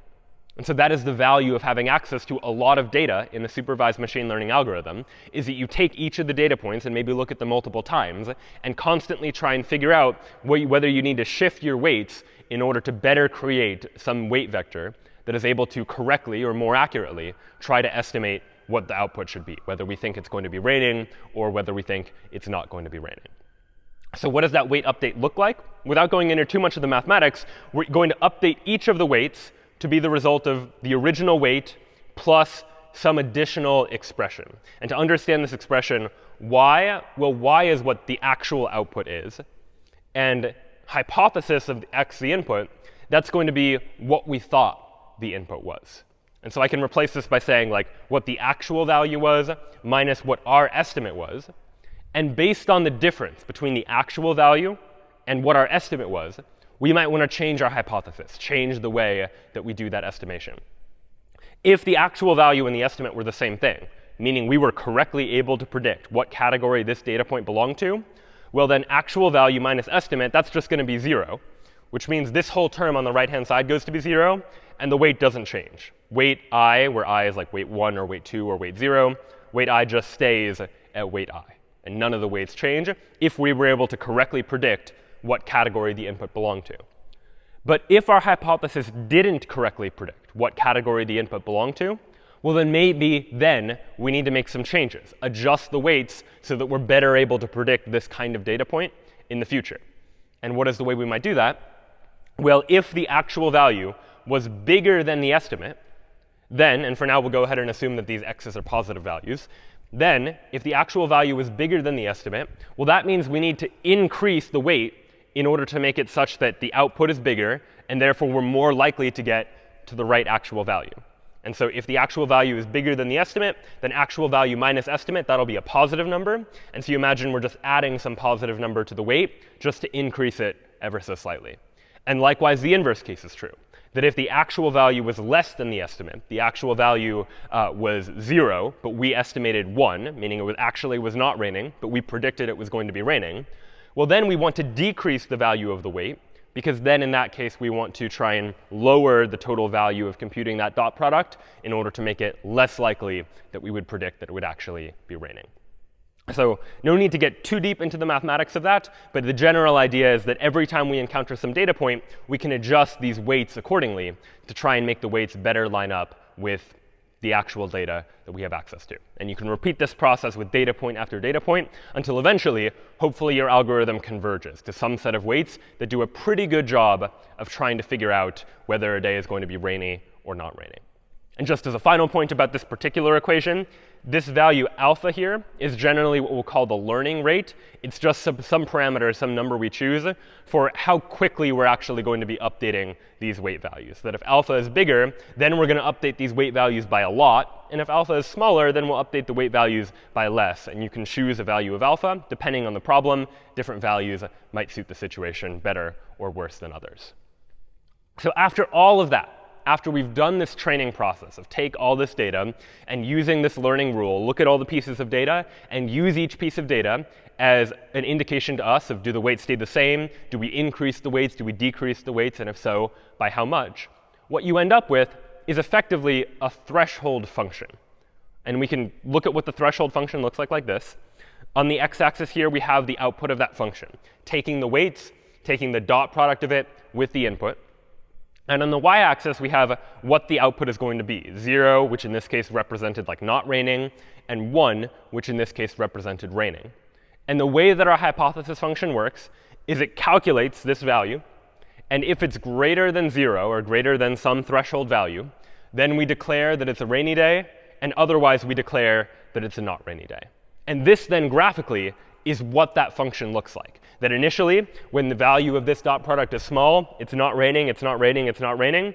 But as soon as it crosses that threshold, we suddenly say, OK, now it's raining, now it's raining, now it's raining. And the way to interpret this kind of representation is that anything on this side of the line, that would be the category of data points where we say, yes, it's raining. Anything that falls on this side of the line are the data points where we would say it's not raining. And again, we want to choose some value for the weights that results in a function that does a pretty good job of trying to do this estimation. But one tricky thing with this type of hard threshold is that it only leaves 2 possible outcomes. Right? We plug in some data as input, and the output we get is raining or not raining. And there's no room for anywhere in between. And maybe that's what you want. Maybe all you want is, given some data point, you would like to be able to classify it into 1 or 2 or more of these various different categories. But it might also be the case that you care about knowing how strong that prediction is, for example. So if we go back to this instance here, where we have rainy days on this side of the line, not rainy days on that side of the line, you might imagine that let's look now at these 2 white data points. This data point here that we would like to predict a label or a category for, and this data point over here that we would also like to predict a label or a category for. It seems likely that you could pretty confidently say that this data point, that should be a rainy day. Seems close to the other rainy days. If we're going by the nearest neighbor strategy, it's on this side of the line. If we're going by the strategy of just saying, which side of the line does it fall on, by figuring out what those weights should be.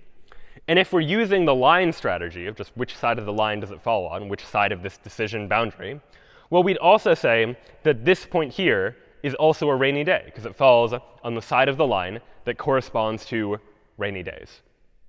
But it's likely that even in this case, we would know that we don't feel nearly as confident about this data point on the left as compared to this data point on the right. That for this one on the right, we can feel very confident that, yes, it's a rainy day. This one, it's pretty close to the line if we're judging just by distance. And so you might be less sure. But our threshold function doesn't allow for a notion of less sure or more sure about something. It's what we would call a hard threshold. It's once you've crossed this line, then immediately we say, yes, this is going to be a rainy day. Anywhere before it, we're going to say it's not a rainy day. And that may not be helpful in a number of cases. One, this is not a particularly easy function to deal with. As you get deeper into the world of machine learning and are trying to do things like taking derivatives of these curves, this type of function makes things challenging. But the other challenge is that we don't really have any notion of gradation between things. We don't have a notion of, yes, this is a very strong belief that it's going to be raining, as opposed to, it's probably more likely than not that it's going to be raining, but maybe not totally sure about that either. So what we can do by taking advantage of a technique known as logistic regression is, instead of using this hard threshold type of function, we can use instead a logistic function, something we might call a soft threshold. And that's going to transform this into looking something a little more like this, something that more nicely curves. And as a result, the possible output values are no longer just 0 and 1, 0 for not raining, 1 for raining. But you can actually get any real numbered value between 0 and 1. That if you're way over on this side, then you get a value of 0. OK, it's not going to be raining, and we're pretty sure about that. And if you're over on this side, you get a value of 1. Like, yes, we're very sure that it's going to be raining. But in between, you could get some real numbered value, where a value like 0.7 might mean, we think it's going to rain. It's more probable that it's going to rain than not based on the data. But we're not as confident as some of the other data points might be. So one of the advantages of the soft threshold is that it allows us to have an output that could be some real number that potentially reflects some sort of probability, the likelihood that we think that this particular data point belongs to that particular category. And there are some other nice mathematical properties of that as well. So that then is two different approaches to trying to solve this type of classification problem. One is this nearest neighbor type of approach, where you just take a data point and look at the data points that are nearby to try and estimate what category we think it belongs to. And the other approach is the approach of saying, all right, let's just try and use linear regression, figure out what these weights should be, adjust the weights in order to figure out what line or what decision boundary is going to best separate these two categories. It turns out that another popular approach, a very popular approach if you just have a data set and you want to start trying to do some learning on it, is what we call the support vector machine. And we're not going to go too much into the mathematics of the support vector machine, but we'll at least explore it graphically to see what it is that it looks like. And the idea, or the motivation behind the support vector machine, is the idea that there are actually a lot of different lines that we could draw, a lot of different decision boundaries that we could draw to separate two groups. So if, for example, I had the red data points over here and the blue data points over here, one possible line I could draw is a line like this. That this line here would separate the red points from the blue points, and it does so perfectly. All the red points are on one side of the line. All the blue points are on the other side of the line. But this should probably make you a little bit nervous if you come up with a model and the model comes up with a line that looks like this. And the reason why is that you worry about how well it's going to generalize to other data points that are not necessarily in the data set that we have access to. For example, if there was a point that fell like right here, for example, on the right side of the line, well, then based on that, we might want to guess that it is, in fact, a red point, but it falls on the side of the line where instead we would estimate that it's a blue point instead.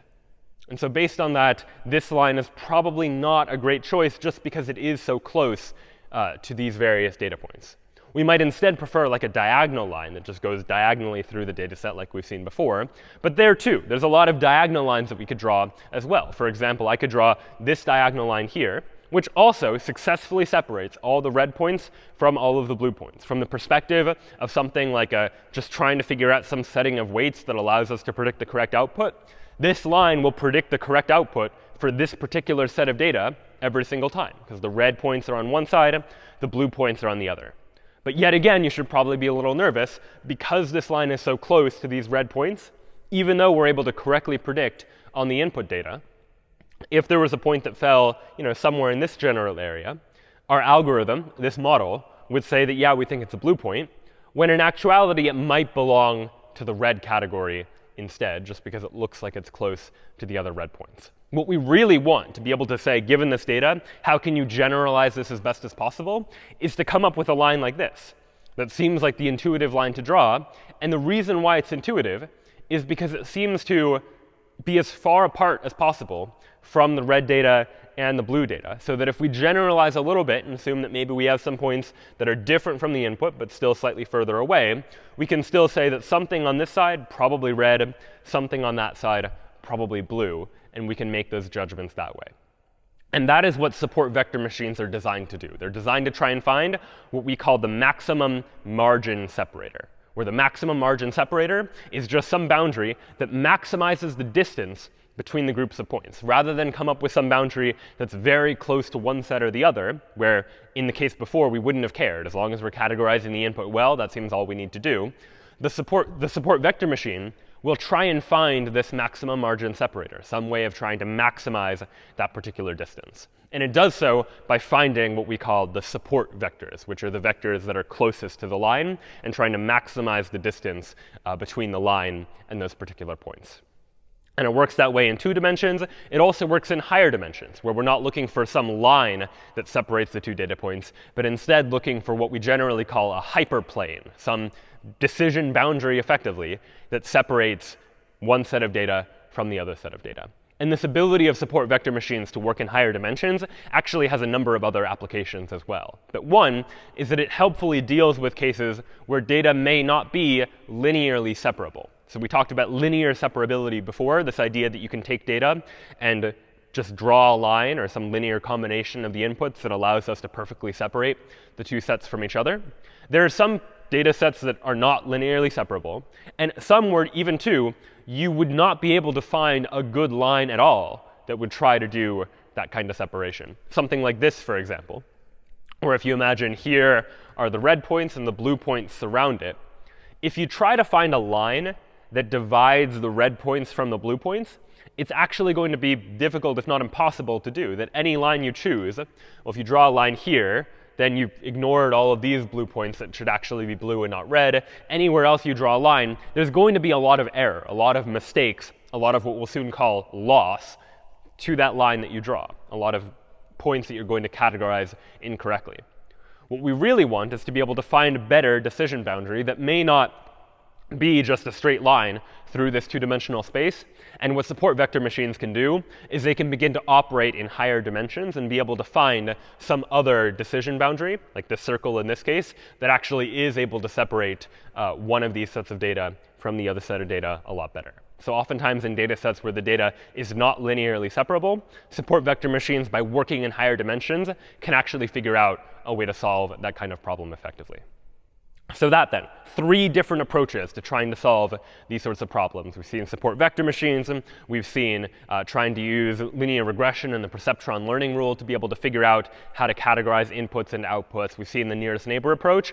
No one necessarily better than any other again. It's going to depend on the data set, the information you have access to. It's going to depend on what the function looks like that you're ultimately trying to predict. And this is where a lot of research and experimentation can be involved in trying to figure out how it is to best perform that kind of estimation.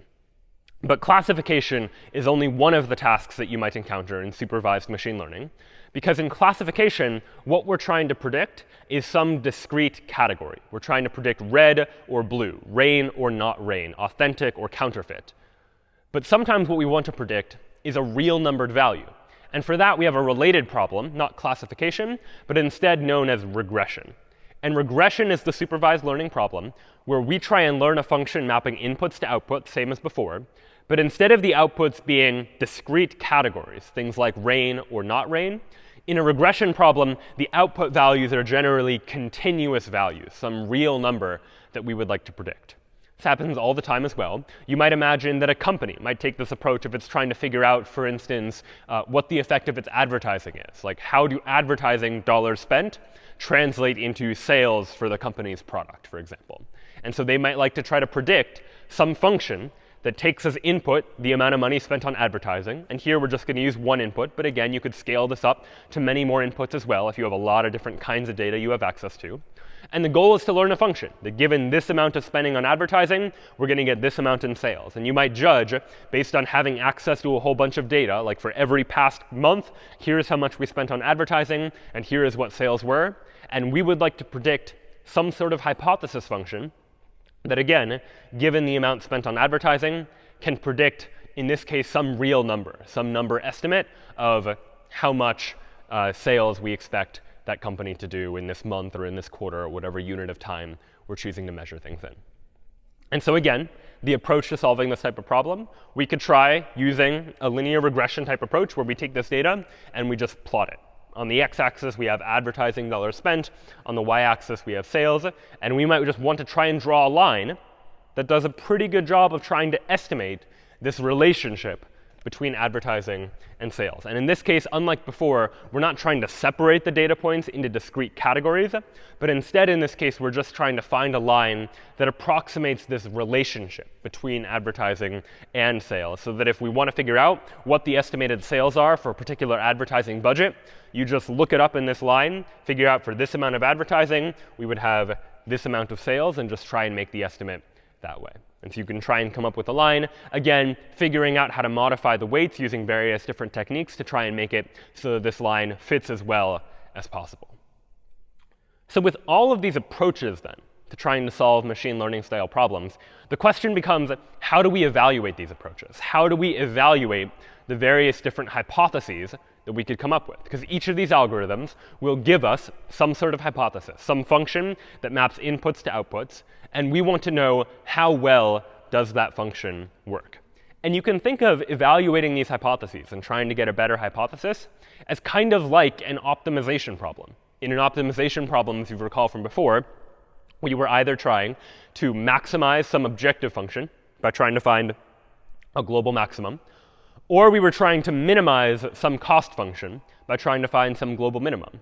And in the case of evaluating these hypotheses, one thing we might say is that this cost function, the thing we're trying to minimize, we might be trying to minimize what we would call a loss function.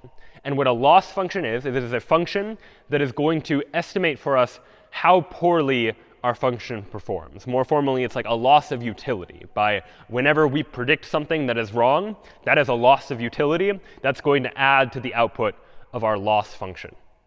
And you could come up with any loss function that you want, just some mathematical way of estimating, given each of these data points, given what the actual output is, and given what our projected output is, our estimate, you could calculate some sort of numerical loss for it. But there are a couple of popular loss functions that are worth discussing, just so that you've seen them before. When it comes to discrete categories, things like rain or not rain, counterfeit or not counterfeit, one approach is the 0-1 loss function. And the way that works is for each of the data points, our loss function takes as input what the actual output is, like whether it was actually raining or not raining, and takes our prediction into account. Did we predict, given this data point, that it was raining or not raining? And if the actual value equals the prediction, well, then the 0-1 loss function will just say the loss is 0. There was no loss of utility because we were able to predict correctly. And otherwise, if the actual value was not the same thing as what we predicted, well, then in that case, our loss is 1. We lost something, lost some utility, because what we predicted was the output of the function was not what it actually was. And the goal then in a situation like this would be to come up with some hypothesis that minimizes the total empirical loss, the total amount that we've lost, if you add up for all these data points what the actual output is and what your hypothesis would have predicted. So in this case, for example, if we go back to classifying days as raining or not raining, and we came up with this decision boundary, how would we evaluate this decision boundary? How much better is it than drawing the line here or drawing the line there? Well, we could take each of the input data points, and each input data point has a label, whether it was raining or whether it was not raining. And we could compare it to the prediction, whether we predicted it would be raining or not raining, and assign it a numerical value as a result. So for example, these points over here, they were all rainy days, and we predicted they would be rainy because they fall on the bottom side of the line. So they have a loss of 0. Nothing lost from those situations. And likewise, same is true for some of these points over here, where it was not raining and we predicted it would not be raining either. Where we do have loss are points like this point here and that point there, where we predicted that it would not be raining, but in actuality, it's a blue point. It was raining. Or likewise here, we predicted that it would be raining, but in actuality, it's a red point. It was not raining. And so as a result, we miscategorized these data points that we were trying to train on. And as a result, there's some loss here. 1 loss here, there, here, and there, for a total loss of 4, for example, in this case. And that might be how we would estimate, or how we would say, that this line is better than a line that goes somewhere else, or a line that's further down, because this line might minimize the loss. So there's no way to do better than just these 4 points of loss if you're just drawing a straight line through our space. So the 0, 1 loss function checks. Did we get it right? Did we get it wrong? If we got it right, the loss is 0, nothing lost. If we got it wrong, then our loss function for that data point says 1. And we add up all of those losses across all of our data points to get some sort of empirical loss, how much we have lost across all of these original data points that our algorithm had access to. There are other forms of loss as well that work especially well when we deal with more real-valued cases, cases like the mapping between advertising budget and amount that we do in sales, for example. Because in that case, you care not just that you get the number exactly right, but you care how close you were to the actual value. If the actual value is you did like $2,800 in sales, and you predicted that you would do $2,900 in sales, maybe that's pretty good. That's much better than if you had predicted you'd do $1,000 in sales, for example. And so we would like our loss function to be able to take that into account as well. Take into account not just whether the actual value and the expected value are exactly the same, but also take into account how far apart they were. And so for that, one approach is what we call L1 loss. L1 loss doesn't just look at whether actual and predicted are equal to each other, but we take the absolute value of the actual value minus the predicted value.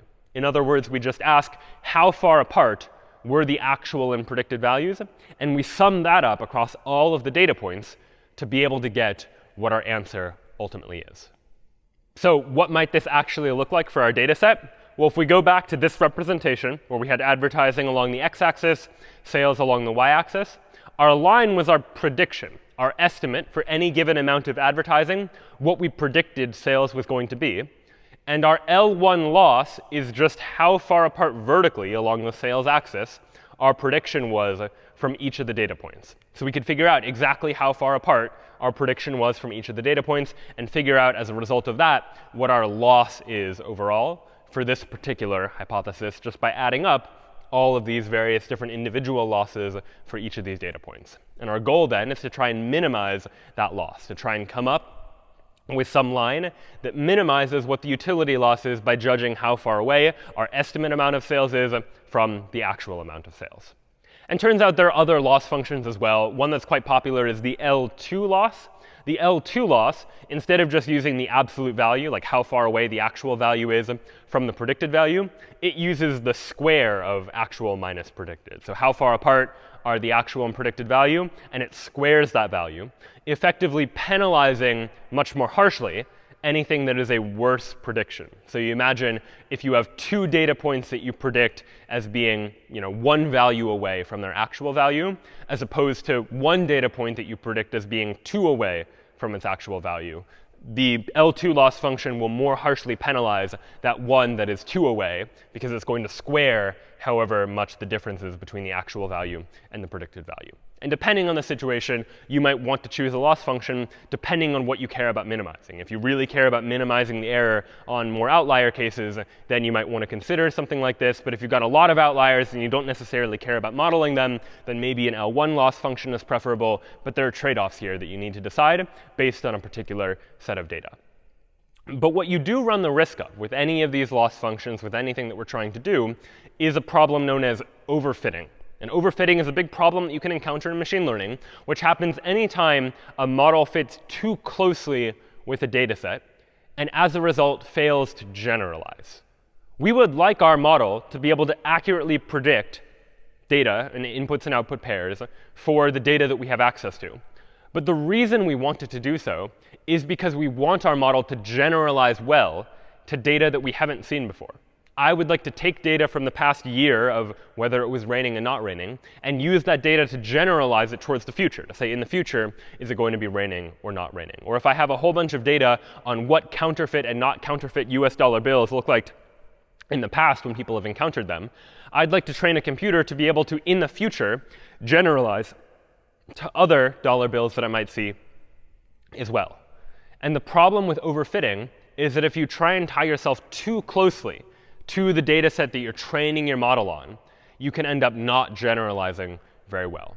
So what does this look like? Well, we might imagine the rainy day and not rainy day example again from here, where the blue points indicate rainy days and the red points indicate not rainy days. And we decided that we felt pretty comfortable with drawing a line like this as the decision boundary between rainy days and not rainy days. So we can pretty comfortably say that points on this side, more likely to be rainy days, points on that side, more likely to be not rainy days. But the loss, the empirical loss, isn't 0 in this particular case, because we didn't categorize everything perfectly. There was this one outlier, this one day that it wasn't raining, but yet our model still predicts that it is raining. But that doesn't necessarily mean our model is bad. It just means the model isn't 100% accurate. If you really wanted to try and find a hypothesis that resulted in minimizing the loss, you could come up with a different decision boundary. It wouldn't be a line, but it would look something like this. Like this decision boundary does separate all of the red points from all of the blue points, because the red points fall on this side of this decision boundary, the blue points fall on the other side of the decision boundary. But this, we would probably argue, is not as good of a prediction, even though it seems to be more accurate based on all of the available training data that we have for training this machine learning model. We might say that it's probably not going to generalize well, that if there were other data points like here and there, we might still want to consider those to be rainy days, because we think this was probably just an outlier. So if the only thing you care about is minimizing the loss on the data you have available to you, you run the risk of overfitting. And this can happen in the classification case. It can also happen in the regression case, that here we predicted what we thought was a pretty good line relating advertising to sales, trying to predict what sales were going to be for a given amount of advertising. But I could come up with a line that does a better job of predicting the training data, and it would be something that looks like this, just connecting all of the various different data points. And now there's no loss at all. Now I've perfectly predicted, given any advertising, what sales are. And for all the data available to me, it's going to be accurate. But it's probably not going to generalize very well. I have overfit my model on the training data that is available to me. And so in general, we want to avoid overfitting. We'd like strategies to make sure that we haven't overfit our model to a particular data set. And there are a number of ways that you could try to do this. One way is by examining what it is that we're optimizing for. In an optimization problem, all we do is we say, there is some cost, and I want to minimize that cost. And so far, we've defined that cost function, the cost of a hypothesis, just as being equal to the empirical loss of that hypothesis. Like how far away are the actual data points, the outputs, away from what I predicted them to be based on that particular hypothesis. And if all you're trying to do is minimize cost, meaning minimizing the loss in this case, then the result is going to be that you might overfit. That to minimize cost, you're going to try and find a way to perfectly match all of the input data. And that might happen as a result of overfitting on that particular input data. So in order to address this, you could add something to the cost function.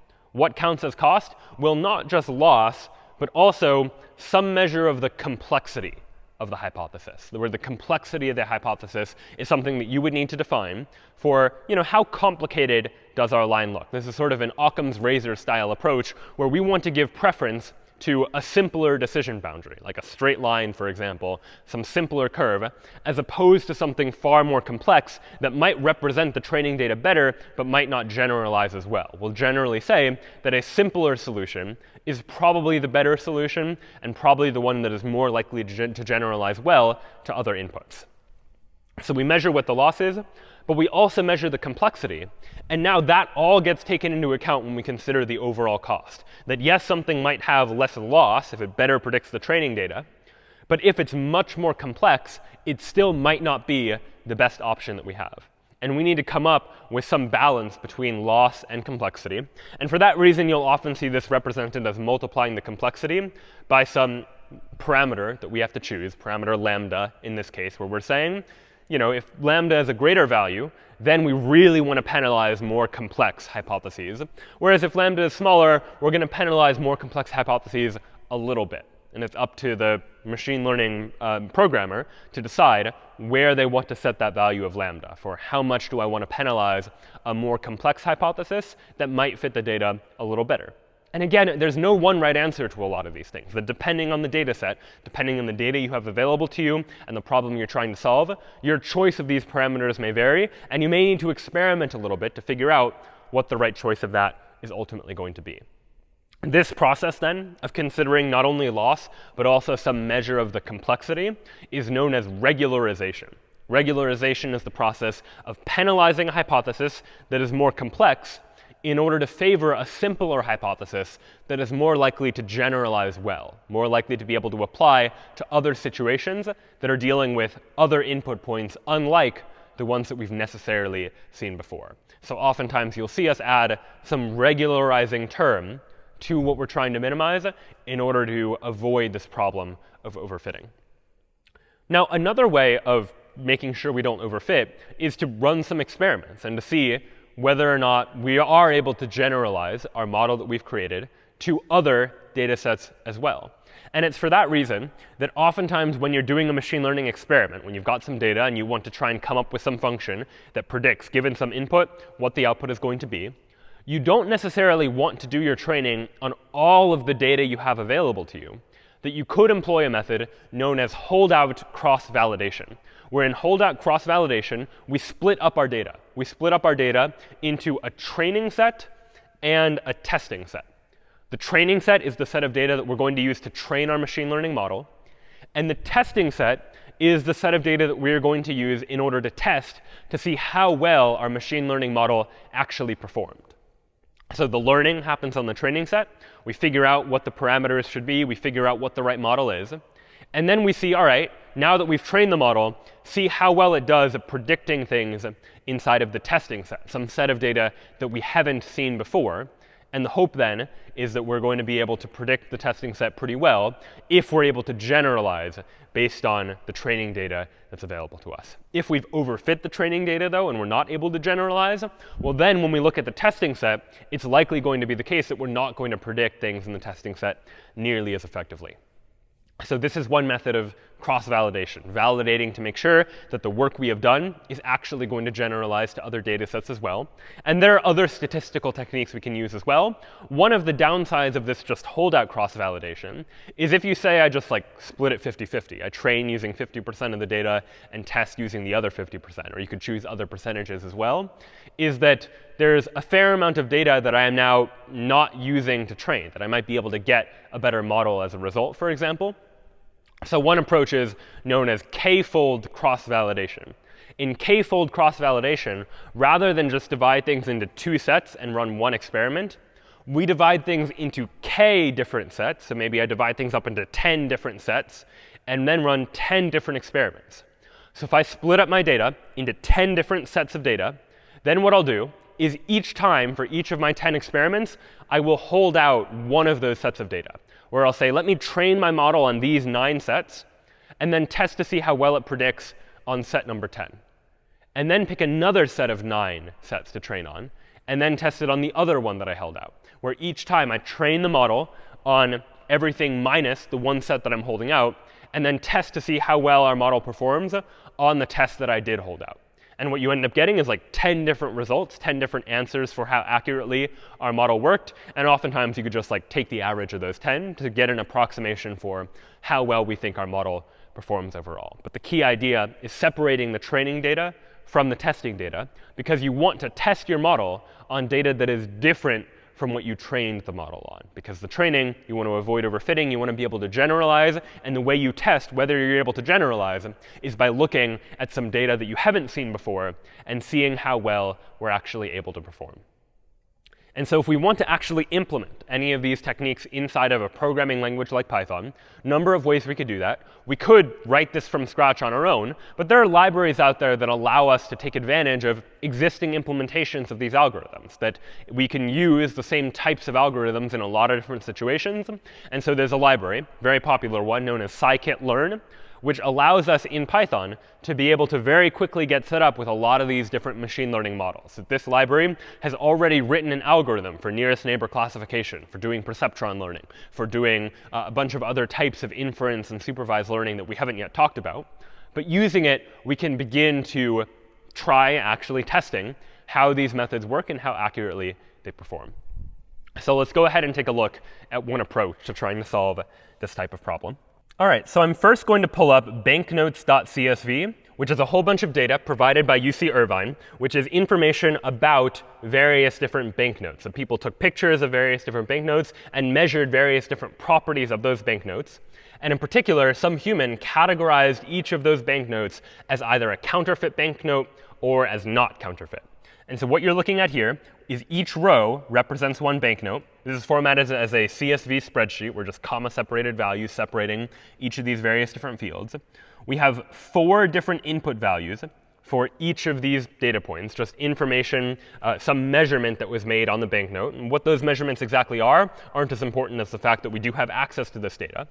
But more importantly, we have access for each of these data points to a label, where 0 indicates something like this was not a counterfeit bill, meaning it was an authentic bill, and a data point labeled 1 means that it is a counterfeit bill, at least according to the human researcher who labeled this particular data. So we have a whole bunch of data representing a whole bunch of different data points, each of which has these various different measurements that were made on that particular bill, and each of which has an output value, 0 or 1, 0 meaning it was a genuine bill, 1 meaning it was a counterfeit bill. And what we would like to do is use supervised learning to begin to predict or model some sort of function that can take these 4 values as input and predict what the output would be. We want our learning algorithm to find some sort of pattern that is able to predict, based on these measurements, something that you could measure just by taking a photo of a bill, predict whether that bill is authentic or whether that bill is counterfeit. And so how can we do that? Well, I'm first going to open up banknote0.py and see how it is that we do this. I'm first importing a lot of things from scikit-learn, but importantly, I'm going to set my model equal to the perceptron model, which is one of those models that we talked about before. We're just going to try and figure out some setting of weights that is able to divide our data into 2 different groups. Then I'm going to go ahead and read data in from my file, from banknotes.csv. And basically, for every row, I'm going to separate that row into the first 4 values of that row, which is the evidence for that row, and then the label, where if the final column in that row is a 0, the label is authentic, and otherwise it's going to be counterfeit.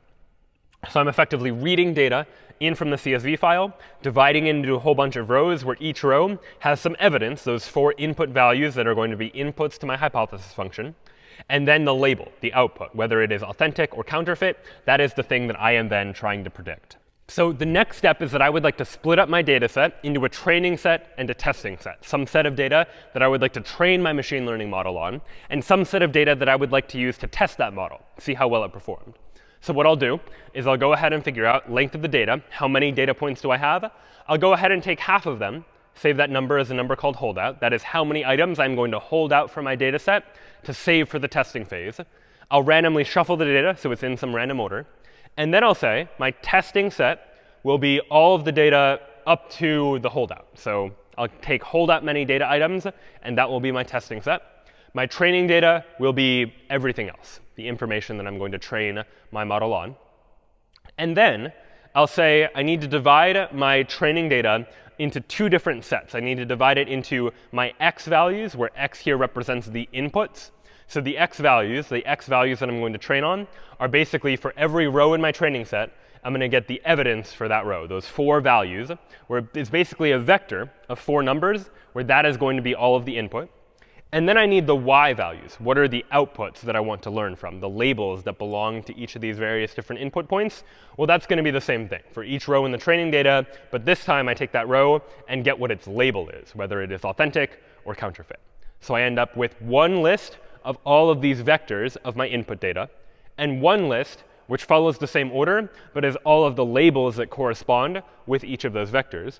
And then to train my model, which in this case is just this perceptron model, I just call model.fit, pass in the training data and what the labels for those training data are, and scikit-learn will take care of fitting the model, will do the entire algorithm for me.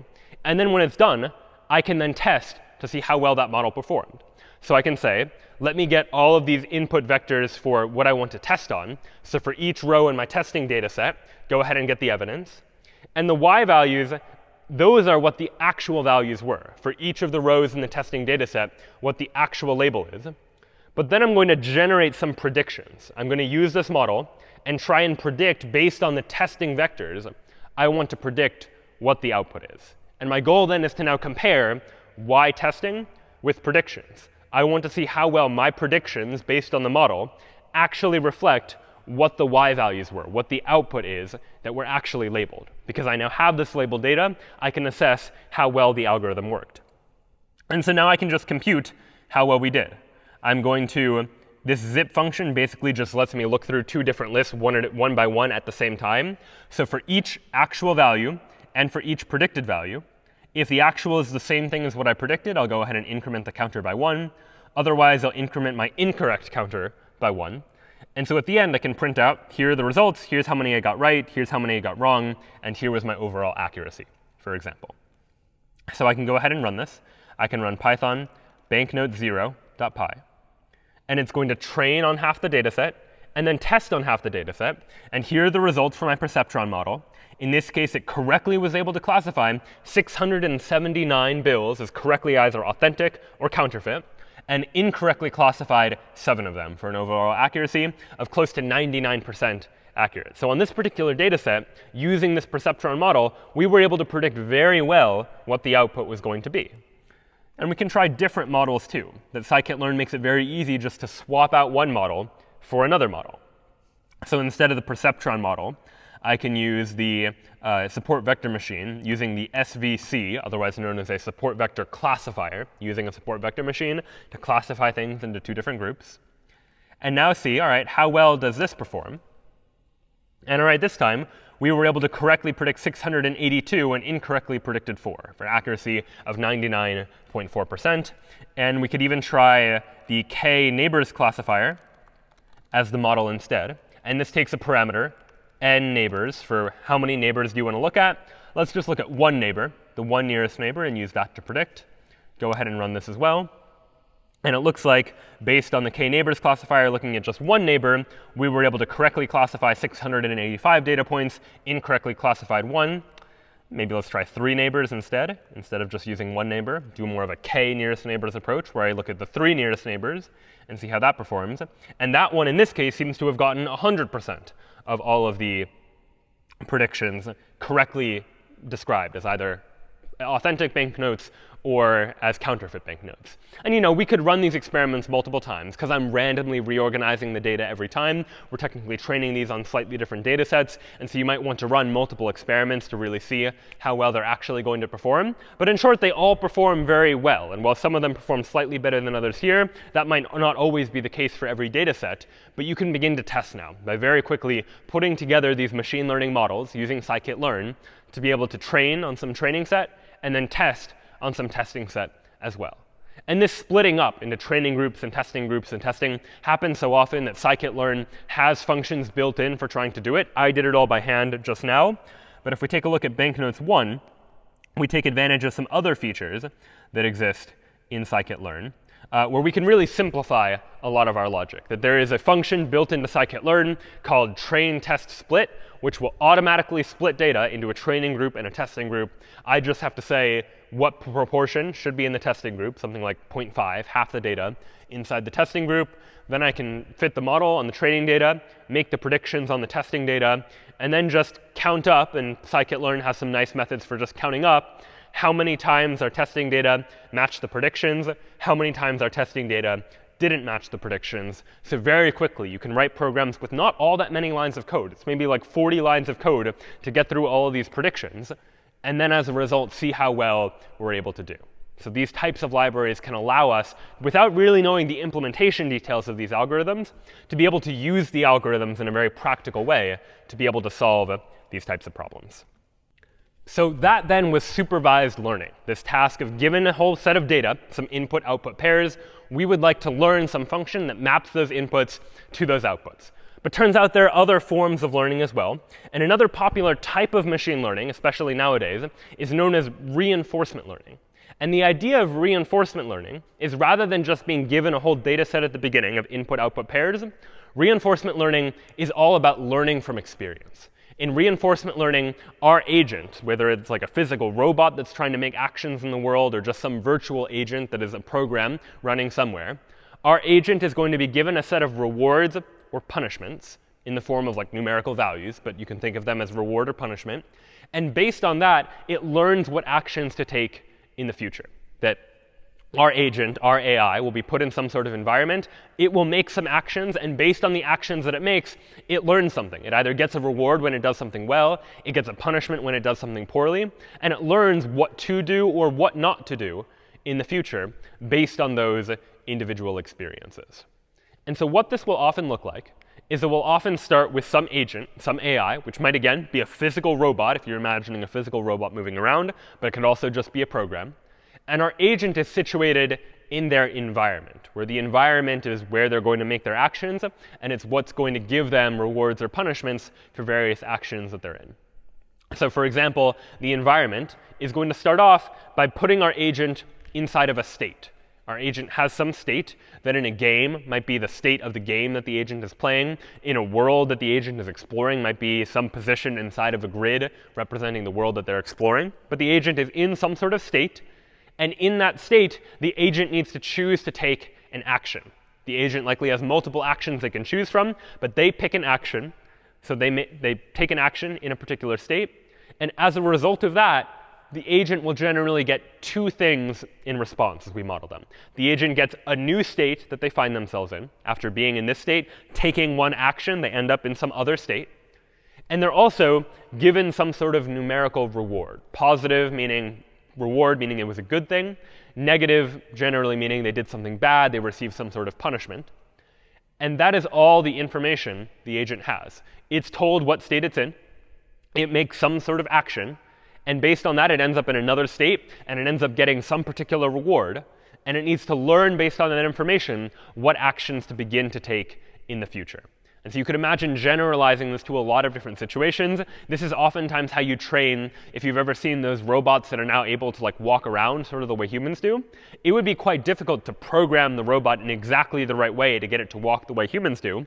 You could instead train it through reinforcement learning. Give it some sort of numerical reward every time it does something good, like take steps forward, and punish it every time it does something bad, like fall over.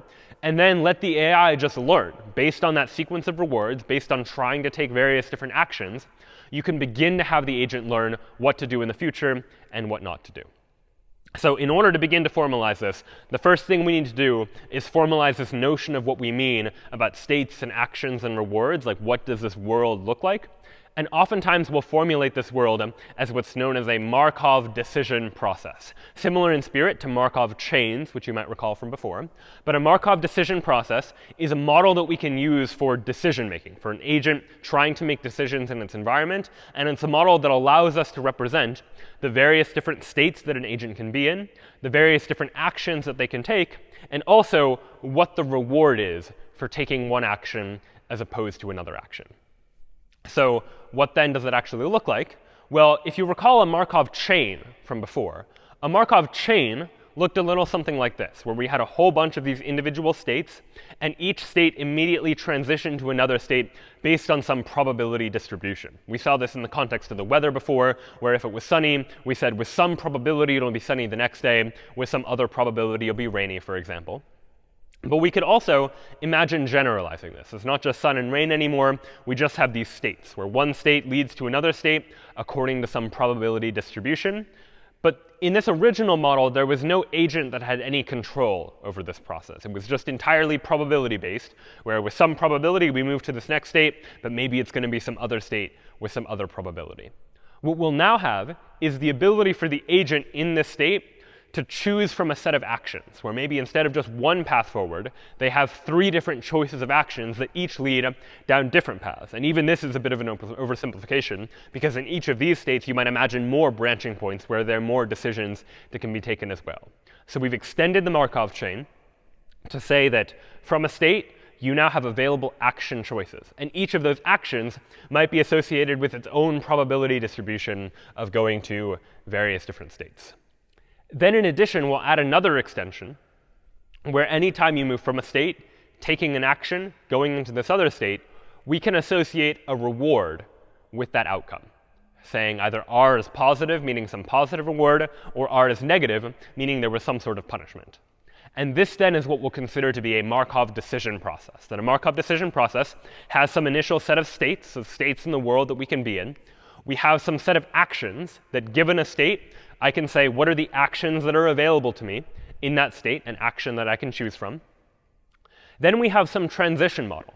The transition model before just said that given my current state, what is the probability that I end up in that next state or this other state? The transition model now has effectively 2 things we're conditioning on. We're saying, given that I'm in this state and that I take this action, what's the probability that I end up in this next state? Now, maybe we live in a very deterministic world in this Markov decision process, where given a state and given an action, we know for sure what next state we'll end up in. But maybe there's some randomness in the world, that when you take in a state and you take an action, you might not always end up in the exact same state. There might be some probabilities involved there as well. The Markov decision process can handle both of those possible cases.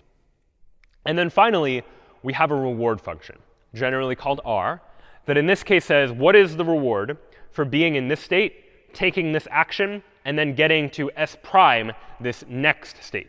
So I'm in this original state, I take this action, I get to this next state. What is the reward for doing that process? And you can add up these rewards every time you take an action to get the total amount of rewards that an agent might get from interacting in a particular environment modeled using this Markov decision process. So what might this actually look like in practice? Well, let's just create a little simulated world here where I have this agent that is just trying to navigate its way. This agent is this yellow dot here, like a robot in the world, trying to navigate its way through this grid. And ultimately, it's trying to find its way to the goal. And if it gets to the green goal, then it's going to get some sort of reward. But then we might also have some red squares that are places where you get some sort of punishment, some bad place where we don't want the agent to go. And if it ends up in the red square, then our agent is going to get some sort of punishment as a result of that. But the agent originally doesn't know all of these details. It doesn't know that these states are associated with punishments, but maybe it does know that this state is associated with a reward. Maybe it doesn't. But it just needs to sort of interact with the environment to try and figure out what to do and what not to do. So the first thing the agent might do is, given no additional information, if it doesn't know what the punishments are, it doesn't know where the rewards are, it just might try and take an action. And it takes an action and ends up realizing that it got some sort of punishment. And so what does it learn from that experience? Well, it might learn that when you're in this state in the future, don't take the action move to the right, that is a bad action to take. That in the future, if you ever find yourself back in the state, don't take this action of going to the right when you're in this particular state, because that leads to punishment. That might be the intuition, at least. And so you could try doing other actions. You move up. All right, that didn't lead to any immediate rewards. Maybe try something else. Then maybe try something else. And all right, now you found that you got another punishment. And so you learn something from that experience. So the next time you do this whole process, you know that if you ever end up in this square, you shouldn't take the down action, because being in this state and taking that action ultimately leads to some sort of punishment, a negative reward, in other words. And this process repeats. That you might imagine just letting our agent explore the world, learning over time what states tend to correspond with poor actions, learning over time what states correspond with poor actions, until eventually, if it tries enough things randomly, it might find that eventually when you get to this state, if you take the up action in this state, it might find that you actually get a reward from that. And what it can learn from that is that if you're in this state, you should take the up action, because that leads to a reward. And over time, you can also learn that if you're in this state, you should take the left action because that leads to this state that also lets you eventually get to the reward. So you begin to learn over time not only which actions are good in particular states, but also which actions are bad, such that once you know some sequence of good actions that leads you to some sort of reward, our agent can just follow those instructions, follow the experience that it has learned. We didn't tell the agent what the goal was. We didn't tell the agent where the punishments were. But the agent can begin to learn from this experience and learn to begin to perform these sorts of tasks better in the future. And so let's now try to formalize this idea, formalize the idea that we would like to be able to learn in this state, taking this action. Is that a good thing or a bad thing? There are lots of different models for reinforcement learning. We're just going to look at one of them today. And the one that we're going to look at is a method known as Q-learning. And what Q-learning is all about is it's about learning a function Q, that takes inputs s and a, where s is a state and a is an action that you take in that state. And what this Q function is going to do is it is going to estimate the value. How much reward will I get from taking this action in this state? Originally, we don't know what this Q function should be. But over time, based on experience, based on trying things out and seeing what the result is, I would like to try and learn what Q of SA is for any particular state and any particular action that I might take in that state. So what is the approach? Well, the approach originally is we'll start with QSA equal to 0 for all states S and for all actions A. That initially, before I've ever started anything, before I've had any experiences, I don't know the value of taking any action in any given state. So I'm going to assume that the value is just 0 all across the board. But then as I interact with the world, as I experience rewards or punishments, or maybe I go to a cell where I don't get either a reward or a punishment, I want to somehow update my estimate of QSA. I want to continually update my estimate of QSA based on the experiences and rewards and punishments that I've received, such that in the future, my knowledge of what actions are good in what states will be better. So when we take an action and receive some sort of reward, I want to estimate the new value of QSA, and I estimate that based on a couple of different things. I estimate it based on the reward that I'm getting from taking this action and getting into the next state.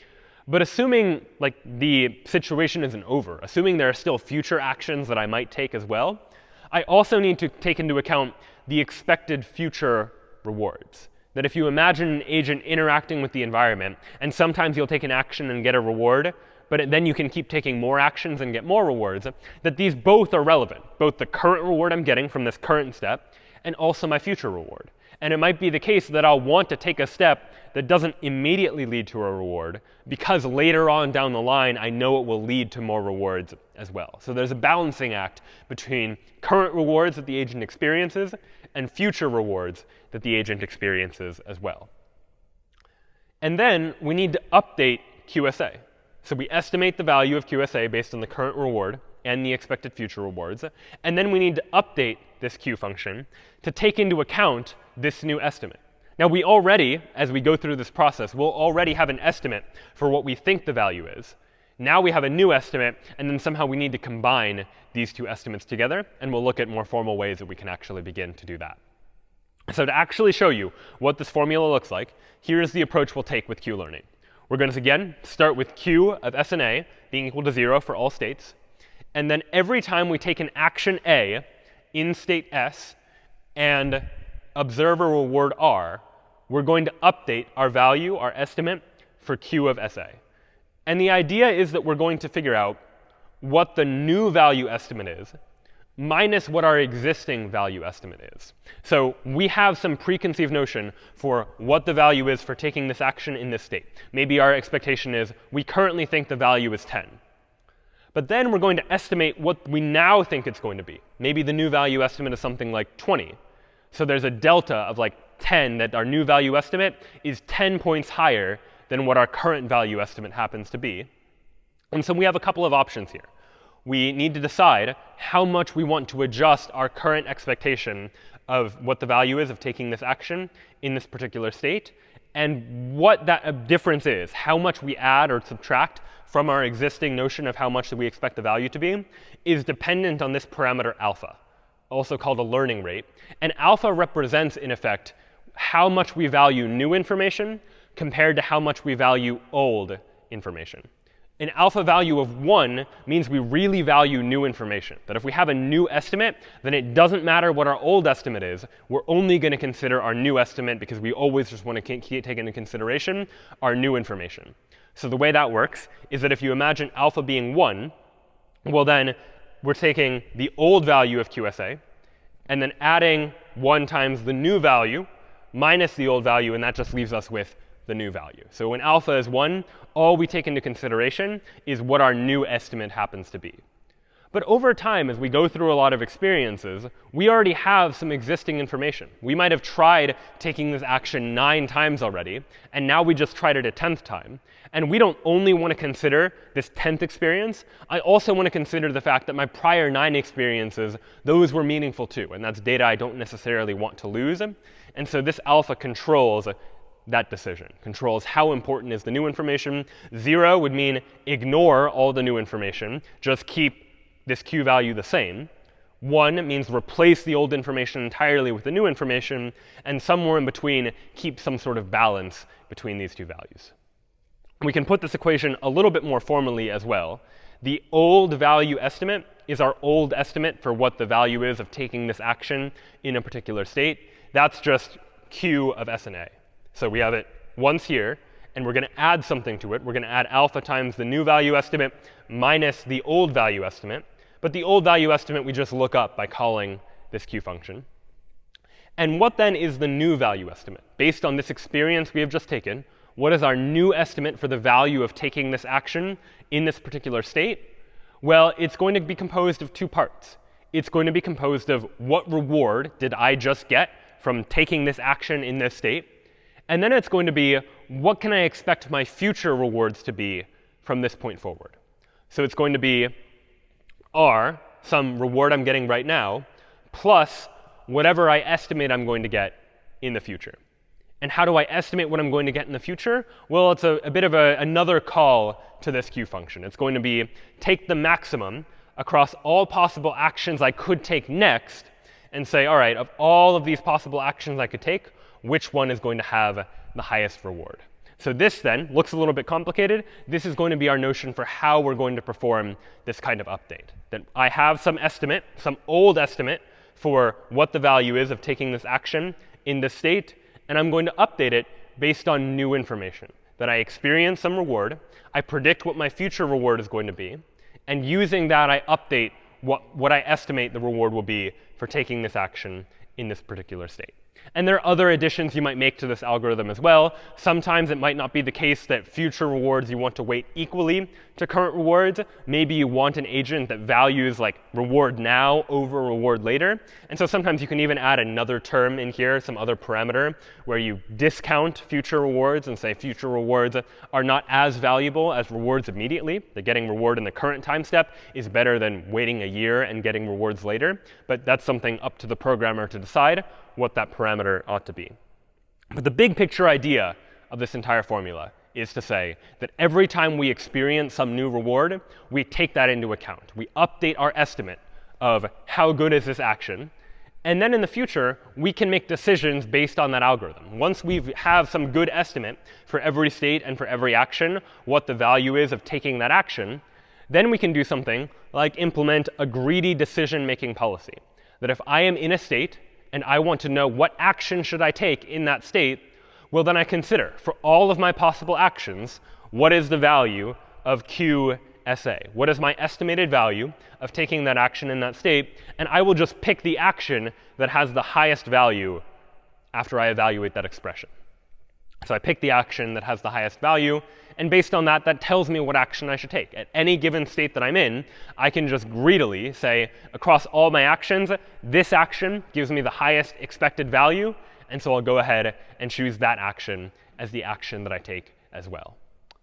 But there is a downside to this kind of approach. And the downside comes up in a situation like this, where we know that there is some solution that gets me to the reward, and our agent has been able to figure that out.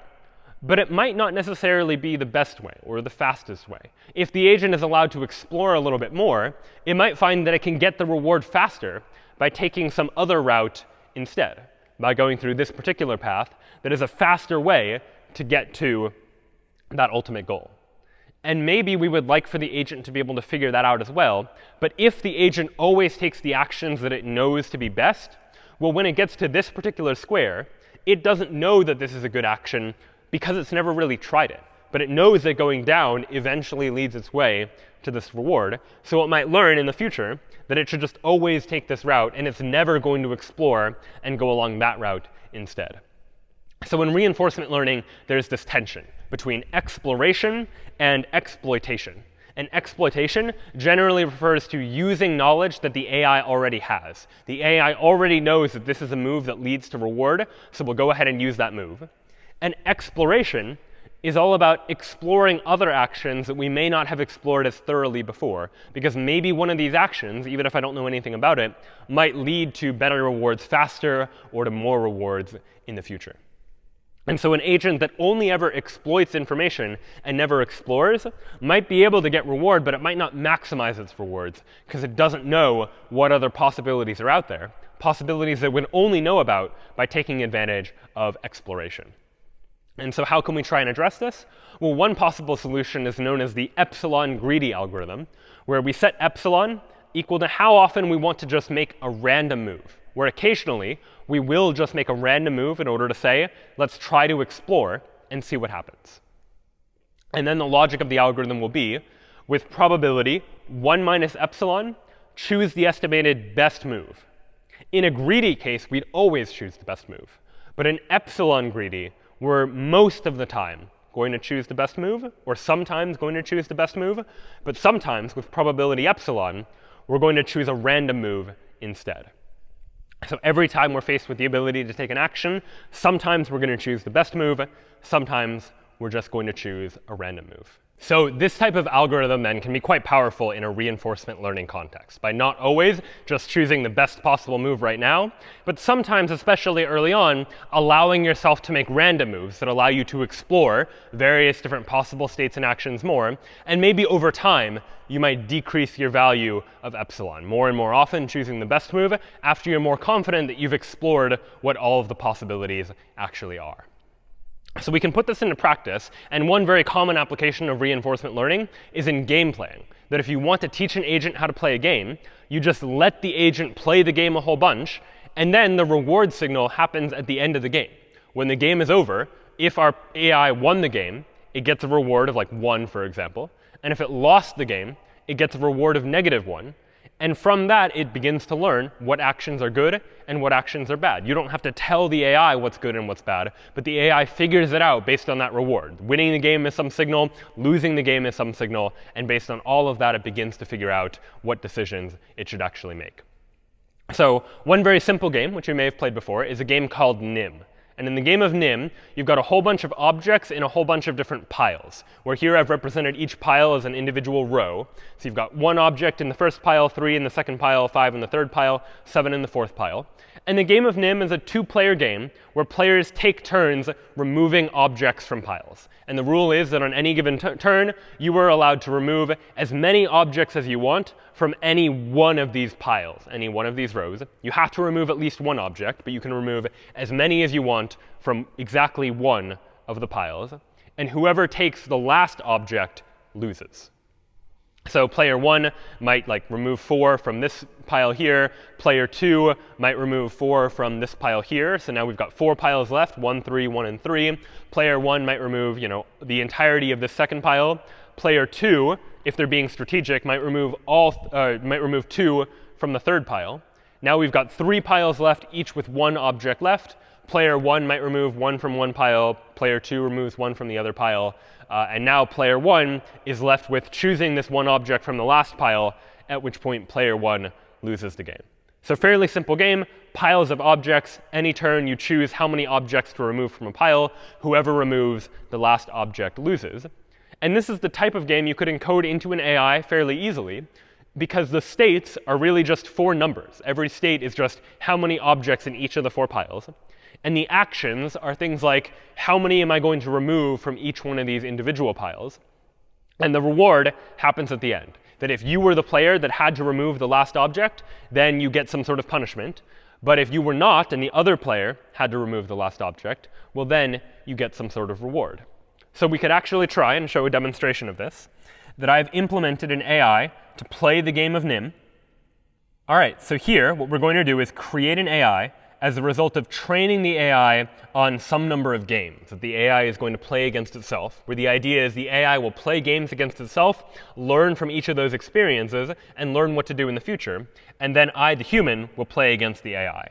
So initially, we'll say train 0 times, meaning we're not going to let the AI play any practice games against itself in order to learn from its experiences. We're just going to see how well it plays. And it looks like there are 4 piles. I can choose how many I remove from any one of the piles. So maybe from pile 3, I will remove 5 objects, for example. So now AI chose to take 1 item from pile 0. So I'm left with these piles now, for example. And so here I could choose maybe to say I would like to remove from pile 2, I'll remove all 5 of them, for example. And so AI chose to take 2 away from pile 1. Now I'm left with 1 pile that has 1 object, 1 pile that has 2 objects. So from pile 3, I will remove 2 objects. And now I've left the AI with no choice but to take that last one. And so the game is over, and I was able to win. But I did so because the AI was really just playing randomly. It didn't have any prior experience that it was using in order to make these sorts of judgments. Now let the AI train itself on like 10,000 games. I'm going to let the AI play 10,000 games of NIM against itself. Every time it wins or loses, it's going to learn from that experience and learn in the future what to do and what not to do. So here then, I'll go ahead and run this again. And now you see the AI running through a whole bunch of training games, 10,000 training games against itself. And now it's going to let me make these sorts of decisions. So now I'm going to play against the AI. Maybe I'll remove 1 from pile 3. And the AI took everything from pile 3, so I'm left with 3 piles. I'll go ahead and from pile 2 maybe remove 3 items. And the AI removes 1 item from pile 0. I'm left with 2 piles, each of which has 2 items in it. I'll remove 1 from pile 1, I guess. And the AI took 2 from pile 2, leaving me with no choice but to take 1 away from pile 1. So it seems like after playing 10,000 games of NIM against itself, the AI has learned something about what states and what actions tend to be good, and has begun to learn some sort of pattern for how to predict what actions are going to be good and what actions are going to be bad in any given state. So reinforcement learning can be a very powerful technique for achieving these sorts of game-playing agents, agents that are able to play a game well just by learning from experience, whether that's playing against other people or by playing against itself and learning from those experiences as well. Now, NIM is a bit of an easy game to use reinforcement learning for because there are so few states. There are only states that are as many as how many different objects are in each of these various different piles. You might imagine that it's going to be harder if you think of a game like chess or games where there are many, many more states and many, many more actions that you can imagine taking, where it's not going to be as easy to learn for every state and for every action what the value is going to be. So oftentimes in that case, we can't necessarily learn exactly what the value is for every state and for every action, but we can approximate it. So much as we saw with minimax, so we could use a depth limiting approach to stop calculating at a certain point in time, we can do a similar type of approximation known as function approximation in a reinforcement learning context, where instead of learning a value of q for every state and every action, we just have some function that estimates what the value is for taking this action in this particular state that might be based on various different features of the state that the environment, that the agent happens to be in, where you might have to choose what those features actually are. But you can begin to learn some patterns that generalize beyond one specific state and one specific action, that you can begin to learn if certain features tend to be good things or bad things. Reinforcement learning can allow you, using a very similar mechanism, to generalize beyond one particular state and say, if this other state looks kind of like this state, then maybe the similar types of actions that worked in one state will also work in another state as well. And so this type of approach can be quite helpful as you begin to deal with reinforcement learning that exists in larger and larger state spaces where it's just not feasible to explore all of the possible states that could actually exist. So there then are two of the main categories of reinforcement learning. Supervised learning, where you have labeled input and output pairs, and reinforcement learning, where an agent learns from rewards or punishments that it receives. The third major category of machine learning that we'll just touch on briefly is known as unsupervised learning. And unsupervised learning happens when we have data without any additional feedback, without labels. That in the supervised learning case, all of our data had labels. We labeled a data point with whether that was a rainy day or a not rainy day. And using those labels, we were able to infer what the pattern was. Or we labeled data as a counterfeit banknote or not a counterfeit. And using those labels, we were able to draw inferences and patterns to figure out what does a banknote look like versus not. In unsupervised learning, we don't have any access to any of those labels, but we still would like to learn some of those patterns. And one of the tasks that you might want to perform in unsupervised learning is something like clustering, where clustering is just a task of, given some set of objects, organize it into distinct clusters, groups of objects that are similar to one another. And there's lots of applications for clustering. It comes up in genetic research, where you might have a whole bunch of different genes, and you want to cluster them into similar genes if you're trying to analyze across a population or across species. It comes up in an image if you want to take all the pixels of an image, cluster them into different parts of the image. It comes a lot up in market research if you want to divide your consumers into different groups so you know which groups to target with certain types of product advertisements, for example, and a number of other contexts as well in which clustering can be very applicable. One technique for clustering is an algorithm known as k-means clustering. And what k-means clustering is going to do is it is going to divide all of our data points into k different clusters. And it's going to do so by repeating this process of assigning points to clusters and then moving around those clusters' centers. We're going to define a cluster by its center, the middle of the cluster, and then assign points to that cluster based on which center is closest to that point. And I'll show you an example of that now. Here, for example, I have a whole bunch of unlabeled data, just various data points that are in some sort of graphical space. And I would like to group them into various different clusters. But I don't know how to do that originally. And let's say I want to assign like 3 clusters to this group. And you have to choose how many clusters you want in k-means clustering, that you could try multiple and see how well those values perform. But I'll start just by randomly picking some places to put the centers of those clusters. That maybe I have a blue cluster, a red cluster, and a green cluster. And I'm going to start with the centers of those clusters just being in these 3 locations here. And what k-means clustering tells us to do is, once I have the centers of the clusters, assign every point to a cluster based on which cluster center it is closest to.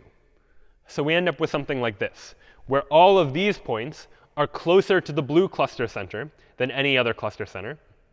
All of these points here are closer to the green cluster center than any other cluster center. And then these 2 points plus these points over here, those are all closest to the red cluster center instead. So here then is one possible assignment of all these points to 3 different clusters. But it's not great that it seems like in this red cluster, these points are kind of far apart. In this green cluster, these points are kind of far apart. It might not be my ideal choice of how I would cluster these various different data points. But k-means clustering is an iterative process, that after I do this, there's a next step, which is that after I've assigned all of the points to the cluster center that it is nearest to, we are going to recenter the clusters, meaning take the cluster centers, these diamond shapes here, and move them to the middle, or the average, effectively, of all of the points that are in that cluster. So we'll take this blue point, this blue center, and go ahead and move it to the middle, or to the center, of all of the points that were assigned to the blue cluster, moving it slightly to the right in this case. And we'll do the same thing for red. We'll move the cluster center to the middle of all of these points, weighted by how many points there are. There are more points over here, so the red center ends up moving a little bit further that way. And likewise for the green center, there are many more points on this side of the green center, so the green center ends up being pulled a little bit further in this direction. So we recenter all of the clusters, and then we repeat the process. We go ahead and now reassign all of the points to the cluster center that they are now closest to. And now that we've moved around the cluster centers, these cluster assignments might change. That this point originally was closer to the red cluster center, but now it's actually closer to the blue cluster center. Same goes for this point as well. And these 3 points that were originally closer to the green cluster center are now closer to the red cluster center instead. So we can reassign what colors or which clusters each of these data points belongs to, and then repeat the process again, moving each of these cluster means and the middles of the clusters to the mean, the average, of all of the other points that happen to be there, and repeat the process again. Go ahead and assign each of the points to the cluster that they are closest to. So once we reach a point where we've assigned all the points to clusters to the cluster that they are nearest to, and nothing changed, we've reached a sort of equilibrium in this situation, where no points are changing their allegiance. And as a result, we can declare this algorithm is now over. And we now have some assignment of each of these points into 3 different clusters. And it looks like we did a pretty good job of trying to identify which points are more similar to one another than they are to points in other groups. So we have the green cluster down here, this blue cluster here, and then this red cluster over there as well. And we did so without any access to some labels to tell us what these various different clusters were. We just used an algorithm in an unsupervised sense, without any of those labels, to figure out which points belonged to which categories. And again, lots of applications for this type of clustering technique. And there are many more algorithms in each of these various different fields within machine learning, supervised and reinforcement and unsupervised. But those are many of the big picture foundational ideas that underlie a lot of these techniques, where these are the problems that we're trying to solve. And we try and solve those problems using a number of different methods of trying to take data and learn patterns in that data, whether that's trying to find neighboring data points that are similar, or trying to minimize some sort of loss function, or any number of other techniques that allow us to begin to try to solve these sorts of problems. That then was a look at some of the principles that are at the foundation of modern machine learning, this ability to take data and learn from that data so that the computer can perform a task, even if they haven't explicitly been given instructions in order to do so. Next time, we'll continue this conversation about machine learning, looking at other techniques we can use for solving these sorts of problems. We'll see you then.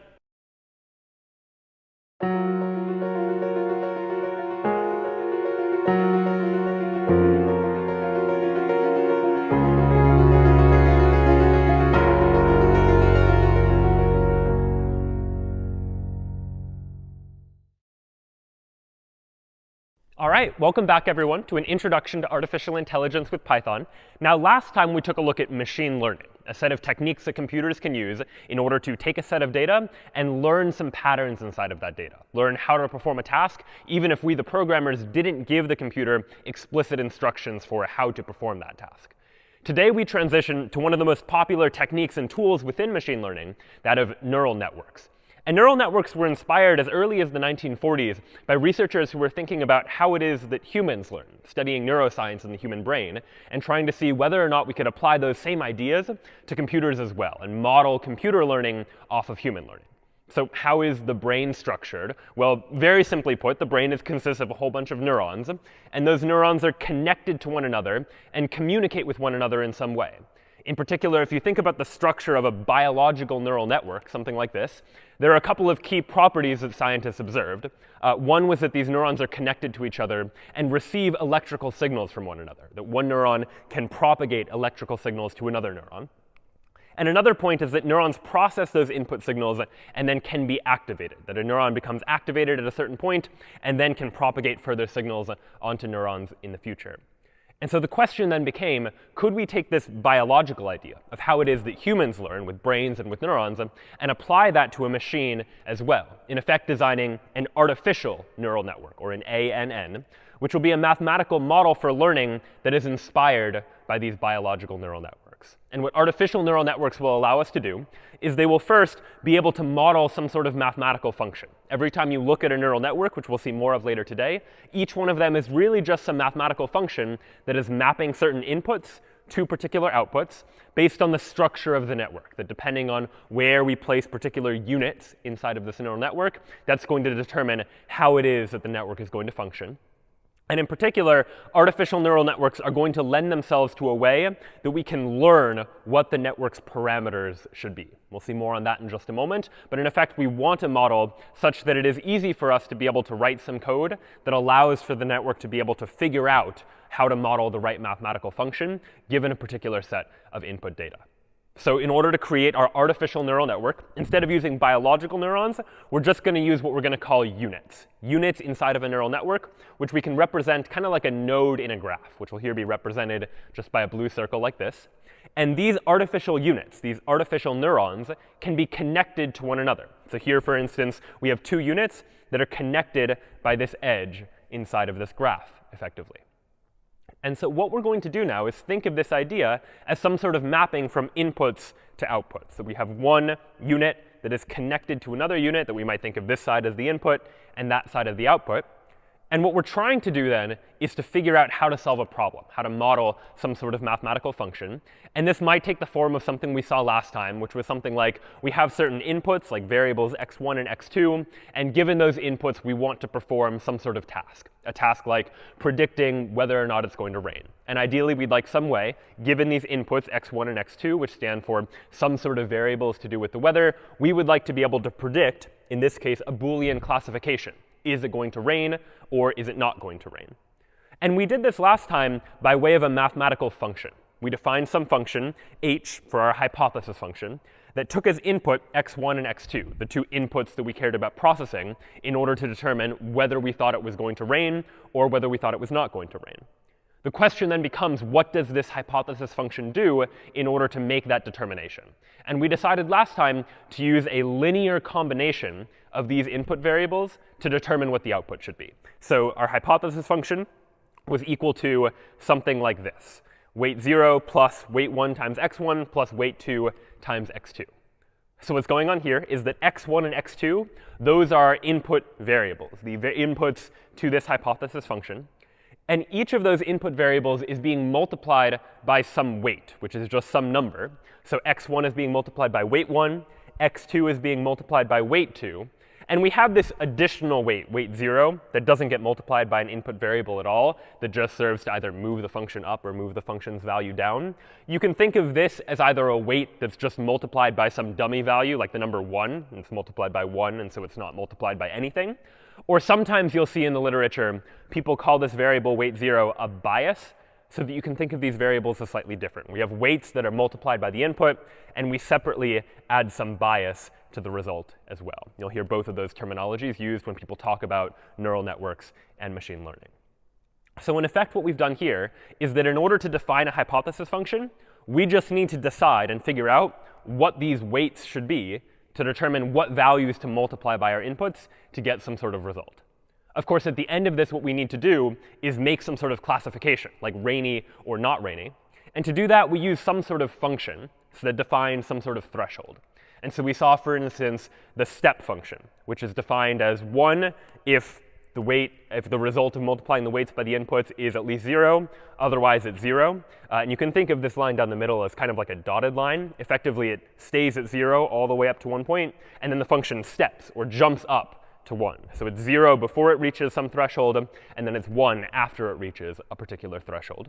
And so this was one way we could define what we'll come to call an activation function, a function that determines when it is that this output becomes active, changes to a 1 instead of being a 0.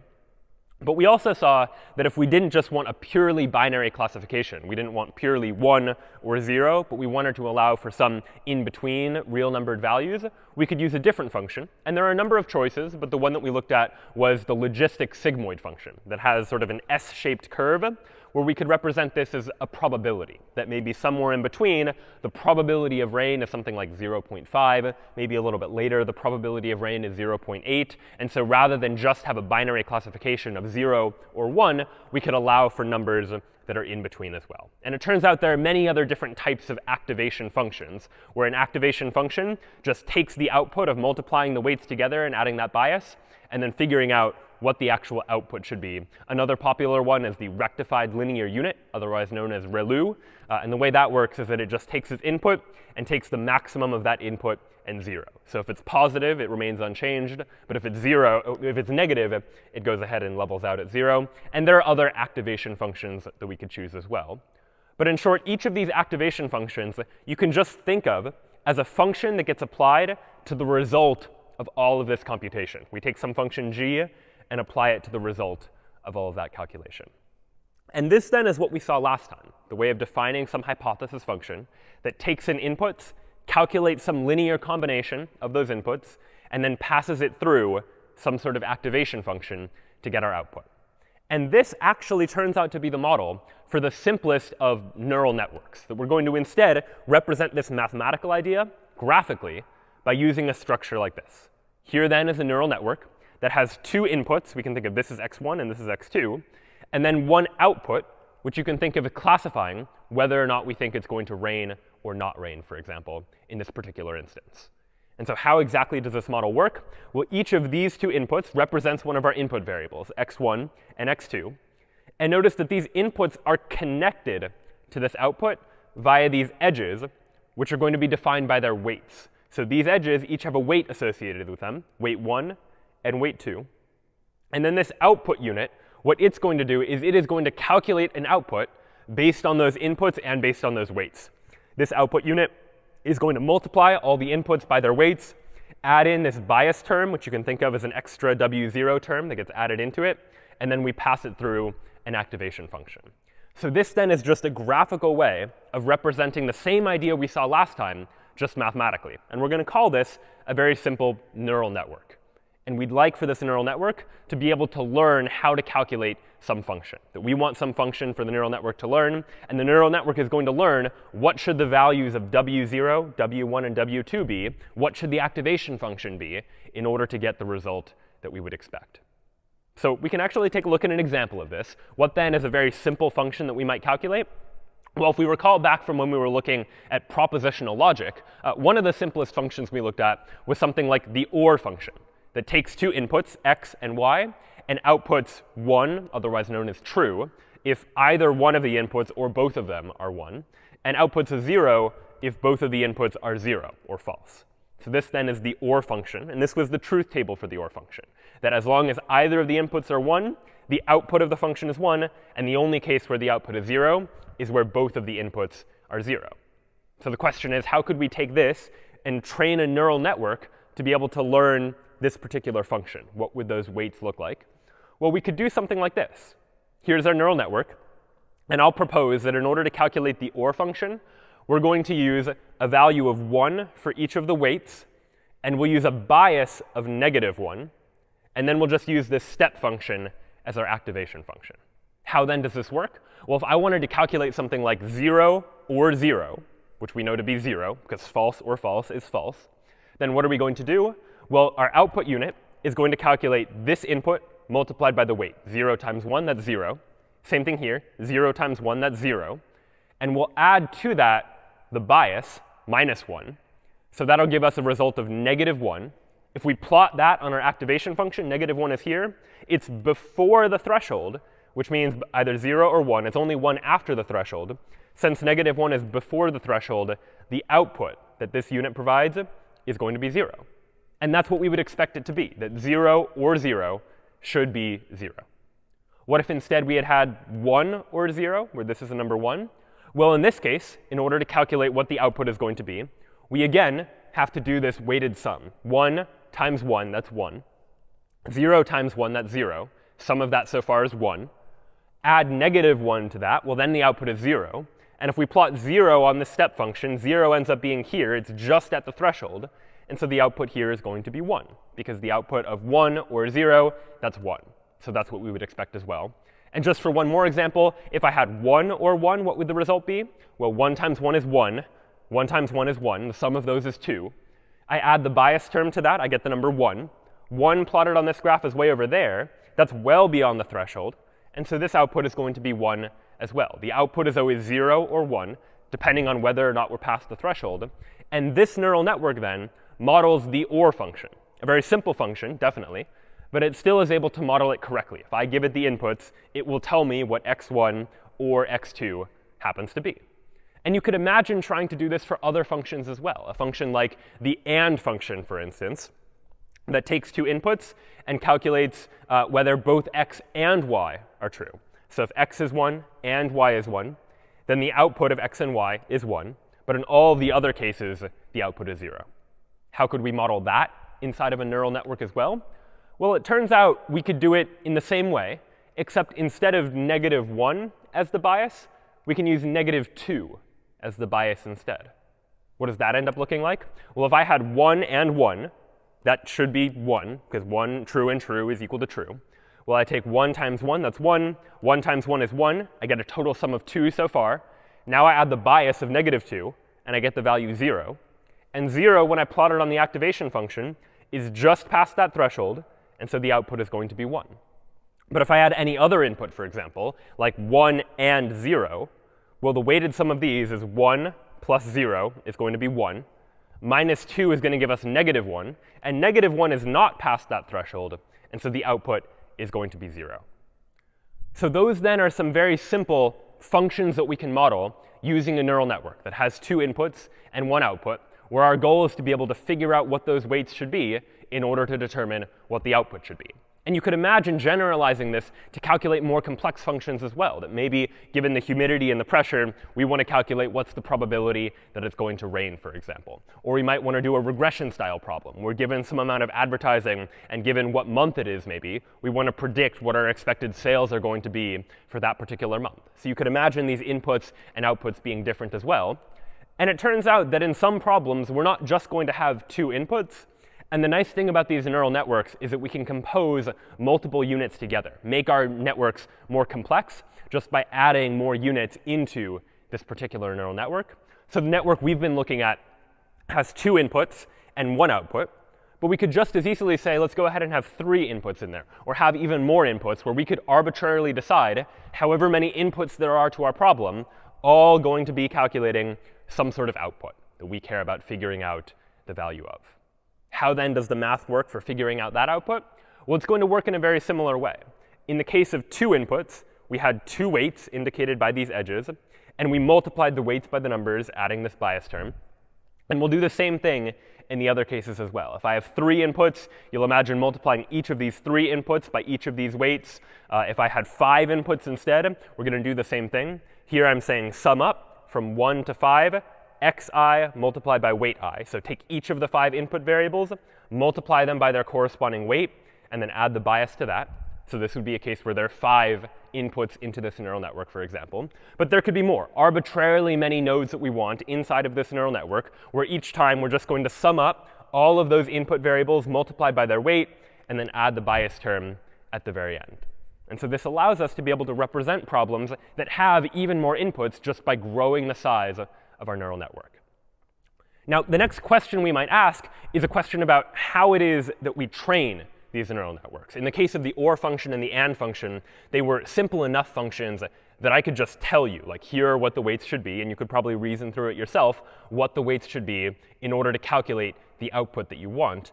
But in general, with functions like predicting sales or predicting whether or not it's going to rain, these are much trickier functions to be able to figure out. We would like the computer to have some mechanism of calculating what it is that the weights should be, how it is to set the weights, so that our neural network is able to accurately model the function that we care about trying to estimate.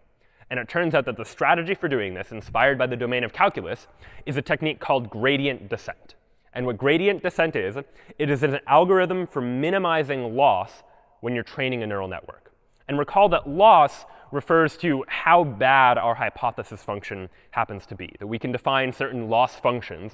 And we saw some examples of loss functions last time that just give us a number for any particular hypothesis, saying how poorly does it model the data? How many examples does it get wrong? How are they worse or less bad as compared to other hypothesis functions that we might define?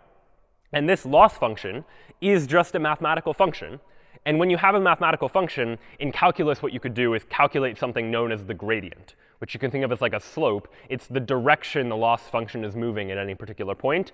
And what it's going to tell us is in which direction should we be moving these weights in order to minimize the amount of loss. And so generally speaking, we won't get into the calculus of it, but the high-level idea for gradient descent is going to look something like this.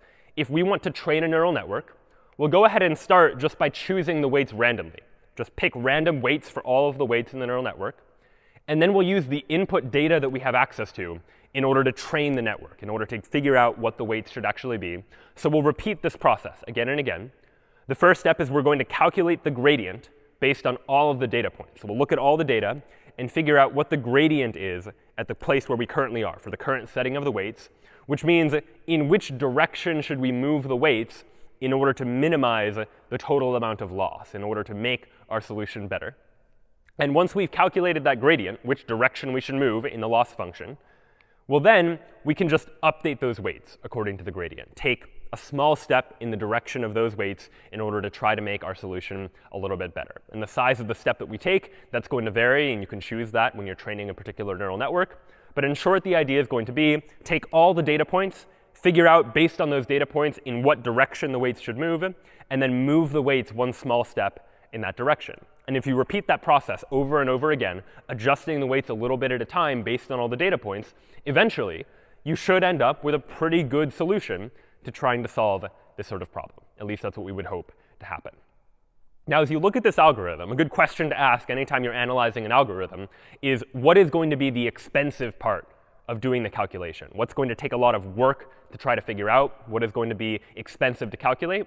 And in particular, in the case of gradient descent, the really expensive part is this all data points part right here. Having to take all of the data points and using all of those data points, figure out what the gradient is at this particular setting of all of the weights. Because odds are, in a big machine learning problem where you're trying to solve a big problem with a lot of data, you have a lot of data points in order to calculate. And figuring out the gradient based on all of those data points is going to be expensive. And you'll have to do it many times. You'll likely repeat this process again and again and again, going through all the data points, taking one small step over and over as you try and figure out what the optimal setting of those weights happens to be. It turns out that we would ideally like to be able to train our neural networks faster, to be able to more quickly converge to some sort of solution that is going to be a good solution to the problem. So in that case, there are alternatives to just standard gradient descent, which looks at all of the data points at once. We can employ a method like stochastic gradient descent, which will randomly just choose one data point at a time to calculate the gradient based on, instead of calculating it based on all of the data points. So the idea there is that we have some setting of the weights, we pick a data point, and based on that one data point, we figure out in which direction should we move all of the weights, and move the weights in that small direction. Then take another data point and do that again, and repeat this process again and again, maybe looking at each of the data points multiple times, but each time only using one data point to calculate the gradient, to calculate which direction we should move in. Now, just using one data point instead of all of the data points probably gives us a less accurate estimate of what the gradient actually is. But on the plus side, it's going to be much faster to be able to calculate, that we can much more quickly calculate what the gradient is based on one data point instead of calculating based on all of the data points and having to do all of that computational work again and again. So there are trade-offs here between looking at all of the data points and just looking at one data point. And it turns out that a middle ground that is also quite popular is a technique called mini-batch gradient descent, where the idea there is instead of looking at all of the data versus just a single point, we instead divide our data set up into small batches, groups of data points, where you can decide how big a particular batch is. But in short, you're just going to look at a small number of points at any given time, hopefully getting a more accurate estimate of the gradient, but also not requiring all of the computational effort needed to look at every single one of these data points. So gradient descent, then, is this technique that we can use in order to train these neural networks, in order to figure out what the setting of all of these weights should be if we want some way to try and get an accurate notion of how it is that this function should work, some way of modeling how to transform the inputs into particular outputs. Now, so far, the networks that we've taken a look at have all been structured similar to this. We have some number of inputs, maybe 2 or 3 or 5 or more, and then we have one output that is just predicting like rain or no rain, or just predicting one particular value. But often in machine learning problems, we don't just care about one output. We might care about an output that has multiple different values associated with it. So in the same way that we could take a neural network and add units to the input layer, we can likewise add outputs to the output layer as well. Instead of just one output, you could imagine we have 2 outputs, or we could have like 4 outputs, for example, where in each case, as we add more inputs or add more outputs, if we want to keep this network fully connected between these 2 layers, we just need to add more weights. That now each of these input nodes has 4 weights associated with each of the 4 outputs, and that's true for each of these various different input nodes. So as we add nodes, we add more weights in order to make sure that each of the inputs can somehow be connected to each of the outputs so that each output value can be calculated based on what the value of the input happens to be. So what might a case be where we want multiple different output values? Well, you might consider that in the case of weather predicting, for example, we might not just care whether it's raining or not raining. There might be multiple different categories of weather that we would like to categorize the weather into. With just a single output variable, we can do a binary classification, like rain or no rain, for instance, 1 or 0. But it doesn't allow us to do much more than that. With multiple output variables, I might be able to use each one to predict something a little different. Maybe I want to categorize the weather into one of 4 different categories, something like is it going to be raining or sunny or cloudy or snowy? And I now have 4 output variables that can be used to represent maybe the probability that it is rainy as opposed to sunny, as opposed to cloudy, or as opposed to snowy. How then would this neural network work? Well, we have some input variables that represent some data that we have collected about the weather. Each of those inputs gets multiplied by each of these various different weights. So we have more multiplications to do, but these are fairly quick mathematical operations to perform. And then what we get is after passing them through some sort of activation function in the outputs, we end up getting some sort of number, where that number, you might imagine, you could interpret as like a probability that it is one category as opposed to another category. So here we're saying that based on the inputs, we think there is a 10% chance that it's raining, a 60% chance that it's sunny, a 20% chance that it's cloudy, a 10% chance that it's snowy.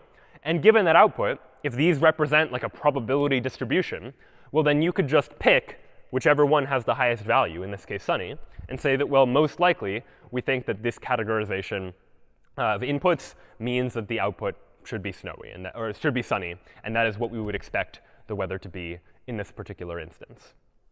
And so this allows us to do these sort of multi-class classifications, where instead of just having a binary classification, 1 or 0, we can have as many different categories as we want, and we can have our neural network output these probabilities over which categories are more likely than other categories.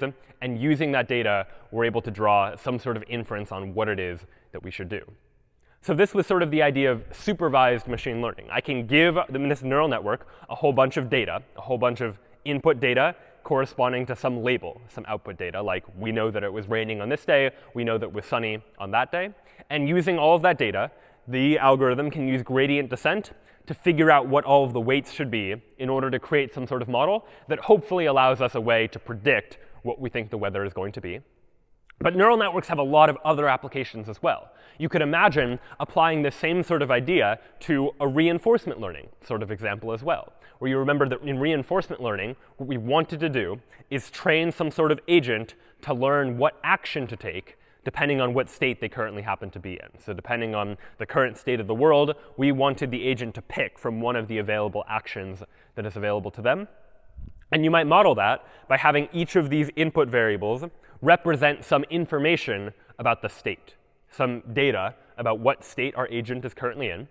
And then the output, for example, could be each of the various different actions that our agent could take, action 1, 2, 3, and 4. And you might imagine that this network would work in the same way, that based on these particular inputs, we go ahead and calculate values for each of these outputs. And those outputs could model which action is better than other actions. And we could just choose, based on looking at those outputs, which action we should take. And so these neural networks are very broadly applicable, that all they're really doing is modeling some mathematical function. So anything that we can frame as a mathematical function, something like classifying inputs into various different categories, or figuring out based on some input state what action we should take, these are all mathematical functions that we could attempt to model by taking advantage of this neural network structure, and in particular, taking advantage of this technique, gradient descent, that we can use in order to figure out what the weights should be in order to do this sort of calculation. Now, how is it that you would go about training a neural network that has multiple outputs instead of just one? Well, with just a single output, we could see what the output for that value should be, and then you update all of the weights that corresponded to it. And when we have multiple outputs, at least in this particular case, we can really think of this as 4 separate neural networks, that really we just have one network here that has these 3 inputs corresponding with these 3 weights corresponding to this one output value. And the same thing is true for this output value. This output value effectively defines yet another neural network that has these same 3 inputs, but a different set of weights that correspond to this output. And likewise, this output has its own set of weights as well, and same thing for the 4th output too. And so if you wanted to train a neural network that had 4 outputs instead of just 1, in this case, where the inputs are directly connected to the outputs, you could really think of this as just training 4 independent neural networks. We know what the outputs for each of these 4 should be based on our input data. And using that data, we can begin to figure out what all of these individual weights should be. And maybe there's an additional step at the end to make sure that we turn these values into a probability distribution such that we can interpret which one is better than another or more likely than another as a category or something like that. So this then seems like it does a pretty good job of taking inputs and trying to predict what outputs should be. And we'll see some real examples of this in just a moment as well. But it's important then to think about what the limitations of this sort of approach is, of just taking some linear combination of inputs and passing it into some sort of activation function. And it turns out that when we do this in the case of binary classification, of trying to predict, like, does it belong to one category or another, we can only predict things that are linearly separable. Because we're taking a linear combination of inputs and using that to define some decision boundary or threshold, then what we get is a situation where if we have this set of data, we can predict like a line that separates linearly the red points from the blue points. But a single unit that is making a binary classification, otherwise known as a perceptron, can't deal with a situation like this, where we've seen this type of situation before, where there is no straight line that just goes straight through the data that will divide the red points away from the blue points. It's a more complex decision boundary. The decision boundary somehow needs to capture the things inside of this circle, and there isn't really a line that will allow us to deal with that. So this is the limitation of the perceptron, these units that just make these binary decisions based on their inputs, that a single perceptron is only capable of learning a linearly separable decision boundary. All it can do is define a line. And sure, it can give us probabilities based on how close to that decision boundary we are, but it can only really decide based on a linear decision boundary. And so this doesn't seem like it's going to generalize well to situations where real-world data is involved, because real-world data often isn't linearly separable. It often isn't the case that we can just draw a line through the data and be able to divide it up into multiple groups. So what then is the solution to this? Well, what was proposed was the idea of a multi-layer neural network. That so far, all of the neural networks we've seen have had a set of inputs and a set of outputs, and the inputs are connected to those outputs. But in a multi-layer neural network, this is going to be an artificial neural network that has an input layer still, it has an output layer, but also has one or more hidden layers in between, other layers of artificial neurons or units that are going to calculate their own values as well. So instead of a neural network that looks like this, with 3 inputs and 1 output, you might imagine in the middle here injecting a hidden layer, something like this. This is a hidden layer that has 4 nodes. You could choose how many nodes or units end up going into the hidden layer. You can have multiple hidden layers as well. And so now each of these inputs isn't directly connected to the output. Each of the inputs is connected to this hidden layer. And then all of the nodes in the hidden layer, those are connected to the one output. And so this is just another step that we can take towards calculating more complex functions. Each of these hidden units will calculate its output value, otherwise known as its activation, based on a linear combination of all the inputs. And once we have values for all of these nodes, as opposed to this just being the output, we do the same thing again. Calculate the output for this node based on multiplying each of the values for these units by their weights as well. So in effect, the way this works is that we start with inputs. They get multiplied by weights in order to calculate values for the hidden nodes. Those get multiplied by weights in order to figure out what the ultimate output is going to be.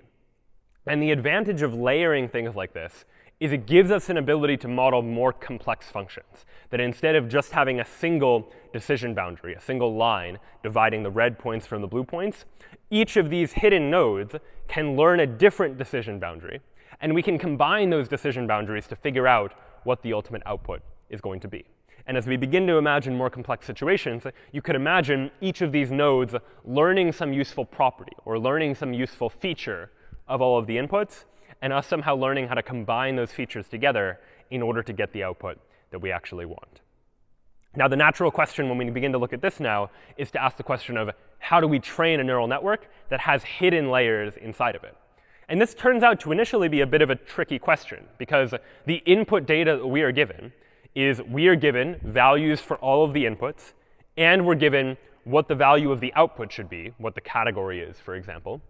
But the input data doesn't tell us what the values for all of these nodes should be. So we don't know how far off each of these nodes actually is, because we're only given data for the inputs and the outputs. The reason this is called a hidden layer is because the data that is made available to us doesn't tell us what the values for all of these intermediate nodes should actually be.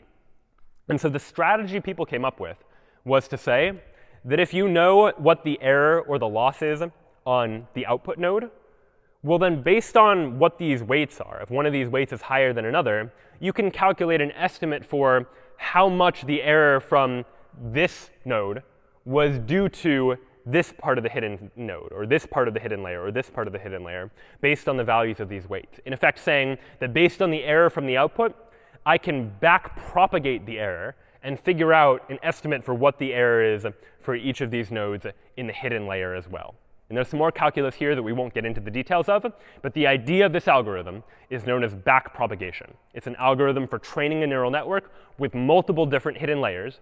And the idea for this, the pseudocode for it, will again be if we want to run gradient descent with backpropagation, we'll start with a random choice of weights, as we did before.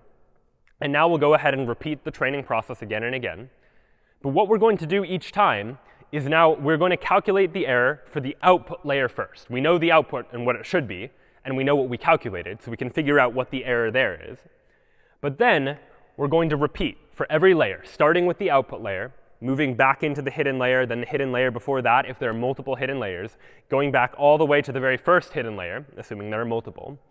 We're going to propagate the error back one layer. Whatever the error was from the output, figure out what the error should be a layer before that based on what the values of those weights are. And then we can update those weights. So graphically, the way you might think about this is that we first start with the output. We know what the output should be. We know what output we calculated. And based on that, we can figure out, all right, how do we need to update those weights, back propagating the error to these nodes. And using that, we can figure out how we should update these weights. And you might imagine if there are multiple layers, we could repeat this process again and again to begin to figure out how all of these weights should be updated.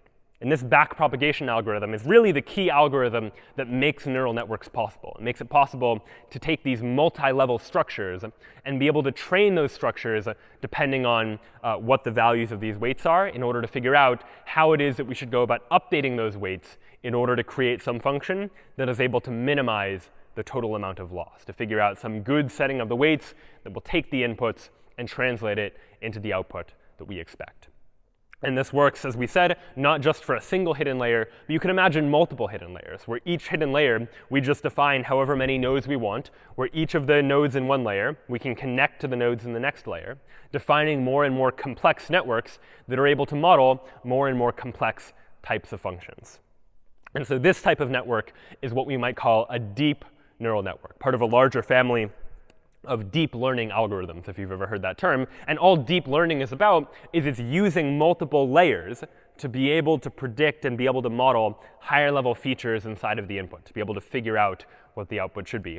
And so a deep neural network is just a neural network that has multiple of these hidden layers, where we start at the input, calculate values for this layer, then this layer, then this layer, and then ultimately get an output. And this allows us to be able to model more and more sophisticated types of functions, that each of these layers can calculate something a little bit different, and we can combine that information to figure out what the output should be. Of course, as with any situation of machine learning, as we begin to make our models more and more complex, to model more and more complex functions, the risk we run is something like overfitting. And we talked about overfitting last time in the context of overfitting based on when we were training our models to be able to learn some sort of decision boundary, where overfitting happens when we fit too closely to the training data. And as a result, we don't generalize well to other situations as well.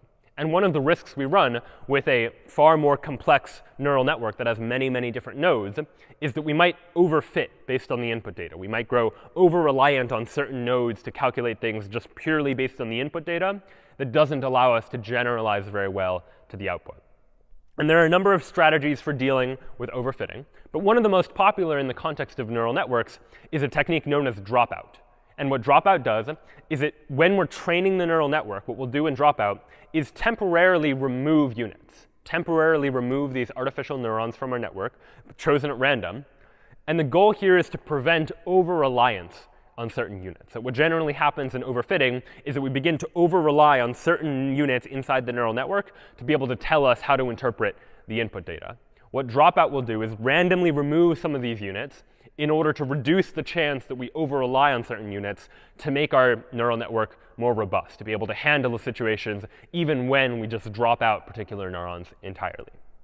So the way that might work is we have a network like this, and as we're training it, when we go about trying to update the weights the first time, we'll just randomly pick some percentage of the nodes to drop out of the network. It's as if those nodes aren't there at all. It's as if the weights associated with those nodes aren't there at all, and we'll train it this way. Then the next time we update the weights, we'll pick a different set and just go ahead and train that way. And then again, randomly choose and train with other nodes that have been dropped out as well. And the goal of that is that after the training process, if you train by dropping out random nodes inside of this neural network, you hopefully end up with a network that's a little bit more robust, that doesn't rely too heavily on any one particular node, but more generally learns how to approximate a function in general. So that then is a look at some of these techniques that we can use in order to implement a neural network, to get at the idea of taking this input, passing it through these various different layers in order to produce some sort of output. And what we'd like to do now is take those ideas and put them into code. And to do that, there are a number of different machine learning libraries, neural network libraries that we can use that allow us to get access to someone's implementation of backpropagation and all of these hidden layers. And one of the most popular, developed by Google, is known as TensorFlow, a library that we can use for quickly creating neural networks and modeling them and running them on some sample data to see what the output is going to be. And before we actually start writing code, we'll go ahead and take a look at TensorFlow's playground, which will be an opportunity for us just to play around with this idea of neural networks in different layers, just to get a sense for what it is that we can do by taking advantage of neural networks. So let's go ahead and go into TensorFlow's playground, which you can go to by visiting that URL from before. And what we're going to do now is we're going to try and learn the decision boundary for this particular output. I want to learn to separate the orange points from the blue points. And I'd like to learn some sort of setting of weights inside of a neural network that will be able to separate those from each other. The features we have access to, our input data, are the x value and the y value, so the two values along each of the two axes. And what I'll do now is I can set particular parameters, like what activation function I would like to use. And I'll just go ahead and press play and see what happens. And what happens here is that you'll see that just by using these two input features, the x value and the y value, with no hidden layers, just take the input, x and y values, and figure out what the decision boundary is, our neural network learns pretty quickly that in order to divide these 2 points, we should just use this line. This line acts as a decision boundary that separates this group of points from that group of points, and it does it very well. You can see up here what the loss is. The training loss is 0, meaning we were able to perfectly model separating these 2 points from each other inside of our training data. So this was a fairly simple case of trying to apply a neural network. Because the data is very clean, it's very nicely linearly separable, we could just draw a line that separates all of those points from each other. Let's now consider a more complex case. So I'll go ahead and pause the simulation, and we'll go ahead and look at this data set here. This data set is a little bit more complex now. In this data set, we still have blue and orange points that we'd like to separate from each other. But there's no single line that we can draw that is going to be able to figure out how to separate the blue from the orange, because the blue is located in these 2 quadrants and the orange is located here and here. It's a more complex function to be able to learn. So let's see what happens if we just try and predict, based on those inputs, the x and y coordinates, what the output should be. I'll press play. And what you'll notice is that we're not really able to draw much of a conclusion, that we're not able to very cleanly see how we should divide the orange points from the blue points. And you don't see a very clean separation there. So it seems like we don't have enough sophistication inside of our network to be able to model something that is that complex. We need a better model for this neural network. And I'll do that by adding a hidden layer. So now I have a hidden layer that has 2 neurons inside of it. So I have 2 inputs that then go to 2 neurons inside of a hidden layer that then go to our output. And now I'll press play. And what you'll notice here is that we're able to do slightly better. We're able to now say, all right, these points are definitely blue, these points are definitely orange. We're still struggling a little bit with these points up here, though. And what we can do is we can see for each of these hidden neurons, what is it exactly that these hidden neurons are doing? Each hidden neuron is learning its own decision boundary, and we can see what that boundary is. This first neuron is learning, all right, this line that seems to separate some of the blue points from the rest of the points. This other hidden neuron is learning another line that seems to be separating the orange points in the lower right from the rest of the points. So that's why we're able to sort of figure out these two areas in the bottom region. But we're still not able to perfectly classify all of the points. So let's go ahead and add another neuron. Now we've got 3 neurons inside of our hidden layer, and see what we're able to learn now. All right, well, now we seem to be doing a better job. By learning 3 different decision boundaries, which each of the 3 neurons inside of our hidden layer, we're able to much better figure out how to separate these blue points from the orange points. And you can see what each of these hidden neurons is learning. Each one is learning a slightly different decision boundary. And then we're combining those decision boundaries together to figure out what the overall output should be. And maybe we can try it one more time by adding a 4th neuron there and try learning that. And it seems like now we can do even better at trying to separate the blue points from the orange points. But we were only able to do this by adding a hidden layer, by adding some layer that is learning some other boundaries and combining those boundaries to determine the output. And the strength, the size and thickness of these lines indicate how high these weights are, how important each of these inputs is for making this sort of calculation. And we can do maybe one more simulation. Let's go ahead and try this on a data set that looks like this. Go ahead and get rid of the hidden layer. Here now we're trying to separate the blue points from the orange points, where all the blue points are located, again, inside of a circle effectively.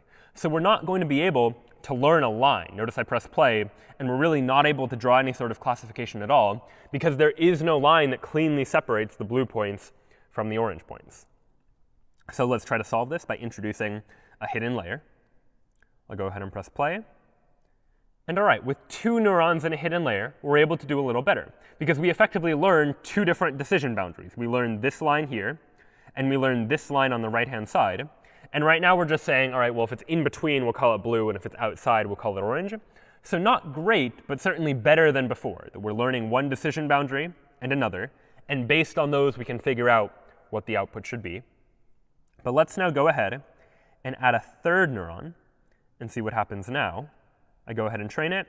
And now, using 3 different decision boundaries that are learned by each of these hidden neurons, we're able to much more accurately model this distinction between blue points and orange points. We're able to figure out, maybe with these 3 decision boundaries, combining them together, you can imagine figuring out what the output should be and how to make that sort of classification.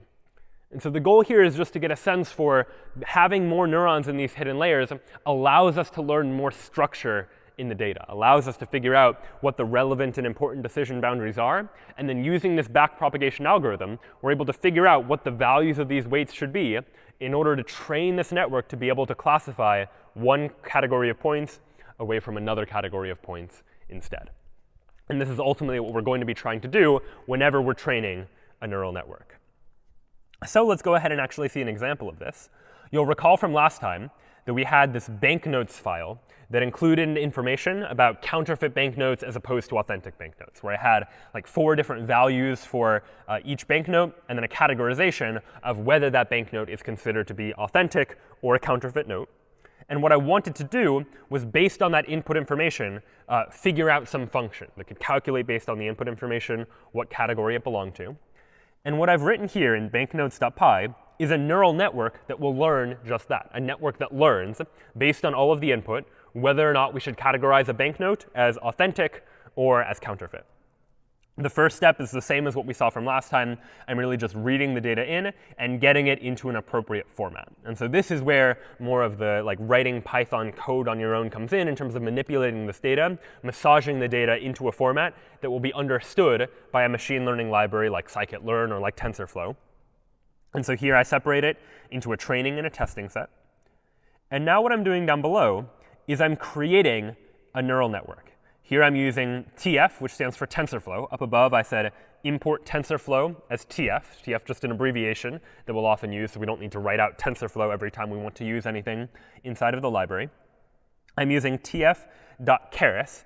Keras is an API, a set of functions that we can use in order to manipulate neural networks inside of TensorFlow. And it turns out there are other machine learning libraries that also use the Keras API. But here I'm saying, all right, go ahead and give me a model that is a sequential model, a sequential neural network, meaning one layer after another. And now I'm going to add to that model what layers I want inside of my neural network. So here I'm saying model.add. Go ahead and add a dense layer. And when we say a dense layer, we mean a layer that is just each of the nodes inside of the layer is going to be connected to each of the nodes from the previous layer. So we have a densely connected layer. This layer is going to have 8 units inside of it. So it's going to be a hidden layer inside of our neural network with 8 different units, 8 artificial neurons, each of which might learn something different. And I just sort of chose 8 arbitrarily. You could choose a different number of hidden nodes inside of the layer. And as we saw before, depending on the number of units there are inside of your hidden layer, more units means you can learn more complex functions. So maybe you can more accurately model the training data. But it comes at the cost. More units means more weights that you need to figure out how to update, so it might be more expensive to do that calculation. And you also run the risk of overfitting on the data. If you have too many units and you learn to just overfit on the training data, that's not good either. So there is a balance, and there's often a testing process where you'll train on some data and maybe validate how well you're doing on a separate set of data, often called a validation set, to see, all right, which setting of parameters, how many layers should I have, how many units should be in each layer, which one of those performs the best on the validation set. So you can do some testing to figure out what these hyperparameters, so-called, should be equal to. Next, I specify what the input shape is, meaning, all right, what does my input look like? My input has 4 values, and so the input shape is just 4, because we have 4 inputs. And then I specify what the activation function is. And the activation function, again, we can choose. There are a number of different activation functions. Here I'm using relu, which you might recall from earlier. And then I'll add an output layer. So I have my hidden layer. Now I'm adding one more layer that will just have 1 unit, because all I want to do is predict something like counterfeit bill or authentic bill. So I just need a single unit. And the activation function I'm going to use here is that sigmoid activation function, which again was that S-shaped curve that just gave us like a probability of what is the probability that this is a counterfeit bill as opposed to an authentic bill. So that then is the structure of my neural network, a sequential neural network that has 1 hidden layer with 8 units inside of it, and then 1 output layer that just has a single unit inside of it. And I can choose how many units there are. I can choose the activation function. Then I'm going to compile this model. TensorFlow gives you a choice of how you would like to optimize the weights. There are various different algorithms for doing that. What type of loss function you want to use. Again, many different options for doing that. And then how I want to evaluate my model. Well, I care about accuracy. I care about like how many of my points am I able to classify correctly versus not correctly as counterfeit or not counterfeit. And I would like it to report to me how accurate my model is performing. Then, now that I've defined that model, I call model.fit to say go ahead and train the model. Train it on all the training data plus all of the training labels, so labels for each of those pieces of training data. And I'm saying run it for 20 epochs, meaning go ahead and go through each of these training points 20 times, effectively. Go through the data 20 times and keep trying to update the weights. If I did it for more, I could train for even longer and maybe get a more accurate result. But then after I've fitted on all the data, I'll go ahead and just test it. I'll evaluate my model using model.evaluate built into TensorFlow that is just going to tell me how well do I perform on the testing data. So ultimately, this is just going to give me some numbers that tell me how well we did in this particular case. So now what I'm going to do is go into banknotes and go ahead and run banknotes.py. And what's going to happen now is it's going to read in all of that training data. It's going to generate a neural network with my inputs, my 8 hidden layers, or 8 hidden units inside my layer, and then an output unit. And now what it's doing is it's training. It's training 20 times. And each time you can see how my accuracy is increasing on my training data. It starts off the very first time not very accurate, though better than random, something like 79% of the time, it's able to accurately classify one bill from another. But as I keep training, notice this accuracy value improves and improves and improves until after I've trained through all the data points 20 times, it looks like my accuracy is above 99% on the training data. And here's where I tested it on a whole bunch of testing data. And it looks like in this case, I was also like 99.8% accurate. So just using that, I was able to generate a neural network that can detect counterfeit bills from authentic bills based on this input data 99.8% of the time, at least based on this particular testing data. And I might want to test it with more data as well, just to be confident about that. But this is really the value of using a machine learning library like TensorFlow. And there are others available for Python and other languages as well, that all I have to do is define the structure of the network and define the data that I'm going to pass into the network. And then TensorFlow runs the backpropagation algorithm for learning what all of those weights should be, for figuring out how to train this neural network to be able to accurately as possible, figure out what the output values should be there as well. And so this then was a look at what it is that neural networks can do just using these sequences of layer after layer after layer. And you can begin to imagine applying these to much more general problems. And one big problem in computing and artificial intelligence more generally is the problem of computer vision. Computer vision is all about computational methods for analyzing and understanding images. You might have pictures that you want the computer to figure out how to deal with, how to process those images, and figure out how to produce some sort of useful result out of this. You've seen this in the context of social media websites that are able to look at a photo that contains a whole bunch of faces, and it's able to figure out what's a picture of whom, and label those and tag them with appropriate people. This is becoming increasingly relevant as we begin to discuss self-driving cars. These cars now have cameras, and we would like for the computer to have some sort of algorithm that looks at the image and figures out, like, what color is the light, what cars are around us and in what direction, for example. And so computer vision is all about, like, taking an image and figuring out what sort of computation, what sort of calculation we can do with that image. It's also relevant in the context of something like handwriting recognition. This, what you're looking at, is an example of the MNIST dataset. It's a big dataset just of handwritten digits that we could use to ideally try and figure out how to predict, given someone's handwriting, given a photo of a digit that they have drawn, can you predict whether it's a 0, 1, 2, 3, 4, 5, 6, 7, 8, or 9, for example? So this sort of handwriting recognition is yet another task that we might want to use computer vision tasks and tools to be able to apply it towards. This might be a task that we might care about. So how then can we use neural networks to be able to solve a problem like this? Well, neural networks rely upon some sort of input, where that input is just numerical data. We have a whole bunch of units where each one of them just represents some sort of number. And so in the context of something like handwriting recognition, or in the context of just an image, you might imagine that an image is really just a grid of pixels, grid of dots where each dot has some sort of color. And in the context of something like handwriting recognition, you might imagine that if you just fill in each of these dots in a particular way, you can generate like a 2 or an 8, for example, based on which dots happen to be shaded in and which dots are not. And we can represent each of these pixel values just using numbers. So for a particular pixel, for example, 0 might represent entirely black. Depending on how you're representing color, it's often common to represent color values on a 0 to 255 range, so that you can represent a color using 8 bits for a particular value, like how much white is in the image.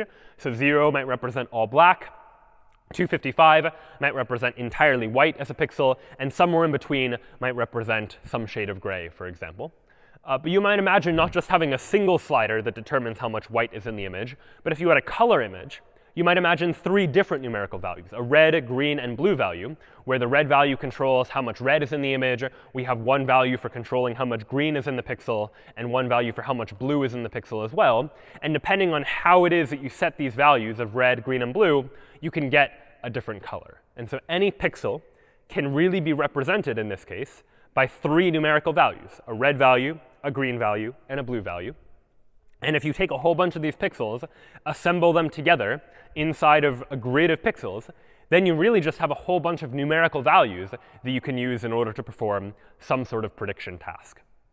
And so what you might imagine doing is using the same techniques we talked about before, just design a neural network with a lot of inputs. That for each of the pixels, we might have 1 or 3 different inputs in the case of a color image, a different input that is just connected to a deep neural network, for example. And this deep neural network might take all of the pixels inside of the image of like what digit a person drew, and the output might be like 10 neurons that classify it as a 0 or a 1 or a 2 or a 3, or just tells us in some way what that digit happens to be. Now, there are a couple of drawbacks to this approach. The first drawback to the approach is just the size of this input array, that we have a whole bunch of inputs. If we have a big image that has a lot of different channels, we're looking at a lot of inputs and therefore a lot of weights that we have to calculate.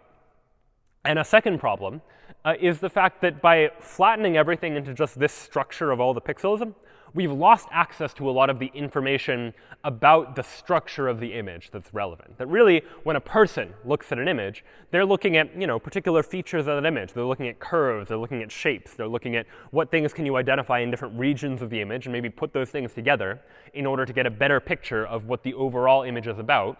And by just turning it into pixel values for each of the pixels, sure, you might be able to learn that structure, but it might be challenging in order to do so. It might be helpful to take advantage of the fact that you can use properties of the image itself, the fact that it's structured in a particular way, to be able to improve the way that we learn based on that image too.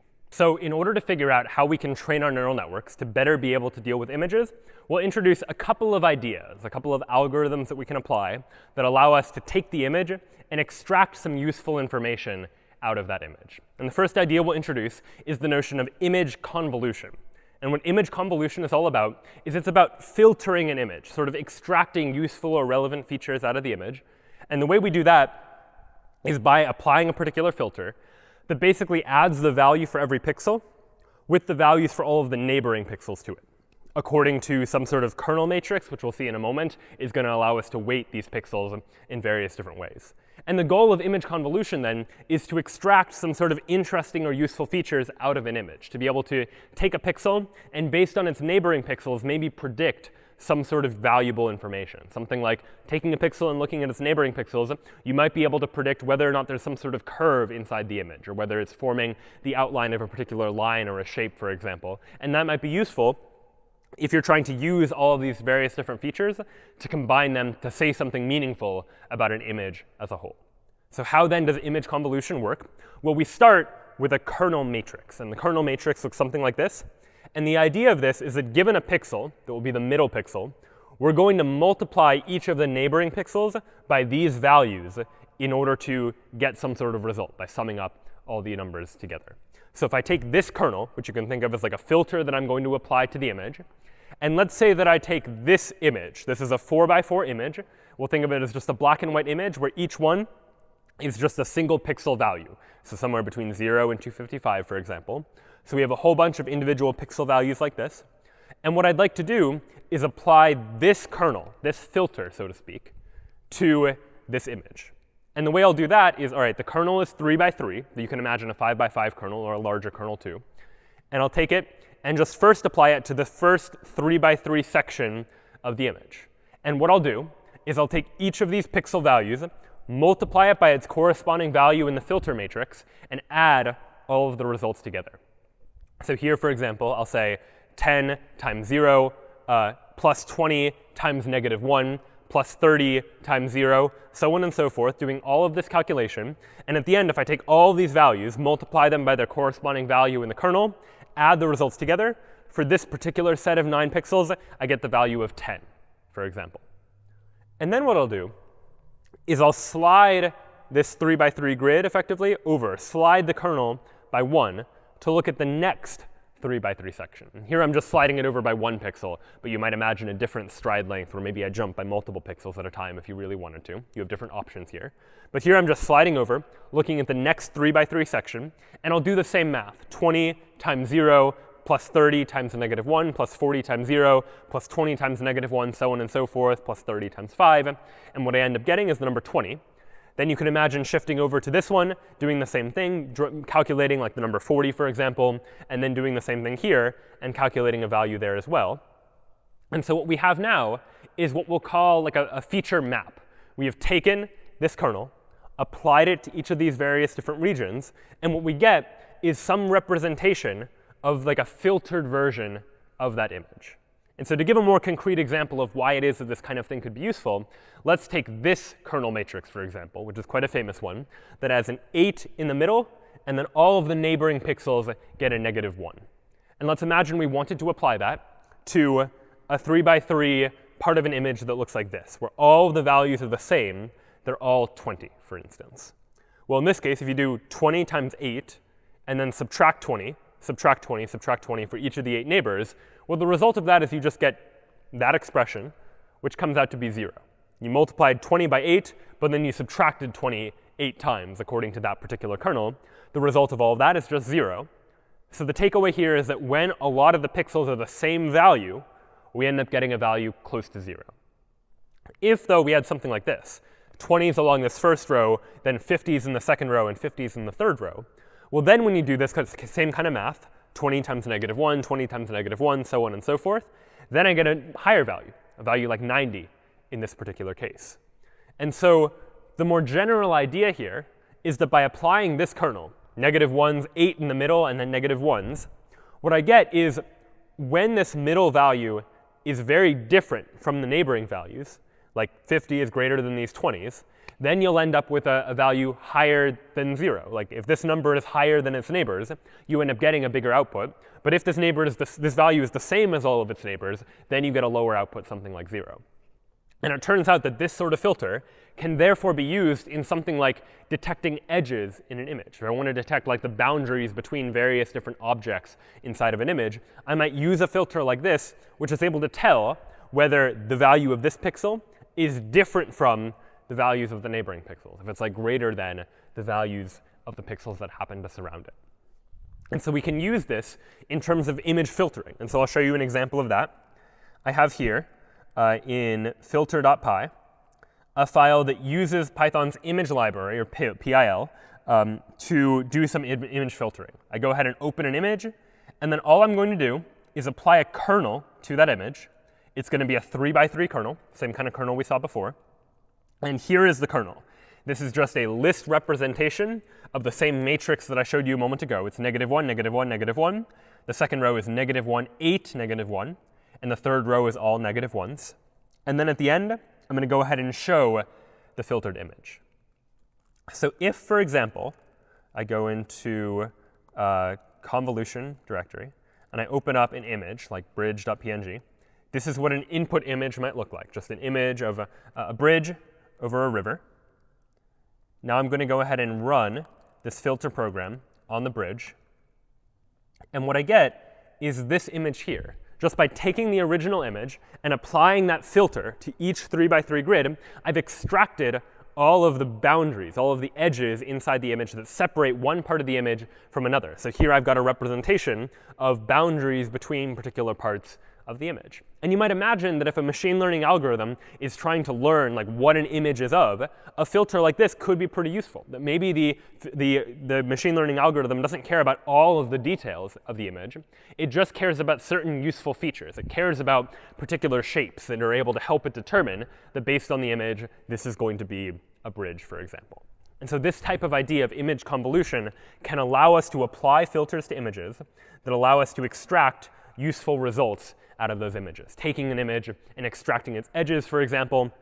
And you might imagine many other filters that could be applied to an image that are able to extract particular values as well. And a filter might have separate kernels for the red values, the green values, and the blue values that are all summed together at the end, such that you could have particular filters looking for, is there red in this part of the image? Are there green in other parts of the image? You can begin to assemble these relevant and useful filters that are able to do these calculations as well. So that then was the idea of image convolution, applying some sort of filter to an image to be able to extract some useful features out of that image. But all the while, these images are still pretty big. Like there's a lot of pixels involved in the image. And realistically speaking, if you've got a really big image, that poses a couple of problems. One, it means a lot of input going into the neural network. But two, it also means that we really have to care about what's in each particular pixel. Whereas realistically, we often, like if you're looking at an image, you don't care whether something is in one particular pixel versus the pixel immediately to the right of it. They're pretty close together. You really just care about whether there's a particular feature in some region of the image. And maybe you don't care about exactly which pixel it happens to be in. And so there's a technique we can use known as pooling.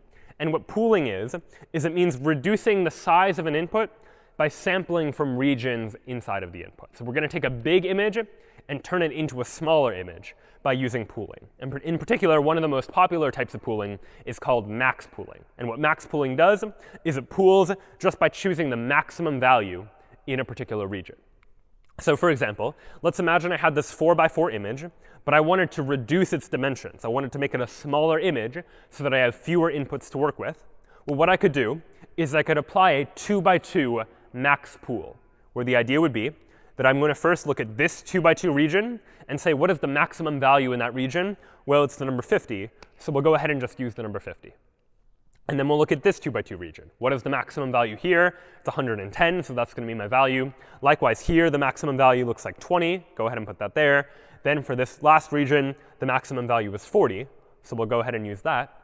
And what I have now is a smaller representation of this same original image that I obtained just by picking the maximum value from each of these regions.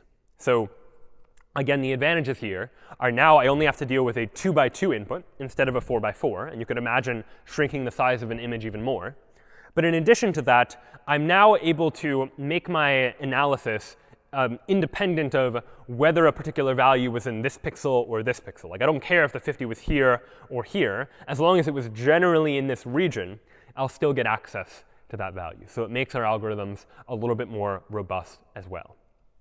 So that then is pooling, taking the size of the image, reducing it a little bit by just sampling from particular regions inside of the image.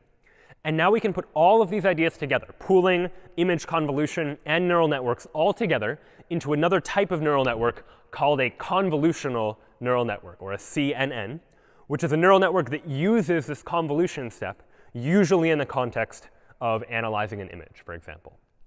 And so the way that a convolutional neural network works is that we start with some sort of input image, some grid of pixels. But rather than immediately put that into the neural network layers that we've seen before, we'll start by applying a convolution step, where the convolution step involves applying some number of different image filters to our original image in order to get what we call a feature map, the result of applying some filter to an image. And we could do this once, but in general, we'll do this multiple times, getting a whole bunch of different feature maps, each of which might extract some different relevant feature out of the image, some different important characteristic of the image that we might care about using in order to calculate what the result should be. And in the same way that when we train neural networks, we can train neural networks to learn the weights between particular units inside of the neural networks. We can also train neural networks to learn what those filters should be, what the values of the filters should be in order to get the most useful, most relevant information out of the original image, just by figuring out what setting of those filter values, the values inside of that kernel, results in minimizing the loss function, minimizing how poorly our hypothesis actually performs in figuring out the classification of a particular image, for example. So we first apply this convolution step, get a whole bunch of these various different feature maps. But these feature maps are quite large, right? There's a lot of pixel values that happen to be here. And so a logical next step to take is a pooling step, where we reduce the size of these images by using max pooling, for example, extracting the maximum value from any particular region. There are other pooling methods that exist as well, depending on the situation. You could use something like average pooling, where instead of taking the maximum value from a region, you take the average value from a region, which has its uses as well. But in effect, what pooling will do is it'll take these feature maps and reduce their dimensions so that we end up with smaller grids with fewer pixels. And this then is going to be easier for us to deal with. It's going to mean fewer inputs that we have to worry about. And it's also going to mean we're more resilient, more robust against potential movements of particular values just by one pixel, when ultimately we really don't care about those one pixel differences that might arise in the original image. And now after we've done this pooling step, now we have a whole bunch of values that we can then flatten out and just put into a more traditional neural network. So we go ahead and flatten it, and then we end up with a traditional neural network that has one input for each of these values in each of these resulting feature maps after we do the convolution and after we do the pooling step.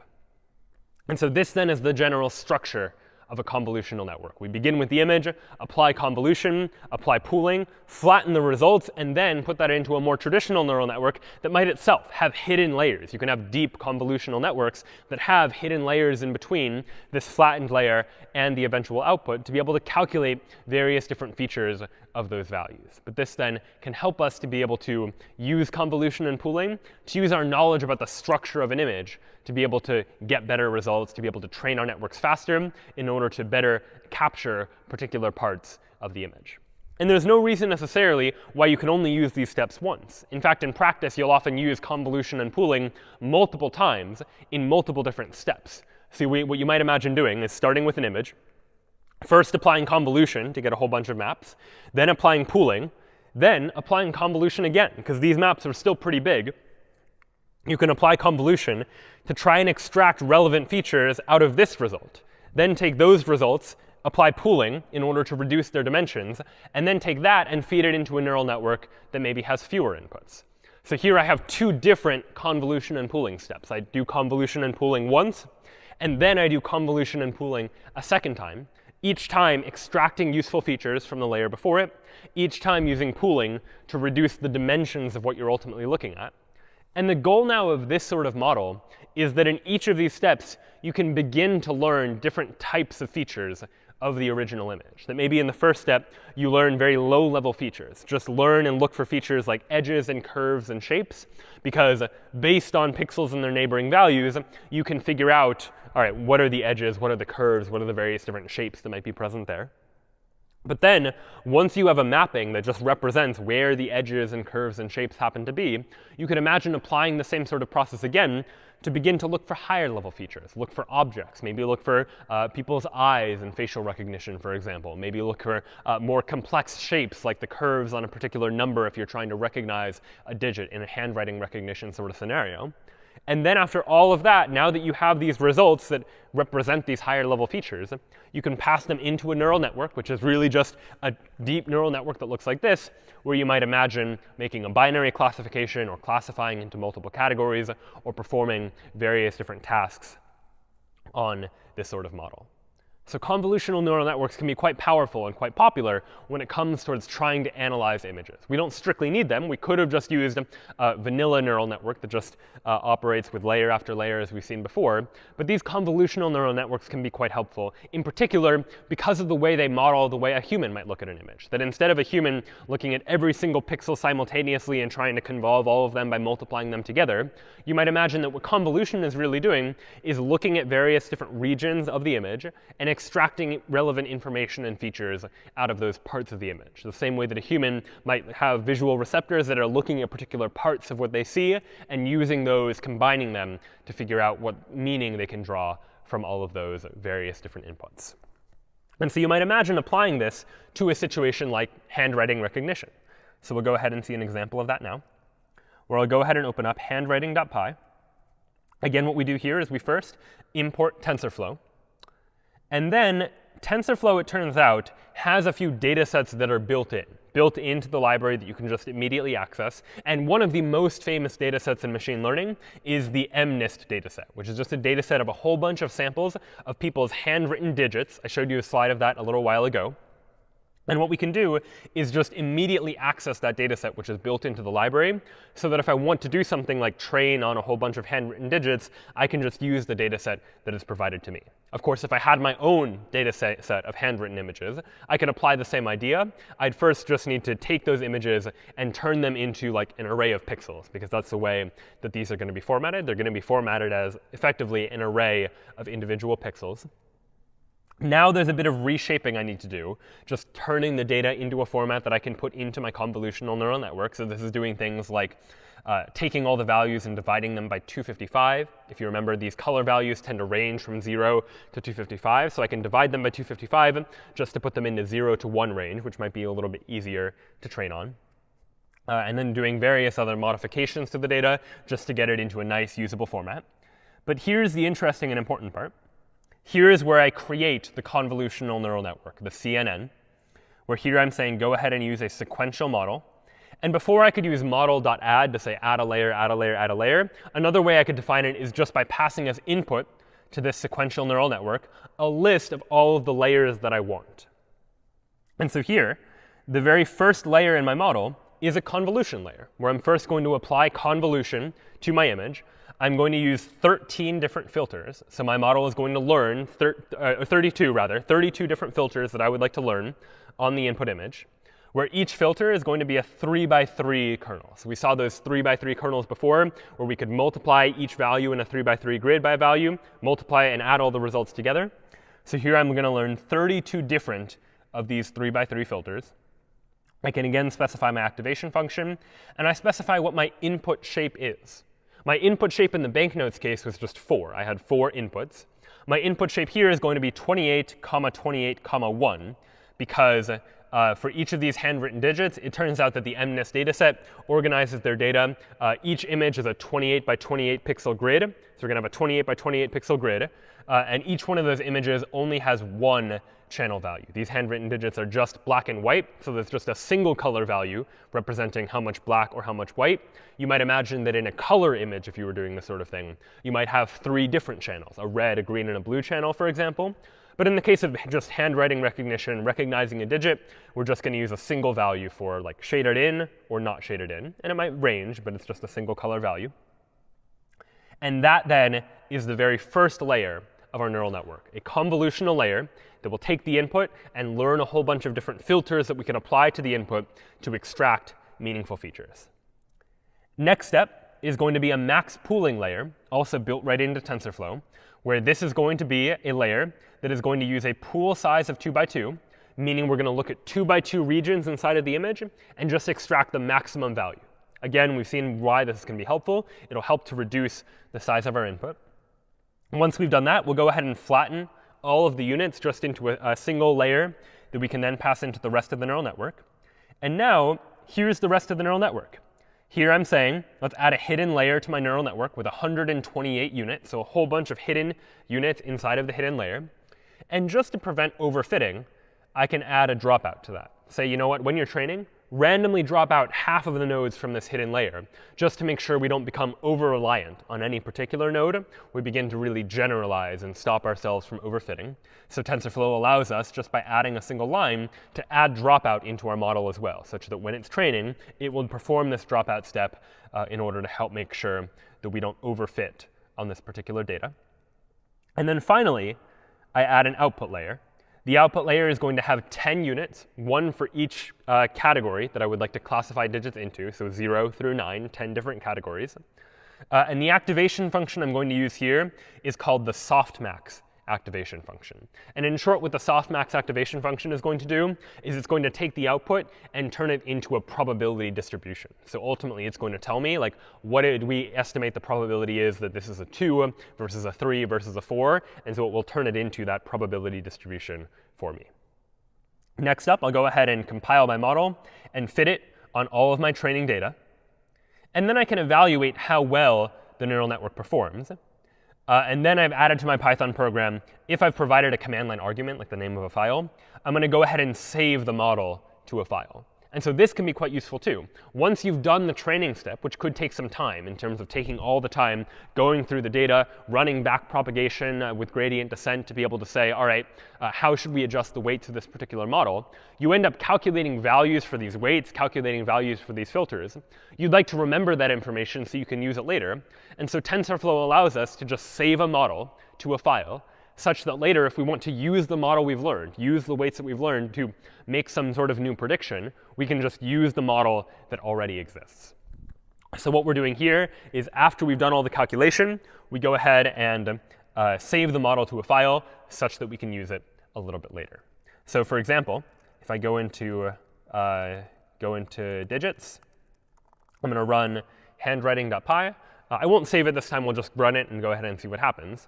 What will happen is we need to go through the model in order to train on all of these samples of handwritten digits. So the MNIST dataset gives us thousands and thousands of sample handwritten digits in this same format that we can use in order to train. And so now what you're seeing is this training process. And unlike the banknotes case where there was much fewer data points, the data was very, very simple, here this data is more complex, and this training process takes time. And so this is another one of those cases where when training neural networks, this is why computational power is so important, that oftentimes you see people wanting to use sophisticated GPUs in order to more efficiently be able to do this sort of neural network training.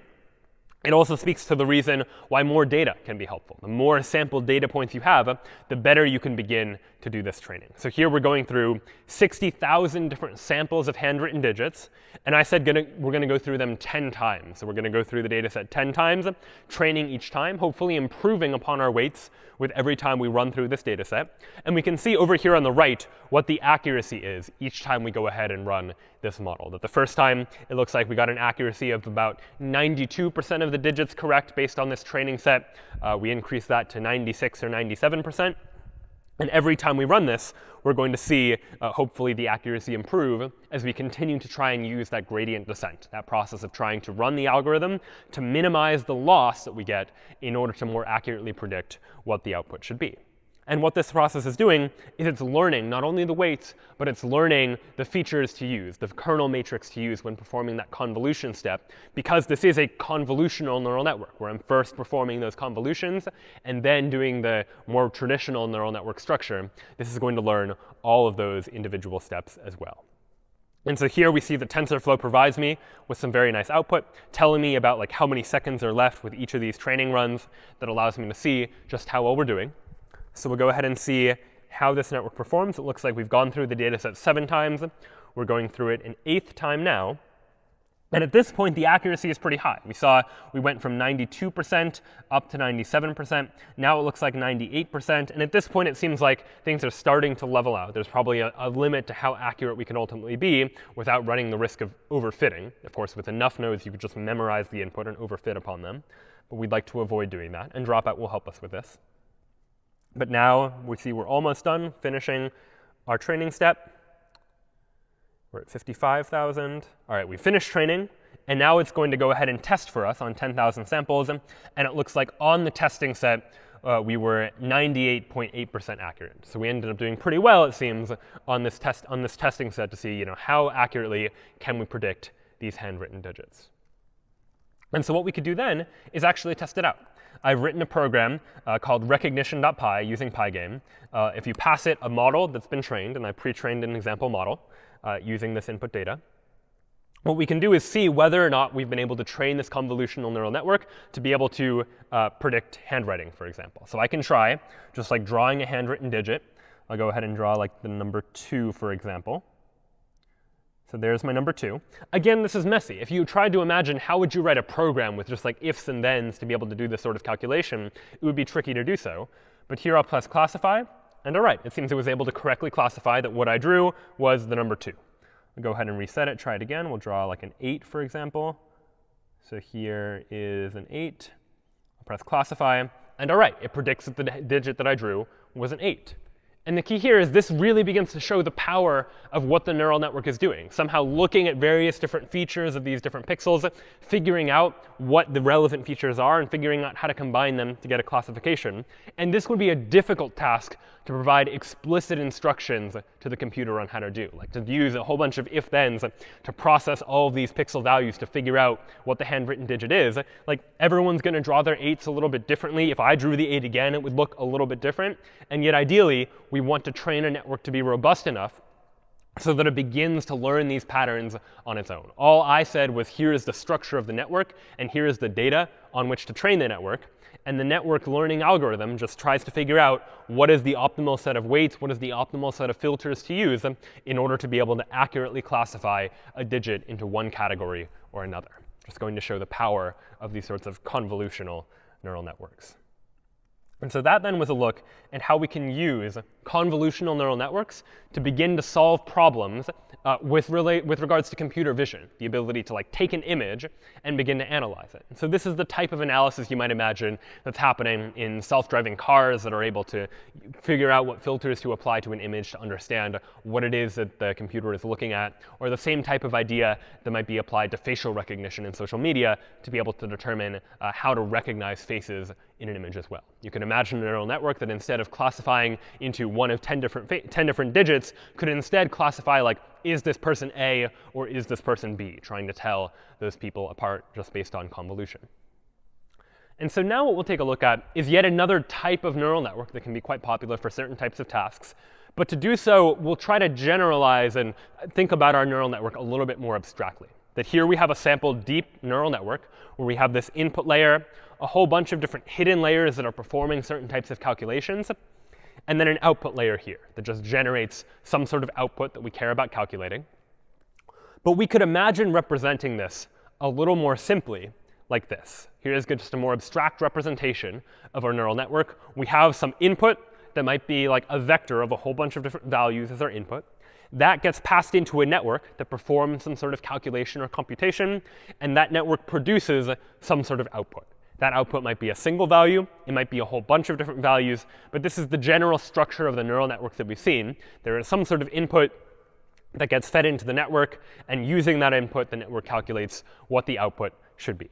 And this sort of model for a neural network is what we might call a feed-forward neural network. Feed-forward neural networks have connections only in one direction. They move from one layer to the next layer to the layer after that, such that the inputs pass through various different hidden layers and then ultimately produce some sort of output. So feed-forward neural networks were very helpful for solving these types of classification problems that we saw before. We have a whole bunch of input. We want to learn what setting of weights will allow us to calculate the output effectively. But there are some limitations on feed-forward neural networks that we'll see in a moment. In particular, the input needs to be of a fixed shape, like a fixed number of neurons are in the input layer. And there's a fixed shape for the output, like a fixed number of neurons in the output layer. And that has some limitations of its own. And a possible solution to this, and we'll see examples of the types of problems we can solve with this in just a second, is instead of just a feed-forward neural network, where there are only connections in one direction, from left to right effectively across the network, we could also imagine a recurrent neural network, where a recurrent neural network generates output that gets fed back into itself as input for future runs of that network.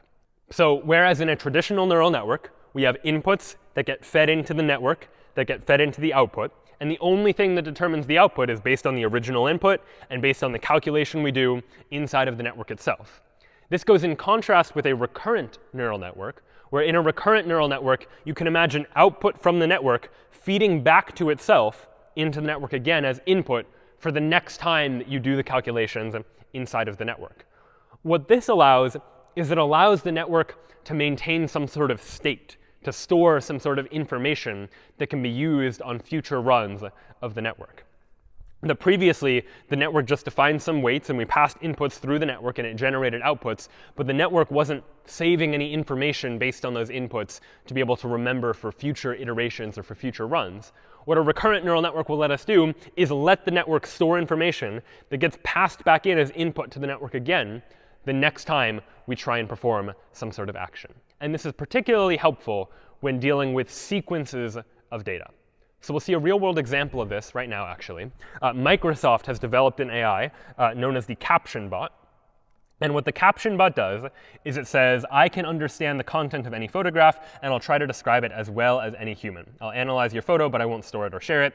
And so what Microsoft's caption bot seems to be claiming to do is it can take an image and figure out what's in the image and just give us a caption to describe it. So let's try it out. Here, for example, is an image of Harvard Square. It's some people walking in front of one of the buildings at Harvard Square. I'll go ahead and take the URL for that image, and I'll paste it into CaptionBot. And just press Go.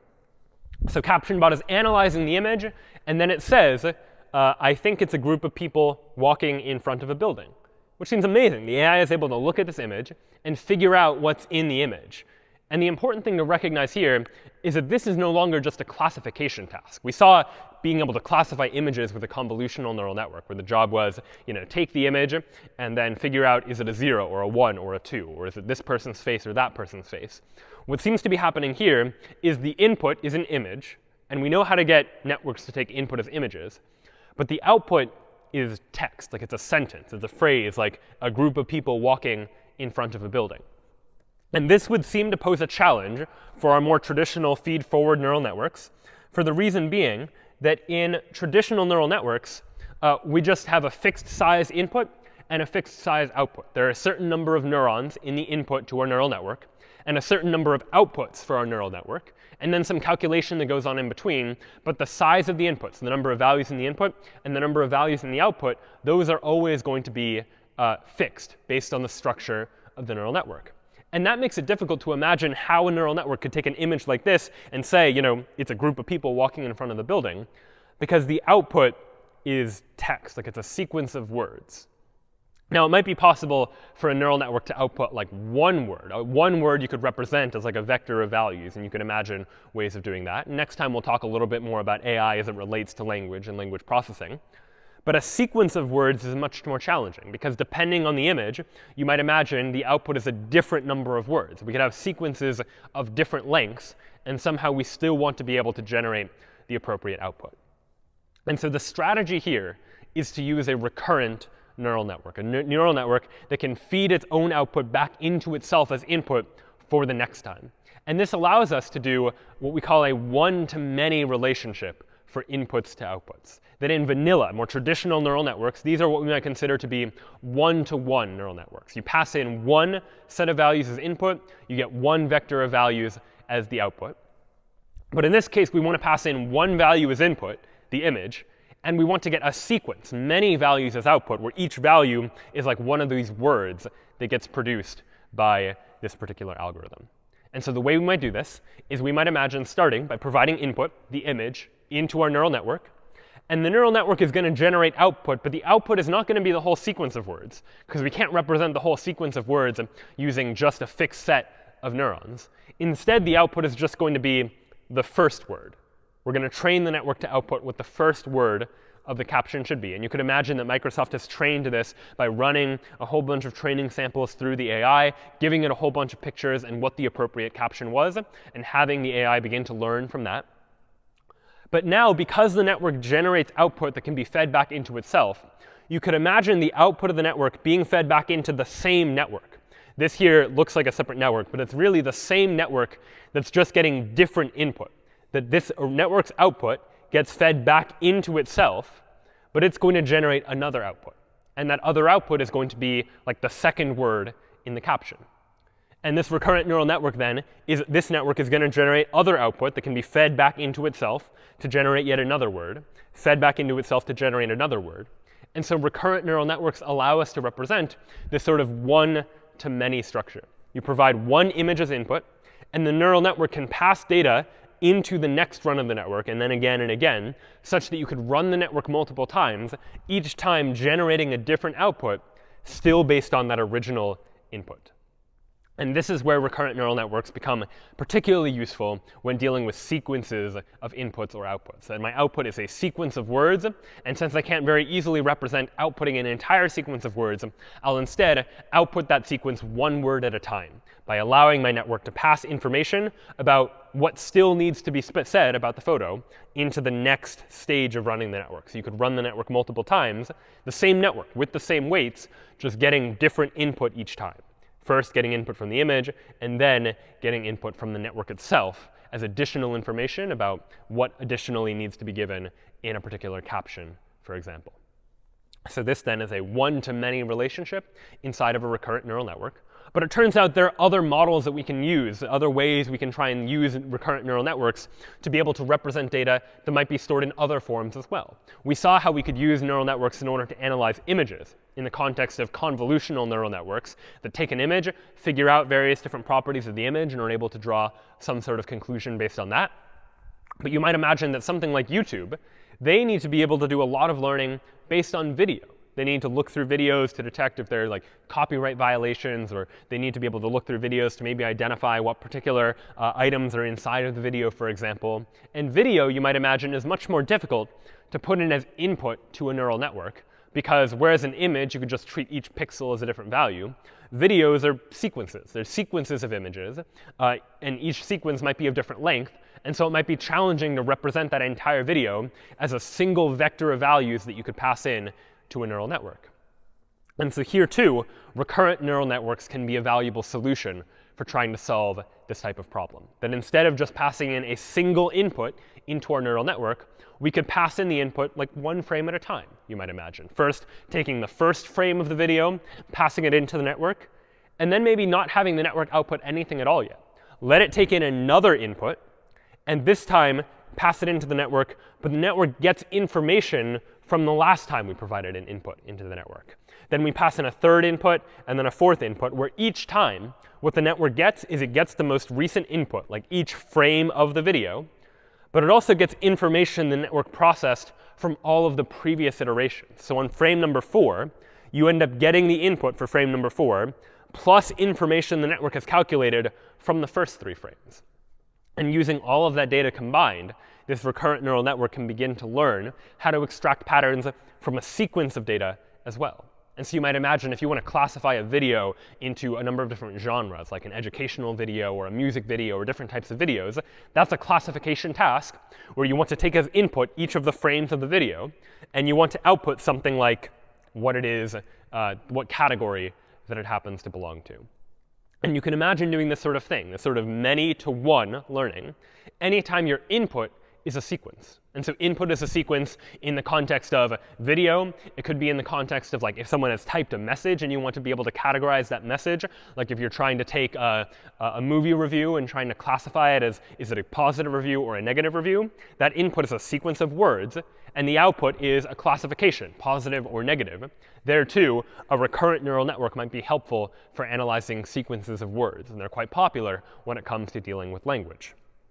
Could even be used for spoken language as well.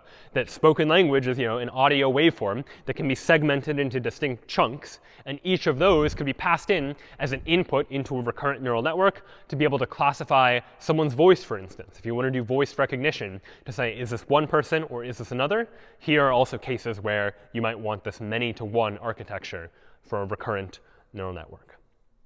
And then as one final problem, just to take a look at in terms of what we can do with these sorts of networks, imagine what Google Translate is doing. So what Google Translate is doing is it's taking some text written in one language and converting it into text written in some other language, for example, where now this input is a sequence of data. It's a sequence of words.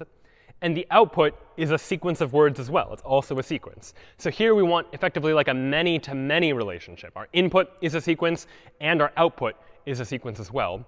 And it's not quite going to work to just say, take each word in the input and translate it into a word in the output. Because ultimately, different languages put their words in different orders, and maybe one language uses 2 words for something, whereas another language only uses 1.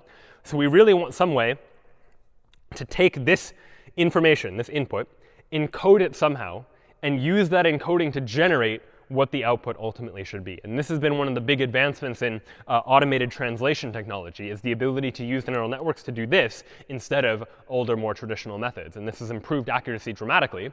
And the way you might imagine doing this is, again, using a recurrent neural network with multiple inputs and multiple outputs. We start by passing in all the input. Input goes into the network. Another input, like another word, goes into the network. And we do this multiple times, like once for each word in the input that I'm trying to translate. And only after all of that is done does the network now start to generate output, like the first word of the translated sentence, and the next word of the translated sentence, so on and so forth, where each time the network passes information to itself by allowing for this model of giving some sort of state from one run in the network to the next run, assembling information about all the inputs, and then passing in information about which part of the output in order to generate next. And there are a number of different types of these sorts of recurrent neural networks. One of the most popular is known as the long short-term memory neural network, otherwise known as LSTM. But in general, these types of networks can be very, very powerful whenever we're dealing with sequences, whether those are sequences of images or especially sequences of words when it comes towards dealing with natural language. And so that then were just some of the different types of neural networks that can be used to do all sorts of different computations. And these are incredibly versatile tools that can be applied to a number of different domains. We only looked at a couple of the most popular types of neural networks, more traditional feed-forward neural networks, convolutional neural networks, and recurrent neural networks. But there are other types as well. There are adversarial networks where networks compete with each other to try and be able to generate new types of data, as well as other networks that can solve other tasks based on what they happen to be structured and adapted for. And these are very powerful tools in machine learning for being able to very easily learn based on some set of input data, and to be able to therefore figure out how to calculate some function from inputs to outputs, whether it's input to some sort of classification, like analyzing an image and getting a digit, or machine translation, where the input is in one language and the output is in another. These tools have a lot of applications for machine learning more generally.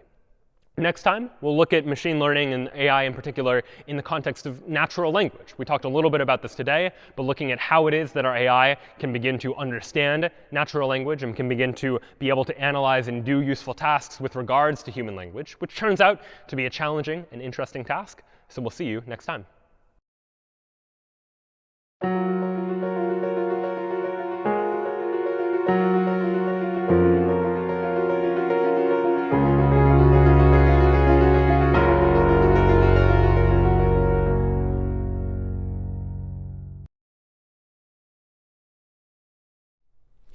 Welcome back, everybody, to our final class in an introduction to artificial intelligence with Python. Now, so far in this class, we've been taking problems that we want to solve intelligently and framing them in ways that computers are going to be able to make sense of. We've been taking problems and framing them as search problems or constraint satisfaction problems or optimization problems, for example. In essence, we have been trying to communicate about problems in ways that our computer is going to be able to understand. Today, the goal is going to be to get computers to understand the way you and I communicate naturally via our own natural languages, languages like English. But natural language contains a lot of nuance and complexity that's going to make it challenging for computers to be able to understand. So we'll need to explore some new tools and some new techniques to allow computers to make sense of natural language. So what is it exactly that we're trying to get computers to do? Well, they all fall under this general heading of natural language processing, getting computers to work with natural language. And these tasks include tasks like automatic summarization. Given a long text, can we train the computer to be able to come up with a shorter representation of it? Information extraction, getting the computer to pull out relevant facts or details out of some text. Machine translation, like Google Translate, translating some text from one language into another language. Question answering, if you've ever asked a question to your phone or had a conversation with an AI chatbot where you provide some text to the computer is able to understand that text and then generate some text in response. Text classification, where we provide some text to the computer, and the computer assigns it a label, positive or negative, inbox or spam, for example. And there are several other kinds of tasks that all fall under this heading of natural language processing. But before we take a look at how the computer might try to solve these kinds of tasks, it might be useful for us to think about language in general. What are the kinds of challenges that we might need to deal with as we start to think about language and getting a computer to be able to understand it? So one part of language that we'll need to consider is the syntax of language. Syntax is all about the structure of language. Language is composed of individual words, and those words are composed together in some kind of structured whole. And if our computer is going to be able to understand language, it's going to need to understand something about that structure. So let's take a couple of examples. Here, for instance, is a sentence. Just before 9 o'clock, Sherlock Holmes stepped briskly into the room. That sentence is made up of words, and those words together form a structured whole. This is syntactically valid as a sentence. But we could take some of those same words, rearrange them, and come up with a sentence that is not syntactically valid. Here, for example, just before Sherlock Holmes 9 o'clock stepped briskly the room, is still composed of valid words, but they're not in any kind of logical whole. This is not a syntactically well-formed sentence. Another interesting challenge is that some sentences will have multiple possible valid structures. Here's a sentence, for example. I saw the man on the mountain with a telescope. And here, this is a valid sentence, but it actually has two different possible structures that lend themselves to two different interpretations and two different meanings. Maybe I, the one doing the seeing, am the one with the telescope, or maybe the man on the mountain is the one with the telescope. And so natural language is ambiguous. Sometimes the same sentence can be interpreted in multiple ways, and that's something that we'll need to think about as well. And this lends itself to another problem within language that we'll need to think about, which is semantics. While syntax is all about the structure of language, semantics is about the meaning of language. It's not enough for a computer just to know that a sentence is well structured if it doesn't know what that sentence means. And so semantics is going to concern itself with the meaning of words and the meaning of sentences. So if we go back to that same sentence as before, just before 9 o'clock, Sherlock Holmes stepped briskly into the room, I could come up with another sentence, say the sentence, a few minutes before 9, Sherlock Holmes walked quickly into the room. And those are two different sentences, with some of the words the same and some of the words different. But the two sentences have essentially the same meaning. And so ideally, whatever model we build will be able to understand that these two sentences, while different, mean something very similar. Some syntactically well-formed sentences don't mean anything at all. A famous example from linguist Noam Chomsky is the sentence, colorless green ideas sleep furiously. This is a syntactically, structurally well-formed sentence. We've got adjectives modifying a noun, ideas. We've got a verb and an adverb in the correct positions. But when taken as a whole, the sentence doesn't really mean anything. And so if our computers are going to be able to work with natural language and perform tasks in natural language processing, these are some concerns we'll need to think about. We'll need to be thinking about syntax, and we'll need to be thinking about semantics. So how could we go about trying to teach a computer how to understand the structure of natural language? Well, one approach we might take is by starting by thinking about the rules of natural language. Our natural languages have rules. In English, for example, nouns tend to come before verbs. Nouns can be modified by adjectives, for example. And so if only we could formalize those rules, then we could give those rules to a computer, and the computer would be able to make sense of them and understand them.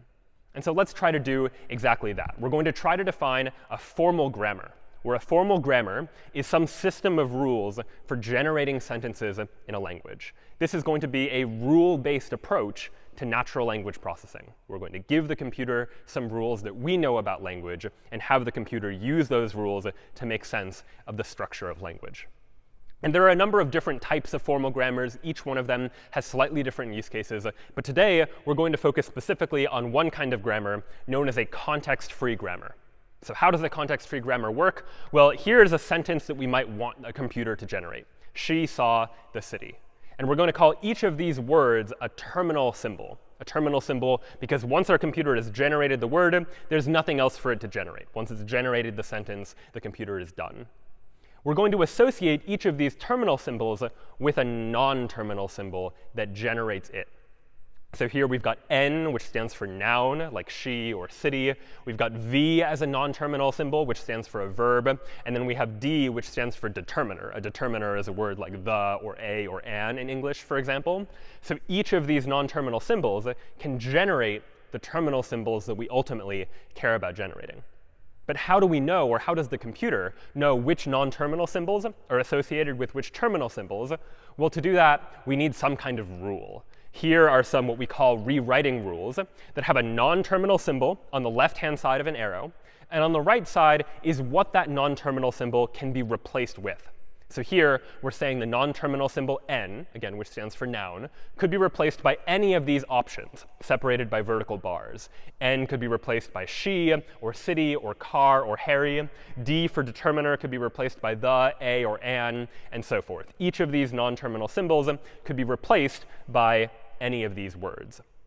We can also have non-terminal symbols that are replaced by other non-terminal symbols. Here's an interesting rule.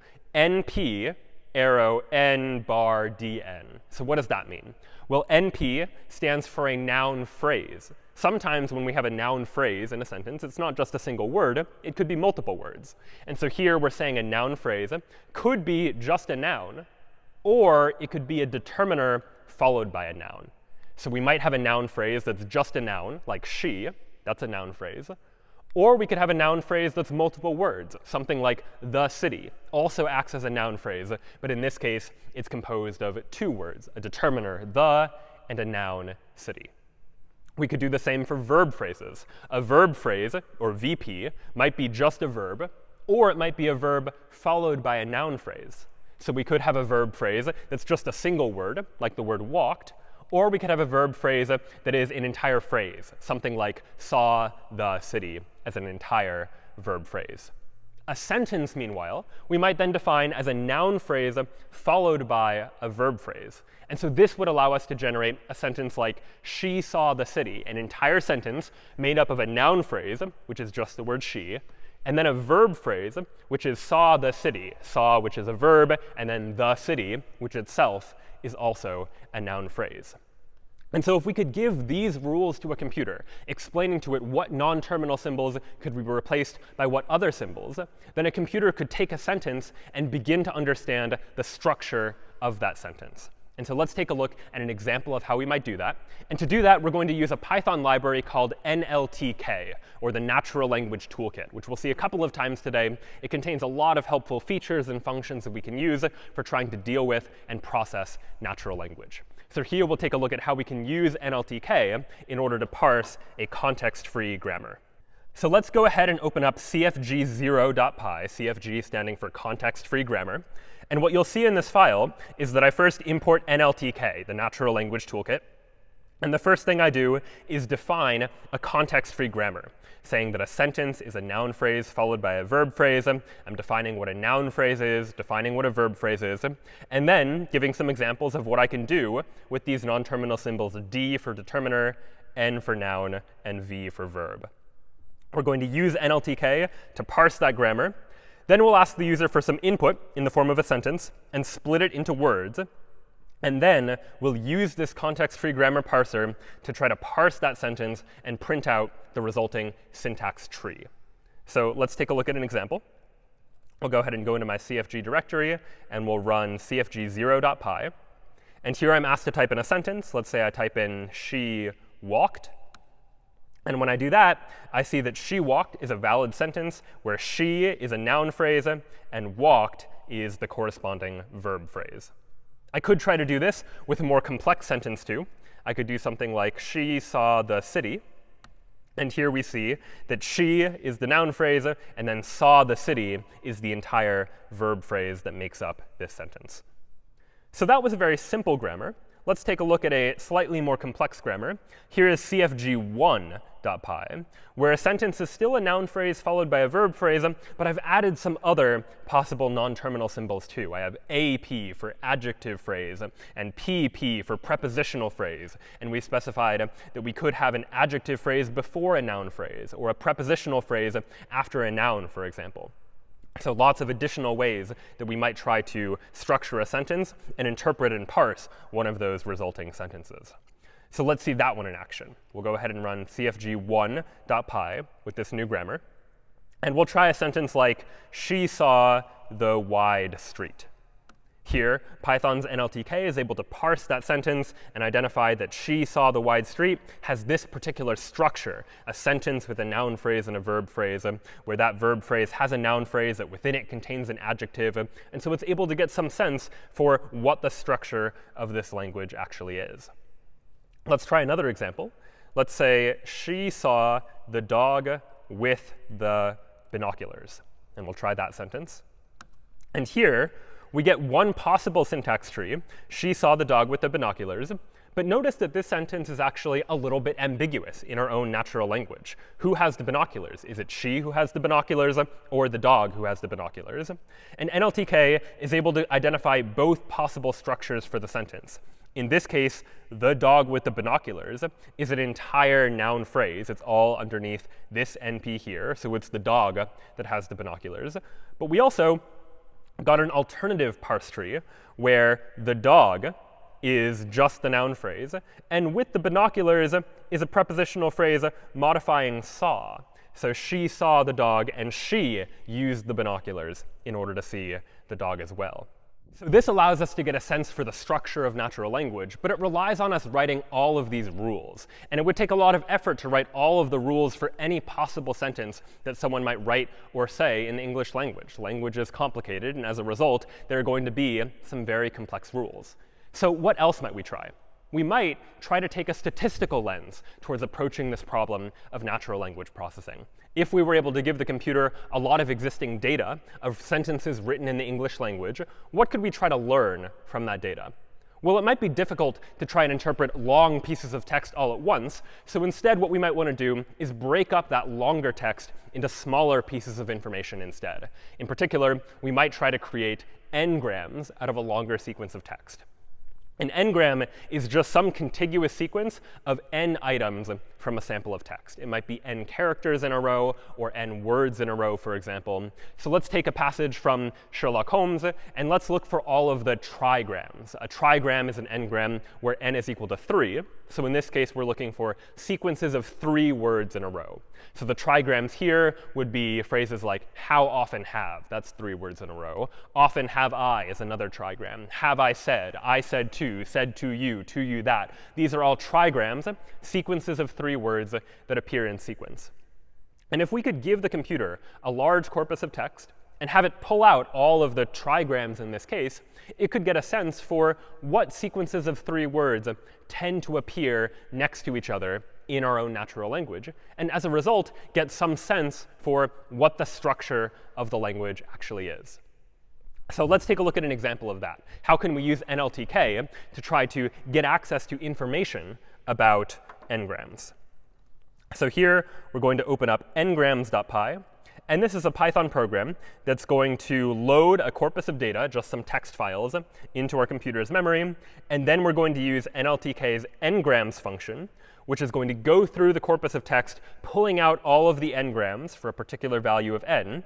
And then, by using Python's counter class, we're going to figure out what are the most common n-grams inside of this entire corpus of text. And we're going to need a data set in order to do this. And I've prepared a data set of some of the stories of Sherlock Holmes. So it's just a bunch of text files, a lot of words for it to analyze. And as a result, we'll get a sense for what sequences of 2 words or 3 words tend to be most common in natural language. So let's give this a try. We'll go into my ngrams directory, and we'll run ngrams.py. We'll try an n value of 2. So we're looking for sequences of 2 words in a row. And we'll use our corpus of stories from Sherlock Holmes. And when we run this program, we get a list of the most common n-grams where n is equal to 2, otherwise known as a bigram. So the most common one is of the. That's a sequence of 2 words that appears quite frequently in natural language. Then in the and it was. These are all common sequences of 2 words that appear in a row. Let's instead now try running ngrams with n equal to 3. Let's get all of the trigrams and see what we get. And now we see the most common trigrams are it was a, one of the, I think that. These are all sequences of 3 words that appear quite frequently. And we were able to do this essentially via a process known as tokenization. Tokenization is the process of splitting a sequence of characters into pieces. In this case, we're splitting a long sequence of text into individual words, and then looking at sequences of those words to get a sense for the structure of natural language. So once we've done this, once we've done the tokenization, once we've built up our corpus of n-grams, what can we do with that information? Well, the one thing that we might try is we could build a Markov chain, which you might recall from when we talked about probability. Recall that a Markov chain is some sequence of values where we can predict one value based on the values that came before it. And as a result, if we know all of the common n-grams in the English language, what words tend to be associated with what other words in sequence, we can use that to predict what word might come next in a sequence of words. And so we could build a Markov chain for language in order to try to generate natural language that follows the same statistical patterns as some input data. So let's take a look at that and build a Markov chain for natural language. And as input, I'm going to use the works of William Shakespeare. So here I have a file shakespeare.txt, which is just a bunch of the works of William Shakespeare. It's a long text file, so plenty of data to analyze. And here in generator.py, I'm using a third-party Python library in order to do this analysis. We're going to read in the sample of text, and then we're going to train a Markov model based on that text. And then we're going to have the Markov chain generate some sentences. We're going to generate a sentence that doesn't appear in the original text, but that follows the same statistical patterns, that's generating it based on the n-grams, trying to predict what word is likely to come next that we would expect based on those statistical patterns. So we'll go ahead and go into our Markov directory, run this generator with the works of William Shakespeare as input. And what we're going to get are 5 new sentences, where these sentences are not necessarily sentences from the original input text itself, but just that follow the same statistical patterns. It's predicting what word is likely to come next based on the input data that we've seen and the types of words that tend to appear in sequence there too. And so we're able to generate these sentences. Of course, so far, there's no guarantee that any of the sentences that are generated actually mean anything or make any sense. They just happen to follow the statistical patterns that our computer is already aware of. So we'll return to this issue of how to generate text in perhaps a more accurate or more meaningful way a little bit later. So let's now turn our attention to a slightly different problem, and that's the problem of text classification. Text classification is the problem where we have some text, and we want to put that text into some kind of category. We want to apply some sort of label to that text. And this kind of problem shows up in a wide variety of places. A common place might be your email inbox, for example. You get an email, and you want your computer to be able to identify whether the email belongs in your inbox or whether it should be filtered out into spam. So we need to classify the text. Is it a good email, or is it spam? Another common use case is sentiment analysis. We might want to know whether the sentiment of some text is positive or negative. And so how might we do that? This comes up in situations like product reviews, where we might have a bunch of reviews for a product on some website. My grandson loved it, so much fun. Product broke after a few days. One of the best games I've played in a long time, and kind of cheap and flimsy, not worth it. Here's some example sentences that you might see on a product review website. And you and I could pretty easily look at this list of product reviews and decide which ones are positive and which ones are negative. We might say the first one and the third one, those seem like positive sentiment messages, but the second one and the fourth one seem like negative sentiment messages. But how did we know that? And how could we train a computer to be able to figure that out as well? Well, you might have clued your eye in on particular keywords, where those particular words tend to mean something positive or negative. So you might have identified words like loved and fun and best tend to be associated with positive messages, and words like broke and cheap and flimsy tend to be associated with negative messages. So if only we could train a computer to be able to learn what words tend to be associated with positive versus negative messages, then maybe we could train a computer to do this kind of sentiment analysis as well. So we're going to try to do just that. We're going to use a model known as the bag of words model, which is a model that represents text as just an unordered collection of words. For the purpose of this model, we're not going to worry about the sequence and the ordering of the words, which word came first, second, or third. We're just going to treat the text as a collection of words in no particular order. And we're losing information there, right? The order of words is important, and we'll come back to that a little bit later. But for now, to simplify our model, it'll help us tremendously just to think about text as some unordered collection of words. And in particular, we're going to use the bag of words model to build something known as a naive Bayes classifier. So what is a naive Bayes classifier? Well, it's a tool that's going to allow us to classify text based on Bayes' rule, again, which you might remember from when we talked about probability.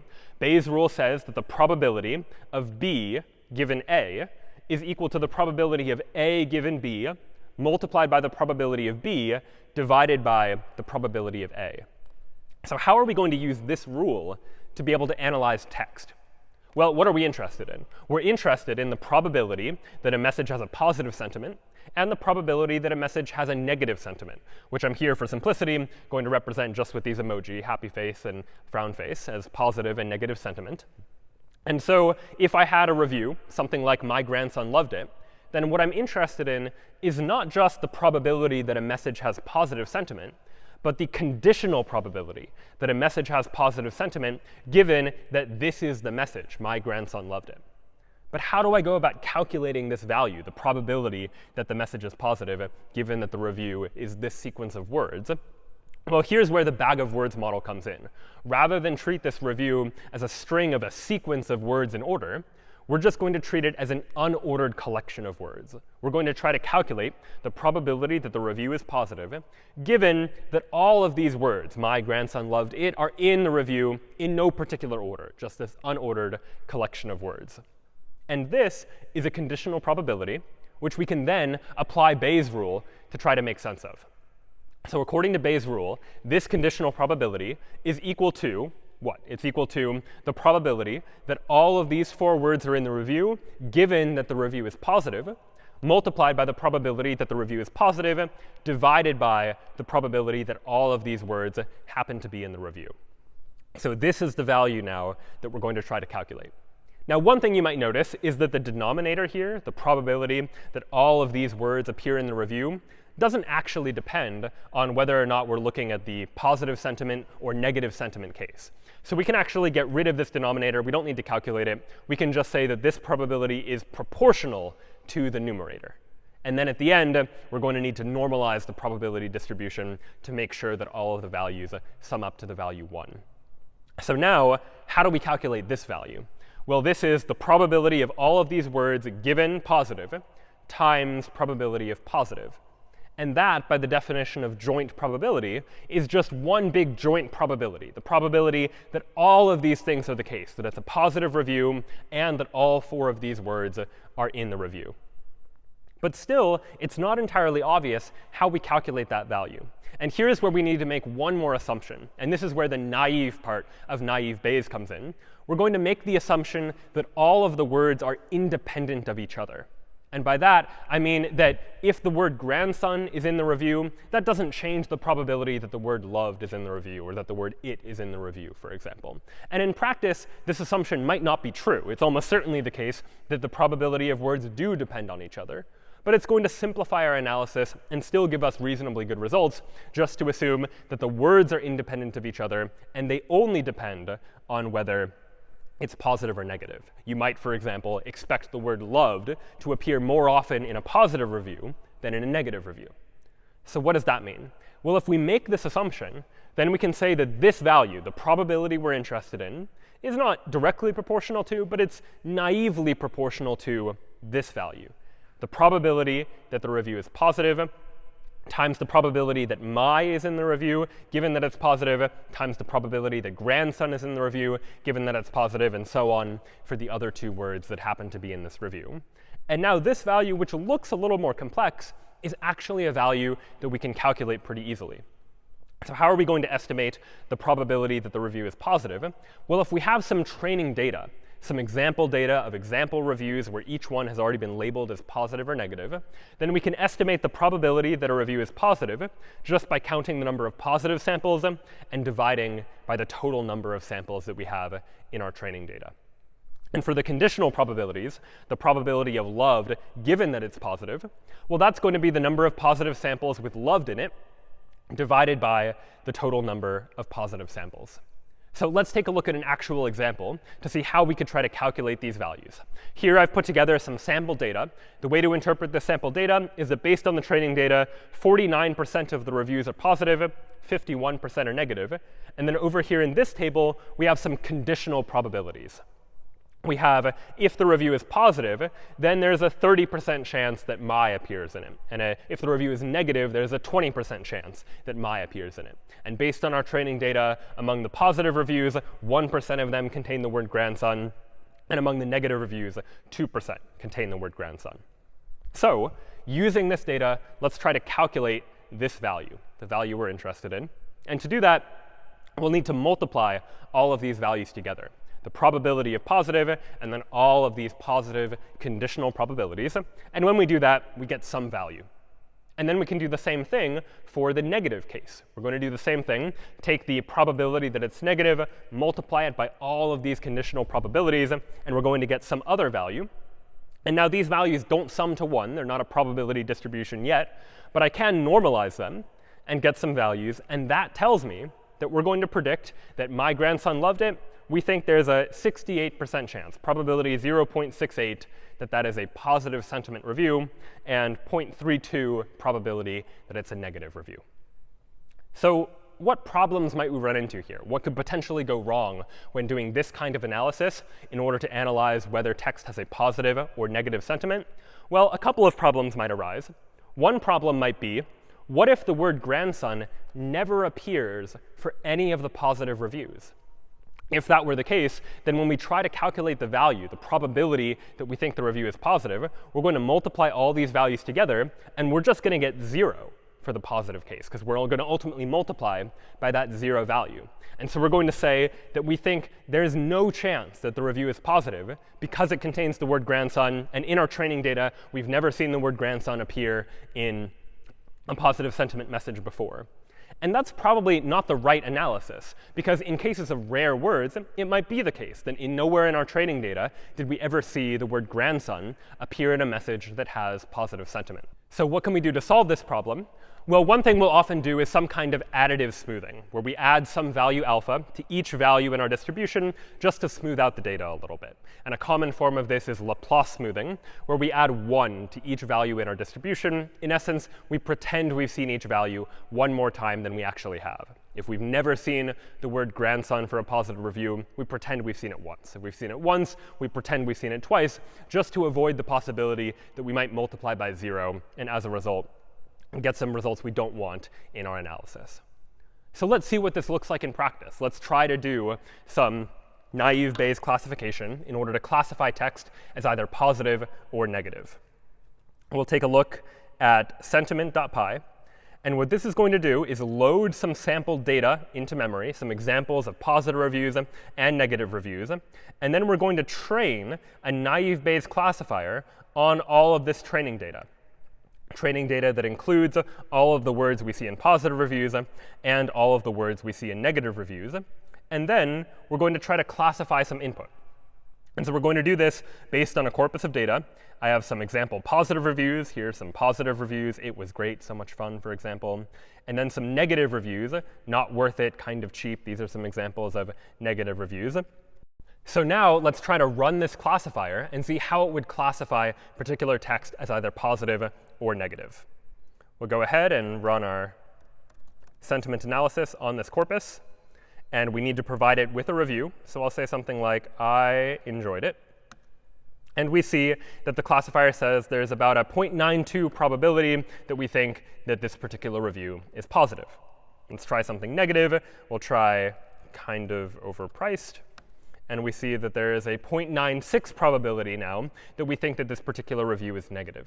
And so our naive Bayes classifier has learned what kinds of words tend to appear in positive reviews and what kinds of words tend to appear in negative reviews. And as a result of that, we've been able to design a classifier that can predict whether a particular review is positive or negative. And so this definitely is a useful tool that we can use to try and make some predictions. But we had to make some assumptions in order to get there. So what if we want to now try to build some more sophisticated models, use some tools from machine learning to try and take better advantage of language data to be able to draw more accurate conclusions and solve new kinds of tasks and new kinds of problems? Well, we've seen a couple of times now that when we want to take some data and take some input, put it in a way that the computer is going to be able to make sense of, it can be helpful to take that data and turn it into numbers ultimately.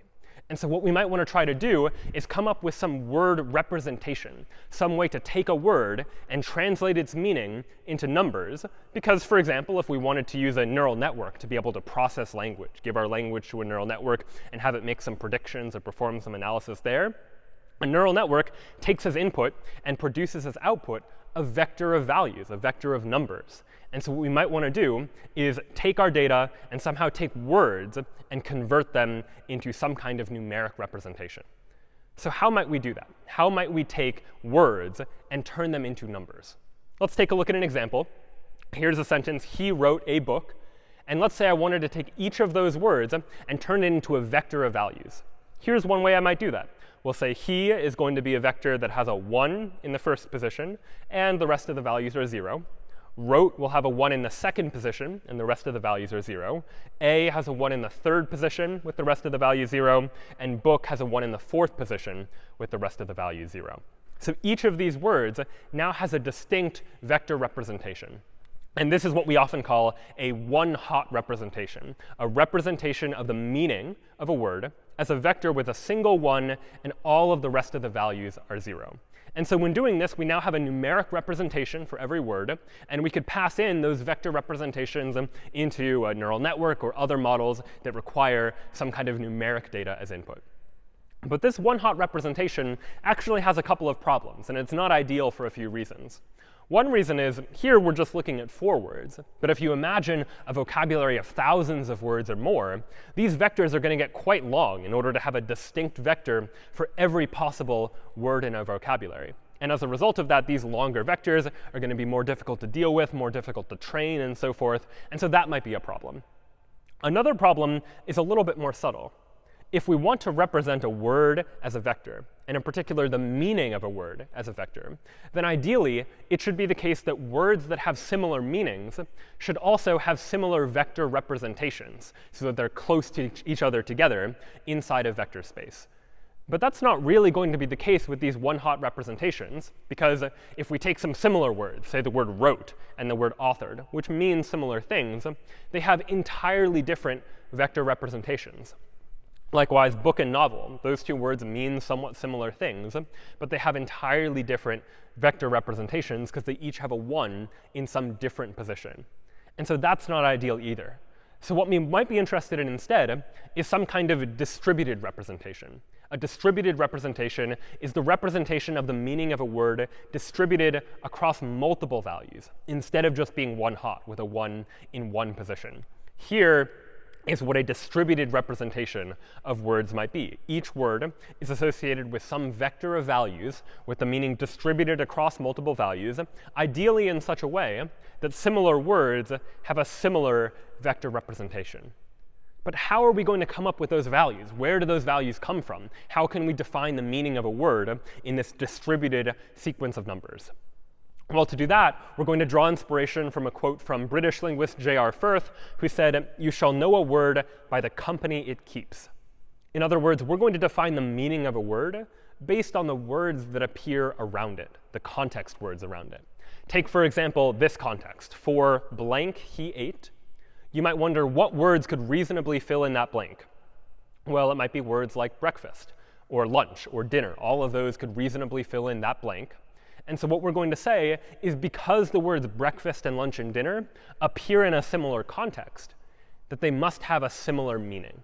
And that's something our computer could understand and try to learn. A computer could look at a big corpus of text, look at what words tend to appear in similar context to each other, and use that to identify which words have a similar meaning and should therefore appear close to each other inside of vector space. And so one common model for doing this is known as the word-to-vec model. It's a model for generating word vectors, a vector representation for every word, by looking at data and looking at the context in which a word appears. The idea is going to be this. If you start out with all of the words just in some random position in space and train it on some training data, what the word-to-vec model will do is start to learn what words appear in similar contexts, and it will move these vectors around in such a way that hopefully words with similar meanings, breakfast, lunch, and dinner, book, memoir, novel, will hopefully appear to be near to each other as vectors as well. So let's now take a look at what word-to-vec might look like in practice when implemented in code. What I have here inside of words.txt is a pre-trained model where each of these words has some vector representation trained by word-to-vec. Each of these words has some sequence of values representing its meaning, hopefully in such a way that similar words are represented by similar vectors. I also have this file vectors.py, which is going to open up the words and form them into a dictionary. And we also define some useful functions like distance to get the distance between two word vectors, and closest words to find which words are nearby in terms of having close vectors to each other. And so let's give this a try. We'll go ahead and open a Python interpreter. And I'm going to import these vectors. And we might say, all right, what is the vector representation of the word book? And we get this big, long vector that represents the word book as a sequence of values. And this sequence of values by itself is not all that meaningful, but it is meaningful in the context of comparing it to other vectors for other words. So we could use this distance function, which is going to get us the distance between two word vectors. And we might say, what is the distance between the vector representation for the word book and the vector representation for the word novel? And we see that it's 0.34. You can kind of interpret 0 as being really close together and 1 being very far apart. And so now, what is the distance between book and, let's say, breakfast? Well, book and breakfast are more different from each other than book and novel are. So I would hopefully expect the distance to be larger. And in fact, it is 0.64 approximately. These two words are further away from each other. And what about now the distance between, let's say, lunch and breakfast? Well, that's about 0.2. Those are even closer together. They have a meaning that is closer to each other. Another interesting thing we might do is calculate the closest words. We might say, what are the closest words, according to word-to-vec, to the word book? And let's get the 10 closest words. What are the 10 closest vectors to the vector representation for the word book? And when we perform that analysis, we get this list of words. The closest one is book itself, but we also have books plural, and then essay, memoir, essays, novella, anthology, and so on. All of these words mean something similar to the word book, according to word-to-vec at least, because they have a similar vector representation. So it seems like we've done a pretty good job of trying to capture this kind of vector representation of word meaning. One other interesting side effect of word-to-vec is that it's also able to capture something about the relationships between words as well. Let's take a look at an example. Here, for instance, are two words, man and king, and these are each represented by word-to-vec as vectors. So what might happen if I subtracted one from the other, calculated the value king minus man? Well, that will be the vector that will take us from man to king, somehow represent this relationship between the vector representation of the word man and the vector representation of the word king. And that's what this value, king minus man, represents. So what would happen if I took the vector representation of the word woman and added that same value, king minus man, to it? What would we get as the closest word to that, for example? Well, we could try it. Let's go ahead and go back to our Python interpreter and give this a try. I could say, what is the closest word to the vector representation of the word king minus the representation of the word man plus the representation of the word woman. And we see that the closest word is the word queen. We've somehow been able to capture the relationship between king and man, and then when we apply it to the word woman, we get, as the result, the word queen. So Word2Vec has been able to capture not just the words and how they're similar to each other, but also something about the relationships between words and how those words are connected to each other. So now that we have this vector representation of words, what can we now do with it? Now we can represent words as numbers. And so we might try to pass those words as input to, say, a neural network. Neural networks, we've seen, are very powerful tools for identifying patterns and making predictions. Recall that a neural network you can think of as all of these units. But really what the neural network is doing is taking some input, passing it into the network, and then producing some output. And by providing the neural network with training data, we're able to update the weights inside of the network so that the neural network can do a more accurate job of translating those inputs into those outputs. And now that we can represent words as numbers that could be the input or output, you could imagine passing a word in as input to a neural network and getting a word as output. And so when might that be useful? One common use for neural networks is in machine translation, when we want to translate text from one language into another, say translate English into French, by passing English into the neural network and getting some French output.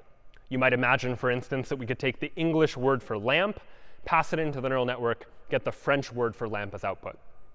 But in practice, when we're translating text from one language to another, we're usually not just interested in translating a single word from one language to another, but a sequence, say a sentence or a paragraph of words. Here, for example, is another paragraph, again taken from Sherlock Holmes, written in English.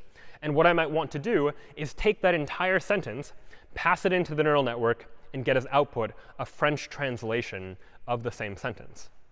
But recall that a neural network's input and output needs to be of some fixed size. And a sentence is not a fixed size. It's variable. You might have shorter sentences, and you might have longer sentences. So somehow we need to solve the problem of translating a sequence into another sequence by means of a neural network. And that's going to be true not only for machine translation, but also for other problems. Problems like question answering.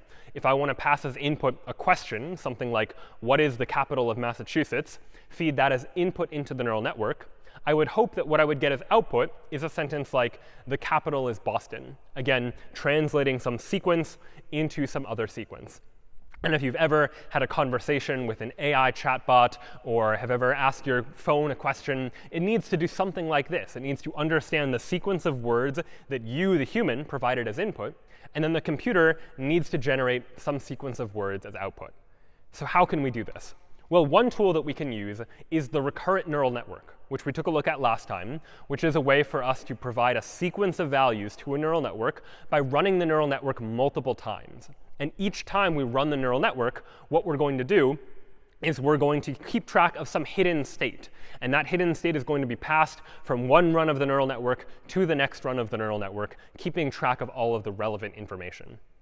And so let's take a look at how we could apply that to something like this. And in particular, we're going to look at an architecture known as an encoder-decoder architecture, where we're going to encode this question into some kind of hidden state, and then use a decoder to decode that hidden state into the output that we're interested in. So what's that going to look like? We'll start with the first word, the word what. That goes into our neural network, and it's going to produce some hidden state. This is some information about the word what that our neural network is going to need to keep track of. Then when the second word comes along, we're going to feed it into that same encoder neural network, but it's going to get as input that hidden state as well. So we pass in the second word. We also get the information about the hidden state. And that's going to continue for the other words in the input. This is going to produce a new hidden state. And so then when we get to the third word, the, that goes into the encoder. It also gets access to the hidden state. And then it produces a new hidden state that gets passed into the next run when we use the word capital. And the same thing is going to repeat for the other words that appear in the input. So of Massachusetts, that produces one final piece of hidden state. Now somehow we need to signal the fact that we're done. There's nothing left in the input. And we typically do this by passing some kind of special token, say an end token, into the neural network. And now the decoding process is going to start. We're going to generate the word the. But in addition to generating the word the, this decoder network is also going to generate some kind of hidden state. And so what happens the next time? Well, to generate the next word, it might be helpful to know what the first word was. So we might pass the first word, the, back into the decoder network. It's going to get as input this hidden state, and it's going to generate the next word, capital. And that's also going to generate some hidden state. And we'll repeat that, passing capital into the network to generate the third word, is, and then one more time in order to get the fourth word, Boston. And at that point, we're done. But how do we know we're done? Usually, we'll do this one more time, pass Boston into the decoder network, and get as output some n token to indicate that that is the end of our input. And so this, then, is how we could use a recurrent neural network to take some input, encode it into some hidden state, and then use that hidden state to decode it into the output we're interested in. To visualize it in a slightly different way, we have some input sequence. This is just some sequence of words. That input sequence goes into the encoder, which in this case is a recurrent neural network generating these hidden states along the way until we generate some final hidden state, at which point we start the decoding process. Again, using a recurrent neural network, that's going to generate the output sequence as well. So we've got the encoder, which is encoding the information about the input sequence into this hidden state, and then the decoder, which takes that hidden state and uses it in order to generate the output sequence. But there are some problems. And for many years, this was the state of the art. The recurrent neural network and variants on this approach were some of the best ways we knew in order to perform tasks in natural language processing. But there are some problems that we might want to try to deal with and that have been dealt with over the years to try and improve upon this kind of model. And one problem you might notice happens in this encoder stage. We've taken this input sequence, the sequence of words, and encoded it all into this final piece of hidden state. And that final piece of hidden state needs to contain all of the information from the input sequence that we need in order to generate the output sequence. And while that's possible, it becomes increasingly difficult as the sequence gets larger and larger. For larger and larger input sequences, it's going to become more and more difficult to store all of the information we need about the input inside this single hidden state piece of context. That's a lot of information to pack into just a single value. It might be useful for us when generating output to not just refer to this one value, but to all of the previous hidden values that have been generated by the encoder. And so that might be useful. But how could we do that? We've got a lot of different values. We need to combine them somehow. So you could imagine adding them together, taking the average of them, for example. But doing that would assume that all of these pieces of hidden state are equally important. But that's not necessarily true either. Some of these pieces of hidden state are going to be more important than others, depending on what word they most closely correspond to. This piece of hidden state very closely corresponds to the first word of the input sequence. This one very closely corresponds to the second word of the input sequence, for example. And some of those are going to be more important than others. To make matters more complicated, depending on which word of the output sequence we're generating, different input words might be more or less important. And so what we really want is some way to decide for ourselves which of the input values are worth paying attention to at what point in time. And this is the key idea behind a mechanism known as attention. Attention is all about letting us decide which values are important to pay attention to when generating, in this case, the next word in our sequence. So let's take a look at an example of that. Here's a sentence. What is the capital of Massachusetts? Same sentence as before. And let's imagine that we were trying to answer that question by generating tokens of output. So what would the output look like? Well, it's going to look like something like the capital is. And let's say we're now trying to generate this last word here. What is that last word? How is the computer going to figure it out? Well, what it's going to need to do is decide which values it's going to pay attention to. And so the attention mechanism will allow us to calculate some attention scores for each word, some value corresponding to each word, determining how relevant is it for us to pay attention to that word right now. And in this case, when generating the fourth word of the output sequence, the most important words to pay attention to might be capital and Massachusetts, for example. that those words are going to be particularly relevant. And there are a number of different mechanisms that have been used in order to calculate these attention scores. It could be something as simple as a dot product to see how similar two vectors are, or we could train an entire neural network to calculate these attention scores. But the key idea is that during the training process for our neural network, we're going to learn how to calculate these attention scores. Our model is going to learn what is important to pay attention to in order to decide what the next word should be. So the result of all of this, calculating these attention scores, is that we can calculate some value for each input word, determining how important is it for us to pay attention to that particular value. And recall that each of these input words is also associated with one of these hidden state context vectors, capturing information about the sentence up to that point, but primarily focused on that word in particular. And so what we can now do is if we have all of these vectors and we have values representing how important is it for us to pay attention to those particular vectors, is we can take a weighted average. We can take all of these vectors, multiply them by their attention scores, and add them up to get some new vector value, which is going to represent the context from the input, but specifically paying attention to the words that we think are most important. And once we've done that, that context vector can be fed into our decoder in order to say that the word should be, in this case, Boston. So attention is this very powerful tool that allows any word, when we're trying to decode it, to decide which words from the input should we pay attention to in order to determine what's important for generating the next word of the output. And one of the first places this was really used was in the field of machine translation. Here's an example of a diagram from the paper that introduced this idea, which was focused on trying to translate English sentences into French sentences. So we have an input English sentence up along the top, and then along the left side, the output French equivalent of that same sentence. And what you see in all of these squares are the attention scores visualized, where a lighter square indicates a higher attention score. And what you'll notice is that there's a strong correspondence between the French word and the equivalent English word, that the French word for agreement is really paying attention to the English word for agreement in order to decide what French word should be generated at that point in time. And sometimes you might pay attention to multiple words. If you look at the French word for economic, that's primarily paying attention to the English word for economic, but also paying attention to the English word for European in this case too. And so attention scores are very easy to visualize to get a sense for what is our machine learning model really paying attention to? What information is it using in order to determine what's important and what's not, in order to determine what the ultimate output token should be? And so when we combine the attention mechanism with a recurrent neural network, we can get very powerful and useful results where we're able to generate an output sequence by paying attention to the input sequence too. But there are other problems with this approach of using a recurrent neural network as well. In particular, notice that every run of the neural network depends on the output of the previous step. And that was important for getting a sense for the sequence of words and the ordering of those particular words. But we can't run this unit of the neural network until after we've calculated the hidden state from the run before it, from the previous input token.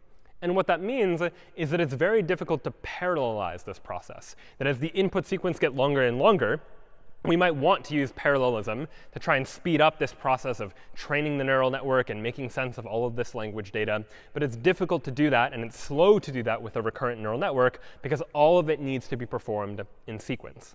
And that's become an increasing challenge as we've started to get larger and larger language models. The more language data that we have available to us to use to train our machine learning models, the more accurate it can be, the better representation of language it can have, the better understanding it can have, and the better results that we can see. And so we've seen this growth of large language models that are using larger and larger data sets, but as a result, they take longer and longer to train. And so this problem that recurrent neural networks are not easy to parallelize has become an increasing problem. And as a result of that, that was one of the main motivations for a different architecture for thinking about how to deal with natural language, and that's known as the transformer architecture. And this has been a significant milestone in the world of natural language processing for really increasing how well we can perform these kinds of natural language processing tasks, as well as how quickly we can train a machine learning model to be able to produce effective results. There are a number of different types of transformers in terms of how they work, but what we're going to take a look at here is the basic architecture for how one might work with a transformer to get a sense for what's involved and what we're doing. So let's start with the model we were looking at before, specifically at this encoder part of our encoder-decoder architecture, where we used a recurrent neural network to take this input sequence and capture all of this information about the hidden state and the information we need to know about that input sequence. Right now, it all needs to happen in this linear progression. But what the transformer is going to allow us to do is process each of the words independently in a way that's easy to parallelize. Rather than have each word wait for some other word, each word is going to go through this same neural network and produce some kind of encoded representation of that particular input word. And all of this is going to happen in parallel. Now, it's happening for all of the words at once, but we're really just going to focus on what's happening for one word to make it clear. But know that whatever you're seeing happen for this one word is going to happen for all of the other input words too. So what's going on here? Well, we start with some input word. That input word goes into the neural network, and the output is hopefully some encoded representation of the input word, the information we need to know about the input word that's going to be relevant to us as we're generating the output. And because we're doing this each word independently, it's easy to parallelize. We don't have to wait for the previous word before we run this word through the neural network.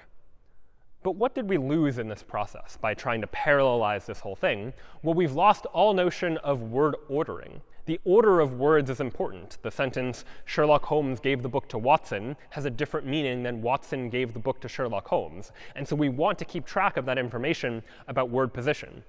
In the recurrent neural network, that happened for us automatically, because we could run each word one at a time through the neural network, get the hidden state, pass it on to the next run of the neural network. But that's not the case here with the transformer, where each word is being processed independent of all of the other ones. So what are we going to do to try to solve that problem? One thing we can do is add some kind of positional encoding to the input word. The positional encoding is some vector that represents the position of the word in the sentence. This is the first word, the second word, the third word, and so forth. We're going to add that to the input word. And the result of that is going to be a vector that captures multiple pieces of information. It captures the input word itself, as well as where in the sentence it appears.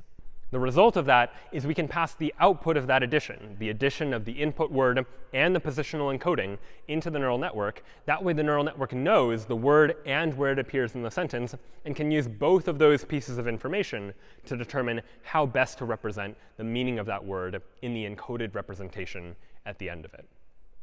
In addition to what we have here, in addition to the positional encoding and this feed-forward neural network, we're also going to add one additional component, which is going to be a self-attention step. This is going to be attention where we're paying attention to the other input words, because the meaning or interpretation of an input word might vary depending on the other words in the input as well. And so we're going to allow each word in the input to decide what other words in the input it should pay attention to in order to decide on its encoded representation. And that's going to allow us to get a better encoded representation for each word, because words are defined by their context, by the words around them and how they're used in that particular context. This kind of self-attention is so valuable, in fact, that oftentimes the transformer will use multiple different self-attention layers at the same time to allow for this model to be able to pay attention to multiple facets of the input at the same time. We call this multi-headed attention, where each attention head can pay attention to something different. And as a result, this network can learn to pay attention to many different parts of the input for this input word all at the same time. And in the spirit of deep learning, these two steps, this multi-headed self-attention layer and this neural network layer, that itself can be repeated multiple times too, in order to get a deeper representation, in order to learn deeper patterns within the input text, and ultimately get a better representation of language in order to get useful encoded representations of all of the input words. And so this is the process that a transformer might use in order to take an input word and get it its encoded representation. And the key idea is to really rely on this attention step in order to get information that's useful in order to determine how to encode that word. And that process is going to repeat for all of the input words that are in the input sequence. We're going to take all of the input words, encode them with some kind of positional encoding, feed those into these self-attention and feed-forward neural networks in order to ultimately get these encoded representations of the words. That's the result of the encoder. We get all of these encoded representations that will be useful to us when it comes time then to try to decode all of this information into the output sequence we're interested in. And again, this might take place in the context of machine translation, where the output is going to be the same sentence in a different language, or it might be an answer to a question in the case of an AI chatbot, for example. And so now let's take a look at how that decoder is going to work. Ultimately, it's going to have a very similar structure. Anytime we're trying to generate the next output word, we need to know what the previous output word is, as well as its positional encoding. Where in the output sequence are we? And we're going to have these same steps. Self-attention, because we might want an output word to be able to pay attention to other words in that same output, as well as a neural network. And that might itself repeat multiple times. But in this decoder, we're going to add one additional step. We're going to add an additional attention step, where instead of self-attention, where the output word is going to pay attention to other output words, in this step, we're going to allow the output word to pay attention to the encoded representations. So recall that the encoder is taking all of the input words and transforming them into these encoded representations of all of the input words. But it's going to be important for us to be able to decide which of those encoded representations we want to pay attention to when generating any particular token in the output sequence.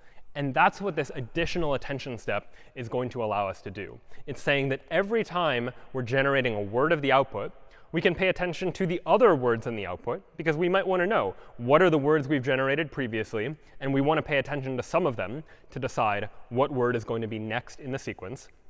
But we also care about paying attention to the input words too. And we want the ability to decide which of these encoded representations of the input words are going to be relevant in order for us to generate the next step. And so these two pieces combine together. We have this encoder that takes all of the input words and produces this encoded representation. And we have this decoder that is able to take the previous output word, pay attention to that encoded input, and then generate the next output word. And this is one of the possible architectures we could use for a transformer, with the key idea being these attention steps that allow words to pay attention to each other.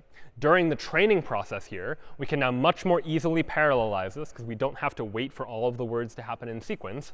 And we can learn how we should perform these attention steps. The model is able to learn what is important to pay attention to, what things do I need to pay attention to in order to be more accurate at predicting what the output word is.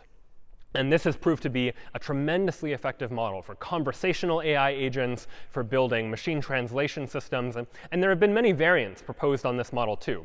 Some transformers only use an encoder, some only use a decoder, some use some other combination of these different particular features. But the key ideas ultimately remain the same, this real focus on trying to pay attention to what is most important.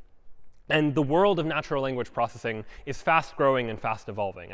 Year after year, we keep coming up with new models that allow us to do an even better job of performing these natural language related tasks, all on the surface of solving the tricky problem, which is our own natural language. We've seen how the syntax and semantics of our language is ambiguous, and it introduces all of these new challenges that we need to think about if we're going to be able to design AI agents that are able to work with language effectively.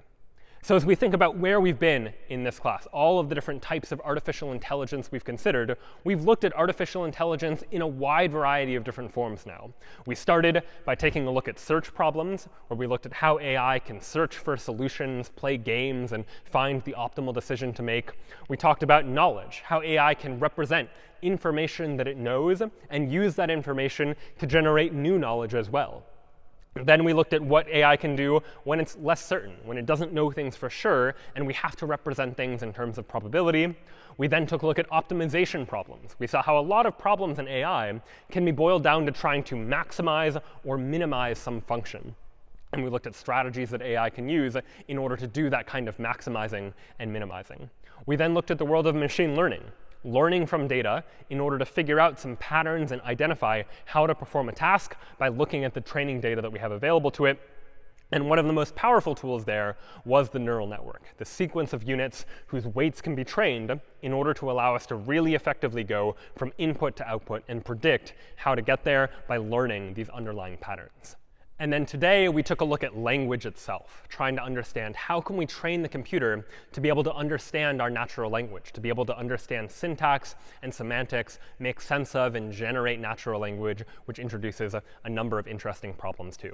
And we've really just scratched the surface of artificial intelligence. There's so much interesting research and interesting new techniques and algorithms and ideas being introduced to try to solve these types of problems. So I hope you enjoyed this exploration into the world of artificial intelligence. A huge thanks to all of the course's teaching staff and production team for making the class possible. This was an introduction to artificial intelligence with Python.